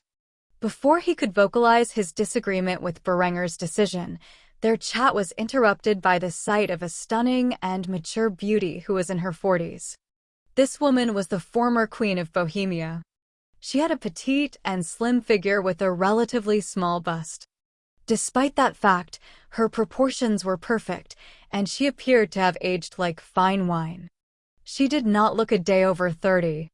She had long blonde hair and shining blue eyes. She was dressed in a burgundy dress with gold trimming in the typical style among the higher nobility within the Kingdom of Bohemia during this time. She exuded an aura of regal authority despite the death of her husband and the fact that she was standing before a usurper. However, it was not this stunning woman that Berenger was attracted to. It was instead the doll-like girl standing hiding behind her. Berenger only got a glimpse of the girl, but it was enough to capture his attention. The girl behind the queen was at the cusp of adolescence. However, the part that drew Berenger's gaze was that this girl had heterochromia. Having 2 different eye colors was a rarity among humans, and Berenger was intrigued by this development. Though the girl was young, she was as cute as a doll. The girl had pale skin with long and wavy blonde hair. Her eyebrows and lashes matched her hair color perfectly. As for her eyes, one was a solid sapphire, while the other was the color of a flawless emerald. Berenger was sure that in a few years' time, when this girl physically matured, she would undoubtedly be a knockout. When the sun hit the girl's hair just right, Berenger could swear that there was a slightly pinkish hue to it. This girl had a slender and petite build, much like her mother. Despite this, he found it to be fitting, as it matched her cute appearance. She was dressed in a white and pink dress fitting for a girl of her position. The duo approached Berenger as he sat at the head of their table, while the mother stood proudly with the grace befitting a queen. The daughter hid behind her before being ruthlessly pulled in front by her mother. It was only after she was on full display that the girl attempted to kneel before Berenger. However, the moment she did so, she was viciously slapped across the face by her mother, who instantly chastised the poor girl. Veronica Brezanova, you do not kneel before this usurper. You only kneel before one man, your father, Radek Brezanova, King of Bohemia. The young girl held her cheek, which was red with the print of her mother's palm. She choked back the tears in her eyes after her mother had struck her in front of the man who would decide their fates. As such, she attempted to plead her innocence to the woman who had given birth to her. But however, before she could finish her thought, she was slapped again. When she did so, Berenger raised from his seat and shouted at the duo. He could not contain his rage after seeing such a pretty young girl so viciously struck by her parent. Enough! I did not have you dragged before me so you could abuse your daughter. Introduce yourselves properly. You're standing before the King of Austria and Bohemia. The girl known as Veronica gazed at Berenger with confusion. Nobody, not even her father, had stood up for her against her mother's abuse. Yet a stranger and the man who had usurped her family's birthright had just done so. On the other hand, Dagmar snubbed her nose at Berenger. It was only after his royal guards began closing in on the duo that the woman finally introduced herself. I am Queen Dagmar Brezanova, wife of King Radek. This is my daughter, Princess Veronica Brezanova. You may be the King of Austria, but the title of King of Bohemia belongs to my husband and his sons. Berenger was uncertain if the woman was unaware of her family's fate or if she was being obstinate for the sake of it. As such, he responded to her with a smug grin on his face as he appeared in front of the woman, staring down at her with the oppressive aura of a tyrant. Tell me, Queen Dagmar, where's your husband now? What about your sons? I would very much like to meet them.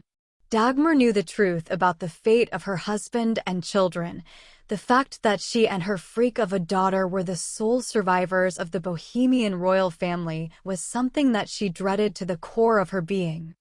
Out of all of her children, the one she despised more than anything ended up surviving alongside her. The moment Berenger's chilling gaze stared into Dagmar's deep blue eyes, her confident facade shattered. The former queen immediately began to back away from Berenger in fear of what he might do to her. After all, he had named himself King of Bohemia, which meant that he had forced the various sects vying for the throne into submission. As she imagined all kinds of wicked scenarios that Berenger might force upon her, the man in question shifted his attention to her pitiful daughter. The moment he did so, she was greatly relieved. After all, Dagmar did not care what cruel fate awaited Veronica. As Veronica saw the usurper approach her with an authoritative gaze, she, too, was filled with an overwhelming sense of dread. However, unlike her mother, she did not back away. Instead, she was paralyzed in fear as she stood there shivering. The moment Berenger softly laid his hands upon her red cheek, Veronica instinctively flinched, gazing at Berenger like a scared rabbit caught by a hungry wolf. However, Berenger's gaze immediately softened as he stared at her with a solemn look in his one good eye. A bitter smile appeared on his face as he reassured the girl that he was not the monster she was led to believe. Do not be afraid, I mean you no harm. You and your mother are now under my protection. I swear that I will not allow you to suffer any injury in the future. Even your mother will not be able to lay a hand on you without my permission. You are my ward, and as such, I will look after you from this day forward. The moment Berenger said these kind words to the young princess broke out into tears. Berenger had no idea what kind of inner demons she had been fighting until now, but from the way her mother treated her, he could make an educated guess. It was not uncommon for people with heterochromia to be treated harshly in society. As such, Berenger held onto the girl as she poured out all of the emotions that she had bottled up over the years into his tunic. Since she was born, nobody had ever been so kind to her as Berenger had this day. As for Eckhard, he had sat in silence as he witnessed the entire display. He gazed at Berenger's actions and sighed heavily while muttering under his breath. "You really can't turn away a pretty girl in need, can you?" Chapter 362, 361. Good riddance. The Bohemian princess known as Veronica continued to weep into Berenger's tunic for some time as the young monarch consoled her. While this was ongoing, Dagmar, the former queen of Bohemia, glared at her daughter and Berenger with an intense fury.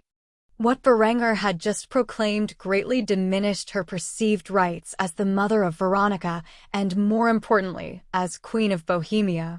She refused to believe that her time as royalty had come to an end, despite all evidence pointing to the contrary. However, with Berenger's royal guard eyeing her closely, she could not make a move on the man who had usurped power in her family's lands. As such, she was forced to watch the intimate display between Berenger and Veronica while stewing in her hatred. Veronica had wept for nearly 30 minutes. By the end of it, she had no tears left to cry despite her sorrowful state. Berenger had consoled the girl during this entire time. He could only imagine the horrors she was forced to endure as a person with heterochromia in the medieval period. As such, he took pity on her. After all, there was a special place in his heart for pretty and broken things. After a while, Berenger began to wipe the now dried-up tears from the girl's eyes before reassuring her that she was safe under his protection. "Veronica, was it? Do not worry. You will not suffer abuse or humiliation so long as you are my ward. If anyone dares to do so, they will be strictly punished." When Berenger said this, his gaze shifted from Veronica to her mother with a chilling stare that warned the harsh woman. Evidently, she understood Berenger's intent because her vicious glare immediately faltered as she succumbed to the oppressive presence of the Austrian king. After saying this, Berenger attempted to break away from Veronica's grasp. However, she quickly gripped his sleeve with a frightened expression. She had someone to confide in for the first time in her life, and she was afraid to let him go. As such, she summoned the courage deep within herself to ask the young monarch the question that resounded throughout her mind. "What will happen to me now?" Berenger instantly gazed down upon the girl who was latched onto his sleeve like a lamprey, utterly refusing to let him go. A warm expression appeared on his face as he petted the girl's head before reassuring her that he would not leave her behind in Prague.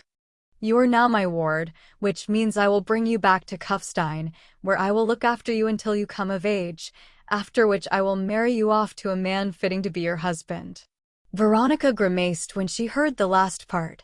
She truly feared what kind of depraved man would want to marry a freak like her. However, she bit her tongue in silence and nodded her head slowly. After a while, her silence was interrupted by her mother's shrieks. "You cannot take my daughter away from me without some compensation. The damage you and your ilk have caused to my realm is something you must pay for." Berenger immediately felt compelled to backhand the woman. Just what position did she think she was in? Her very survival was because Berenger was merciful towards women and children.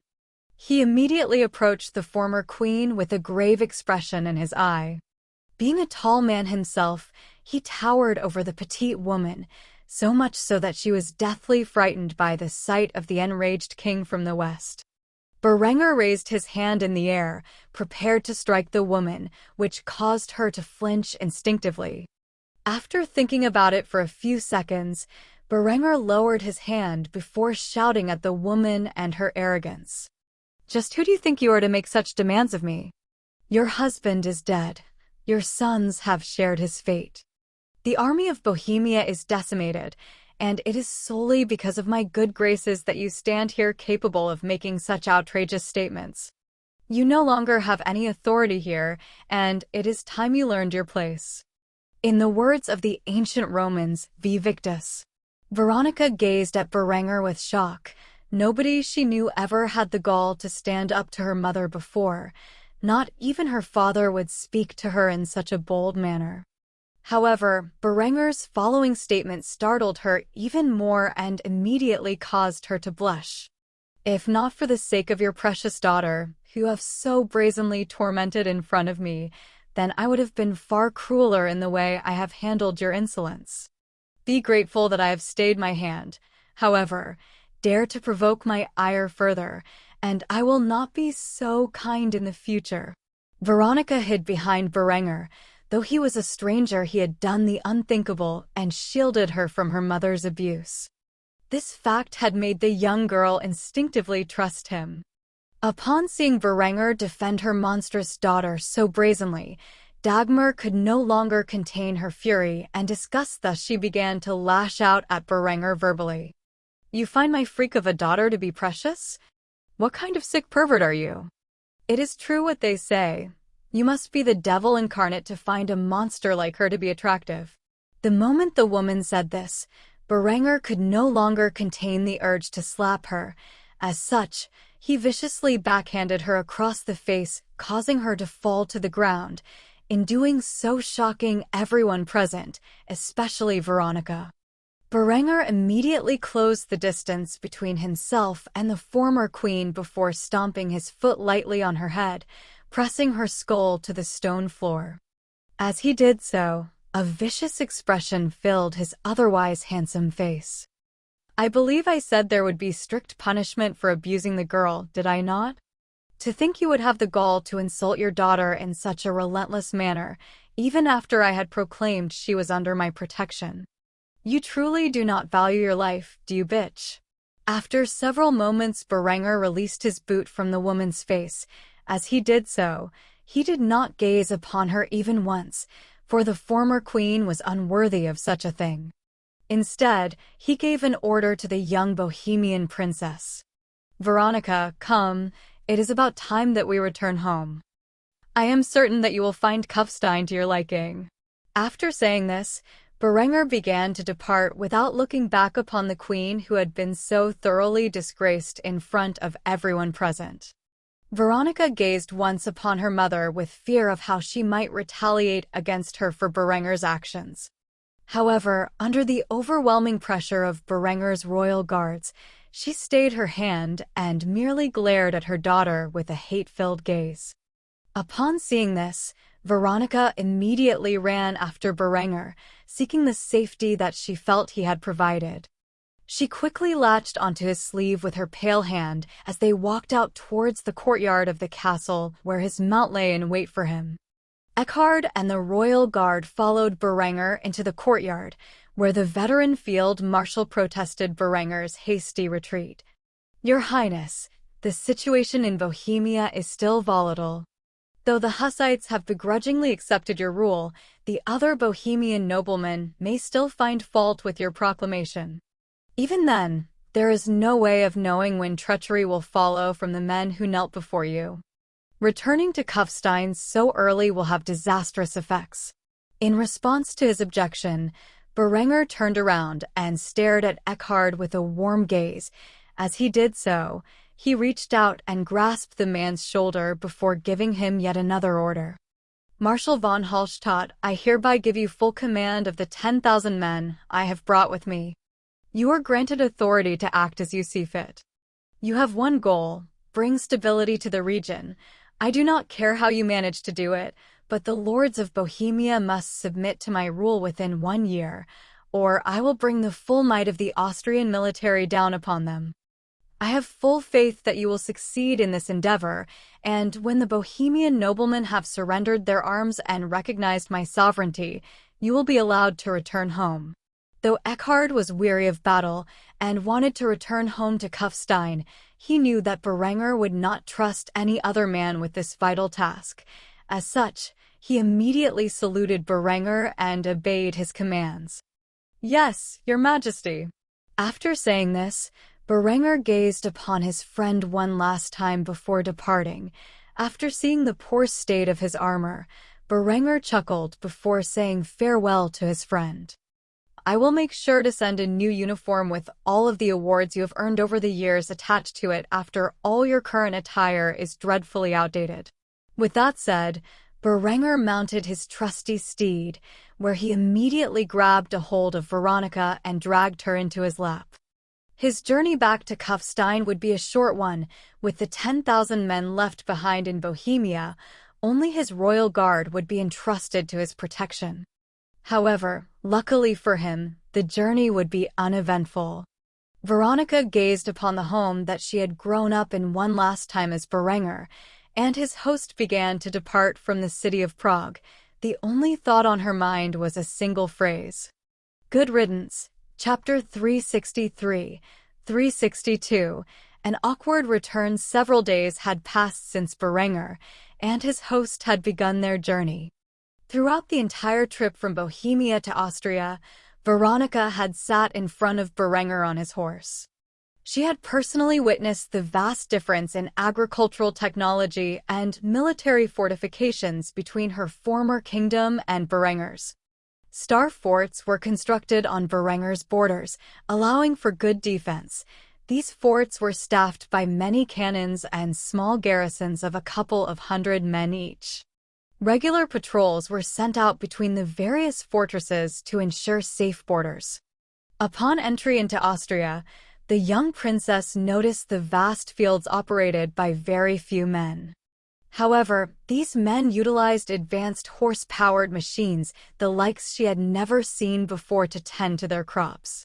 Strange metal pipes existed throughout the fields that provided water to the plants that grew in abundance. So much so that Veronica truly believed that God had blessed Austria.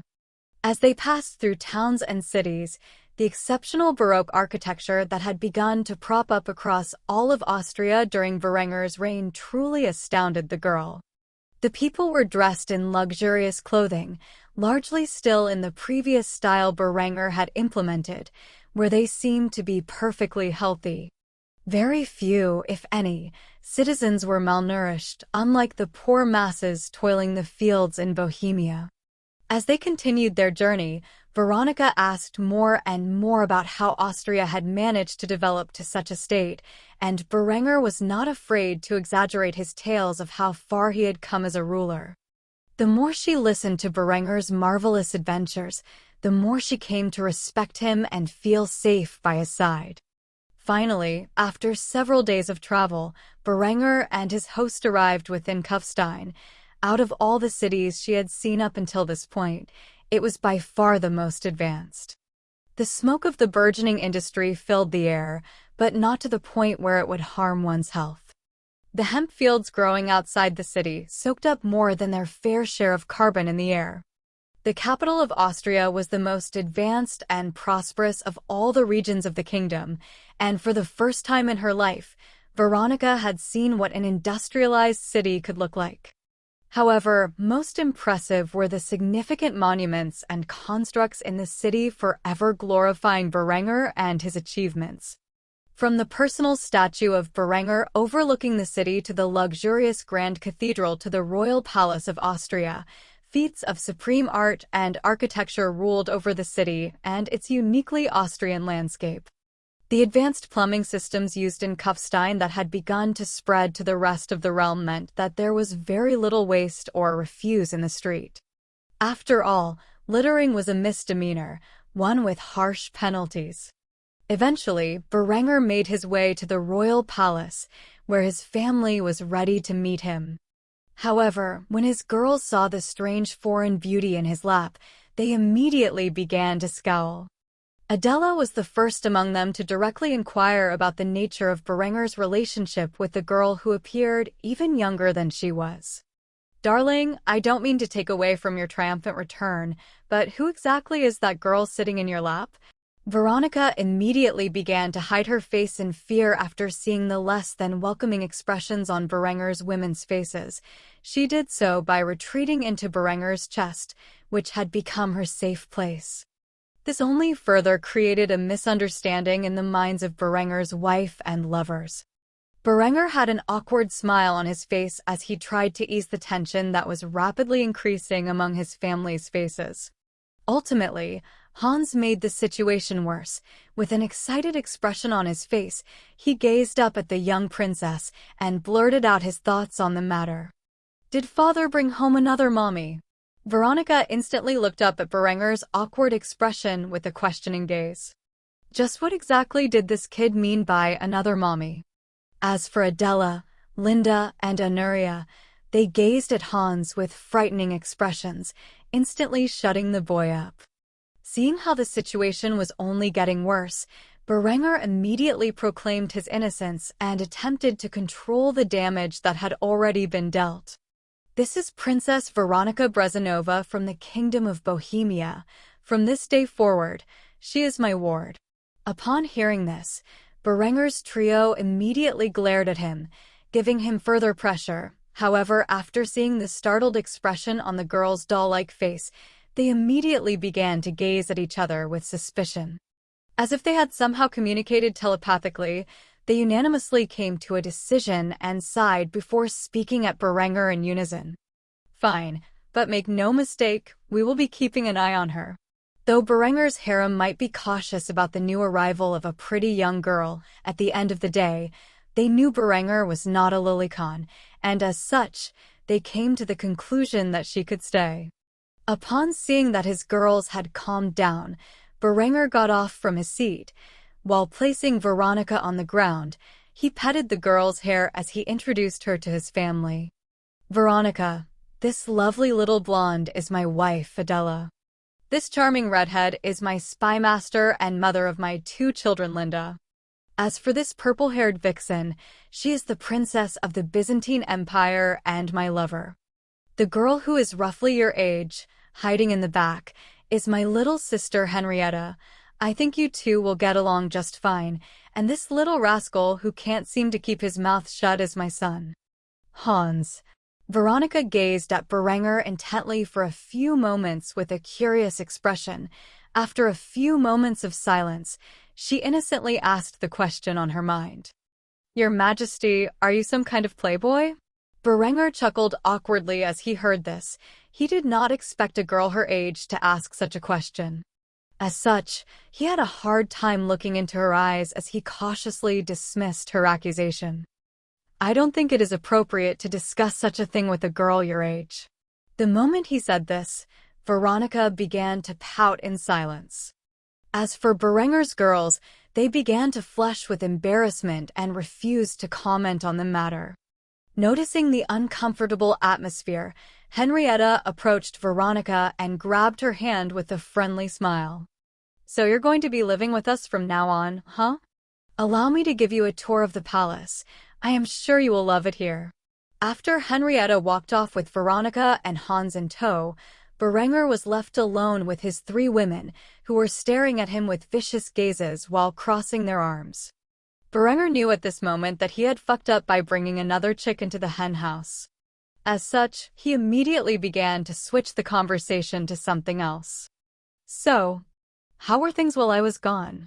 Despite his attempt to change the topic, the girls weren't buying it, and Linda immediately shifted the conversation back to the matter at hand. "So, you disappear for over a week on short notice so that you can seize the Kingdom of Bohemia, and you come back with a princess in your arms? Why am I not surprised?" Berenger sighed when he found out that his attempt to change the conversation had failed and immediately defended himself. He spent some time telling the girls everything that had happened during his absence, and after it was over, both Adela and Anuria were practically in tears. They could only imagine the pain and suffering Veronica had gone through in her life. As for Linda, she was less perturbed than before, but she was pretty obstinate. She maintained a stern expression, only saying one phrase before returning to the castle. "I'll look into the little bitch's background for myself. If she even thinks about harming a hair on your head, I will have her eliminated." After everything was said and done, Berenger let out a sigh of relief. At the very least, he had managed to convince 2 out of 3 of his girls to accept Veronica as a ward of his house. As for Linda, he knew she would come around eventually. After all, it was not as if he had plans to marry the girl as his fourth wife. After all, she was way too young to capture his interest. However, Berenger immediately considered the idea of betrothing the girl to his son Hans when he got the chance. Though she may be something like 7 years older than the boy, ultimately, it was her position as the last princess of Bohemia that made the idea appealing. Berenger was sure that even Linda would eventually approve of the idea. After all, if Veronica married Hans he would inherit the kingdom of Bohemia from Berenger after he retired or passed away. In this way, the boy's future as a monarch was guaranteed, even if he did not inherit the main title as King of Austria. As such, he had great hopes for this girl he had picked up by random chance. Chapter 364, 363. Getting involved in the 100 Years' War deep within the city of Paris at the French monarch King Gilles de Valois, who is currently sitting upon his throne, entertaining a diplomatic delegation from the Kingdom of Austria. Berenger had finally begun to make his move within the Kingdom of France, and the French crown was only one faction in his plot to destabilize the region even further. Though Gilles had no way of knowing what Berenger's true intentions were, and, as such, he begrudgingly accepted the Austrian delegation who currently stood before him. Standing by the right side of the French monarch was his son Prince Aubry de Valois, who had returned from the war effort after much pleading to his father. As per usual, the French king never followed through with disciplining his errant children. On the left side of Gilles was his daughter Princess Sibylla de Valois. A young woman is known for her cruel and vicious nature. She had caused more than a few diplomatic crises due to her rotten behavior. The two royal offspring watched with bored expressions as the Austrian delegation presented themselves to the French king. Baron Ludwig von Dürnstein was tasked with leading Austrian intelligence's efforts to undermine the Kingdom of France. As such, he acted as the chief diplomat to the French crown. In doing so, he hoped to gain their trust while his other operatives worked to supply France's rivals. Your Majesty, King Gilles de Valois, I am Baron Ludwig von Dürnstein, diplomat of His Majesty King Berenger von Kufstein. My liege has tasked me with aiding you in your efforts to crush the infernal rebellion of the Duke of Burgundy, as well as repel the English invasion. Thus I have come bearing gifts. The moment Berenger von Kufstein came up, Aubry's interest was sparked, whereas King Gilles instantly grew sour. He could not contain his wrath any longer and immediately began to shout at Ludwig. Your master sends gifts after he has stolen my son's bride? What form of compensation can he possibly offer me that will ever compare to the alliance I have lost? You are lucky I even accepted your delegation, considering your liege is a known heretic who has invoked the ire of the Holy Father. Do you realize there is a crusade declared against your kingdom? I should have you locked up for even stepping foot in my realm. Sibylla gazed over at Aubry with a mocking expression. She knew her brother never intended to marry and most likely did everything he could to force the princess of the Byzantine Empire to run away during his visit. Aubry, on the other hand, was practically licking his lips in excitement. He had heard rumors of Berenger's handsome appearance and courage in battle. As such, he grew dreadfully excited thinking about the man who had risen from the ranks of lesser nobility to the status of a full-fledged monarch through his own sheer will. The moment Sibylla saw her brother's lust-filled expression, she immediately became disgusted, as she knew exactly what the little slut was thinking about. As such, she returned her gaze to the show on display in front of her. Ludwig did not panic in response to the king's outburst. Instead, he motioned for his delegates to bring forth one of the wooden crates stacked behind him. After doing so, they pulled out a steel crowbar where they pried open the crate to reveal what was contained within. Inside the large wooden box were several dozen matchlock arquebuses. The arquebuse was a weapon utilized by Berenger allies and had even begun limited production within the Byzantine Empire and the Kingdom of Granada.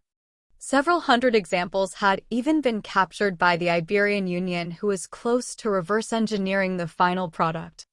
The Catholic Church had received a small portion of these captured weapons and were themselves close to production. If the fact that all sides of the war were equipped with arquebuses ever came into question, Berenger could point to any number of countries as a potential supplier of France's rivals. Though the countries would deny it, there would be virtually no way to prove that they weren't responsible, thus giving Berenger and the Kingdom of Austria plausible deniability. The moment the weapons were revealed, Aubry jumped with joy and ran over to the crate, where he immediately picked up one of the firearms and aimed down its bore. The moment he did this, Gillis placed his head within his palm. His son's overeager actions had thoroughly ruined any position of authority he, as King of France, had in this negotiation. As Aubry aimed down the bore of the arquebuse, he pointed it in the direction of his sister with a broad smile on his face, where he immediately pulled the trigger, making a pow motion with his feminine pink lips. When Sibylla saw this, she pouted and complained to her father. "Father, Aubry is pretending to shoot me. Do something about this." Gillis sighed heavily and began to rebuke his son for his childish behavior. "Aubry, knock it off and stow that weapon away. It is not a toy." Aubry immediately began to pout as he placed the weapon back in a pile, where he returned to his spot by his father's right side. He was incredibly excited about the prospects of cooperating with Austria, and as such, made his opinion known despite his father's reluctance to accept the gift. "I heard King Berenger is exceptionally handsome and has the vigor to entertain 3 women. He is truly a man among men. I would very much like to meet him." Gillis's jaw dropped when he heard his son so blatantly praise the enemy of the Catholic world within his court. He was well aware of his son's sexuality, but he could not believe the boy was potentially entertaining the thought of hooking up with the Austrian king. As such, Gillis immediately tried to shut down the conversation. Yet before he could, Sibylla made her statement. "I heard that King Berenger personally leads his troops into battle and is always in the thick of combat. He must surely have a love for violence if that is the case. I too would also like to meet the man and see if he lives up to the hype." Having been utterly betrayed by his contemptible children, Gillis's expression sank into defeat as he leaned back in his chair and sighed, waiting for the Austrian delegation to respond. Ludek took advantage of the situation, clearing his throat before speaking on the matter. "King Berenger is busy maintaining the realm, and as such, he won't be able to make a personal visit to Paris anytime soon. However, I will be sure to send your regards to him. As for these firearms, they are a gift. There are 300 of them in total. Use them however you see fit. If you require more, my liege would be more than happy to assist your armies, for a nominal fee, of course." Gillis raised his brow as he heard this. If Berenger were willing to supply military aid to France, it would be helpful in his war against England and the uprising in Burgundy. However, it also meant he would be taking assistance from a heretical kingdom, invoking the ire of the Catholic Church. There were advantages and disadvantages to each side of the argument, and he would have to consider his options for some time before making a decision. The French monarch rose from his seat and spoke to the Austrian delegation. "Very well, I will accept your gift. As for any future assistance in our war effort, it will have to wait until after Berenger's troubles with the Church have been resolved. I am not willing to step on the tail of the Holy See to gain some minor military assistance." Ludek smiled as he bowed his head in modesty to the French monarch. "Of course, Your Majesty, if that is all, then we will be departing back to the fatherland. If you ever desire to discuss terms further, you and your family are always welcome in Kufstein." With this said, the Austrian delegation began to depart, and King Gillis began to discuss the matter with his children and his ministers. "Damned Austrians, forcing me to accept such a troublesome gift. If it weren't for your actions, Aubry, I could have denied them. However, when the French king looked around to scold his errant son, he was nowhere to be found. Instead, Aubrey had followed the Austrian delegation to the docks, where he whispered a personal message into the ear of Baron Ludek von Dürnstein. "Tell His Majesty King Berenger von Kufstein that if he ever grows tired of that foolish princess, I'd be more than happy to entertain him." Ludek was shocked when he heard this. However, as a member of Austrian royal intelligence, he managed to keep a calm facade as he smiled and nodded towards the French prince before responding with respect. "I will be sure to inform the king of your words." When Aubrey heard this, his eyes sparkled with anticipation before he began to skip back to the castle. His father would surely scold him, considering he went missing at such a crucial moment. Yet, he did not care about that. He was more interested in contacting King Berenger than being yelled at by his father. Having begrudgingly promised to convey the French prince's words to Berenger, Ludek sighed heavily before stepping onto his vessel, where it began to depart for Trieste. It would be a long journey back home, but ultimately their objective had succeeded. Ludek was quite sure that once the rivals of France got their hands on firearms, the French would be begging Berenger for military support. It was only a matter of time. Chapter 364. Hatching a devilish plot. Days had passed since Berenger first returned from the Kingdom of Bohemia with its former princess in tow. Though the girl found a friend in Henrietta, she could not help but notice the intense glares that she received from Berenger's harem every time she came into eye contact with them. Because of this, she had grown frightened and stayed primarily within her quarters. Though Berenger wanted to help, he found himself buried under paperwork that had amassed itself while in his absence. On top of that, he was confident any involvement with the girl's matters was sure to invoke the ire of the women who surrounded him, and as such, he opted to give Veronica some space for the time being. While Veronica was slowly adapting to her new life in Kufstein, Linda had begun to investigate her background. Due to the extensive network of Austrian spies established within Bohemia during its civil war, she was quickly able to gather all kinds of information about the young princess's personal life. Berenger's suspicions were confirmed. The girl was mistreated by her family and locked away from the public eye to ensure that the superstitious peasants did not try to murder the poor girl. Though Linda felt pity for Veronica, she did not yet accept her existence within the royal palace. As such, the veteran spy master made sure every action the Bohemian princess took was closely watched. After all, Veronica was an unknown variable, and Linda feared those most of all.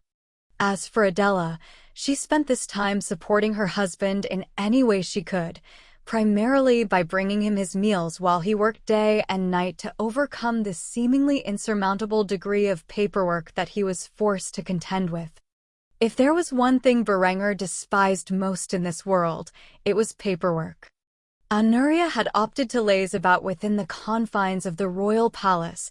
She and her crew were currently enjoying the era of peace Austria found itself in. Unless they wanted to break faith with the Austrian crown and take up piracy, there was not much work to be had. However, they had made a fortune during the war with the Empire, and as such, the women who made up Anuria's crew were more than happy to spend some of that wealth on themselves and enjoy the moment of peace and luxury. After nearly a week had passed, Berenger emerged from his study with bags under his eyes. He was beyond exhausted. After spending almost every waking hour going through various documents, Berenger had finally finished his paperwork.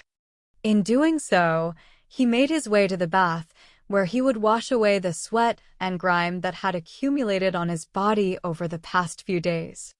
It was a testament to Berenger's tenacity as a ruler that he would forsake his health for a few days at a time to ensure that he accomplished the most amount of work possible. If not for Adela and her efforts, he likely would have died of dehydration by now. When Berenger finally arrived within the bath, he noticed a peculiar scene. Adela was currently within the large pool floating in its center, oblivious to his arrival. Her hair, usually contained within twin tails, was loose and flowed down to her hips like a river of honey as it soaked in the steaming bathwater. This gave Berenger a wicked idea as he silently entered the pool-sized tub, where he sunk beneath its surface and swam up to Adela's naked body from below. After a few moments, he emerged from beneath its surface and latched onto Adela's waist like a kraken swallowing a ship, where he proceeded to drag her beneath the pool's surface. The young queen immediately began to panic until she stared at her husband's excited expression, where she proceeded to flick him on the nose, forcing the couple to rise to the surface. Berenger could not contain his laughter as he gazed upon his beautiful young wife with his one good eye. On the other hand, Adela was furious and pouted. She had every desire to slap her man across the face for his practical joke.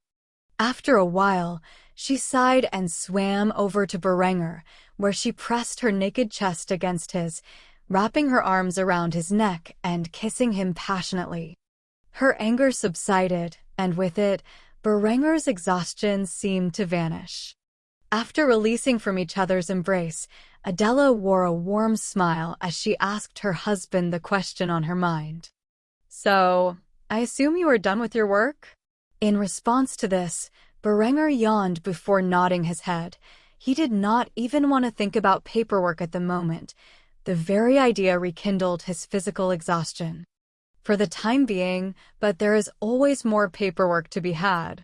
Adela began to giggle as she heard this before swimming back to the edge of the pool and sitting upon its steps. As she did so, she beckoned Berenger over to her side, who was more than happy to oblige. After arriving near his wife, Adela reached for the body wash, where she began to rub it upon her bare chest before pressing herself against his back. While cleaning his back sensually, the young queen began to admonish her husband for his lack of self-care. "I know you're busy with work, but you really shouldn't forget to groom yourself. You're filthy. Let me take care of you." Berenger, of course, did not refuse such exemplary treatment, and as such, sat back and relaxed as his wife washed every corner of his body. After seeing that Berenger had grown excited, Adela reached for his shaft and began to stroke it softly. A wicked grin appeared on the young monarch's face as he began to tease his beautiful bride. "You naughty girl, what do you think you're doing in the bath?"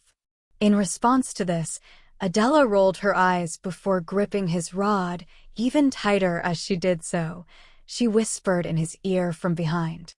"You think I don't know what you and the others get up to during your baths? A wife must aid her husband, so sit there quietly and let me relieve you of some stress." Berenger did not know what had come over Adela. She was not usually this authoritative, but he did not dislike this part of her, and as such, he sat quietly as she stroked his shaft up and down with increased intensity. The oily body wash combined with her small and soft hands brought intense pleasure to the young king. Eventually, Adela began kissing Berenger on the neck as she pressed her bare breasts against his back. The more stroked, the closer Berenger reached a climax, that is until the doors to the bath opened, and two other women appeared. The moment Honoria and Linda appeared naked within the bathroom, they witnessed the intimate scene between Berenger and his wife, forcing him to ejaculate into the air and the pool below. Berenger breathed heavily as a wicked smile appeared on Honoria's face. She instantly teased the young couple as she entered the steaming water. "Why, Adela, I had no idea you and Berenger got up to such raunchy behavior while you were in the bath. To think the prudish Queen of Austria would be giving her husband a hand job as he bathed, it is truly scandalous." Adela instantly began to frown. Just when things started to get exciting between her and her husband, the others had to arrive and ruin her fun. As such, she stuck closely to Berenger as Honoria approached, like a lioness protecting her territory in the face of a ravenous hyena. As for Berenger, he saw this as an opportune moment for some bonding between himself and his three women. Thus, when Linda finally joined the bath, a wide smirk appeared on his face. "Well, Why don't we all continue where Adela and I left off? However, when Berenger suggested this, Adela sighed with disgust and got out of the tub. She had no desire to engage in such debauchery alongside Berenger and his lovers. The moment she exited the pool, she glanced back at Berenger with a stern gaze and muttered her words of contempt. "You have fun by yourselves. If you need me, I will be eating breakfast." After saying this, she disappeared from the bathroom and proceeded to get dressed. As for Berenger, he was left alone with his two lovers. However, seeing Adela's disappointed expression, he was no longer in the mood for fun. As such, he, too, sighed and raised from the bath. When he did so, Linda immediately called out to him. "Wait, where are you going?"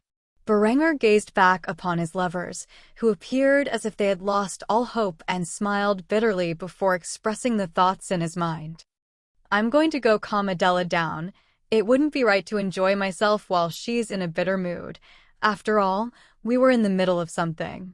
Linda and Anuria both began to pout when they heard this.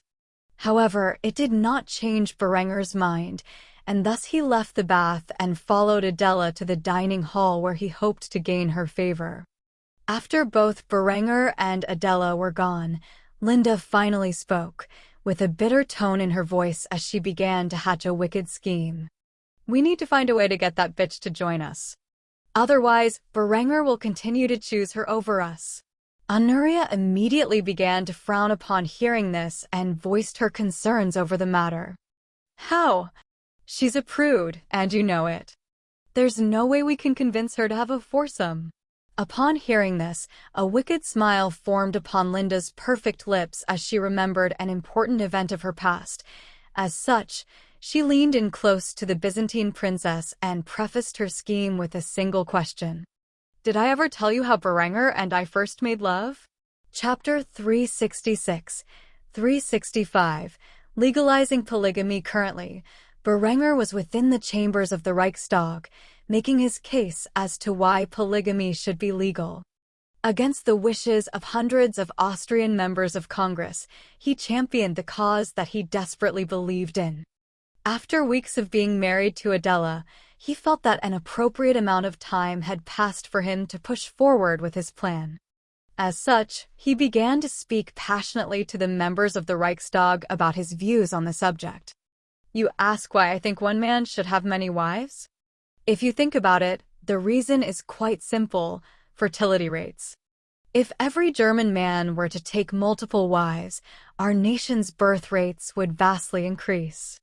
A new era is upon us, and soon our people will spread across the world and claim its vast territory for ourselves. In order to fill these lands, we must have a larger population. Currently, our great kingdom holds control over Switzerland, but there is a significant minority within those lands that are not German. As such, every German man must help spread his seed and Germanize the non-German population of our kingdom. This includes Bohemia, which I have recently seized control over. I wish for the Bohemian population to speak our language and embrace our great culture within 4 generations. Thus I propose that every German man will be allowed up to 5 lawful wedded wives, while a woman can only have 1 husband." After saying this, one member of parliament immediately began to debate with Berenger about a crucial point. What about the offspring of these non-German women? The Constitution clearly states that only full-blooded Germans can be citizens of our realm. What do you propose to do with the children of these marriages? Berenger smiled as he began to address the question. "An excellent question. The solution is simple. The offspring will remain permanent residents until a point where their descendants have at least 3 German grandparents. They will be excluded from inheritance laws and will not have any of the political privileges that the German people are afforded within our kingdom." The chamber immediately began to erupt in outrage as they fiercely debated with Berenger over the issue. Berenger had the power to pass this law regardless of how they felt.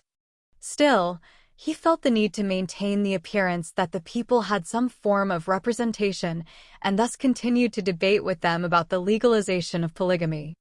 Little did Berenger know that while he was hard at work to legalize polygamy, Linda and Honoria had begun to act behind the scenes to get Adela to join their little sisterhood. For too long, the young queen had ignored their desires to share Berenger, and as such, they were forced to take drastic measures. With this in mind, Linda had abused her control over Austrian royal intelligence to spike Adela's drink with the same drug that she had attempted to use on Berenger so many years ago. As Adela drank from her glass of wine, waiting for Berenger to return from the Reichstag, she suddenly began to feel dreadfully dizzy and hot all over. Her knees began to buckle before she collapsed to the floor. As she did so, she saw Linda and Honoria enter the room with wicked grins on their faces. Instantly, the young queen began to fear for her life as she lashed out verbally at her aggressors. "What did you two bitches do to me?" Linda, however, knelt before Adela and instantly began to kiss her, which made the young queen's cheeks flush red with embarrassment. After pulling their tongues apart, Linda started to tease Adela. "Don't worry, you won't die. Trust me. By the time we're done with you, you're going to feel like you are in heaven." After saying this, Linda and Honoria began to drag Adela to the harem room, where they proceeded to lock the doors behind them. After doing so, they began to strip her of her lacy sapphire dress, where they gazed upon her undergarments with excited expressions. Adela was currently wearing a black lacy bra with a matching thing and garter belt. Adela had no control over herself as her hands reached for her dripping wet cave, desperately trying to put out the fire in her loins. After seeing this enticing sight, Linda and Honoria stripped the queen completely naked, and they began to follow suit. After they were all undressed, they pinned Adela onto the bed, where Honoria sat upon the queen's pretty face, forcing her to lick her slit. While Honoria was enjoying herself, Linda began to have her fun. She began to tease Adela's lower region with her tongue before sliding her finger inside it. She continued this until Adela had climaxed all over her face. However, it did not end there. The duo continued their assault on the queen until she was utterly spent. After a few hours of sexual torture, Adela began to come down from the effects of the drug and glared murderously at the two naked women lying next to her. She instantly began to curse them out. However, she did not become violent. "You fucking cunts! How do you soil me like this? I am now forever tainted, thanks to you. How will I ever enter heaven's gates after what you have done to me?" Linda immediately began to giggle when she heard Adela's naive comments, which got on the queen's nerves considerably. She continued to stare daggers at the older woman when interrogating her. "What is so funny?" Linda chuckled for a bit longer before revealing the truth behind Berenger's beliefs. In doing so, she shattered Adela's lofty ideals revolving around the man she had married. "I find it funny, you're so religious, and yet Berenger despises that crap. Why do you think he's fighting a war with the Catholic Church? Because he wants them to have no authority over how he governs his realm." The most significant point of Berenger's reformation is the separation of church and state. Everything else is just there to appease the fanatics who flock to his cause. You act all high and mighty, but you married a man who is at the very least indifferent to religion and at most despises everything about it. To Berenger, religion is just a tool to manipulate people into doing what he wants. Adela was taken aback when she heard this. While she knew Berenger was always uneasy whenever she discussed the Lord's plan with him, she had never guessed that Berenger was an outright non-believer who created the Reformation as a way to manipulate Christians into giving up their power over society. She instantly began to hug her knees to her chest as her image of Berenger being chosen by Christ to lead the German people to greater prosperity began to fade from her mind. In its place, a new idea began to take form, one of a godless heathen and a brutal tyrant who enforced his will on the world. As soon as she imagined this new image of her husband within her mind, she was shocked to find that she was not disgusted. In fact, she was quite the opposite. Adela was now more aroused than she had ever been in her entire life, and this did not go unnoticed by the girls next to her, who gazed at her slippery slit with shock. Linda realized that the drug's effects should no longer be in Adela's system, yet this realistic depiction of Berenger brought the young queen great excitement. As such, she smiled before teasing Adela once more by whispering in her ear, "If you thought that felt amazing, wait until you share Berenger with us." Adela began to flush in embarrassment as she thought about what she was just forced to do and how much better it could feel by adding Berenger into the mix. She instantly began to reject the idea as she shook her head in embarrassment. "No, I couldn't. It is wrong." Linda sighed before hugging Adela and stroking her silky golden hair. As she did so, she seemingly tried to comfort the girl, while in reality, manipulating her into doing her bidding. "One way or another, Berenger is going to enjoy his time with Honoria and me. You might as well be a part of that. After all, how do you think it makes him feel knowing that he's enjoying himself with us while you're pouting by your lonesome? You know he intends to marry all of us, right? Why should we be constantly fighting for his attention when we can share his love?" The three of them sat in silence for some time before Adela came to a decision. Berenger had no way of knowing it, but while he was arguing for the legalization of polygamy, his three women had come to a tacit understanding about the nature of their polygamous relationship, one which would greatly shock him when he returned home to find all three of them ready to worship him together. Chapter 367, 366. Every man's dream after returning home from a long and fierce debate over legalizing polygamy, Berenger was excited beyond his normal means. He had just engaged in an intense discussion where Berenger was forced to pull out solid reasoning, religious, historical, and cultural precedent, as well as general charisma to convince the Reichstag to acquiesce to his demands. In the end, he succeeded in convincing Congress. Now, all that was needed was for the bill to enter the ranks of the Senate, where it would then be sent to his desk for approval. At this moment, he was beginning to understand the need to hold a constitutional convention to further refine the process that he had devised to reduce the workload on his shoulders. However, now was the time for celebration. As such, he returned to the palace, where he was shocked to see that only two people were there to greet him. Henrietta and Veronica were present, yet his three wives were nowhere to be seen as such. Berenger hugged his little sister before inquiring about the whereabouts of his women. "Henrietta, it is good to see you. Tell me, where are the others?" Henrietta immediately began to blush as she thought about the sight she had seen earlier in the day. She had witnessed Linda and Honoria carry Adela up the stairs and into the harem room. As such, she did not withhold the information from her beloved big brother. I think they're all in the harem room."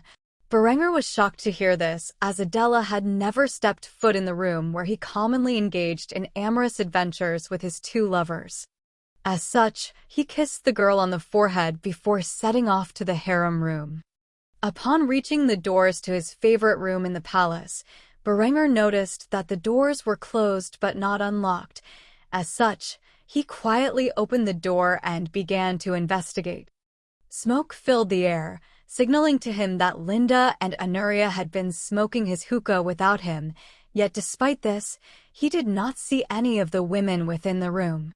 It wasn't until he entered the bedroom and saw his three women lying naked and stoned on the bed that Berenger finally began to put together what had transpired. However, before he could ask just what exactly the three girls were up to when he was gone, they pounced on him, dragging him onto the bed and stripping off his clothes. It was only after Berenger lay naked and on the bed surrounded by three beauties that he realized what was going on. He was about to speak up when Linda shoved a glass pipe in his mouth and lit it, forcing Berenger to smoke the hash that was within. After taking a significant hit, he began to relax and not worry about what came next. Adela, Linda, and Honoria gathered near his crotch as they began to lick it together as if it was the tastiest treat on earth. Adela took the lead and began to take it down her throat as Linda pressed her head down upon his enormous shaft. While this was happening, Anuria began to intertwine her tongue together with Berenger's. He had no idea how or why this was happening, but he was just happy that it was. After Adela began to gag on the massive rod in her mouth, Linda took over where she took it down her throat until she reached the base of Berenger's member. As she did so, Adela switched to licking his sack beneath it. The three girls switched roles for some time until finally, Berenger released his seed all over their angelic faces. Despite having just finished, he was still eager to go, and as such, the girls immediately presented their backsides for him to choose who he wanted the most. For Berenger, the choice was obvious, whoever was in the middle, which just so happened to be Adela. As such, he eagerly inserted his shaft into her lower lips and began to grind his hips against hers. As he did so, he used both of his hands to tease the other girls' insides. While this was happening, the girls began to lick the spunk off of each other's faces. Once they were as clean as a whistle, they began to kiss. Berenger pulled it out before pushing his shaft inside of Linda, which caused her to moan in pleasure. As usual, Berenger was much rougher with Linda. As he thrust intensely inside her hole repeatedly, he grasped a hold of her throat with one firm hand and dragged her face over to his lips, where he began to kiss her passionately. Anuria dragged Adela atop her as that was going on, where they began to interlock their legs and rub their slits together. Berenger watched the sight as he continued to play with Linda for some time. Before long, he could feel himself getting close to the finish, and as such, he pulled out of Linda before dragging Anuria off of his wife, where he immediately forced his massive shaft inside of her. He continued to thrust his hips into hers as Adela sat down upon Anuria's face, forcing her to lick her slit. Adela herself reached up toward Linda, who was lying in front of her, and began to eat her out. The group continued like this for some time until Berenger climaxed inside the depths of Anuria's womb. After the past few weeks of sex with his wife, Berenger was confident that if Adela wasn't pregnant by now, then she was infertile, which meant that it was now Anuria's turn to carry his child. As such, he chose her for last. If he played his cards right, he might be able to knock up all three of his girls at the same time. After Berenger pulled out of Anuria, he gazed at his three girls whose lusts seemed to match his own. As such, he could not help but ask just what exactly caused them to be in such a state. What the hell happened to you girls while I was gone? It's as if you're all in heat and Adela is here with us. At this moment, Berenger noticed a large vial in the corner of the empty room. It was 3/4 empty with a clear liquid which Berenger assumed to be some kind of drug. Not willing to lose to the girls in a contest of endurance, he quickly downed the contents of the vial, where he immediately felt an intense heat in his loins, compelling his instinctive desire to breed. As such, he grabbed a hold of Linda, who was giggling, and shoved her face down onto his shaft, forcing her to suck upon it. As he did so, he began to yell at her. "Oh, you fucking bitch, you have done it now. I finally figured out what is going on." After Berenger said this, Linda released her mouth from his shaft with a lust-filled gaze as she admitted to her crime. "I spiked our drinks. Punish me, master." As Berenger heard this, he thrust his rod into her throat once more as he began to spank her fiercely, leaving a red handprint behind with each slap of the cheek. Adela instantly crawled over to Berenger and began to kiss him as he punished Linda. It wasn't until Linda's makeup was running from tears and saliva that had accumulated on her face that Berenger released his hold over her head. After doing so, he flipped her around and took her from behind, where Adela and Anuria linked up to the same position that Anuria was in moments before.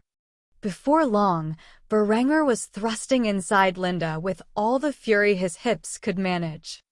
After doing so for several minutes, he released his side deep within her womb, just like he had done to Anuria not long prior.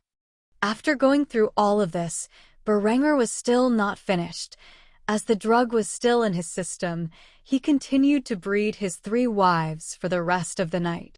It was not until morning rose and the group was covered in bodily fluids that Berenger realized the long-term consequences of a polygamous relationship. If this was what every night was going to be like, then he was sure he would not live past 30. After all, with such strenuous activity, his heart wouldn't be able to last. After thinking about this, he rose from the bed and gazed upon the mess he and his girls had created. It was times like this he was glad that he had servants to clean his quarters for him. While what he had engaged in during the previous night was every man's dream, the aftermath was indeed every man's nightmare. Berenger soon left the bedroom and entered the bath, where he had a serious conversation with himself. After last night, the odds of all 3 of his girls being pregnant were seriously high, and as such, he decided it was better to have the weddings to Linda and Anuria before it was visible. Thus it would appear that Berenger would have some planning to do over the next few weeks. He was sure he would marry Linda within the Grand Cathedral of Kufstein. As for Anuria, it might be best to have the wedding within the Hagia Sophia since it was a matrilineal marriage. While Berenger's girls slept, the young monarch was busy preparing his plans for the upcoming weddings within his mind. A king's work was never finished, especially one as ambitious as Berenger. Chapter 368, 367. The morning after having bathed after an intense night of lovemaking with his brides, Berenger returned to his regular workout regimen, which he used to maintain his chiseled yet lean physique. Only after he had finished did he return to the bath once more to clean himself of the sweat and grime accumulated throughout his exercise. After having 2 baths in one morning, Berenger visited his dining hall, where he saw his 3 women waiting for him alongside the rest of his family. Unlike what Berenger expected, the air was not awkward by any means. In fact, his 3 girls appeared to be relatively cordial. So much so that it was frightening to Berenger, who was used to walking around eggshells in order to avoid a catfight. Adela smiled as she drank from her coffee cup. As usual, her hair was tied up into twin tails, which gave her a cutesy appearance. She was smiling while engaging in casual conversation with both Linda and Anuria. Henrietta was watching the scene with an equally unnerved expression that Berenger had blasted upon his face. In the 2 siblings' minds, something wasn't right. Never before had they seen the 3 women get along so well together. As Berenger sat down at his spot, all 3 of his women cornered him and kissed him one at a time before sitting back down in their respective seats. This was something that Berenger had never expected to happen. Usually, the moment one of the girls showed their affection, the other 2 would instantly begin to pout or lash out in anger. Finally, Henrietta could no longer hold her tongue and instantly questioned Berenger about the behavior change in the trio. "What exactly happened between the 4 of you last night?" The moment the young girl said this, Berenger began to choke on his coffee. It was not something he wished to reveal to a 14-year-old girl. As such, he remained silent on the matter until Linda spoke up in a teasing tone. "We merely enjoyed each other's company. You're too young to understand." Despite Linda's words, Henrietta immediately understood what had happened between Berenger and his women, causing her to immediately flush in embarrassment. As for Berenger, he continued to drink from his coffee in silence. This was not a landmine he wanted to step upon. Eventually, the food arrived, and Berenger began to feast upon his breakfast while watching his family interact in a manner he was not accustomed to. It was as if he had stepped into the Twilight Zone. He was amazed over the fact that one night of group sex had drastically changed his girls' perspectives on the family dynamic. However, no matter how enlightened they may have felt when together, competition between women was an instinct, and it did not take long before such a thing reared its ugly head. In an attempt to assert her dominance over the other 2 women, Adela had climbed into Berenger's lap and begun to spoon-feed him his scrambled eggs. "Open wide, darling." Though Berenger felt like refusing the request, ultimately, he surrendered. It was better not to spoil Adela's moment, and as such, he munched on his scrambled eggs from the spoon that Adela provided. In response to Adela's actions, Linda approached his side and presented him with a glass of milk.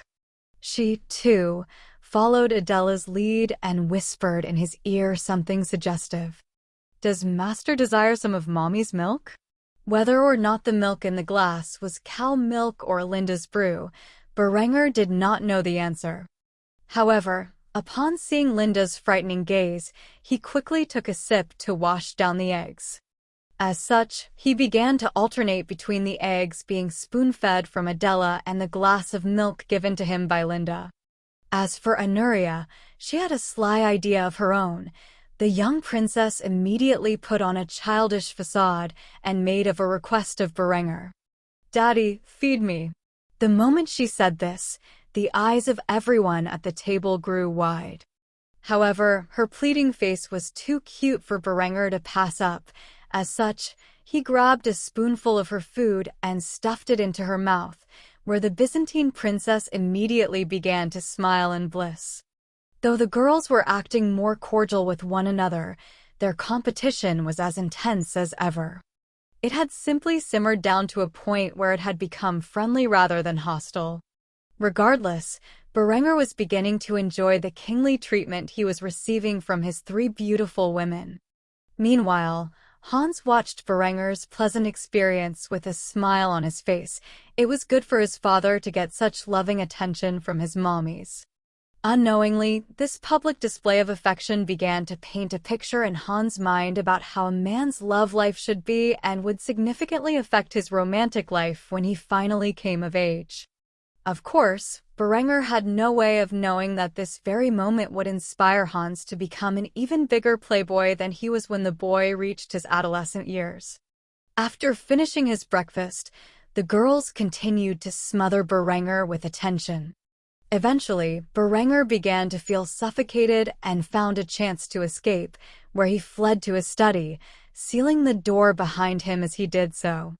He immediately sighed as he sank into his leather desk chair, where he pulled out a bottle of whiskey he had stashed away within his desk and poured himself 2 fingers.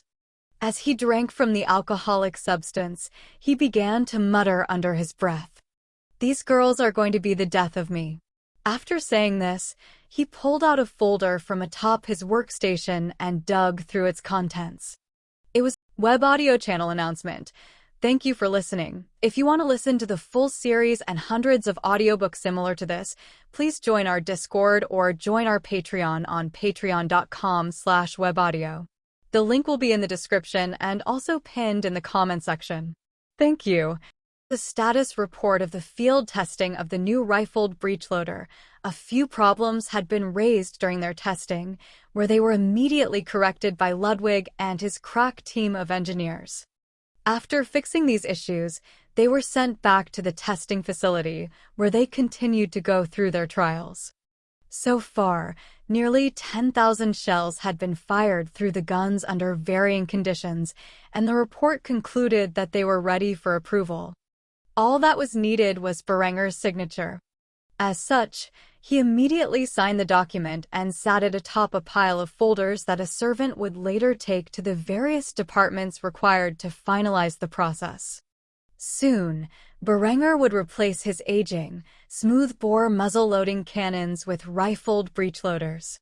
As such, he sat back in his chair and pondered what he should do with the old artillery pieces. Immediately, he pulled out another sheet of paper and began to draft a new document. This document approved the refurbishing of the replaced guns and their sale to Austria's allies after all his new artillery pieces would make the 12-pounders completely obsolete on the field of battle. As for the remainder of the smoothbore cannons, they would be given to the reserves. While reflecting upon the current state of global affairs, it was becoming dreadfully obvious that his enemies would be able to replicate matchlocks in a matter of years, maybe even make their own musket variants. Unlike the flintlock mechanism that required spring steel to make the trigger function, the earlier matchlock design did not require such advanced metallurgy. His spies had already reported that the Iberian Union and the Catholic Church were working on reverse engineering the arquebus. With this in mind, Berenger began to draft a new form, requiring the manufacture of matchlock muskets for the use of sale to Austria's allies. It was about time he upgraded the equipment of Granada and the Byzantines. As for the actual design of the matchlock musket, he would leave that up to Ludwig, considering what he could make in his own spare time these days. Such a primitive firearm would be a walk in the park for the old man to create. Time was running short. Soon enough, Berenger would have to send a force to intervene in the ongoing Reconquista, all while advancing his industry at home. While the railway was under construction and the arms factories were being outfitted with the newest machinery, the other forms of his enterprise were lagging behind. However, for now, there was nothing he could do about that. New steam engines needed to be created to mechanize his other industries. For the time being, he could only sit back and wait until his manufacturing cities caught up to the newest technological innovations. Berenger sat back in his chair and relaxed for a few moments thinking about the future. He had 5 months to prepare for war in Granada, and at most, 5 years to prepare for the crusade against him. He wondered if he would fully industrialize his territory between now and then. While reflecting upon this, Berenger began to rest his eyes. He would fall asleep shortly after, concluding his day early. After all, he had gotten very little sleep throughout the past week, especially the night before. When he finally awoke, it would be late into the evening. Chapter 369, 368, Pistols and Pianos. Now that Berenger had successfully created metallic cartridges, his first order of business was to produce a sidearm for the cavalry, officers, and rear echelon personnel to use. For starters, the flintlock pistols that they were currently issued were beyond obsolete compared to the other weapons being given to the Austrian Royal Army. Frankly, Berenger did not trust his current issue flintlock pistol to protect his life anymore. Even if he was going to be taking less of a frontline role from now on, he still wanted a multi-shot weapon to defend himself should the need arise. As such, Berenger quickly got to work designing the weapon. Considering he had already designed the .38 special cartridge and had even begun production of it, now was the perfect time to introduce a proper service revolver. In truth, the revolver Berenger had in mind was one that he had purchased in his previous life. He did not come from a wealthy family during that time, nor was he particularly affluent in his adulthood. As such, he mostly relied on purchasing obscure, surplus weapons. One of these weapons was a revolver that he was quite intimate with. The revolver design that he had in mind was based upon the Swiss 1929 Ordnance revolver from his past life, which itself was an improvement on the original 1882 design. The primary difference between this and the ones used by the Swiss during Berenger's previous life was that this version was scaled up to use the .38 SPC cartridge. Berenger used this impressive double-action revolver design as the basis for what he would refer to as the 1422 service revolver. After designing this service revolver, Berenger realized it would not be suited to concealed carry. Thus, he developed a snub-nosed J-frame revolver based on the Smith & Wesson Model 36 for covert operatives such as his field agents. He designated this small revolver as the 1422 Agency revolver. After designing 2 different revolvers, Berenger sent the blueprints off to Ludwig to manufacture a few weapons for military and police trials. He wanted these revolvers fielded as quickly as possible so that if he ever found himself cornered on the battlefield, he would have an efficient means to defend himself other than his sword, that is. After sending these blueprints off to the necessary departments, Berenger decided to rest from his work. As such, he began drifting through the royal palace, searching for someone to entertain himself with. After a while, He found Adela playing a new instrument he had already invented in this timeline. Berenger was far from a musician, and as such, it took some severe trial and error to recreate the string instruments from his past life. Among these musical instruments were the piano, violin, cello, guitar, etc. Though he had no idea how to play such instruments, Adela, ever being the musical prodigy, quickly adapted to the new devices and fell in love with them. At the moment, Adela was playing a grand piano, and as usual, she was heavily invested in her work, failing to notice Berenger's approach. Berenger sat back and listened to his little angel perform a song that was deeply touching to the soul. While he was hard at work establishing the industrial age within Kufstein and all of Austria, he had delegated a significant responsibility of cultural works to Adela, who seemed to have a knack for such things.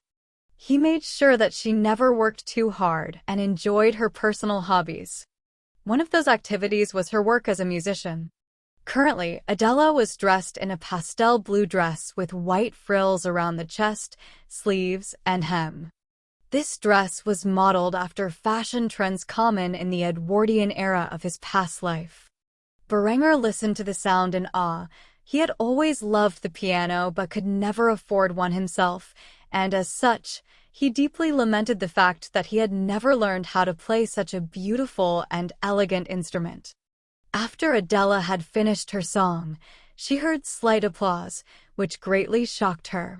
She was truly touched when she looked over to see her husband smiling at her, with a small tear growing in his one good eye. Of course, Berenger did not simply clap and quickly walked up to the girl, where he expressed his genuine opinion. "Wonderful, whenever I hear you play an instrument, it truly makes me appreciate the fact that I am still alive and not dead rotting within some desert in some godforsaken corner of the world." Adela chuckled in response to Berenger's praise. She had no idea he was referring to his unfortunate demise within his past life.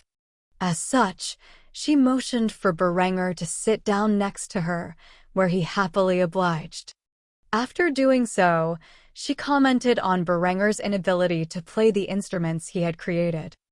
"How is it that you can make such a wonderful instrument but not have the faintest clue as to how to play it?" Berenger chuckled in response to this before responding to Adela's question. "I suppose I have a mind for engineering, but not for art. Besides, I was never lucky enough to be given the privilege of owning an instrument." Adela was surprised when she heard this and immediately asked for clarification. "Your family never had instruments in your household?" Berenger immediately realized he had slipped up and was once more referring to his past life, and as such, immediately corrected his statement. "What I meant to say was I never had a teacher who could get through to me." Adela giggled when she heard this. After doing so, she began to instruct Berenger to follow her lead.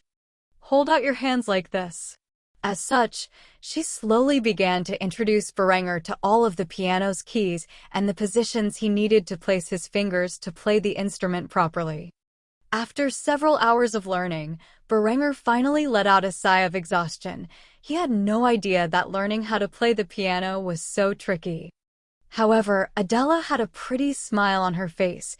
It was not every day that her friends and family took an interest in her hobbies. Berenger had spent an ungodly amount of money fostering the arts, and even used his magnificent brain to conjure up new instruments for her to play.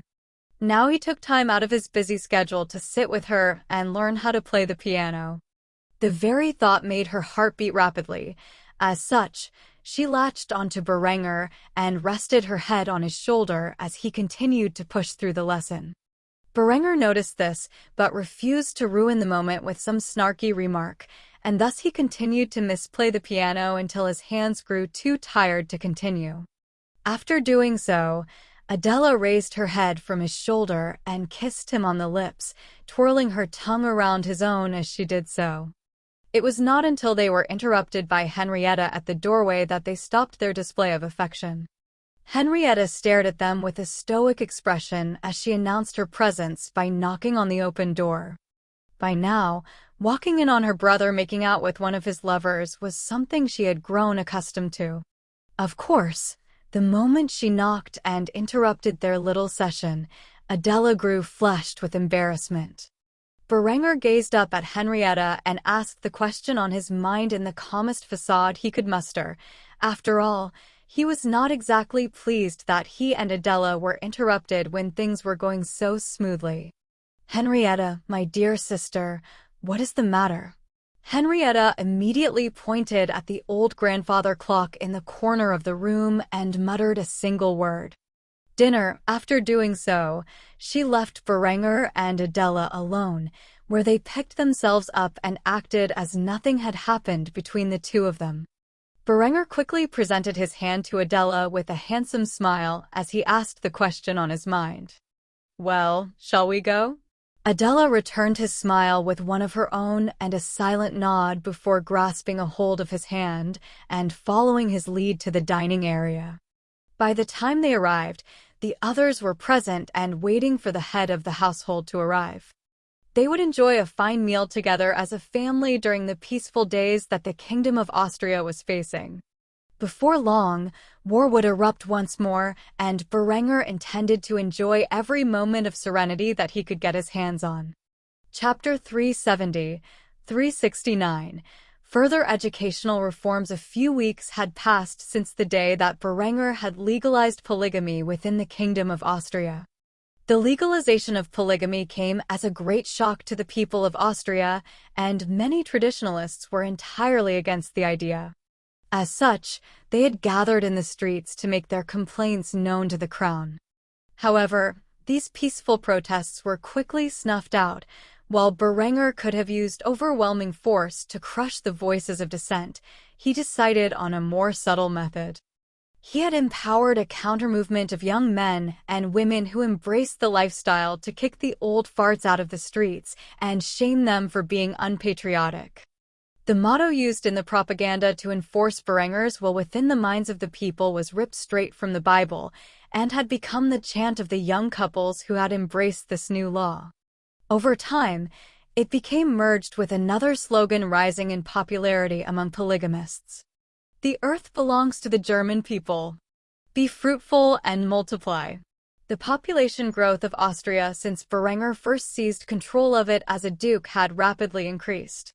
With a combination of mechanized agriculture, the four-field system, and advanced fertilizers, more food was being produced than ever before. It allowed the common people to provide for many children. When combined with the government's medical reforms and fertility incentives, the infant mortality rate was down to an all-time low. As such, there was a baby boom in Austria the likes the world had never seen before. After all of this, Berenger had legalized polygamy and utilized a manifest destiny form of propaganda to whip the Austrian people into a sense of zealous nationalism, to the point where it was considered a patriotic duty for a man to have multiple wives and create many German children among them.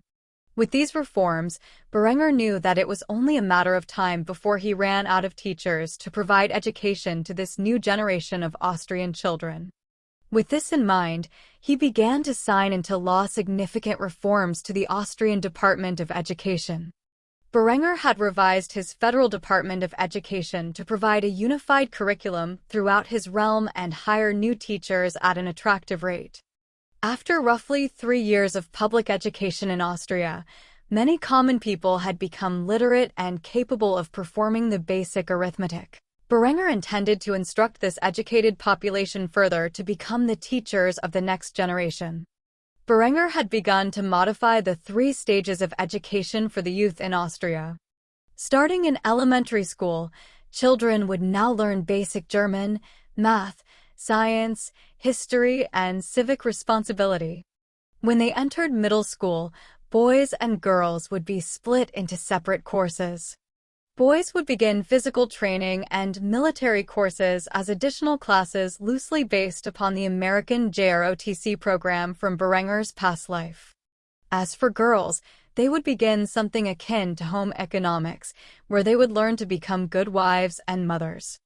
They would also have their separate physical training, of course, Not only were the classes separated by sex, but so were the instructors. In high school, the pre-existing classes would be expanded upon. Math would turn into algebra, geometry, trigonometry, and calculus. At the same time, science would be split into biology, chemistry, and physics. For the boys, they would begin 2 additional classes: firearms qualification and combatives. A system of hand-to-hand combat based upon the U.S. combatives program that Berenger had learned during his tenure in the Army within his past life. Boys could also choose several electives, such as metals class, woodshop, masonry, etc., providing basic trade skills to the next generation of Austrian workers. The girls would continue in home economics and would have specialty electives like cooking, sewing, and other skills necessary to make good homemakers. After all, Berenger did not intend for women to work unless they were forced to provide for themselves. On top of this, Berenger had decided it was about time to create a university. As such, he set aside part of the budget to create 3 new universities. One was the Austrian Royal Military Academy, a place where young men who had graduated from primary education with exceptional grades could receive a fully funded higher education under the condition that they would serve in the Austrian Royal Army for a minimum of 8 years. In a way, the Royal Military Academy was Berenger's version of West Point, and it was primarily modeled after the university he had graduated from in his previous life. It would be located within the city of Vienna. When one graduated from the Royal Military Academy, they would automatically be instilled with the rank of second lieutenant and become a commissioned officer in the Austrian Royal Army. The second university was the Austrian Royal Naval Academy. It was essentially the same as the Austrian Royal Military Academy, except designed with naval officers in mind. This university would be located in Malta, where a naval base was currently under construction. After seizing Malta as part of his victory in the Austrian War for Independence, Berenger began to create a giant naval colony upon the small island. With these military academies, anyone who was granted the Order of St. George was awarded the right for their children to attend either of the universities. It was one of the perks of being awarded the highest military honor in Austria. The third university was none other than Kufstein University, a state-funded university where the elite among the civilian academics would go to get a higher education. It did not matter what one's social class was in this university. As long as one received high enough marks, they were allowed entry inside its grand halls, where they would be given one of the best educations in the country. After Berenger had finished drafting the many plans required to overhaul his education system and ensure that future generations were equipped with the knowledge necessary to maintain and advance the civilization he would leave behind.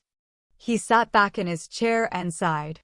The moment he did so, he noticed that Adela had crept inside his study and was standing beside him with a warm cup of coffee in her hands. As usual, she was always there to assist him in whatever way she could manage.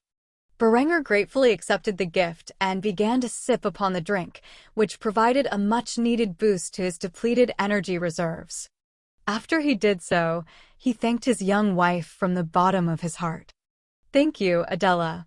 Things have been much easier ever since we got married. I don't know how I ever managed to get all of this work done without you." Adela smiled and sat down upon Berenger's lap as he drank from his coffee. She immediately rested her head on his chest, where she responded with a slight nod. Despite the competitive nature of her relationship with Berenger's other girls, she had never been happier than she was now. At this moment, she revealed some information that Berenger had already suspected to be the case. "Berenger, my love." Berenger looked down from his mug of coffee and into the deep sapphire eyes of his young wife, who was staring at him with a solemn expression. He smiled softly as he petted her head before encouraging her to continue her train of thought. "Yes, dear." Adela played with Berenger's chest by prodding it a few times before revealing the thoughts on her mind. "I'm pregnant." In response to this, Berenger smiled and kissed his angelic wife passionately. He had honestly begun to worry that Adela was infertile. After all, it had been over a month since they first got married, and she had not informed him about such a matter. Berenger could feel his heart beating rapidly as he thought about what this meant. Though he already had 2 children with Linda, he had yet to have one with Adela, the current Queen of Austria. When he finally married both Linda and Honoria, Adela would be the High Queen, and as such, it would be dreadfully awkward if she did not at the very least have a child on the way before then. After making out for some time, Berenger released his tongue from Adela's with a broad smile on his face. After doing so, he smiled and petted her golden silk hair as he said the words he knew that she wanted to hear. "I will pray that it is an exceptional boy worthy of inheriting my throne." Adela giggled before revealing her thoughts on the matter.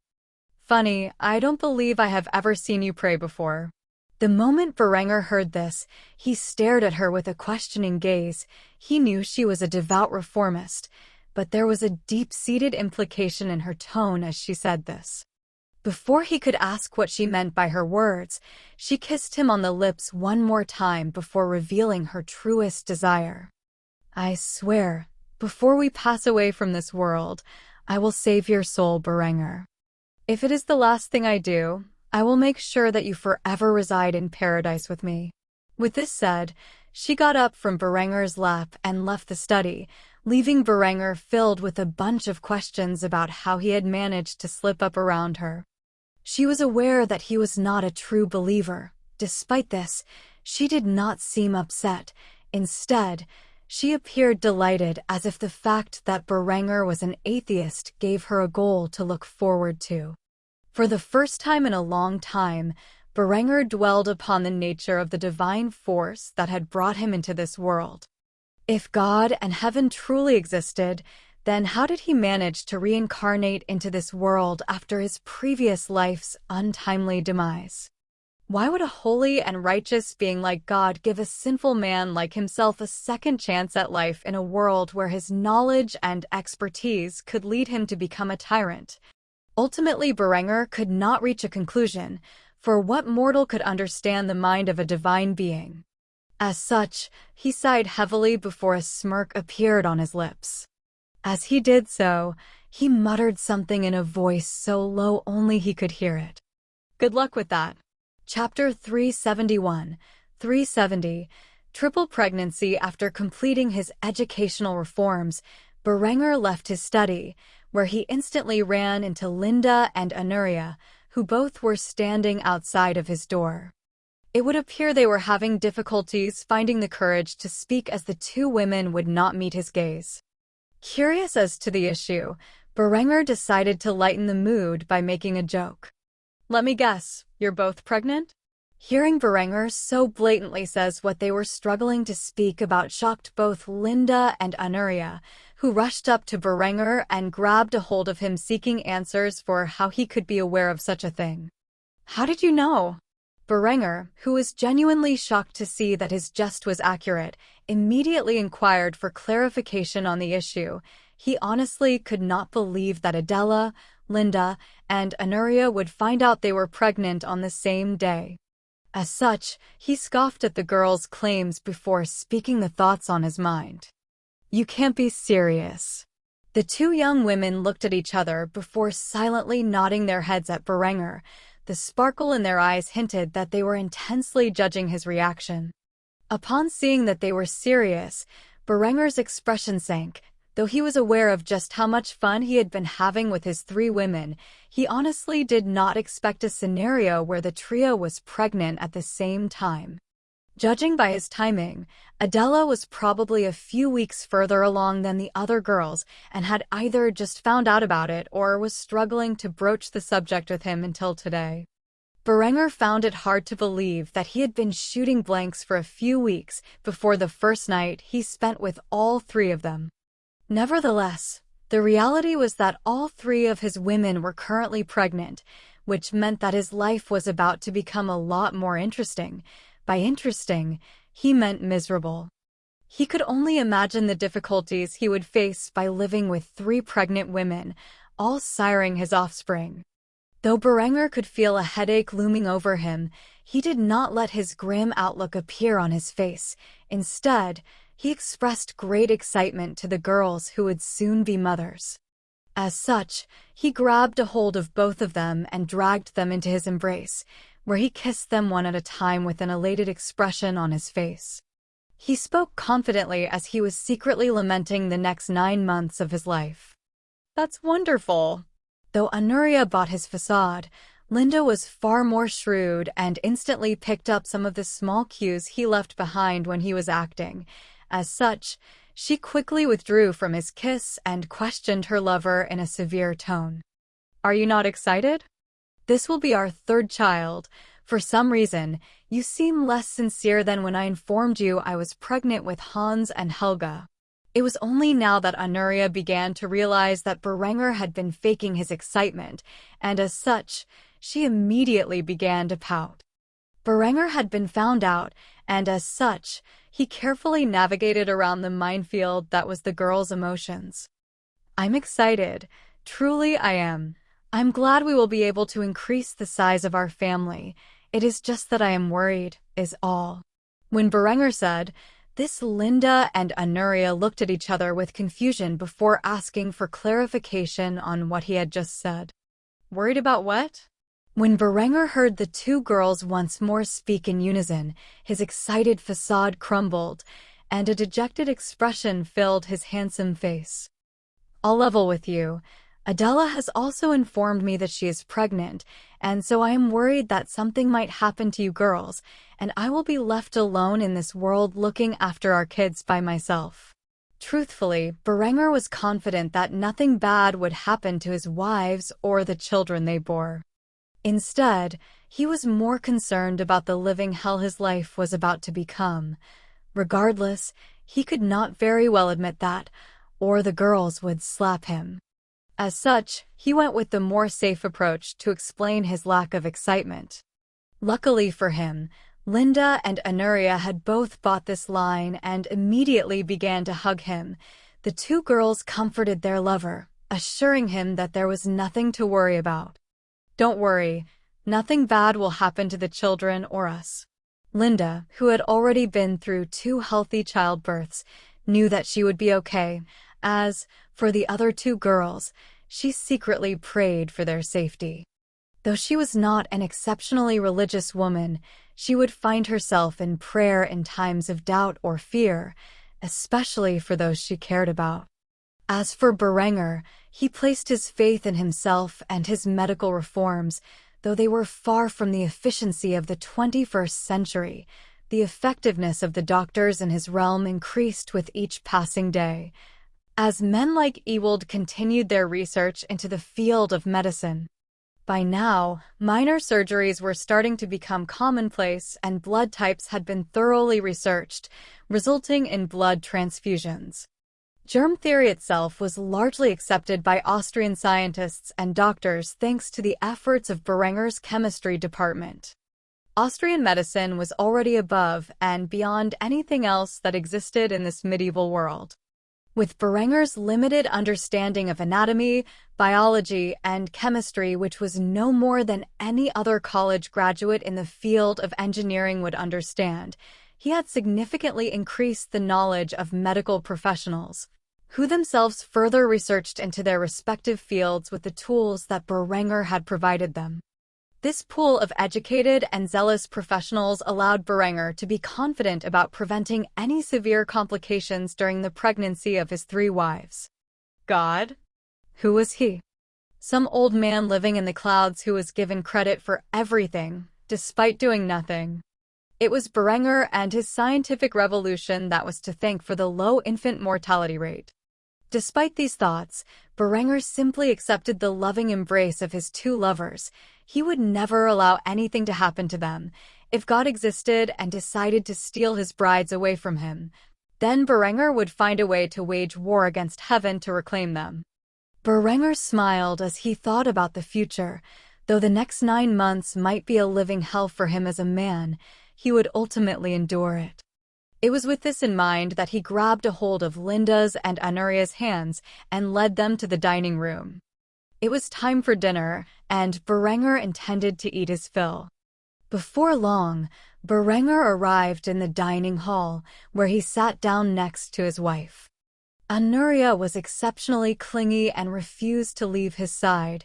As such, she sat in his lap and clung to him while he fed her.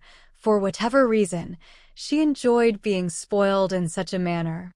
The very act angered the other two women by his side, but before they could comment on the matter, Berenger spoke up.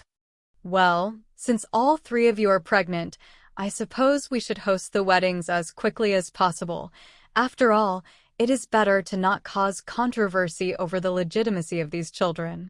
When Berenger said this, Henrietta dropped her spoon from her mouth, which landed upon her porcelain plate, creating a loud clanking sound. Although she was aware of what Berenger and his women got up to in their spare time, she was astounded that he had managed to impregnate all three of them at once. On the other hand, Adela looked at the other two young women in shock. She could not believe they were also with children. As such, she began to pout, which did not go unnoticed by Berenger's trained eye. He, of course, smiled awkwardly at the whole situation while thinking to himself, "Mom, Dad, if you're watching me from above, I'm not going to lie, I think I bit off more than I can chew." Berenger was referring to his parents from his past life. He did not know how transmigration worked, or if there was a heaven, but it was moments like this that he liked to think his parents, who had given up everything to provide for him, could see where he was at now. Would they be excited about having a bunch of grandchildren, or would they admonish him for being a no-good playboy? Berenger already knew the answer to that question within his own heart. His mother would undoubtedly chastise him for his behavior, but she would surely love his grandchildren and his wives. At the same time, his father would be giving him a high five while sharing a drink and a cigar with him. Thus Berenger gazed upon his new family with a loving expression as he drank from his beer and dined upon his food. He reflected on all of his life choices during both his past and this current one. Undoubtedly, his life here in this medieval world was superior to that of his first attempt. Chapter 372, 371.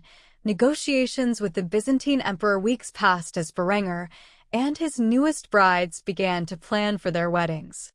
As this was going on, Anuria had personally sent an invitation to her father and the rest of her family to visit Kufstein in an attempt to get to know Berenger better.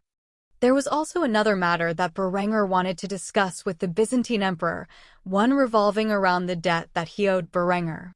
While Berenger had absolved the man of a sizable chunk of his debt, there remained a large portion of it, at least 25%, and that was worth billions of US dollars from the modern world. While the war in North Africa continued in the Byzantines' favor, and new land was acquired every day, one place in particular greatly interested Berenger. As such, he had asked Anuria to invite her family out early so that Berenger could get to know them better and negotiate for the acquirement of a particular strip of land that was crucial for Berenger's plans. With this in mind, Berenger dressed in his most extravagant uniform, with all of his military accolades emblazoned upon it for the meeting that was currently taking place between the King of Austria and the Byzantine Emperor. Vetranis gazed at Berenger, who held his daughter's hand with a loving smile on his face. Despite he feeling sick to his stomach while relenting to Berenger's previous demands, the rise in Austria's prowess was something he could no longer ignore. In fact, he was grateful that he could successfully wed Anuria off to a man whose power rivaled his own. After having spent a considerable amount of time to cool down and listen to the advice of some of his most prominent counsel, Vetranis had come to realize that having Austria as an ally was a far better option than having France as one. Though Austria would face some difficulties in the coming days, Vetranis truly believed that together they could overcome the might of the Catholic Church. Berenger began the conversation by pulling out a map and placing it on the table. On this map was one specific strip of land highlighted. This land was nothing other than a useless desert. However, the part that interested Berenger was that this land was the Suez Canal in his past life. Something Berenger was greatly interested in building in this timeline. After gazing at the map for several minutes, Vetranis was unsure what Berenger was requesting of him and asked for clarification. "What is it?" "You've highlighted a barren, useless area. Am I missing something?" Berenger kept a calm facade as he began his negotiating terms. "Give me this land, and I will consider all of your debt absolved." Though the deal sounded too good to be true, Vetranis had no intention of giving a single inch of land conquered with the blood of his people to a foreign country, and as such, he frowned before making his intentions clear. "I do not care if you are marrying my daughter. I will never yield Byzantine soil to a foreign power." However, Berenger immediately began to wag his finger and click his tongue upon hearing Berenger's response. "Tisk, tsk, tsk, tsk. I am not asking for you to give this land to Austria. By all means, it should remain a part of your empire and thus subject to your laws and taxes. I am asking you to give me this land personally. With it, I will build a canal from the Mediterranean to the Red Sea and open up a trade route to Asia. You will be able to set up a port and collect taxes on all goods that flow through, and I will have access to the eastern trade routes." When Berenger said this, both Honoria and Vetranis gazed at him in shock. The idea dumbfounded them. The manpower needed to build such a thing was no small amount. Though Austria's workforce had increased vastly over the years, it was no easy means to ship tens of thousands of workers into the area. As such, Vetranis scoffed at Berenger's idealism before trying to inform him of the impossibility of fulfilling such a grand feat. Impossible, it would take decades and tens of thousands, if not hundreds of thousands of workers to accomplish such a thing. You would be wasting your time. The expense for building such a thing would be worth more than the debt I still owe you. However, Berenger was not dissuaded. In fact, he leaned back in his chair and cast an arm around Honoria's shoulder as he relaxed. After doing so, a smug smile appeared on his face as he presented yet another audacious claim. "I will build it in 10 years or less. What isn't blasted to bits by dynamite will be dredged by machines. I will not need tens of thousands of men. I won't even need thousands of men. In 10 years, this canal will be built, and with it, the trade will flow from the Iberian Peninsula to the East China Sea. You, as Emperor of the Byzantine Empire who rules over those lands, will be able to place a tax on any goods coming in or out of the canal, and people will still use it as the primary trade route." Though Vetranis did not know what dynamite was or could even conceive of the machines Berenger spoke of. The confidence in the Austrian king's tone and the glint in his eye thoroughly convinced the man. As such, he began to think upon this magnificent concept that Berenger proposed as if it were actually possible and what benefits it could provide to himself. Ultimately, Vetranis sighed heavily before nodding his head in agreement. "I must be crazy for even considering this, but very well, I will accept your proposal. I will give you 15 years building this canal that you have so admirably boasted about, and if you cannot complete it within that time frame, I will consider your objective unachievable and will reclaim those lands for the Byzantine crown." In response to this, Berenger chuckled before shaking the emperor's hands. As he did so, he joked about the situation. 10 years was my maximum estimate. I could likely do it in less given enough resources. However, I'll accept your terms of 15 years. Within a year, I will begin construction on it. For now, let us relax and enjoy the upcoming wedding. Speaking of, I think your daughter has something she wants to tell you. Berenger immediately grabbed a chalice from the table and filled it with fortified wine as Honoria stared at him in disbelief. She had wanted to inform her family of her pregnancy after she was married. Still, Berenger just had to force her hand. She honestly could not believe she was getting married to such a scoundrel. However, at the next moment, she sighed heavily and calmed her nerves before revealing the thought on her mind. "Father, I'm pregnant." The moment Vetranis heard this, he was dumbfounded. Despite knowing that Berenger had already taken the girl's chastity, he didn't expect her to be pregnant already. As such, he looked at Berenger, who had a shit-eating grin on his face, and back at Honoria, who had a worrisome expression multiple times before breaking out in tears. "I'm going to be a grandfather." After saying this, he grabbed a hold of his only daughter and hugged her tightly, which greatly astonished Honoria. She had only been embraced by her father once in her entire life, and that was when she was a young child. The raw emotions on the man's face had even shocked Berenger. He never suspected the Byzantine emperor to get so emotional about such a thing.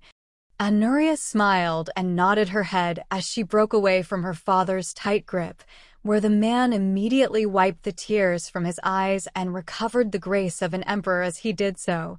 He looked back at Berenger with a sudden glimpse of understanding. "So that's why you set the wedding so close to your original one?"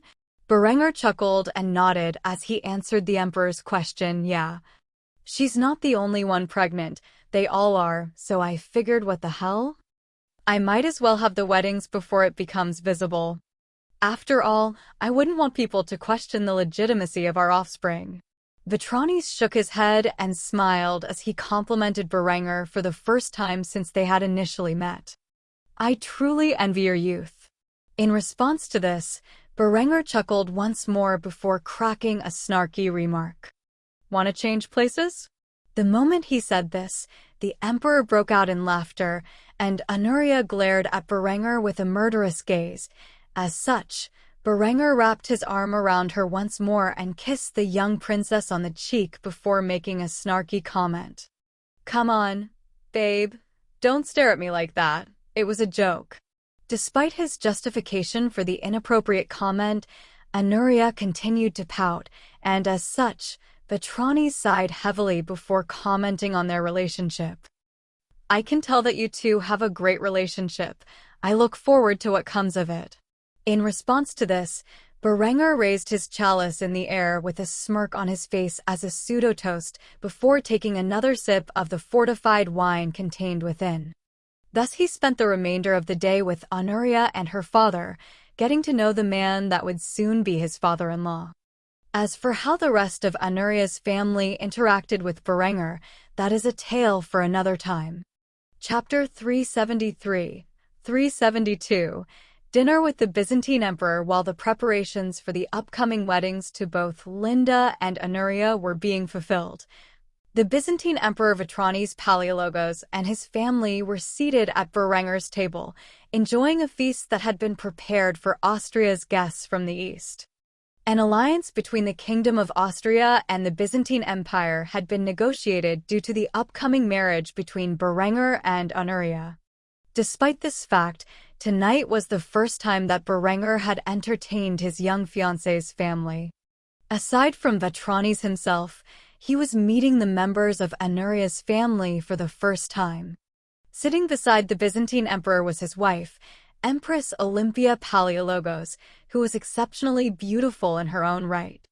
She looked like a mature version of her daughter, aside from the purple-dyed hair that Honoria had. Berenger was quite pleased with this, as it meant that when Honoria was her mother's age, she'd still be an exceptional beauty. However, unlike Honoria, the Empress was utterly expressionless, almost as if she had a complete and utter disregard for her host and future son-in-law. Sitting beside the Empress was the eldest son of the Emperor and his wife. Quintus Palaiologos was one of the candidates being propped up by the various factions within the empire for a succession of the imperial throne. Overall, he was a wise and charismatic individual. In fact, there was a reason he was considered the favorite in the ongoing succession dispute. If not for the fact that he was somewhat of a pacifist, and the fears surrounding his meek attitude on foreign policy, Andronikos and his faction might have pledged their support to him. Decentius, on the other hand, was not present for this occasion. In fact, he was currently within North Africa, continuing the campaign Arethusa had started. As the second prince, he was the other primary candidate. He was a renowned commander and hawkish in foreign policy, which gained the support of many of the more battle-crazed supports of the emperor. However, in the eyes of Andronikos and his allies, the man simply had no mind for anything other than warfare. He would undoubtedly plunge Byzantium into debt and despair if he inherited the throne.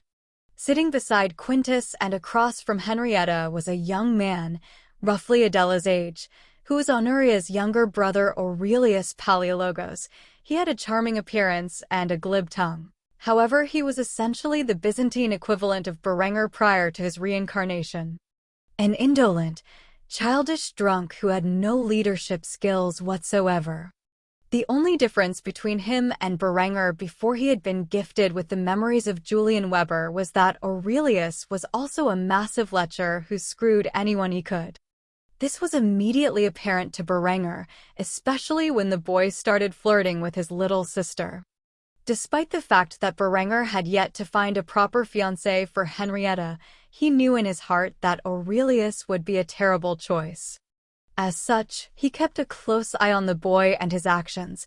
If he so much as laid a hand on Henrietta or any of his brides, he would have it removed. Eventually, Quintus spoke up and struck a conversation about trade with Berenger. As a skilled administrator, the man was quite astute to matters of state, business, and development. As such, he was quite interested in the project he witnessed being constructed on during his travel from Trieste to Kufstein. King Berenger, I do apologize if I am speaking out of turn, but I am quite curious. On my journey to your capital, I witnessed something peculiar. Your peasants appeared to be constructing some form of the massive mound from Kufstein to Trieste. On top of this mound, they appear to be bolting steel into the ground. I was wondering if you could enlighten me on what purpose this serves. Berenger smiled when he heard this remark. The mounds that Quintus was the railway that was currently under construction. Even if Berenger explained how the railway functioned, the Byzantines could not replicate it, so he decided to entertain Quintus' curiosity. Firstly, allow me to correct you. Those are not peasants, as I have liberated the common people from serfdom. They are citizens of my kingdom who are being paid a living wage for their work. Secondly, those are not mounds, but the foundation of something great that, in a few years, will allow rapid transit across my realm. Not only will people be able to travel across all of Austria, Switzerland, and Bohemia, but various supplies will also be able to be transported across the realm, including weapons and munitions that will ensure reinforcements and resupply to the border guard will be rapidly available in the event of some form of foreign incursion into my lands. Quintus' interest was further piqued upon hearing this. Initially, he thought the construction of the so-called mounds was some form of tribute to the primitive ancestors of the Austrian people. However, now that he was aware of its true purpose, he desperately wanted one of his own. As such, he inquired about its construction. Tell me, King Berenger, is it possible to build one of these devices in the Empire? If so, how much would it cost? Honoria instantly eyed Berenger with curiosity. She did not know how he would respond to this. Of course, Berenger immediately declined the offer. He was more than happy, uplifting Byzantium ahead of their rivals, yet he would never usher them into the industrial age like he was doing for Germany. I apologize, Quintus, but the construction of the railway is a massive undertaking that requires a substantial degree of high-carbon steel and advanced manufacturing equipment. I am unable to sell the tooling and resources necessary to construct such a thing to the Empire. In addition to this, the expense I am paying to undertake this initiative is no small sum, and it simply would not be profitable for me to help you build one across your vast empire. While Berenger and Quintus were discussing business, Aurelius was busy flirting with Henrietta, which did not go unnoticed by Berenger or his women. Aurelius put on a charming smile as he attempted to converse with the shy princess of Austria. So, your name is Henrietta? That is a beautiful name.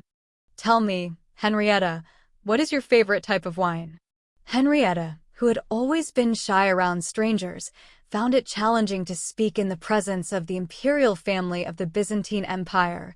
As such, she quietly muttered a phrase that nobody besides herself could hear. After saying this, the lazy prince immediately asked for clarification on what she had said. "I'm sorry, what was that? I couldn't hear you." In response, Henrietta slightly raised her voice, which was still quiet, but just enough for Aurelius to hear. "I don't drink wine." After hearing this, a charming smile appeared on the boy's face as he hatched an idea which he thought was brilliant. As such, he handed his cup over to Henrietta and encouraged her to drink from his chalice. His true intentions were far from generous. "Well, there's a first time for everything. Here, have some of my wine. I have to say I am growing quite fond of Austria's drinks." Henrietta struggled to deal with the situation presented to her. She didn't enjoy the taste of wine, and she had seen what overindulging in the substance led to, especially in regards to Berenger and his women. As such, she was hesitant to accept the prince's offer. However, she also knew it would be rude to decline. Thus she slowly reached her hands out to grasp the chalice when she overheard an oppressive voice call out to her, immediately causing her to flinch. "Henrietta, while it may be a special occasion, you did not ask permission from me, your king, as to whether or not I would permit you to drink wine." Aurelius immediately glared at Berenger with wicked intent in his eye, which did not go unnoticed by the Austrian king. It took one moment for Berenger to correctly guess what this boy's plan was for his sister, and as such, the wrath inside him began to boil to the breaking point. This scoundrel planned to get his precious little sister drunk and take advantage of her. Berenger would have him lined up in front of a firing squad if he were not a prince of the Byzantine Empire. The Austrian monarch was not the only one who noticed the boy's intent. Both Vetranes and his wife were glaring at their son, so much so that the empress spoke for the first time since she had sat down at Berenger's table. "Aurelius, behave yourself."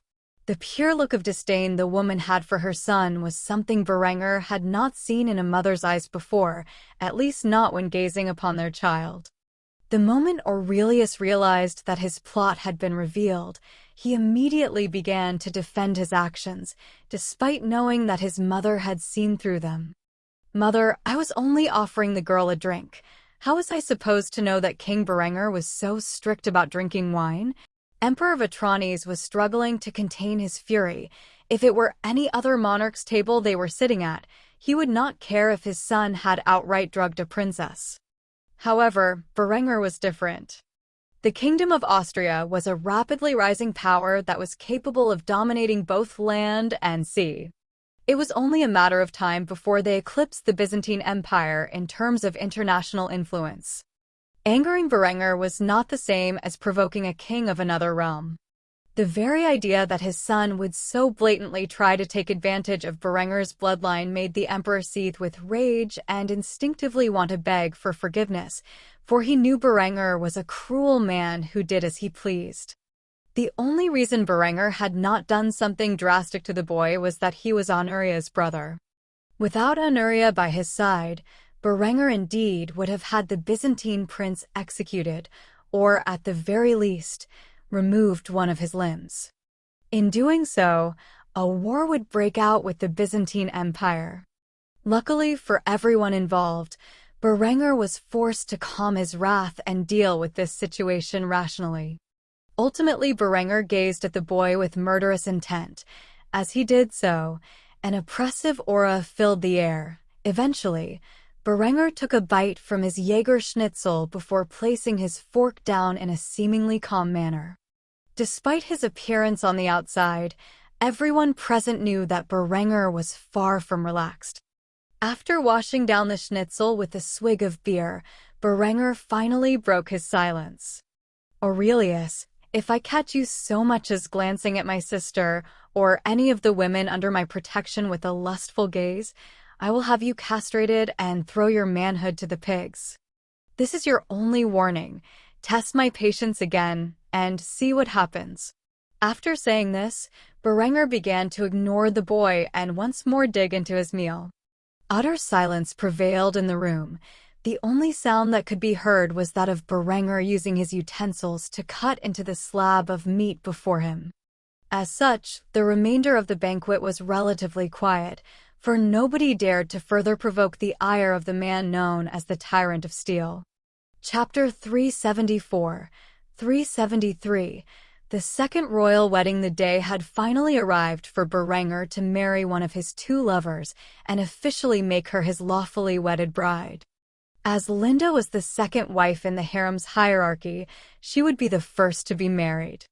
After this day was over, Berenger would have a week to spend with his new bride before sailing off to Constantinople, where he would marry Anuria within the halls of the legendary Hagia Sophia.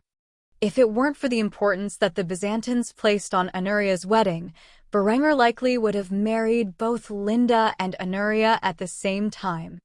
However, because of the Byzantine emperor's request for his daughter's wedding to be held within the land of her birth, Berenger had placed Linda's marriage first and Anuria's shortly after. With this in mind, he would have today revolve entirely around Linda. The guests had arrived for both brides, and unfortunately for Linda, her parents were long deceased. As such, she indeed had nobody to walk her down the aisle. Thus Berenger had arranged for her brother Lietbert to handle that part of the ceremony. Once more, Berenger was garbed in his luxurious white military uniform, fully decorated in the various army accolades he had awarded himself for his courageous efforts on the battlefield as he stood at the altar for the second time in as many months. Standing beside him was none other than Ludolf, who was in a not-so-pleasant mood. He was not a fan of Berenger's new polygamy law, but Berenger had cited solid biblical justification for such a thing, mainly quoting the Old Testament. As such, he had resolved himself to endure Austria's new laws and wed Berenger to his other wives. If Adela's wedding gown was considered modest in design, then Linda's wedding dress was revealing to say the least. Linda had explicitly worked with the tailors to design her dress in a manner that showed off her upper assets. As such, there were no sleeves on the dress. Instead, its bodice was cut in a V-neck style that heavily emphasized her unique bust and the impressive degree of cleavage she was showing off. The lower half of the dress was a pleated hoop skirt. Her alabaster skin practically glowed as the sunlight entered through the stained glass windows and showed down upon her entrance. Linda had spent a great deal of effort on her hair. It was not in its usual style. Instead, her long strawberry blonde locks were artificially curled and swept off to one side like that of an early 20th century starlet from Berenger's past life. Berenger gazed at her in silence, struggling to keep his jaw intact as he fawned upon the elegant beauty of his long-term lover. He had never expected that a simple change in hairstyle would so thoroughly change the image of the woman who had taken his virginity. Typically, Linda was beautiful, but in a far less glamorous way than she appeared today. It was as if Berenger's sight had been wholly stolen, and the only thing he could see was his gorgeous bride walking down the aisle. This time Eckhard was granted a reprieve from his duties in Bohemia and was allowed to return to Kufstein to take part in the ceremony as Berenger's best man. The general stood in the standard black, white, and gold dress uniform that the Austrian generals now wore for formal occasions. He wore many of the same medals that Berenger had awarded himself for his actions in combat, and as such, aside from the color differences, the uniforms were quite similar. After all, King Berenger and Marshal Eckhard had done more for the Austrian war efforts than any other officers in the entire military. As for Linda's bridesmaids, they included Adela and Anuria as well as Linda's half-sister Adelheid, who had been working as a field agent in Austrian royal intelligence. She specialized in counter-espionage, and thus she spent most of her time within the borders of Austria, hunting other nations' spies. Berenger's father and mother were sitting in the front row gazing upon their son having a second wedding to a second wife, nearly 2 months after marrying the first one. There was a glimpse of pride in his father's eyes while his mother was glaring at him with an otherwise happy expression plastered on her face. If it weren't for the vindictive nature of her stare, Berenger would think she was wholly accepting of his polygamous lifestyle. Funnily enough, his parents' sentiments in this life mirrored what he believed those of his past life would have at this moment. Berenger and Linda's 2 children, Hans and Helga, were seated in the front row as they watched their father marry their mother with pride. Helga was too young to know what was going on and did not have the superior intellect of her elder brother. As such, she was smiling while remaining quiet. Eventually, Linda reached the altar standing across from Berenger, where Ludolf once more began the speech nearly identical to what he had said within this very cathedral almost 2 months prior. Dearly beloved, we are gathered here today to join this man and women in holy matrimony. King Berenger von Kufstein, do you take this woman to be your wife, to live together in holy matrimony, to love her, to honor her, to comfort her, and to keep her in sickness and in health? For as long as you both shall live. Berenger smiled and nodded his head in response to this before saying the words on his mind. I do. Ludolf then shifted his gaze over to Linda as he began to address her in a similar manner that he had just done to Berenger.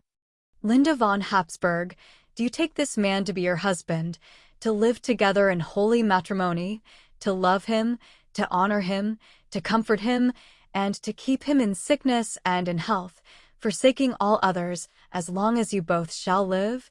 Just as Berenger had done, Linda smiled warmly and nodded her head before responding to the question. I do. Ludolf then began to speak once more as he first addressed the groom.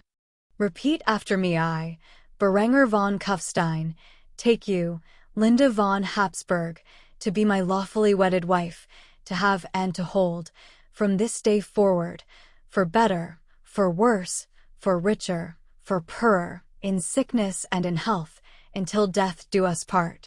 Berenger immediately repeated the words with perfect articulation before Ludolf repeated a similar phrase to Linda, where she quickly responded with the following vows. I, Linda von Habsburg, take you, Berenger von Kufstein, to be my lawfully wedded husband, to have and to hold, from this day forward, for better, for worse, for richer, for poorer, in sickness and in health, until death do us part. The rings were brought forward, where Ludolf immediately asked Berenger to place one of them on Linda's finger while repeating the following. I give you this ring as a token and pledge of our constant faith and abiding love. After doing this, Linda followed the same process and repeated the exact phrase. Berenger and Linda then joined hands with broad smiles on their faces. After seeing this, Ludolf grinned before declaring for the entire audience to hear. By the power vested in me under the laws of the Kingdom of Austria, I now pronounce you husband and wife. You may kiss the bride. After hearing this, Berenger grabbed a hold of Linda's flawless face and buried his lips into her own, sliding his tongue into her mouth and twirling it around hers as he did so. After a passionate kiss, he broke away from her while holding her hand, the young couple smiling emphatically as they basked in the audience's overwhelming applause. After the ceremony was over, Berenger and his second wife returned to the palace and his guests, where they once more participated in a massive reception. As the primary wife and now High Queen of Austria, Adela was present throughout the whole wedding. Surprisingly enough to the many spectators, the High Queen seemed accepting of the whole occasion, even though Berenger was paying more attention to Linda than herself. Nonetheless, he still paid heed to his first wife, in doing so creating an atmosphere that polygamy was quite wholesome, despite what the naysayers might preach. Berenger had skipped the dance with the parents at the reception for Linda's sake. After all, both of her parents were deceased. Instead, he waltzed with her for the entire duration. After prancing around for some time, Berenger and Linda sat at the head of the table where the meal was prepared. On his right side was Adela, while Linda sat on his left. It was quite a peculiar sight to the guests who were gathered, as polygamy had not been legal in the German-speaking regions for centuries. Despite this, Berenger had shown to all the traditionalists among his guests that there was indeed nothing wicked or sinful about the occasion. The traditionalists' biggest complaint about the whole occasion would be Linda's rather revealing dress, as it was the only thing they could remotely find fault with.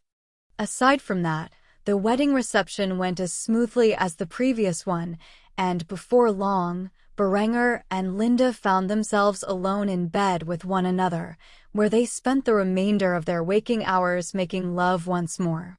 A perfect conclusion to an otherwise perfect day.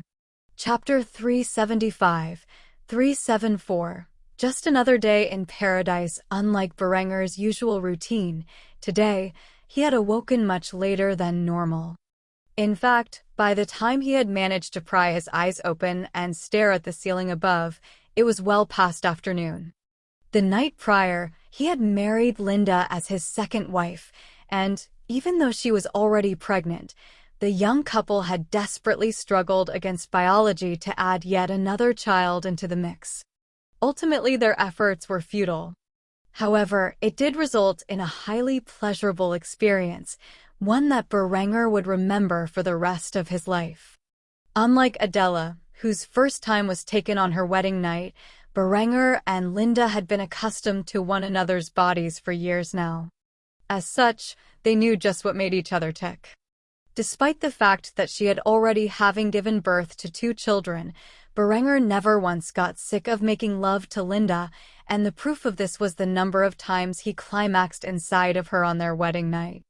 This morning he was feeling not only fatigued but physically drained as well. When he finally shifted his view over to where Linda should be sleeping, he noticed that she was not within his bed. Was she seriously in better shape than he was? He could hardly believe this. However, at the very next moment, he heard the door open and saw Linda, dressed in nothing but a sky-blue silk robe, carrying a plate filled with a cheese and spinach omelet with a side of bacon and sausage. Berenger gazed at the plate with a famished expression on his face. Despite having a massive meal the night before, he was practically starving at the moment. However, right before he dug in, he noticed something was missing, and as such, Berenger instantly asked the question on his mind. "Where's the milk?" Upon hearing this, Linda had a sultry smile spread across her immaculate lips, where she placed the tray down on the bed before loosening her robe to reveal her substantial bust. Berenger immediately noticed the collar that she wore around her graceful neck. As such, Linda prostrated herself before Berenger as she made an indecent request of him. "If master desires, he can drink from my breast." Berenger honestly did not know what to say. For whatever reason, Linda had developed a breastfeeding fetish. He inwardly told himself that he could not be blamed for such behavior, while in reality, it was likely his fault. After submitting herself before him like a proper slave, Berenger would not refuse the offer. As such, he lied back in bed and dragged his newlywed wife upon his lap, where he began to breastfeed from her bountiful bosom while eating from the tray of food she had brought to him. By the end of the experience, Berenger had a wide grin on his face. He knew he was a bit perverted, but he honestly didn't care. He was a king, and a king could do as he damn well pleased, especially if they had the power and wealth to back their actions. After finishing his meal, Berenger rose out of bed, where Linda gave him a morning kiss. As she did so, she slowly began to get dressed. Like Berenger, she was too exhausted from the previous night's activities to go for a morning round. As such, she decided to defuse the tension by making a joke. "It is going to be dreadfully boring for the next 9 months. No hookah, no alcohol, whatever shall you do?" Berenger also began to get dressed as he chuckled in response to Linda's remark. "I don't know. Maybe I'll start a war. War is always fun." Linda did not seem to find his joke funny. In fact, she was practically scowling at Berenger as he said this. Instead of laughing, she immediately wrapped her arms around him and held her head tightly to his bare chest before revealing her thoughts on the matter. "Don't joke like that. I am always worried sick whenever you march off to war. I can't imagine what I'd do if anything happened to you." Berenger immediately kissed the girl's forehead while hugging her back. As he did so, he smiled before responding to her claims. "You don't need to worry so much. Times have changed. We are now entering a new era of industry, and with it, machines beyond your wildest dreams will come into existence. Over these next few years of peace, I will create weapons so advanced that, even if my enemies outnumber me 10 to 1, my army will be able to slaughter them with minimal effort. When the Crusaders arrive at our borders, we will have an army the likes this world has never seen before. We will effortlessly sweep aside the Catholic Church and use the Crusade as an excuse to conquer the German realms and unite our people into a single cohesive empire under our dynasty." In response to this, Linda chuckled lightly. She was amazed at the level of ambition Berenger had. She had grown up around ambitious men like her father. Yet Berenger's aspirations soared above them all, and unlike the others, he had the means to achieve it. If she hadn't rashly tried to drug Berenger the night they had first laid eyes upon one another, she wondered what cruel fate she would have followed. She would likely be dead like her father and Lambert. In her mind, even if it did not end the way she had planned, it was the most excellent decision she had ever made in her entire life. After assuring Linda that he would be all right, the couple proceeded down the stairs, where Adela and Honoria were waiting for the two of them. Adela had a smug expression on her face while Honoria was pouting. She was incredibly envious of Linda for having her wedding first. Noticing she was in an unpleasant mood, Berenger approached the young princess from the east and picked her up into the air before kissing her. After doing so, he placed her back down onto the ground, slapping her rear. In doing so, Honoria began to flush with embarrassment. However, she did not dislike the treatment, and as such, she kept her mouth shut rather than berate Berenger for his actions. Seeing that he had uplifted her spirits, Berenger decided to lighten the mood further with a joke. "You're next, princess." Honoria immediately knew what he was referring to, and it wasn't simply the wedding. As such, she looked away from Berenger and bit her lips slightly. She was greatly anticipating her wedding night where she would be all alone with Berenger, much like Adela and Linda had been on theirs. After entertaining his girls for a bit, Berenger returned to his study, where he saw a file waiting on his desk. The file contained information regarding the construction of 2 prototype weapons based upon the revolver designs he had sent to Ludwig. One full-sized 1422 service revolver and one snub-nose 1422 agency revolver had been created. The documents listed that the weapons had succeeded in a basic test of function and would be submitted for further testing by the Department of Defense, as well as the cartridges they were chambered for. This brought a smile to Berenger's face, despite the fact that pistols were rarely used in combat, at least in comparison to other weapons. They were excellent personal defense weapons for officers and rear echelon troops. As such, he looked forward to the continued testing of these weapons. After seeing that weapons testing was going well, Berenger looked through his other documents to find the report of the progress in constructing the new artillery pieces. With his current production rate, the Austrian Royal Army could field a new piece every week. As for the munitions they utilized, they could produce a fair degree of shells. It would appear that he would be able to replace the majority, if not all, of his current 14, 17, 12-pounds field guns by the time the Crusade arrived, leaving the fatherland in safe hands. The units that received the first of these new artillery pieces would be the battery with the most experience in combat. As Berenger gazed through the various documents on his desk, a satisfied smile appeared on his face. Things were progressing smoothly. Kufstein's armory would be fully equipped with the newest machinery in a matter of months. With it, Berenger would start using steam engines to help industrialize his other industries. Upon seeing this, Berenger sat back and relaxed within his recliner as he thought about how far he had come during these past 5 years. Within the next 5 years, the land beneath his rule would undergo a massive shift and become the world's foremost power. He began to wonder how long it would take him to fully industrialize the fatherland after his wars of unification were finished. Truly, his work was never finished. As such, he snapped out of his daze and began going over the paperwork that had piled itself upon his desk. He unsealed his fountain pen and began singing his name onto the documents with a smile on his face. As he did so, he could not help but express his thoughts aloud. Just Another Day in Paradise, Chapter 376, 375, Fall of the Teutonic State. Deep within the region known as Pomerania stood the last vestiges of the Teutonic State. For years, they had given their all to hold out against the coalition forces of Poland, Lithuania, the various Rus states, and the Golden Horde. In the castle of Marienburg, also known as Malbork, the last surviving leaders of the Teutonic Order stood gathered around a table. Their expressions were grim as they came to a realization. The war was lost, and the tiny remaining territory they clutched to would soon fall to their enemies. The armies of the German states were busily embroiled in a war with one another and could not assist the predominantly German military order.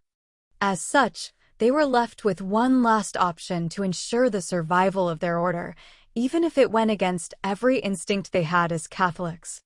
The current Grand Master was named Henrik von Rothenburg. He was a count from Lower Saxony who had dedicated his life to the Teutonic Order. If not for the crisis that the order currently faced, he would have never risen to such a renowned position within it. After the death of the previous Grand Master in defense of the easternmost portion of the Teutonic State, various men had risen to his position only to martyr themselves in the battle against the Order's enemies. Currently, the Teutonic Order was a rump state holding on to a fraction of their former territory in the west. One of his commanders, by the name of Ebert Reimers, had just uttered the unthinkable, and as such, there was a stern expression on Henrik's face as he spoke the words on his mind. "Can you repeat what you just said?" The room was silent as the various heads of state glared at the man. Despite this, he remained confident in his proposition and thus reitered his plan without the slightest bit of hesitation in his voice. "We should submit to the Kingdom of Austria and become reformists. King Berenger is the only one with the power and wealth to help us survive. If we were to be annexed by the Austrian kingdom and convert to the German Reformation, our order could very well survive." A year ago, if Ebert had suggested this, he would immediately be burned at stake. Yet, now circumstances were different. The Teutonic State was on the verge of collapse, and their enemies were at the gates. It was because of this that the various heads of state entertained his proposition, even if none openly declared support. To many of the members of the Teutonic Order, the Kingdom of Austria, and the German Reformation, which had spread like wildfire across the German states, was something that the Catholic Church could not. Web audio channel announcement. Thank you for listening. If you want to listen to the full series and hundreds of audiobooks similar to this, please join our Discord or join our Patreon on patreon.com/webaudio. The link will be in the description and also pinned in the comment section. Thank you. Prevail against. Its attempt to engage in a crusade against them was sure to end bloody. As such, the room was in silence for several moments as every man present began to consider the option as a valid alternative. After all, if they continued as they were, the Teutonic Order would be annihilated. Despite this being their only chance to survive as a chivalric order, various council members were reluctant to accept such a proposition. Eventually, one man broke the silence. "What you are saying is heresy. If we submit ourselves to Austria and its so-called king, we will be forced to convert to the Berenger heresy. As such, we will be full-fledged heretics." I, for one, would rather die in battle against the enemies of the church than convert to heresy to save my skin. 3 other men instantly nodded their heads in agreement with this assertion. It was becoming increasingly clear that the surviving leaders of the Teutonic Order were split on this issue. Other men immediately began to side with the commander who had suggested the action. Our enemies are at the gates. If we do not submit to the Austrian crown, we will be annihilated. This is the only way for our order and centuries of tradition to survive. Instantly, the chamber began to erupt in furious debate as the 2 sides began to bicker. The Grand Master watched with a wary expression as he saw what remained of his order tearing itself apart. If things continued in such a manner, there would not be an order to preserve, for the members would have destroyed themselves in the face of extinction. Ultimately, the man sighed heavily as he came to a decision. After doing so, he yelled at the top of his lungs so that the foolish men around him would stop bickering. Silence. I have come to a decision. After saying this, the chamber became so quiet that not even a mouse could be heard scurrying in the background. All council members that made up the remaining leaders of the order stared at Grand Master von Rothenburg with complicated expressions. What he said next would either save the order or doom it to extinction. After gazing upon the men gathered before him, the Grand Master of the Teutonic Order made his decree. We will send word to King Berenger of Austria, informing him that we are willing to submit to his authority and be annexed by his kingdom in exchange for protection against our enemies. Anything else can be left up to negotiations. The moment he said these words, the council was split in 2. Many had a relieved expression, but others were scowling. Some even tore off their regalia and barged out of the room, signaling that they had abandoned the order then and there. They would genuinely rather die than embrace any perceived heresy. After making his declaration known to the surviving leaders of the order, Hennick dismissed his council as they went about their business. Whether or not the order would survive came down to the negotiations that he would personally make with King Berenger von Kufstein. Eventually, only the Grand Master and the commander who had suggested such a drastic course of action remained within the council chambers, where they began to speak in secrecy. Hennick proceeded to pour 2 chalices of wine before handing one over to the Ebert. As he did so, he began to thank the man. My friend, I thank you for presenting this argument to the council on my behalf. If I had been the one to say it, then we would truly be doomed as a brotherhood. After saying this, he took a swig from his chalice while the commander did the same. After wiping his mouth with his sleeve, Ebert began to question their next course of action. So what now? Surely half of the order will defect because of this announcement. The Grand Master spat on the floor before expressing his discontent with the fanatics among their ranks. Let those Catholic bastards run away to their deaths. The German Reformation is not just about the accurate representation of the Word of Christ, it is about something far grander. The German Reformation is about unifying the German people under one religion and one empire. Make no mistake, we are a German order, and a new empire is rising in Austria. The days of the Holy Roman Empire and the dominance of the Catholic Church are coming to an end. In its place, a German empire will rise that will dominate the politics of our world for centuries to come. This is not the end of our order. Instead, it is the dawn of a new golden era. Besides, I think you are underestimating how many of our brothers have been reading Ludolf's thesis in secret. A grin appeared on the Ebert's face as he heard this. After a while, he broke his silence on the matter and asked the next question on his mind. So you will be going to Kufstein then? The Grand Master nodded in response to this. After doing so, he approached Ebert and laid a hand upon his shoulder before whispering to him. Indeed, while I am away, I am going to need you to oversee the transition here in Marienburg. Hold the line and make sure the Catholics among our ranks don't do anything foolish that will jeopardize our annexation. After hearing his orders, the commander nodded his head before responding affirmatively. You can rest easy. The order will be in good hands. I will make sure that we have a peaceful and stable transition while you are away." After hearing this, Henrik smiled before finishing the rest of his wine. After doing so, he departed from the council chambers, leaving behind one final phrase to his commander Ebert, who would be in charge of the Teutonic Order while he was away. "I have faith in your abilities, my friend. Do not disappoint me." With this said, a letter was drafted and sent to Kufstein informing Berenger of the Teutonic Order's intentions. The Teutonic Order that had stood for centuries and was a symbol of German nationalism in Berenger's previous life was at the precipice. It was now up to the young king of Austria's whim as to whether or not they would survive. Chapter 377, 376, Plans for the Future of France. Within the royal palace of Austria, Berenger sat upon his throne.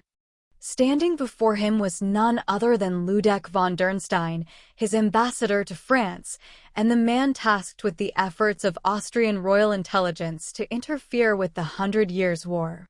At the moment, Austria sought to supply the French crown with arms against their rivals publicly. This would further drag the de Valois dynasty's name into the mud. Associating with Berenger and his heretical kingdom had become a strict taboo ever since the Crusade was declared. To the Catholic population of France, accepting arms from a heretic would never be acceptable, thus allowing Berenger's agents to foster dissent against the crown. Ludwig had returned from his journey to the Kingdom of France with the intent to inform Berenger of the progress he had made. As such, he knelt before his king with a solemn gaze as he announced the slow progress he was making. "Your Majesty, King Gilles de Valois appeared to be hesitant to accept your gifts. He likely will not make use of such weapons unless he becomes desperate enough to do so." Berenger frowned when he heard this, where he then shifted his attention to Linda, who was sitting obediently in his lap, with her head resting against his chest. He began to stroke her silky strawberry blonde hair as he pressed her for an answer. "What is the progress that the Iberians are making in reverse engineering the captured arquebuses?" Linda instantly gazed up at Berenger with her sky-blue eyes while prodding his chest with her fingers. She began to whisper in his ears the secrets that her agents in Catholic Iberia had uncovered. "It is slow but steady. They have been dedicating all their resources to reproducing it. They should soon have a functional prototype, though it will be crude and made of cast iron. It will be the basis for future developments in firearms technology." Berenger nodded his head with a smile on his face. After doing so, he asked her another question regarding his enemy's progress on reverse engineering his technology. "What about the Catholic Church? The Italians seized some of my army's flintlock rifles. Is there any progress in that regard?" Linda immediately shook her head as she heard this before responding to the question. "It is too advanced. The spring steel required to create the action is beyond Italy or the papacy's ability to recreate. It will be decades before they make any form of progress on reverse engineering your rifled muskets." Berenger smiled even more fiercely as he heard this report and petted Linda's head in response, which caused her to close her eyes in joy and enjoy the warmth of her husband as she clung to him. After hearing this report, Berenger made a decree. "When the Iberians have begun to produce the arquebus in considerable numbers, I want you and your agents to supply the enemies of the French crown with similar designs. Pretend that you are agents of the Iberian kingdoms, giving aid to the English, Aquitaine, and Burgundian forces. When the enemies of France have begun to utilize firearms on the field of battle, King Gilles will beg me for assistance, and when he does, he will become a known collaborator with the heretic, causing the French people to mistrust his dynasty greatly." Ludwig bowed in response to Berenger's orders in the affirmative. "It will be done, Your Majesty." After saying this, Berenger eyed the man with curiosity. There seemed to be a complicated expression on his face, as if he had something to say but was afraid it might offend him. As such, Berenger pressed the man for the truth. "Is there something else you wish to tell me, Ludwig?" Upon hearing this, Ludwig's bones practically jumped out of his skin. However, he managed to calm his nerves before responding to Berenger's line of questioning. "It is nothing important, Your Majesty. It is just that the Crown Prince of France informed me to give you a message on his behalf." Berenger instinctively chuckled when he heard this. He could not get over the fact that the Joan of Arc of this timeline was a slutty trap who just so happened to be the Prince of France. As such, he was immediately curious about what that boy could have to say to him. "I'm listening." Ludek instantly shifted his gaze to his surroundings to make sure that Princess Honoria was nowhere to be found. It was only after he had confirmed her absence that he dared to repeat the words that Aubrey had spoken to him. "Prince Aubrey de Valois has requested that I tell you the following. In his exact words, he has said that if you ever grow tired of the foolish princess, he would be more than happy to entertain you." When Berenger and Linda heard these words, they were shocked, especially Berenger. He had never even met this prince, and yet the boy was already trying to seduce him. Just what crazy level of pervert was he? It took a few moments for Berenger to realize precisely what the French prince was trying to tell him. The more he came to a proper understanding, the more his expression began to shift from confused to disgust, ultimately resulting in a state that expressed the horror he felt deep inside. Linda immediately found his expression to be cute, and as such, she began to tease him with a vindictive smile on her face. "Well, aren't you popular? Not only have you managed to charm a princess into your bed, but even a prince is lining up for a chance to satisfy you." The moment Berenger heard his wife tease him in such a manner, he felt like he was going to throw up. The very idea of sleeping with the French prince filled him with an overwhelming sense of revulsion. As such, it took him a moment to regain the dignity a monarch should have. After settling his stomach, Berenger gazed sternly upon his ambassador before questioning him further. "Is that all?" Having seen the complicated series of expressions on Berenger's face when he heard this news, Ludek decided it would be unwise to discuss the interest that Princess Sibylla had shown towards meeting him and nodded his head in silence. Seeing that there was nothing left to report, Berenger dismissed Ludek. It was only after the man had disappeared from his great hall that Berenger began to relax. After taking a moment to himself, Berenger flicked Linda on the nose before chastising her. "That was not funny. You made my stomach churn with your naughty thoughts." Linda did not pout. Instead, she wore a sultry smile as she began to kiss him on the neck. In doing so, she whispered into his ear with a seductive voice, "Allow me to make it up to you." However, Berenger was dreadfully busy and did not have the time to play with his wife. As such, he pressed the palm of his hand against his wife's face while slowly pushing her away. As he did so, he began to scold her once more. "Linda, be a good girl. I have a lot of work to do, and your enticement is getting in the way of that. I will satisfy you later in the evening." This remark instantly caused Linda to pout as she stood up from Berenger's lap and began to walk away. Eventually, she looked back at her husband and stuck out her tongue before getting back to work herself. As for Berenger, he sat upon this throne in contemplation. His plans for France would last decades and could not be rushed. He had only begun his preparations to fracture the unified kingdom. As for his other business, things were progressing slowly but steadily as he industrialized Austria.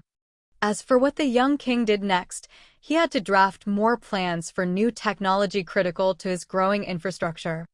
His primitive factories were already introducing steam power and advanced machine tooling. However, the process was slower than he desired it to be. As such, he began to draft copies of his plans for steam engines and the advanced machinery currently being implemented throughout Kufstein's industrial sector. He intended to send these blueprints with armed convoys to the cities across Austria, such as Innsbruck, Vienna, Graz, and Trieste that were primarily responsible for his current industrial output, where he would empower local nobles and wealthy merchants to invest in factories of their own that utilized such technology to rapidly produce the goods that his society had begun to rely upon. Austria was on the verge of becoming an industrial power, and despite its vast wealth, it was not good for long-term stability if all of the major industries were controlled by the government. By sending the blueprints to trusted noblemen and merchants, Berenger would create private enterprises resulting in competition between Austrian companies, thus fostering innovation in his market.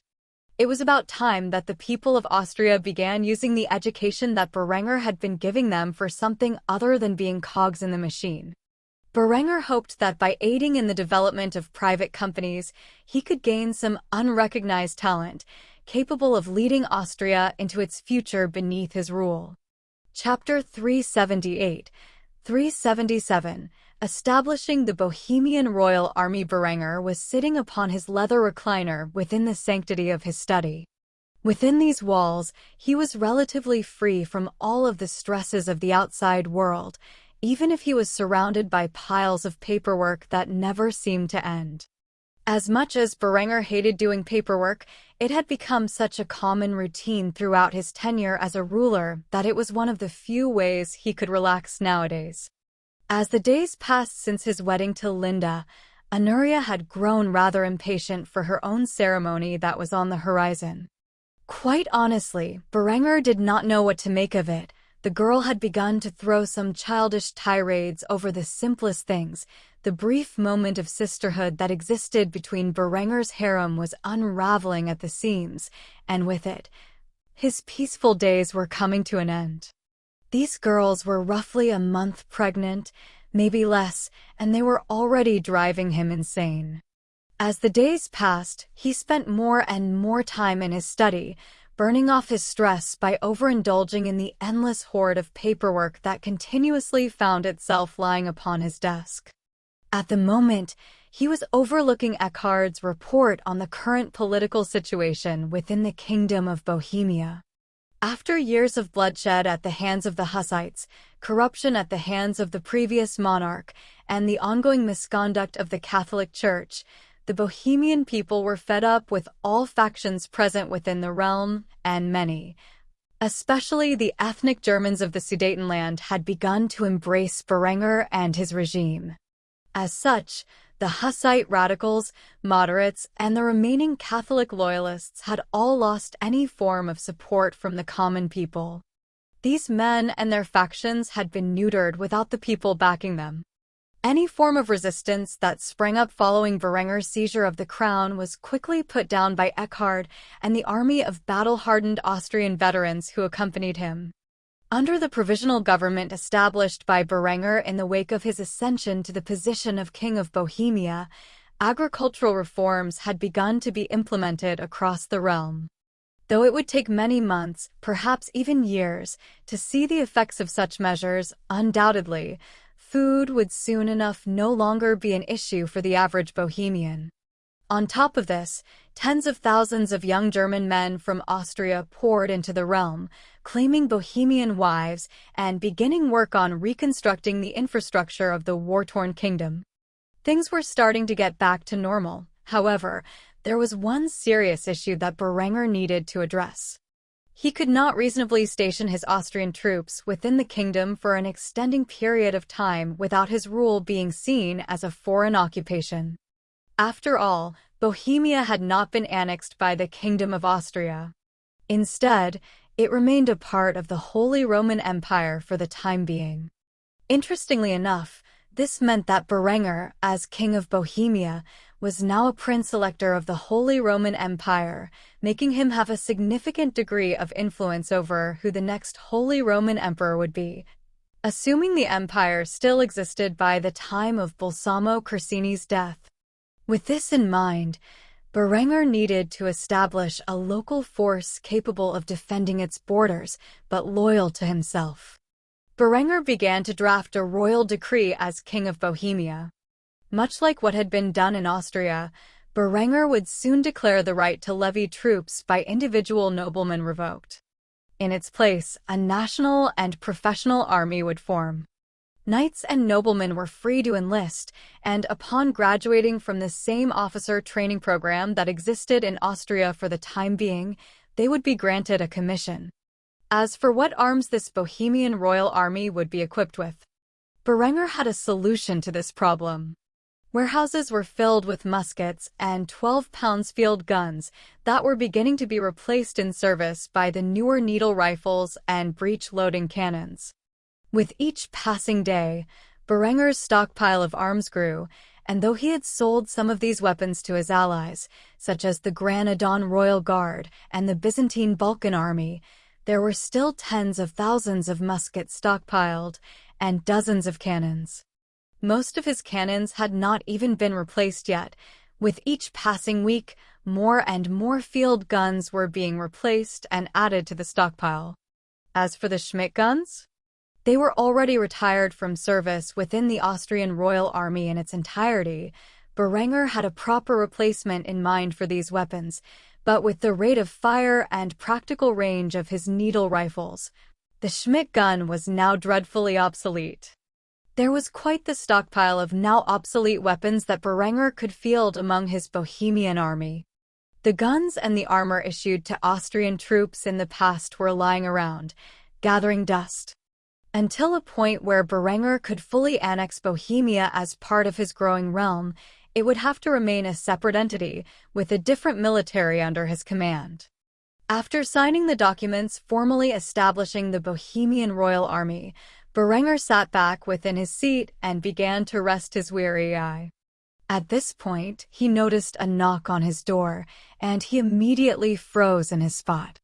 The odds were that this was one of his women, coming to complain about how the other two were treating her.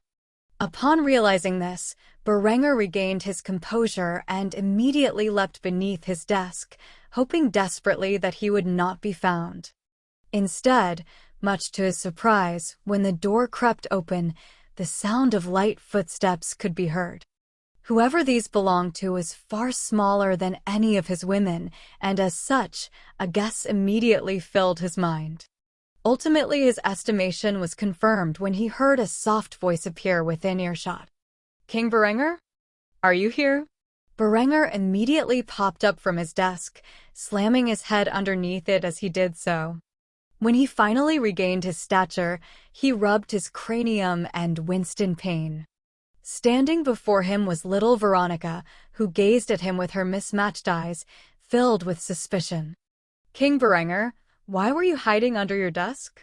Berenger immediately laughed off the assertion that he, the mighty King of Austria, could be hiding beneath his desk and grabbed a hold of his pen with a broad smile on his face. "I wasn't hiding. I merely dropped my pen and was retrieving it. Tell me, Veronica, why are you here in my study?" Veronica was intelligent enough to realize that Berenger was full of shit despite his reasonable defense. Nevertheless, she did not come here to accuse him of hiding like a coward. She came here to ask Berenger a question that was on her mind. As such, she walked over to Berenger and gazed at him with her tiny, blue, and green eyes and proceeded to inquire about the state of her home country. "If you don't mind me asking, how is Bohemia faring? I've seen so many incredible things during my brief tenure here within Austria that I am concerned for the well-being of my people." Berenger sighed as he once more sat down upon his leather-bound reclining chair. He poured himself a drink in his infamous gold chalice as he did so. He had long since delegated this cup explicitly for personal drinking within his study. After all, it was not exactly what one would call the most civilized piece of art. After taking a sip from the fortified wine, he placed the chalice upon his desk before revealing his thoughts on the matter. "It is recovering, but the wounds of war take time to heal. Bohemia is in a rough state after years of bloodshed, and now I have to rebuild it.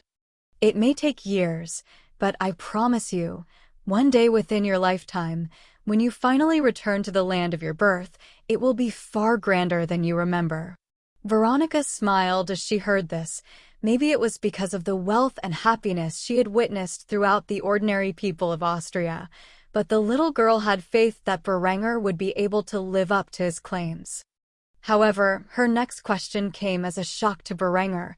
The girl had only been with him for a month max, and yet she seemed to be impatient. "So, have you decided who my future husband will be?" Berenger instantly choked on his wine as he heard this. To listen to a 10-year-old girl so blatantly speak about the prospect of marriage was something Berenger would never become accustomed to, no matter how long he lived within this medieval world. As such, he shook his head as he deflected the issue. "I'm sorry, Veronica, I've been much too busy to come to a proper conclusion on the matter. Besides, you're still young. You should enjoy your youth before thinking about such serious matters. It will probably be years before I find you a proper match, so enjoy your time here in Kufstein while you can." Veronica began to pout as she heard this. Truth be told, she was more worried about who Berenger might marry her off to than anything else regarding her personal life. The last thing she wanted was to be married to some old pervert.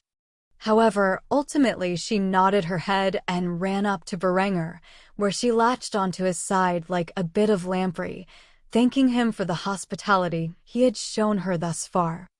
"Thank you, King Berenger. You have been most kind, and I look forward to the years where I shall live under your roof." Berenger had a bitter smile on his face. This girl was far too formal. Nevertheless, he quickly detached himself from her grasp and responded appropriately before shooing her from his study. "You are most welcome, Princess Veronica. Now, if you don't mind, I have some work to do, so please enjoy yourself. I'm sure Hans and Helga could use a proper playmate." In response to this, Veronica smiled and curtsied as she had been taught to do by Henrietta during her stay in Kufstein. After doing so, she left Berenger in his study, where he proceeded to fill his chalice once more. He sighed heavily as he partook of the fortified wine before expressing his thoughts aloud. "In 6 years, I wonder what the relationship between her and Hans will be. Hopefully, everything will go smoothly, and I can marry her off to my son. After all, I wouldn't mind having a cute daughter-in-law like her." After saying this, Berenger quickly got back to work, for the kingdom would not run itself. Chapter 379. 378. You reap what you sow. Big brother out of all the empires in history, the Romans were one of Berenger's favorite.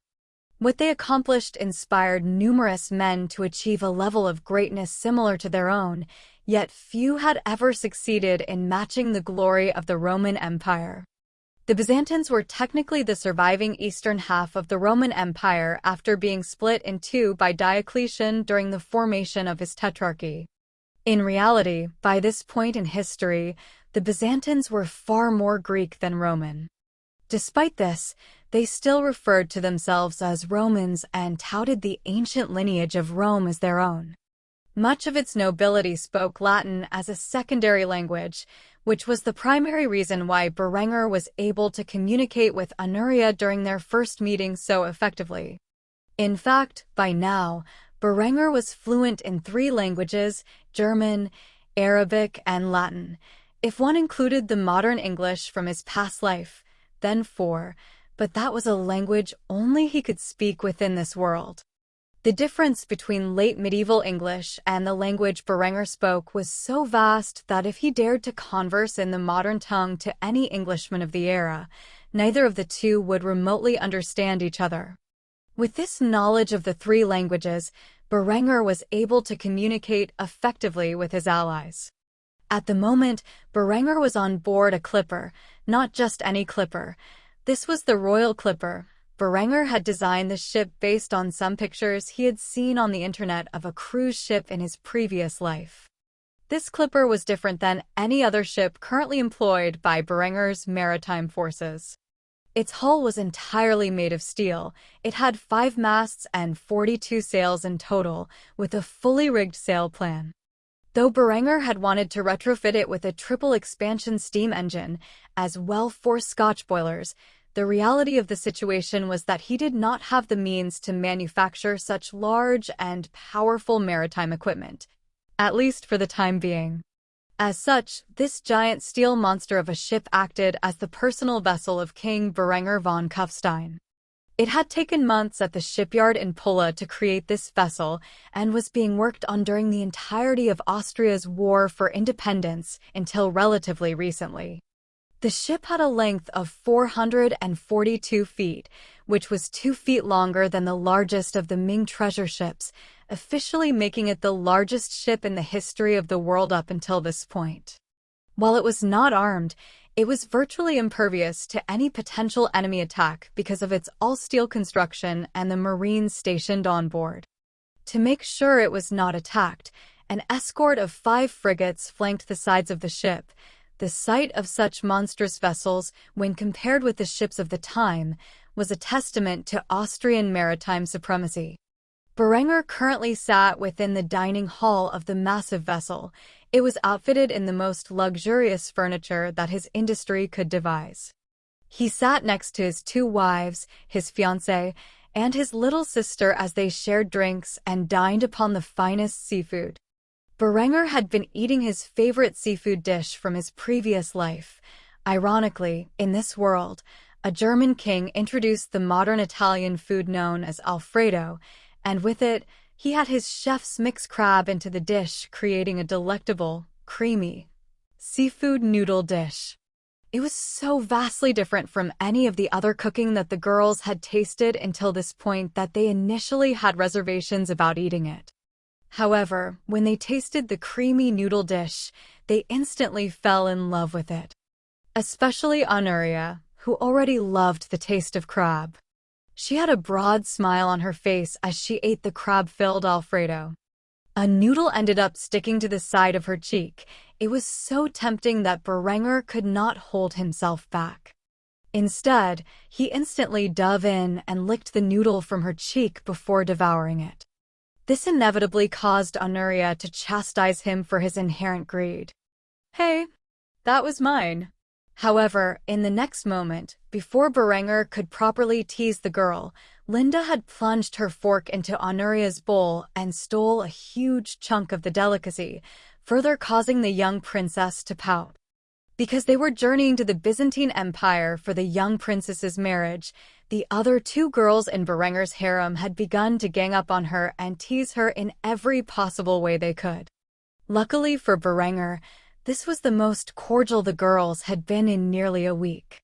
He was happy to see they were getting along once more. Honoria appeared to be in a better mood as the day of her wedding drew ever closer. Berenger swore that if he was stuck on the ship with the 3 girls and they were still bickering over the slightest details, then he would hurl himself into the sea and pray for the mercy of the ancient god Poseidon. Of course, this would inevitably result in him cursing Poseidon for his complete and utter lack of mercy as he drowned in the depths of the Mediterranean. Still, it was a better fate than being stuck on a ship with 3 moody pregnant women. Of course, Henrietta noticed the relatively gleeful expression Berenger had on his face as his girls playfully fought over food. Obviously, she could not let this stand. After all, there was no way she could reasonably allow her brother to be happy with the small harem he had created. Considering Henrietta had entered her teenage years, she had been quite mischievous lately, using any chance she could to make Berenger's life a living hell, usually by instigating a fight between his 3 wives. As such, the young princess of Austria, who grew more beautiful by the day, put on an innocent expression as she looked at her brother with hopeful eyes while asking a question that was sure to stir the pot. "Big brother." Berenger, who could never find fault with his darling little sister, remained completely unaware that she was responsible for a significant degree of the agony he had been suffering through over the past week. As such, he quickly played into her hands as he asked the young teenage girl what was on her mind. "Yes, Henrietta?" Seeing how her brother had taken the bait, Henrietta quickly asked the question she knew would cause his girls to briefly unite against him. "Who do you think is prettier? Me or your wives?" Berenger did not even sense the questionable gazes upon him as he took a bite from his Alfredo before responding with the answer Henrietta knew he would say. "You, of course. Everyone knows that my darling little sister is the prettiest girl in the world." The moment he said this, his 3 women stared at him in disbelief. They could hardly believe that he had just uttered such words in front of them. Henrietta, of course, put on a joyful smile as she clapped her hands. completely satisfied with the looks her brother was getting. After doing so, she walked over to Berenger's seat and hugged him tightly. "Big brother is the best." After doing so, she returned to her seat, waiting for Berenger to notice the ferocious glares he was receiving from his 3 women.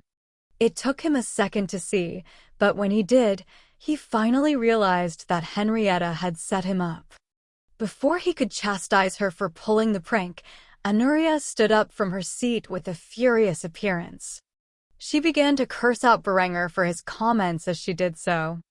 "If you find your sister to be so pretty, why don't you marry her instead?" After saying this, she ran off. However, before Berenger could chase after her to settle this foolish dispute, Linda and Adela had latched onto his shoulders with an increasingly tight grip. Berenger could feel as if his bones were shattering beneath their grasp as they began to condemn him for his words. "Master, I'd like to have a word with you. Darling, I know we may be somewhat related, but lusting after your sister is a grave sin."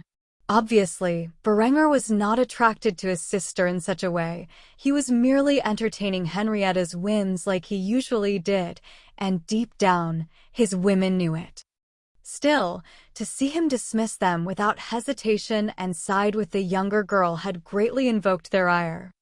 As such, Berenger gazed at his little sister with a pleading gaze. In return for this, she merely smirked at him before drinking the contents from his wine glass. After doing so, she placed the chalice on the table before walking by.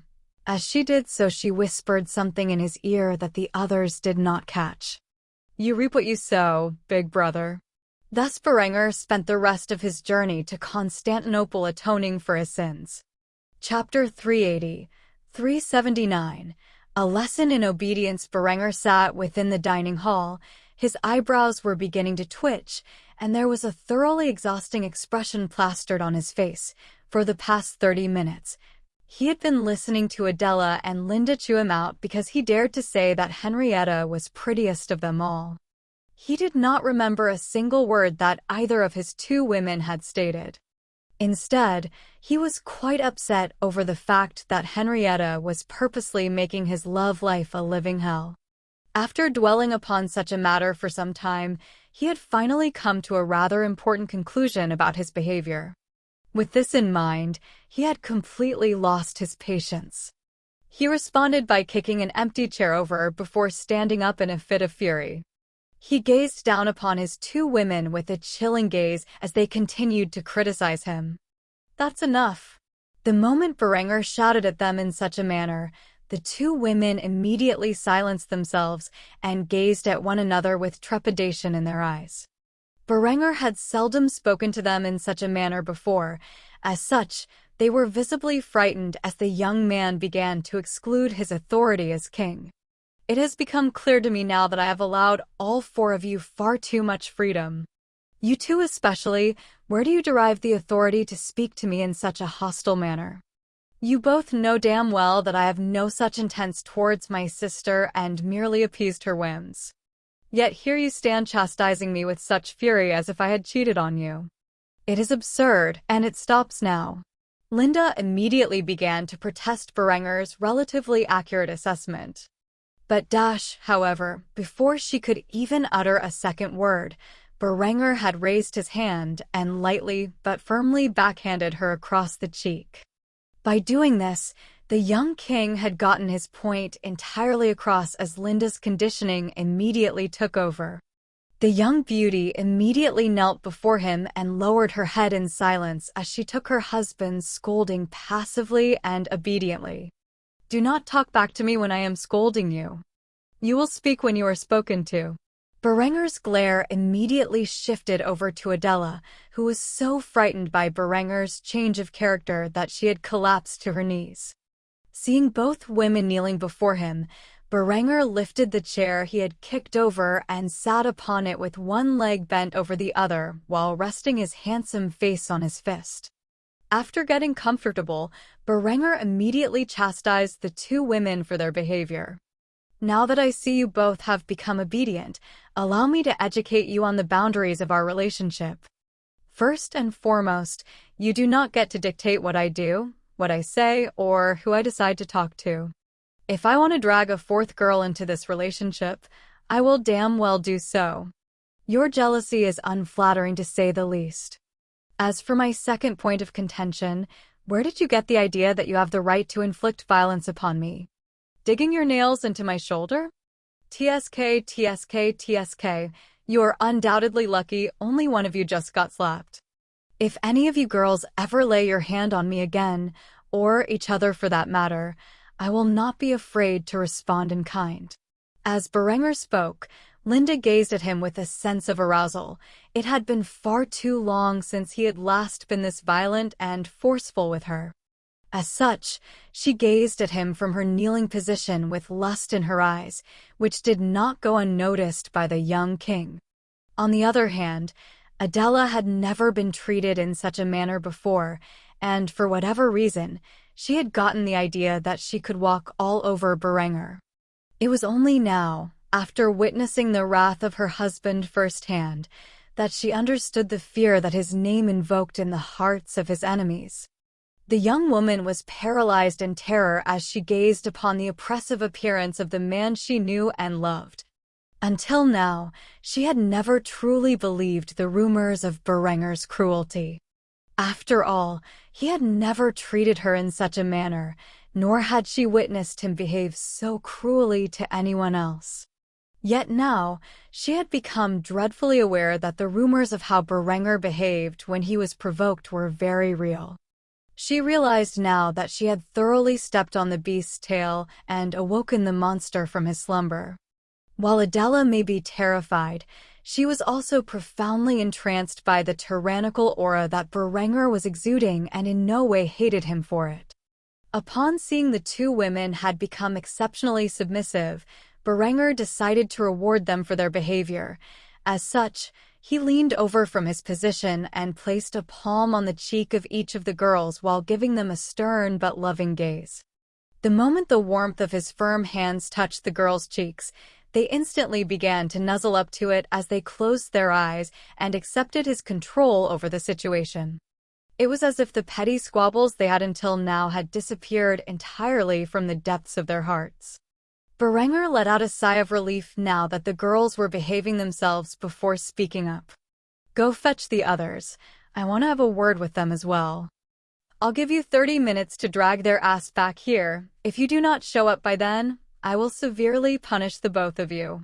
Immediately, the girls raised from the position and set off to find Honoria and Henrietta, both of which were in the confines of their rooms.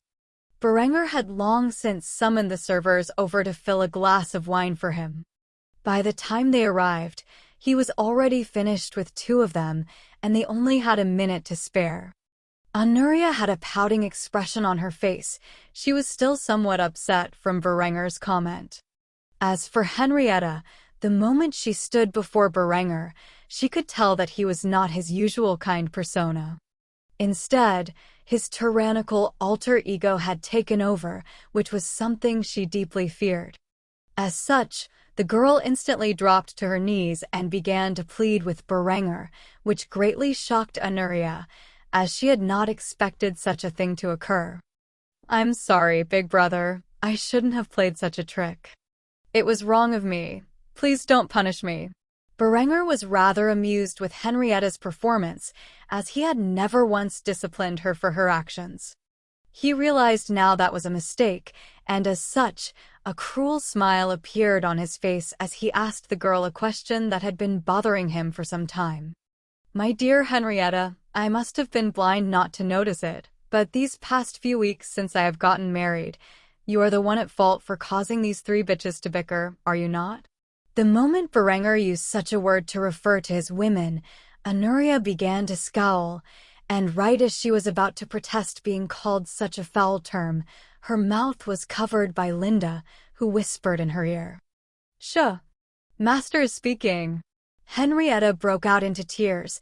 The dread within her had wholly overwhelmed her senses as she nodded to Berenger. She had no idea what he had planned for her, but she knew how he treated people who invoked his ire. As such, she immediately confessed to her sins by nodding her head while sobbing. Berenger immediately reached out his hand to the girl with a smile on his face, which caught her by surprise. She foolishly believed he had so easily forgiven her and grasped a hold of his hand. Unfortunately for her, she was immediately latched onto by Berenger's grip and pulled into his lap, where he laid her down bottom up. Linda immediately knew what Berenger was about to do to the girl and began pout.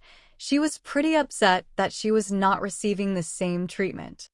The very next sound was a loud slap and the painful cries of Henrietta as Berenger spanked the girl for her punishment in front of his 3 wives. Honoria looked in shock at the wicked grin on Berenger's face as he swatted Henrietta's bottom repeatedly until he had concluded a total of 10 spankings. After doing so, he pushed the girl off his lap, who was filled with tears, and admonished her for her actions. Go to your room and reflect on your actions. You would be wise to remember this unless you want it to happen again. Henrietta immediately ran out of the room, holding onto her visibly red bottom. She could not believe she had been tortured in such a manner. After she was gone, Berenger gazed at his 3 wives before calling out to Linda, who looked dreadfully aroused. Linda, you're next. Linda immediately walked over and presented her bare bottom for Berenger to spank. Unlike Henrietta, who Berenger had spanked over her dress, Linda wanted skin-to-skin contact. After pulling down her panties and laying on Berenger's lap with her dress folded up, Linda had an amorous smile on her face as she said the words. Yes, master. Berenger was not even the slightest bit perplexed, as he had personally ingrained such masochistic nature into Linda's mind. As such, he sighed heavily as he thought how this was more of a reward than punishment. Nevertheless, he gave her the same 10 spankings he had given Henrietta. Throughout the entire time, Linda had a pleased expression on her face and moaned in pleasure as Berenger swatted her behind. After it was over, she raised from his lap and walked over next to Honoria, holding the girl in place while teasing her. I believe it's your turn. Honoria began to panic, but Linda had pushed her forward and into Berenger's grasp. The next few minutes would be filled with the screams of both Honoria and Adela. He would follow the same treatment that Berenger had inflicted on the other 2 girls. After it was over and all of his wives' bottoms were as red as an apple, Berenger once more began to chastise the trio. Now, in the future, I don't want any more nonsense out of you girls. If you act out in the future, prepare to be treated even more harshly. After saying this, Berenger raised from his seat and finished his glass of wine, where he gave one final order before departing. Adela, Linda, be a doll and inform Princess Honoria of the terms we have agreed to. After saying this, Berenger left the room and returned to his bedroom. Though he had no idea how this night would change the dynamic between him and his harem, he was sure it would be for the better. After all, he had become far too lax with how he had treated them. It was time for his wives to understand their place in this world, which was beneath him. Chapter 381, 380. Arriving in Constantinople, days had passed, and the royal clipper had arrived within the boundaries of the city of Constantinople. The moment such a massive vessel came within the city's vicinity, it had caused a great commotion. Until now, nobody had ever seen such an enormous ship before. It was frankly defying what the people of the Byzantine Empire knew about shipbuilding. Naturally, only one person within the Mediterranean could build such a massive vessel. With this in mind, Emperor Vitranes and his family personally traveled to the docks to meet Berenger and his host. However, the ports in Constantinople were not large enough to accommodate such a large ship. As such, Berenger and his host used several of the rowboats on board to reach the docks, while the clipper was anchored further out at sea. Berenger was first to step on the docks, and as he did so, Emperor Vitranes went up and shook his hand with an excited expression on his face. King Berenger, it is a pleasure to have you within my city. I hope your journey went without difficulties. Immediately after saying this, Anuria appeared and stood next to Berenger. After that fateful night where Berenger had disciplined her and the others, she was now far more submissive to her man, standing quietly by his side and latching onto his hand with a smile on her face. Berenger smiled in return when she approached and immediately answered her father's words. There were some minor difficulties, but nothing I couldn't handle, right, Anuria? Anuria immediately flinched when hearing this. The pain she had felt in her buttocks after Berenger had so viciously spanked her still resounded within her mind every time she thought about the incident. As such, she quickly and obediently nodded her head in response to Berenger's question. As Berenger has said, it was nothing we couldn't handle. Tyranny smiled as he heard this while waiting for the rest of Berenger's hosts to depart from their rowboats. After all had gathered, they began to reacquaint themselves with Anuria's family. Interestingly enough, there was one man present Berenger did not recognize. By process of elimination, he quickly surmised that this man, who was roughly his age, was none other than the second Prince Decentius. Decentius glared at his sister with overwhelming hatred. If not for this girl and her actions, he would not have been forced into the corner that had caused his treasonous actions. While Anuria was hiding in Austria, getting railed by this barbarian king, he had butchered his godfather and mentor in pursuit of power. However, worst of all was the idea that his bloodline was being soiled by the descendant of barbarians who had destroyed the western half of the ancient empire centuries ago. It was because of this that he was far from courteous when he was given a chance to speak to Berenger face to face. So you are the barbarian who is fucking my bitch of a sister. Congrats. Hope she at least has tight pussy, because that is about the only thing that can make up for the trouble she will inevitably cause you. Berenger was astonished that a member of the imperial dynasty would speak in such an offensive manner to a foreign dignitary. He was not the only one who was enraged by Decentius's actions. The boy's father immediately raised his hand and struck the prince across the face, causing his lip to bleed as he began to chastise him. How dare you speak of your sister that way? You call King Berenger a barbarian and yet speak in such a foul manner while greeting a foreign dignitary? You have spent too much time around common foot soldiers, so much so that you have forgotten your etiquette as a prince of the empire. Decentius gazed at his father with fury. He could not fathom that the emperor would strike his son in front of a barbarian king from the west. In his eyes, it was simply disgraceful for Romans to lower their heads to the savage Germans. Apparently, Decentius had not received the memo that the Kingdom of Austria was now every bit the Byzantine Empire's equal, if not superior. Either that, or he was too proud to admit it. Berenger instead had a calm expression on his face. He immediately began to respond to Decentius' uncouth statement with the dignity of a monarch. I am a barbarian, am I? Well, maybe you should treat this barbarian with some respect. After all, it is my kingdom that manufactures the weapons you have used to achieve your victory in North Africa. While Berenger knew the truth about what had transpired in Cairo, he decided it would be wise not to reveal his hand and thus provoke Decentius into doing something stupid. At the same time, they stayed within the confines of the imperial palace. After all, Berenger did not want to spend his wedding looking over his shoulder for a potential assassination attempt. Decentius' expression turned ugly when he heard this retort. He had never expected Berenger to respond in such a manner. Based upon his prejudices about the German people, he assumed Berenger would immediately slug him for his vulgarity.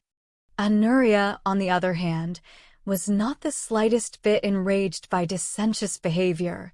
Throughout her entire life, she was never close with her siblings and was aware that her second brother had long since despised her. The fact that she ran away clearly did not help matters. Seeing that the atmosphere was becoming tense, Tyranny's tribe immediately began to shift the conversation to the task at hand. Well then, King Berenger, if you and your host are ready, we will be departing for the palace now. Upon hearing this, Berenger smiled and nodded before he led his family and his royal guards towards the castle. Though the guards appeared unarmed, they each wielded a 1422 snub-nose agency revolver in their pockets, as well as several dozen rounds of ammunition. They were equipped with a boot knife. Though the weapons were still in the middle of testing as prototypes, Berenger was well aware of their capabilities and thoroughly trusted that Ludwig's manufacturing capabilities. As such, he had ordered a few of them built prior to this occasion. With this, his guards would have everything they needed to protect him and his family. Eventually, the Austrian host reached the palace, where they were led to their rooms. Adela, Linda, and Henrietta received their own personal rooms, which were each protected by a unit of the Austrian Royal Guard. At the same time, Berenger would be spending his time in Constantinople within Anuria's old bedchambers. The moment he and the princess entered her old quarters, she threw herself onto the bed while her pet eagle Heraclius flew over and perched upon his old post. There was a look of joy on the duo's faces as they reminisced about the past. Eventually, Anuria's joyous smile turned into a bitter one as she turned around and gazed upon her room. After a while, she finally broke her silence and revealed the thoughts on her mind. Everything is exactly the same as I left it. Berenger instinctively sat down next to the young princess and began to comfort her. Though he knew a bit about her past, she rarely spoke about it, and as such, he was now fully aware of everything she had to endure. Though he was not the greatest at comforting people when they were feeling down, he tried his best. "I'm here if you want to talk about it." On the other hand, Anuria merely nodded in silence as she rested her head on Berenger's chest. They liked that for some time until a wicked smile appeared on Berenger's face. He decided to tease the girl about her punishment from a few nights prior. "How are your buttocks feeling?" Anuria immediately blushed and looked away from Berenger's one good eye. She was embarrassed every time she thought about what happened that night, especially the look of pleasure on Linda's face when it was her turn. She could not understand how the girl's brain worked, considering that there was nothing pleasurable about the experience in her own mind. Berenger immediately began to chuckle as he forced her to look in his eye. After he did so, his gaze turned solemn as he expressed the thoughts on his mind. "You know I only did that because I care, right? You girls were out of control, and if I let it continue that way, someone was bound to get hurt. You should remember to behave yourself in the future and not allow your jealousy to take over." Anuria silently nodded as she heard Berenger speak. She was not mad at him in the slightest. In fact, she was happy that he had taken control of the situation. After her punishment, she had a long time to think about her actions over the past month and realized that her jealousy and that of the others were reaching a breaking point. It was like Berenger had said, if he allowed his women to behave in such a manner for much longer, one of them was bound to hurt the others, or, even worse, they might harm the man they loved out of sheer jealousy. Upon seeing that Anuria had a glimpse of understanding in her eyes, Berenger gently kissed her on the lips for a few moments. After breaking apart, he said the words contained deep within his heart. "I love you." Upon hearing this, Anuria threw away her reservations and pounced on top of Berenger, where she began to kiss him passionately. Between her breaths, she managed to mutter the words, "I love you too." What followed afterward only Berenger, Anuria, and Heraclius would know. Chapter 382, 381. Reflecting on the past the day after Berenger arrived in Constantinople, he arose bright and early. He immediately noticed Anuria was not lying next to his side, which made him curious. As such, he spent some time getting ready for his day. Luckily for him, the Byzantines had a large bathhouse within their palace similar in size and grandeur to his own. After spending some time cleaning the sweat and grime from his body that had accumulated during his journey across the Mediterranean Sea, Berenger decided to take a walk through the palace gardens. After all, the Byzantines, much like their Roman ancestors, were quite well known for their unique garden culture. While walking through the immaculate gardens of the Byzantine imperial palace, Berenger noticed a peculiar sight. Anuria was dressed in a Byzantine-style gown that matched her Tyrian purple hair as she sat upon the side of the large fountain with Heraclius perched upon her forearm. The beautiful princess had a broad smile on her face as she gazed upon the gardens that she had grown up within and reminisced of the past. Upon noticing her lover enter the area, she beckoned him to sit with her, which Berenger was more than happy to do. After sitting down next to Anuria on the edge of the magnificent fountain, Berenger began to comment on Anuria's cheery state. "You seem to be in a rather good mood, and here I thought you would lament the idea of returning to the home you once described as a cage." Anuria's warm smile immediately turned into a bitter one. It was amazing what nostalgia could do to someone's memories. The moment the young princess heard this, she immediately began to reflect on the truth of the matter. However, in the end, her bitter smile reformed into a gentle and pretty one as she began to reflect upon everything that had happened since she ran away. "Though I was a prisoner trapped within the palace, I never saw any hardship during my youth. One could say my life was ideal aside from the fact that I was to be married off to a gay prince from a faraway kingdom." Berenger instantly felt chills go down his spine as he heard this. That same prince had already expressed his intent to seduce him. However, after thinking about it for a few moments, Berenger got a brilliant idea and decided to tease Anuria a bit. "Prince Aubrey, was it? Did you know that he of all people sent me a flirtatious message?" Anuria's smile instantly vanished when she heard this and was replaced with a look of fury. She could not believe that the little slut not only tried to trap her brother, but was now attempting to seduce her fiancé. As such, she curled her tiny fists as she cursed the boy out. "That fucking harlot, I swear to God if I ever see him again, I'll put a bullet in his brain. Please tell me you're not interested in such a thing." Berenger chuckled as he saw the enraged state Anuria had entered and proceeded to wrap his arm around her before expressing his thoughts on the matter. "No matter how pretty Prince Aubrey may be, he is still a guy, and I have no interest in anything other than women. You can relax. I was frankly disgusted when I heard his message." Upon hearing this, Anuria sighed heavily in relief. She could not imagine Berenger falling into the hands of another man. The very idea made her skin crawl. As such, she leaned in close, which caused Heraclius to launch off of her forearm and fly into the sky above the couple, where he began to circle the ancient city in search of prey.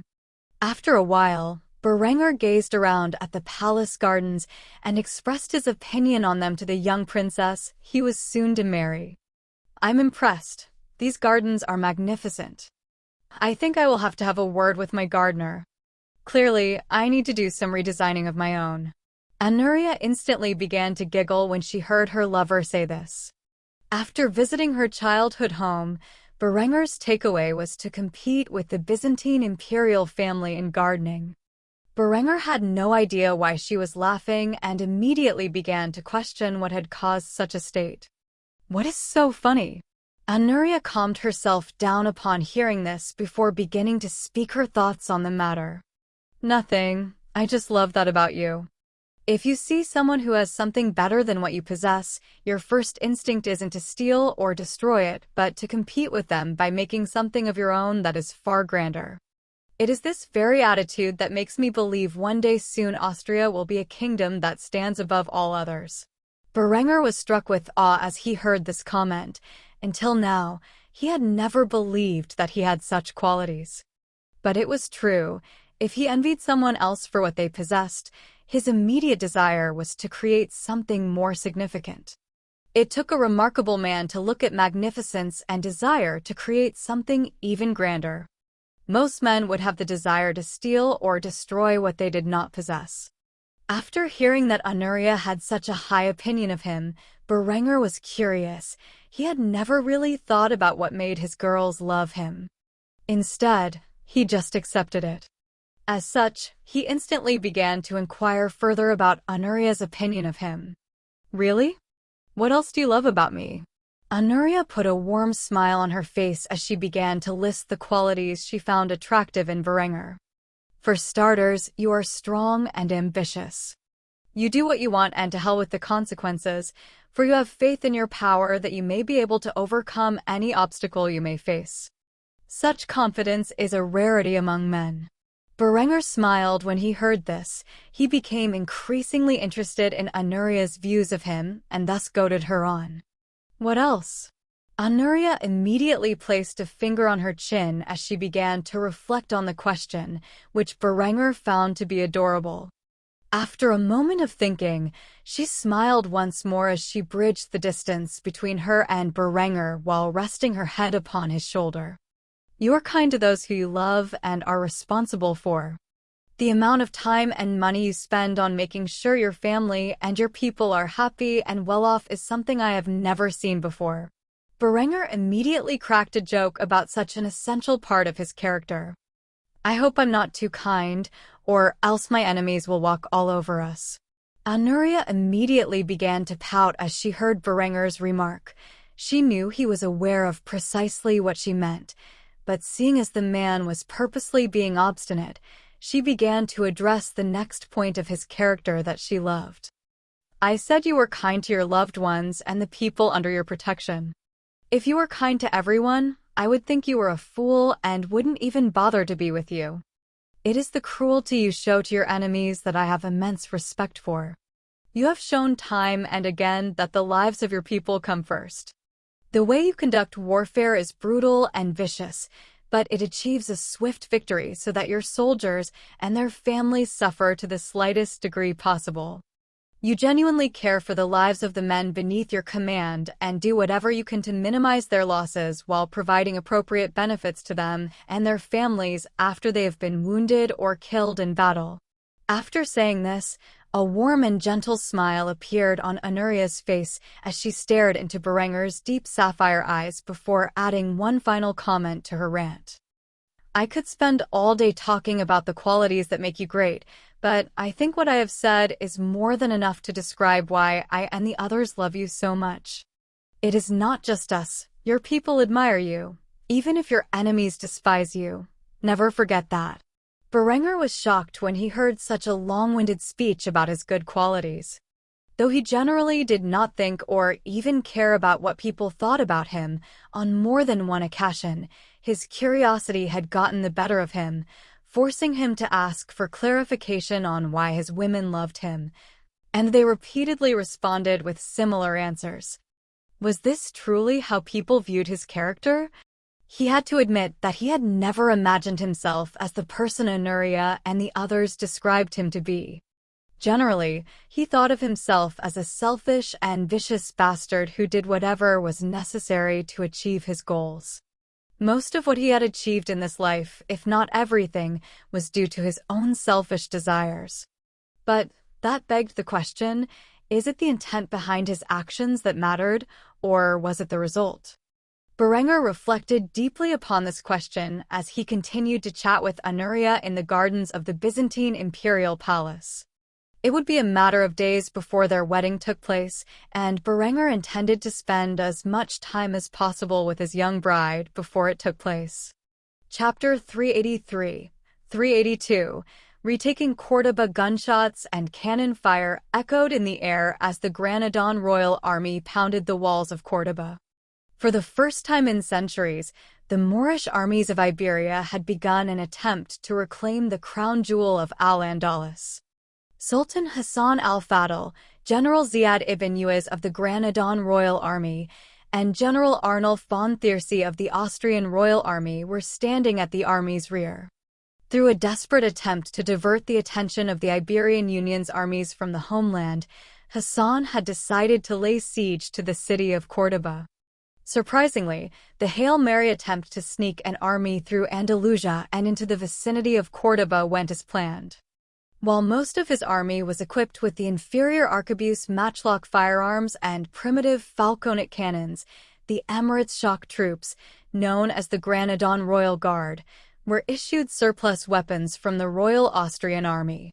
The rifled muskets and 14, 17, 12-pound field guns were being employed in a limited capacity. Despite the small numbers of such weapons, they proved to be exceptional in the field. As Arnulf gazed through his binoculars at the ongoing siege, he noticed the massive amount of damage being dealt to the walls by the combined explosive shells of the 12-pounders and the 1-pound solid shot used by the falconet cannons. Upon seeing the progress being made, Arnulf began to smile as he addressed the Sultan and his top general with a proud smile on his face. "What did I tell you? These new weapons are vastly superior to what your forces currently are equipped with. Within a matter of hours, these walls will falter, and the city will be returned to Moorish hands at last." Hassan had a pleasant grin on his face. He had followed his sister's advice and returned to the battlefield to increase morale. As for whether or not he would lead from the front lines, that was not something a man of his caliber was willing to risk. Nevertheless, with the Sultan among their ranks, the Granadon forces had a boosted sense of morale as they recklessly charged past the Iberian missile fire and pelted the defenders with arquebus balls. After gazing upon the battlefield for some time, Hassan began to speak to Arnulf as if he were an old friend. "My friend, you must tell your master that I appreciate the continued support, though I fear it is not enough. Though we may be able to retake Córdoba after all of these years, I fear we will not be able to hold on to it. At least not until reinforcements from Austria arrive." While the generals were conversing in the rear, the Granadon Royal Guard stood back roughly 300 yards away from the ramparts and opened fire upon the defenders standing behind the merlons for protection. The moment the Catholic Iberians raised their heads, a lead mini-ball projectile would make its way into their skull, splattering blood and gray matter across their vicinity. The Catholic soldiers were terrified of the power and distance that such weapons could achieve. To penetrate through their iron helmets at 300 yards was a feat the arquebus could not possibly achieve. As such, they were incredibly fearful of the new weapons that the Granadans were fielding and quickly began to cower behind the ramparts, too afraid to stick their heads out from behind cover. Much like Arnulf had predicted, after several hours of bombardment, the walls finally crumbled, and the moment they fell, a grand melee began to break out between the Granadon pikemen and the Iberian defenders. The flag of Castile flew above the city of Córdoba as the Catholic warriors began to defend their town with all their might. Though the pike was not the most effective weapon for sieges, its length was quickly able to pass through the breach and cause damage to the city's defenders at a relatively safe distance. However, undoubtedly, the Granadon Royal Guard would lead the charge with their flintlock rifled muskets and bayonets when it came to urban warfare. Both sides struggled to gain ground at the destroyed section of the city's once mighty walls for the time being. Hassan borrowed Arnulf's binoculars and gazed at the sight of the battlefield with joy in his eyes. He could not believe that they had brought down the wall so quickly. It had only taken them a few days to achieve this magnificent feat. As such, he had faith in Allah that his forces would prevail on this day. With this in mind, he began to thank Arnulf once more for the weapons and tactics he and King Berengar had provided his forces with. "I must say, what we have achieved here this day could not easily be accomplished without the support of our good friends in Austria. After this war is over, I will be sure to throw a grand feast for you and all the soldiers who have helped us achieve victory." Arnulf had a severe expression as he heard this. In his eyes, Hassan was not what he would refer to as a man capable of thinking long-term. This entire siege was a mistake from the Austrian general's perspective. Moving their primary force out of a defensive position to draw the attention of the Central Iberian Army was a poor decision. He decided to provide some advice to the Sultan of Granada. He did this by addressing his concerns over the current state of affairs with a friendly tone. "Though this is indeed a great victory until reinforcements arrive from Austria, we will not be able to hold the city. We have been defending our borders for some time, but our enemies' numbers grow each day while our forces dwindle. If we stay here, we will be cut off from supplies and reinforcements, forced to defend the city until our last dying breath. I suggest after taking the town and annihilating the enemy, we abandon Córdoba and begin a guerrilla campaign until the Austrian expeditionary force arrives. General Ziad ibn Yuz nodded his head in agreement with Arnulf's words and quickly spoke up in his defense. I agree with General Arnulf. We simply cannot defend our borders as our enemies continue to outnumber us. Nor can we hold the city of Córdoba. We must massacre the enemy forces here and make a swift retreat. I will take most of the army and hold the line within our borders. Arnulf should follow his plan and lead the Granadon Royal Guard on a guerrilla campaign to slow down the enemy's advance. After all, the Royal Guard is well trained in riding and is equipped with the best weapons. It would make the most sense to use them for this operation. After hearing his general approve of Arnulf's plan, Hassan smiled and nodded his head in agreement. If this were a proposal that both men agreed upon, then he would heed their advice. As such, he clasped both men on the shoulders as he gave his consent to carry out such an operation. Very well, I shall leave this war in your capable hands. When this battle is over, I will return to Granada. I look forward to seeing the results of your campaign. As the Sultan said these words, the banners of Granada were raised above the city walls, and the blood-curdling screams of battle came to an end. In its place, loud cheers echoed in the distance, signaling the Moorish victory.